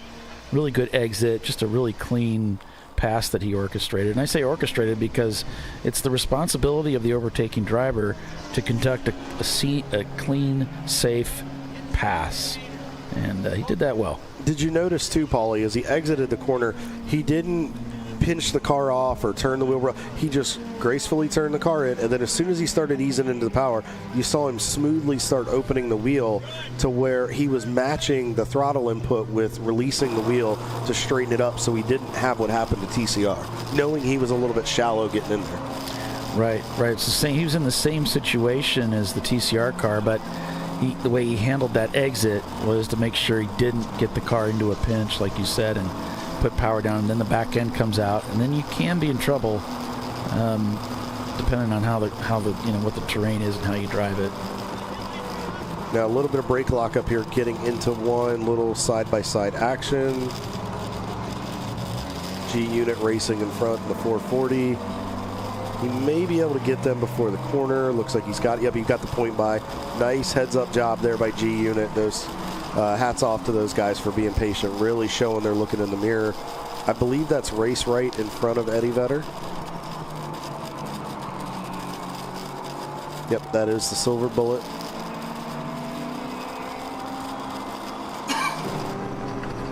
Now that little car's got some pretty good pace through the technical section, so Dale should be able to pull him through here pretty good. And, I mean, Eddie Vedder, we know, has the legs. So if he just kind of hangs out about partial throttle, he should be able to put it to the floor and dispense of him right here. We should see it. The shot was a touch delayed. We should see the Corvette go by on the left side here. This is back live here. Oh, okay, so you're trying to... Okay, I'm sorry. No, you're fine. See, but that was exactly what it was right there. I'm trying to watch too many things at once. No, you're fine. I thought I had you synced up, and I didn't. No, it's okay. Theirs is a touch delayed, which actually was perfect because then it showed how well Dale got through there to where he was able to carry the momentum to where it allowed Eddie Vedder to catch them in an optimal spot, which is about the patience that some of our guests have talked about today of just making sure you're planning accordingly and not putting yourself in position. And like you said, Kyle, we got on the Less is More cam, we saw Money Shift making adjustments to their lights just to make sure that they were ready to go, queued up nicely for the remainder of the event today. Yeah, it's probably going to be pretty dark by the time we get stopped for the evening, and then they park everybody on pit road. So definitely want to make sure. We shouldn't have this issue tomorrow because we only run 7 hours. We'll be done by 4 o'clock. But definitely something you got to make sure you got some working brake lights and some good lights here to get through these last 35 minutes.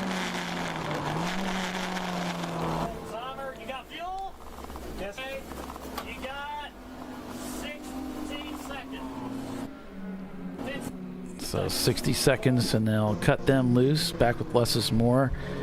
This might be the Troxel team, not sure, but BMW taking fuel. Looks like they just pump it right into the fuel cell. And with this timing of pitting, this will allow them, based on their consumption, this should let them easily get through the first probably hour and 10 minutes tomorrow.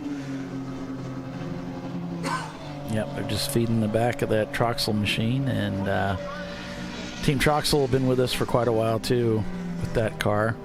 A little bit damage there on that right front corner. Typical VIR scuff mark right there. You know you've been battling in traffic when you got a fender ruffled up. Got the back off Contender stickers on the car. Every year when we have our national championship, the teams that are competing for the national championship will get a back off sticker just to let the other drivers know that they are that are here that are not competing for championship, that they are.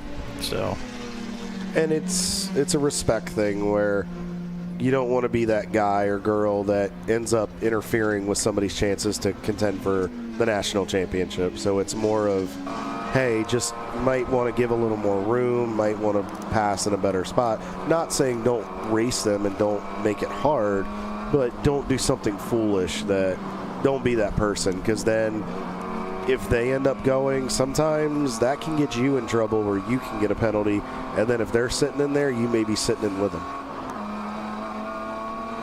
Well, it was like Dana used to say, you know, there's a race happening and you're not in it.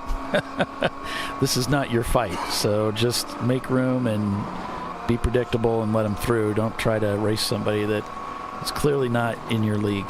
So just race your race. Don't get in the way of somebody else's. It looks like Troxel doing a tire change too on that left front. Another left front tire not holding up on this racetrack. Is this a track that we often see a lot of tire deg, or is this just one of those things this weekend? I think as the track is aging and with the weathering process, I think it is starting to get more abrasive. I mean, it's definitely got some characteristics. When I was riding with my student last weekend during the Hooked on Driving Mid-Atlantic event, I noticed a lot more bumps in some sections because I hadn't driven. Well, I drove here in August when we ran the 24, but I wasn't at full song because of the issues we were having. And I noticed there's more bumps in certain spots, and it was interesting. So, I mean, the track's in great condition, but also how aggressive are you on your tire setup, too? Right, if they're running a softer tire to try to get that extra grip, you're going to go through tires that just... There's a physics thing eventually. I mean, the chemicals get better and better and better, but there's always going to be some kind of a trade-off for grip and heat and slippage. How hard did you, or how much did you actually bump the air pressure up in the tire knowing it was cooler, to try to get up to speed faster, knowing you were going to be dealing with the temperatures. Maybe you didn't adjust for the ambient going up as much. I mean, there's so many different factors. We could sit here and play, we could cosplay strategists all day long, but we don't know what's going on. We don't know what they're doing, but it is something you have to consider. And that is the second team we've seen change left sides. Now, they might just be doing it precautionary for tomorrow, knowing you got 7 hours to go. But I think this place, with the age and since the repave, is starting to beat up left sides again.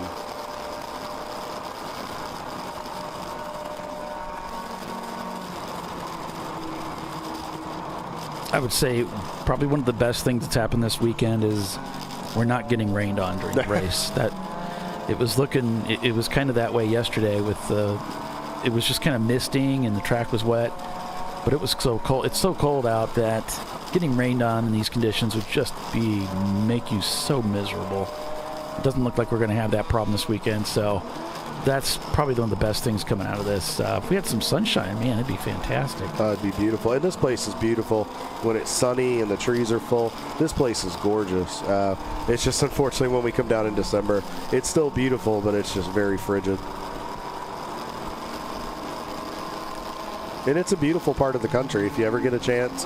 Downtown Danville's a pretty nice place. There's a lot of historical stuff in the area. You're only about an hour and change from Lynchburg, where Liberty University is. There's a lot up there. You're only about an hour and change from Greensboro down in North Carolina, a couple hours from Charlotte.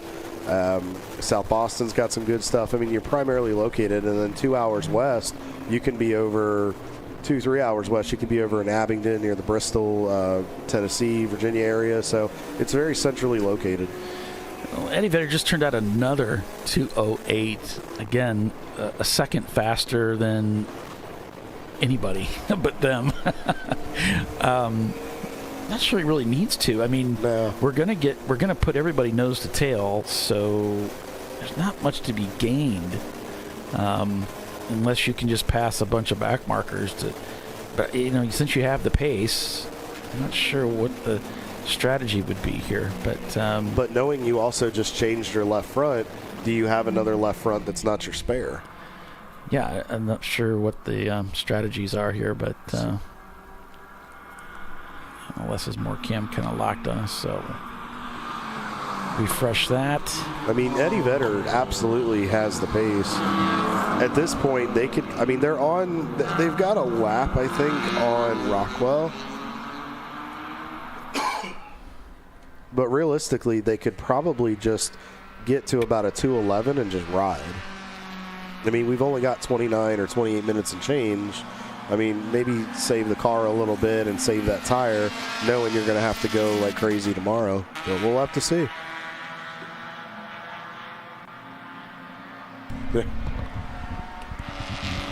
Okay, Billy. Well, for somebody that's originally from the Mid-Atlantic and is now transitioning south, I'm very wimpy. So just bear with me. I know I'm wimpy. I'm okay with it. I roll with it. I'm delicate. I'm very delicate. I am as delicate as my wife tells me I'm flower. She tells me I'm wimpy all the time. I am but a delicate flower.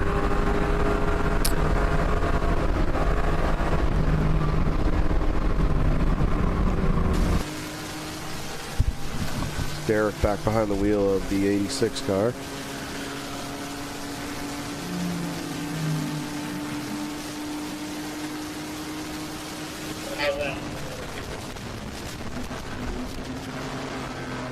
Ooh. So you notice right there, folks, what he was doing is he got hard on the brakes, but you notice he had to turn the wheel slightly to the left a little bit.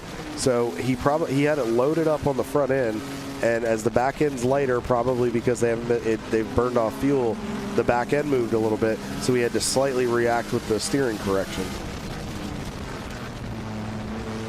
And that's something you got to be careful about, because if you get on the brakes too hard, and if you throw all the weight to the front, the back end gets really light, and then it can swap ends on you. So nice heads-up move there by Derek.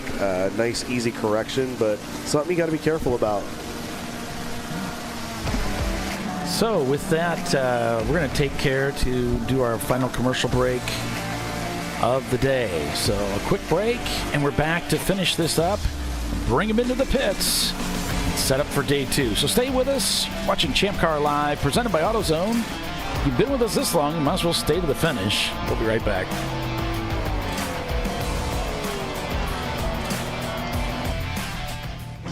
An important decision is afoot.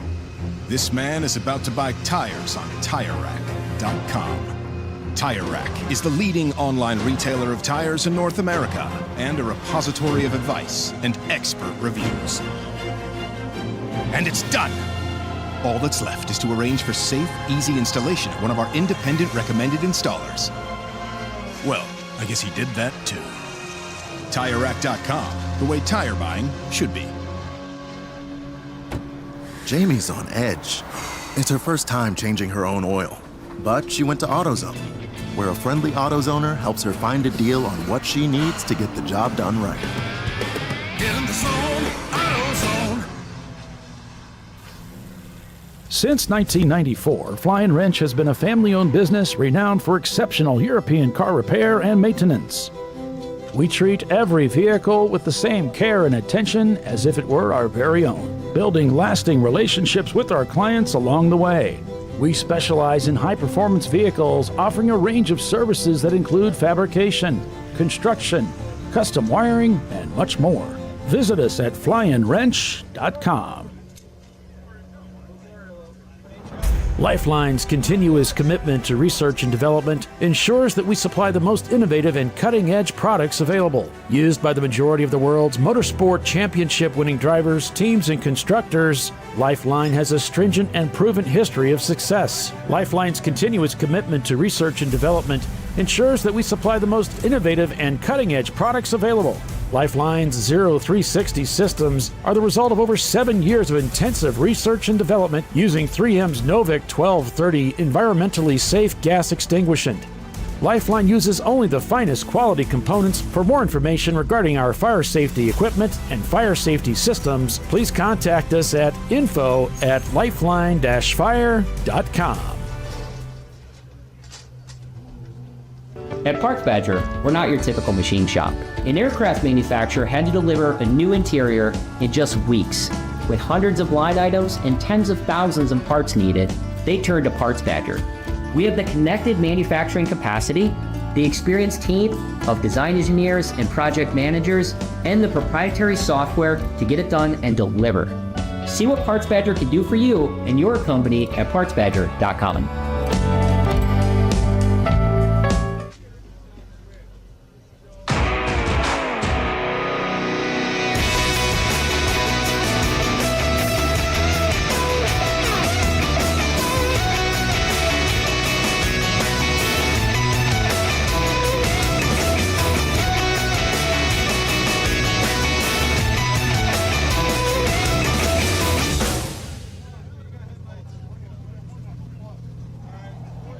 Discovery Parts is a veteran-owned racing and safety equipment company. While we're located inside Atlanta Motorsports Park in Dawsonville, Georgia, Discovery Parts can also be found at the tracks, supporting a number of Champ Car Series events. We take pride in being a reseller of the best of the industry to Champ Car teams and drivers. We know racing, love racing, and look forward to tomorrow to even more racing. Visit us at discoveryparts.com. Sentinel is a comprehensive motorsports video solution incorporating live streaming, local recording, 3 cameras with picture-in-picture, flag status, and much, much more. Stop playing with multiple solutions. Sentinel handles it all, including timing and scoring, vehicle data, graphic overlays, adaptive bitrate encoding, network bonding, and more.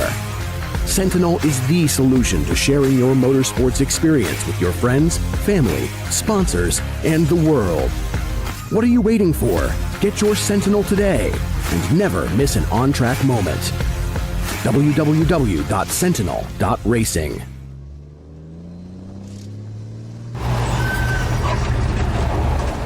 George is fed up. And so is Junior. They weren't planning on having to replace their brakes today. But they went to AutoZone, where a friendly AutoZoner, Renee, helps them find a great deal on Duralast Gold pads and rotors. No headaches, just the right parts, and friendly service. Get in the zone, AutoZone.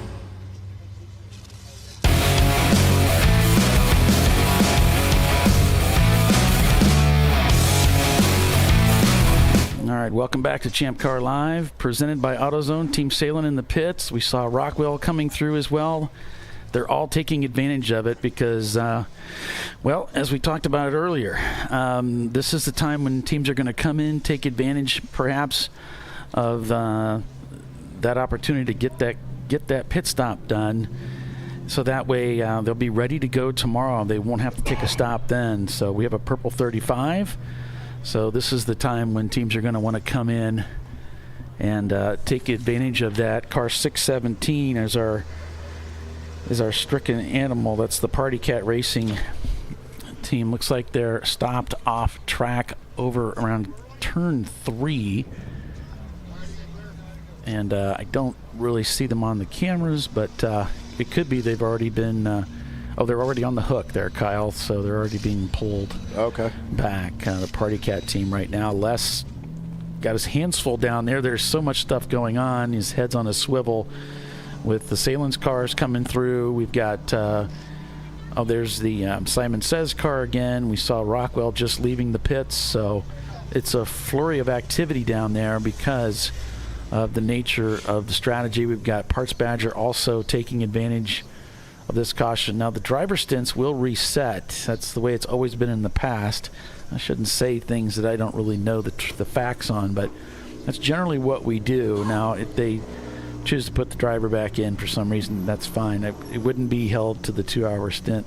The 2-hour limit for a driver is almost always couched around the idea of we just don't want somebody getting out there and getting too strung out from being in the car too long. It's a safety thing. So so that you can have this driver in there, and if they got an hour and 15 minutes, they can go back out and start next time and run 2 hours tomorrow. That's not going to be a problem. So they're fueling up the Parts Badger machine, getting these pit stops done right now before they go full course caution here. So then we're now back to green. Eddie Vedder chose to stay out. So this is another one of those things where the strategies might be scratching heads like, why would they choose to stay out at this point? That was a purple 35. It would seem like a perfect opportunity to make a stop, but for them, their strategy, it may not make any sense. They've already been through the math and they've decided this is what they're going to do. Or is it a case like McLaren where you're left after the race is over still trying to figure out why in the world didn't they pit when they should have? But you just never know. Oh, I thought he was coming in for a second. He hugged it really tight there to the bottom. I was like, okay, that was interesting. He thought he would have come in under the 35, but he was just staying really shallow. And I just want to keep your attention on the Les's Morcam. We do have team underneath the car, underneath the chassis. That's where the transmission area is on the Miata. So there may be some concerns about the transmission. Of course, the exhaust comes through that area as well. So they're not only did they put fuel in, but they're also now underneath the car. Well, as deep as they've been going into some of these brake zones, and they've been doing kind of some of the fifth to thirds and things like that with the driving, you wonder if maybe in some of that traffic, if maybe something got held up, or maybe they're having an issue with fourth gear. He's definitely got his hands up in that area of the car. And the thing is here, Kyle, whatever they're going to do, they need to do it right now. Yep, they absolutely it's gotta get done. They've got to get that car back on the track so they can line up with everybody and pretend like nothing happened. Yeah, I mean, they can't be working on this thing. They need to get back out there. I'm pretty sure that's what they need to do. I don't know what would happen to them if they leave it there. It may not really be a big problem. Maybe it's fine. They would just have to stay in the pits. They wouldn't be able to go out with everybody. But do you have to? But here's another quirk. Do you have to cross the line to take that yellow, or can you be on pit road and not? When that time expires in 16 minutes and counting, do you have to be on track and take that flag moving Or can you be on the racetrack or be on pit road working on something, and then you just have to halt work immediately? I would think you'd be stuck on pit road and probably wouldn't be able to touch it until they go back to green. Wouldn't you think? That would seem to be similar to the red fair flag thing. Yeah. Where you would have, similar to red flag, where you would have be hands off anything in the pits, and you would just have to say, okay, that's it. So looks like the car's back down, and it's at pit out. So it's a moot issue. They will go back onto the racetrack, unless we lost your camera again. So we're having a little trouble keeping his camera running. But looks like they are heading back out. So it looks like it's the speculation. We don't have to worry about it anymore. No, but it does bring up a good point, though, Kyle, because that certainly has to affect some of the teams that find themselves in that situation where they got stuck on pit road. What's going to happen next? I would imagine that's what would have happened to you. But I'm not an official to make that decision. But I would imagine that's what would happen. I guess the only reason it was thinking about this There it is. Yep. But what were you going to say? What I was thinking is I've seen in a couple instances, I remember years ago when NASCAR used to do the Winston, which was the all-star race at Charlotte. And there was one year in 2002, Frankie Stoddard, who was Jeff Burton's crew chief. Oh, we got a car in the wall over off of turn 6 there. It's that same spot TCR got into the wall. Oh, no. We are purple 35. The caution came out 15 till. I think it all kind of came down at the right time. I'm thinking it's the 5:58, but I may be incorrect. Yeah, we got you, Les.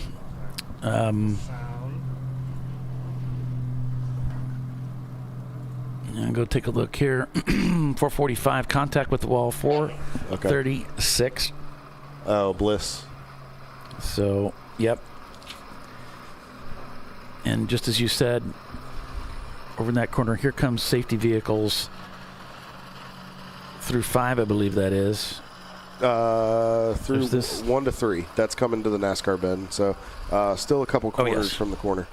Yeah, this is the one spot. Oh, there it is. Oh, heavy contact. Yeah, he's smoking a little bit. Same thing, same area where TCR got off.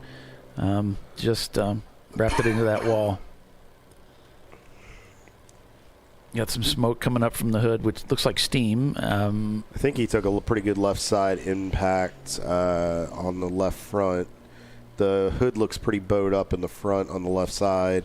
Not so bad on the right side. So you got to wonder if he got hooked, turned on the left side, and the car spun around, or if it was one of those where he lost traction like TCR did and maybe got a tire full of curb. Hopefully, drivers are all right. The good thing in these situations, folks, is usually if you don't see urgency out of the medical crew and the recovery team, that's a good sign. Reason being is the driver has given a thumbs up or an indication that they're okay. You're not seeing them rushing around, getting anything to where they'd have to get them out of the car and get them on a backboard or anything like that. No. It looks like it's just, okay, you're good. All right, let's get you on the hook. And looks like the driver may be actually out of the car. Yeah, well, that we saw the crash with TCR. Okay, you're taking a hit, but it's actually not a very fast part of the racetrack. If we're honest, you're not likely to get hurt over there. You're gonna mess up the car, but you're not gonna take a big hit. And the tire walls, like we've talked about, absorb the blow, so it takes the energy away from the driver, and it absorbs the energy where it's more of a glancing blow. I mean, it's still a rough hit. It's never fun to hit those things. But thankfully, those tire barriers are a godsend, and thankfully they've incorporated a lot of that technology into a lot of racetracks around the world. So what I was saying, Paulie, was there was a strategy that it's just got me thinking about it because I know how these teams are and I know how these strategists are because I've raced against these guys. I've raced with a lot of these guys. And I know how their brains work sometimes. So back in 2002, Stoddard had a strategy. It wasn't a written rule back then. You in the Winston, in the first segment, you had to come down pit road and do, I think it was a minimum of a 2-tire pit stop. You didn't have to take fuel. I think you just had to take 2 tires. But it didn't specify when you had to take the tires. So what they did was they kept Burton out there long enough, and his pit stall was 3 stalls short of the start-finish line on pit road. He rolled across and won the segment. I believe he did that by just rolling across the line on pit road. Mind you, there became a rule after that, but that's why I'm wondering if maybe some of these teams would come in, do something off the wall like that to try to kind of beat the system, is what got me thinking. I don't know. I don't know if rolling across pit, I guess.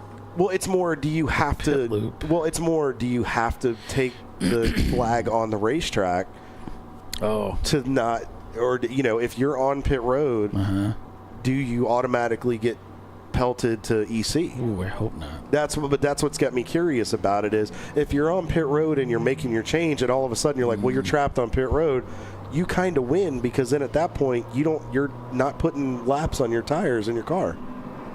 Yeah, no. I mean, I would rather just stop on the racetrack somewhere.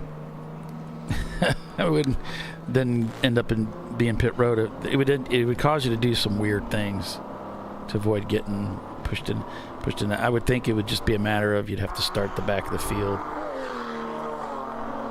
Yeah. Again, I mean, that's what's got me wondering as we're back green here. But just seeing some of those things I've seen in the past, you got to wonder.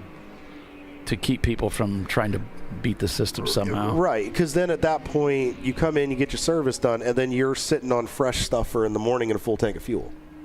Yeah. Because if the driver stints reset, you put your fresh driver in, you're loaded up with fuel and tires, you're good to go. That's what made me think of it that way, was because then it satisfies the requirement. But and that's, like I said, I'm just probably thinking too hard into it, but it's interesting. Well, they got that cleared up pretty quick. Yeah, they did. We're back green already here. Eddie Vedder still leads. They're now 2 laps up on Rockwell. Yeah. They've increased that lead.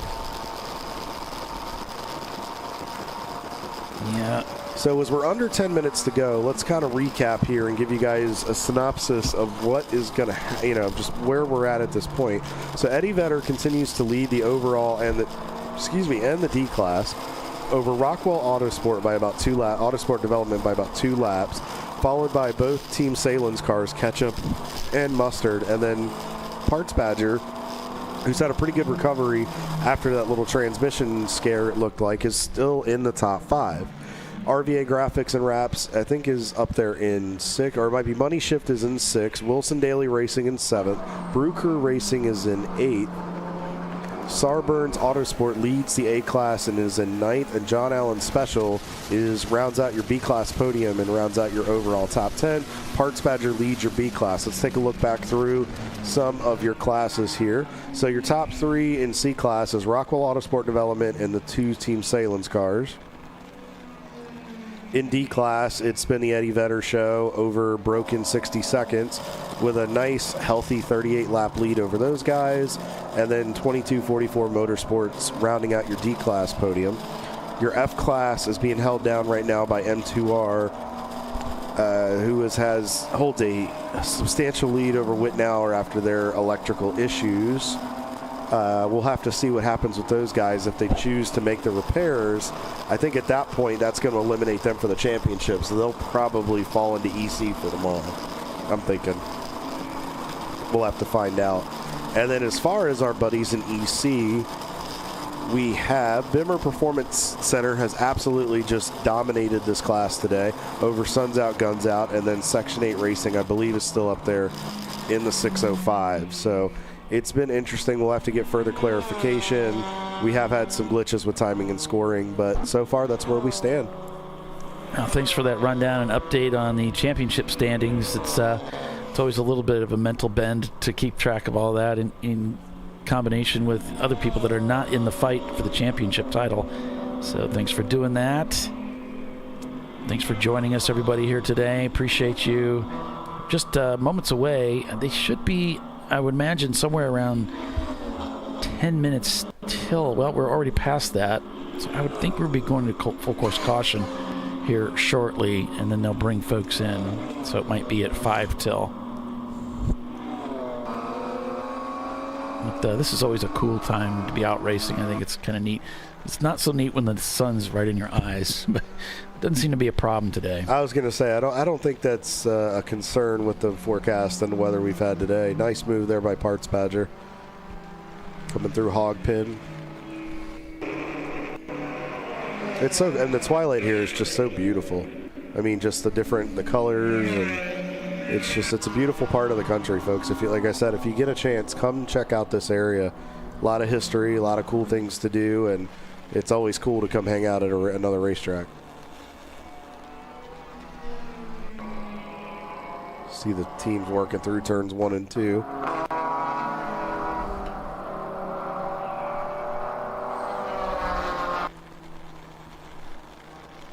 So real quick, so we know we're going to pretty much put a hold on this, and then we're going to re-rack to, go again tomorrow. But let's take a look. So we have one race to go in the season here for 2025.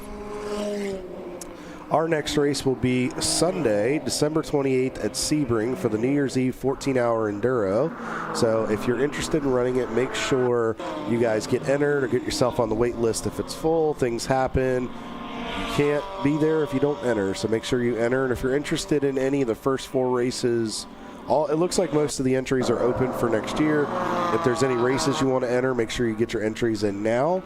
It's getting, they're going to fill up fast, especially some of those bucket list places like Daytona and Lime Rock Park and Coda. And then make sure you check out some of the club courses. We're going to go there, and then we'll take a nice break over the New Year's in January, and then we'll be back ready to go for the 14 hours at Road Atlanta. Yep. It's going to be good times.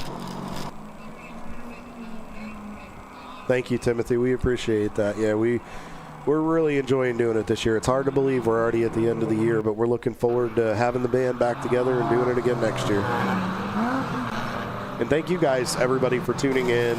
We really appreciate all the continued support and the positivity and just the kind words everybody's put out, and just thank you for keeping us honest in the comments and just interacting with us. So make sure you smash that like and subscribe button, as Timothy always says, and share it out there with your friends, family, other racing enthusiasts, and encourage more people to come play in Champ Car. Eddie Vedder really has had a spectacular day. I'm sure they wouldn't mind a checkered flag instead of a black flag right about now. They've really just done everything right this weekend. Concerns about, the durability of the car, but boy, things have really been clicking for them as they're working their way up through the snake now. Well, and that'll be the real test, is they've put on a phenomenal performance today. They've absolutely just put on a clinic. The question is, how will they hold up tomorrow, knowing that they can't change any brakes? I mean, we saw them put the left front on, but you're still going to be on the same brakes. So how much did the guys actually save in the car to really be competitive tomorrow? And that's true for any team. Yeah, as they come to the top of the S's here.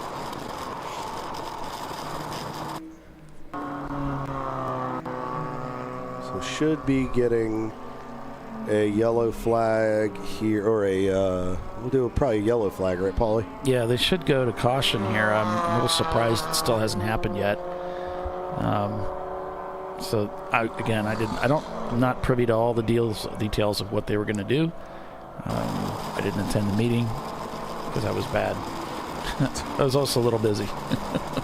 Yeah, I briefly got in the meeting enough to give everybody my contact information so they could continue to update us today and then tomorrow as well. I didn't hear that. I came in very late, so hopefully we'll get some clarification on that, and then we'll kind of know what to expect for tomorrow.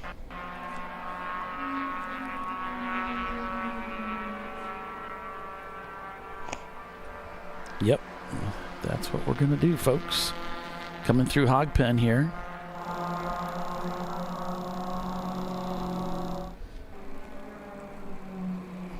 See Eddie Vedder just on a Sunday drive out there. So we'll look back in the order some more here. We know Eddie Vedder's out front. We're just waiting on.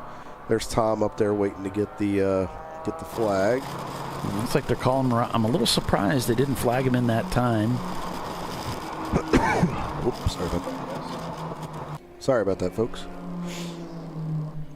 But surprisingly, Race Control didn't come to me and ask me my opinion of what I thought they should do. They never ask us our opinions. We're drivers. I'm shocked. We'll be honest with them. Because I clearly have all the answers. Well, we'll be honest with them to an extent. Thank you, Lucas. We appreciate it. Thank you, guys, everybody who's tuned in today. It's a labor of love.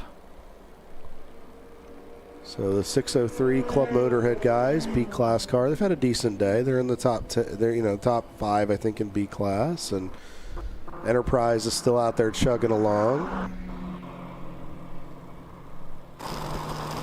Okay, so Mike Coleman, one of our treasurer, just texted me and said, so because the race is within the race, I guess they're going to checker this race. Oh, I see. And then they'll have to do the yellow to freeze the order. I gotcha. So probably for the guys that aren't in the championship, and then assuming obviously EC's got a race going on, so. Yeah, and Billy's trying to say the same thing, tell us what they're going to be doing here. So thanks for that, Billy. Thanks, Mike. We appreciate that. Thank you, too, Billy, for the clarification. So what we probably should do, and I'll go in there and ask, is get clarification tomorrow if we need to update and maybe split our championship guys. Got to wonder.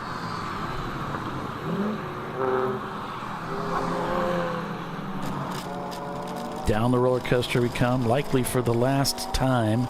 I didn't see him give him a 1 to go, though. So maybe I wonder if they're going to checker the non-championship leader. Really complicate things. I don't even know who that would be. Starburns? Let me go to Marching Ants. Apparently it's RVA Graphics. So RVA Graphics and Wraps. There's the caution. No? That, I think, was the checkered for the... So, all right, folks. So the caution just came out, I believe. But if I'm not mistaken, that's going to give the non-championship team qualified RVA Graphics. They will be your race winner. So, okay. I don't think it could be more confusing than that. So we'll get RVA wins. So RVA wins the race. Stroke and Checks will be second. Wheels America Racing in third. Bimmer Performance. Oh, sorry, Paulie. You're supposed to go. Roll it. I'm sorry. No, I didn't want to steal your thunder, buddy.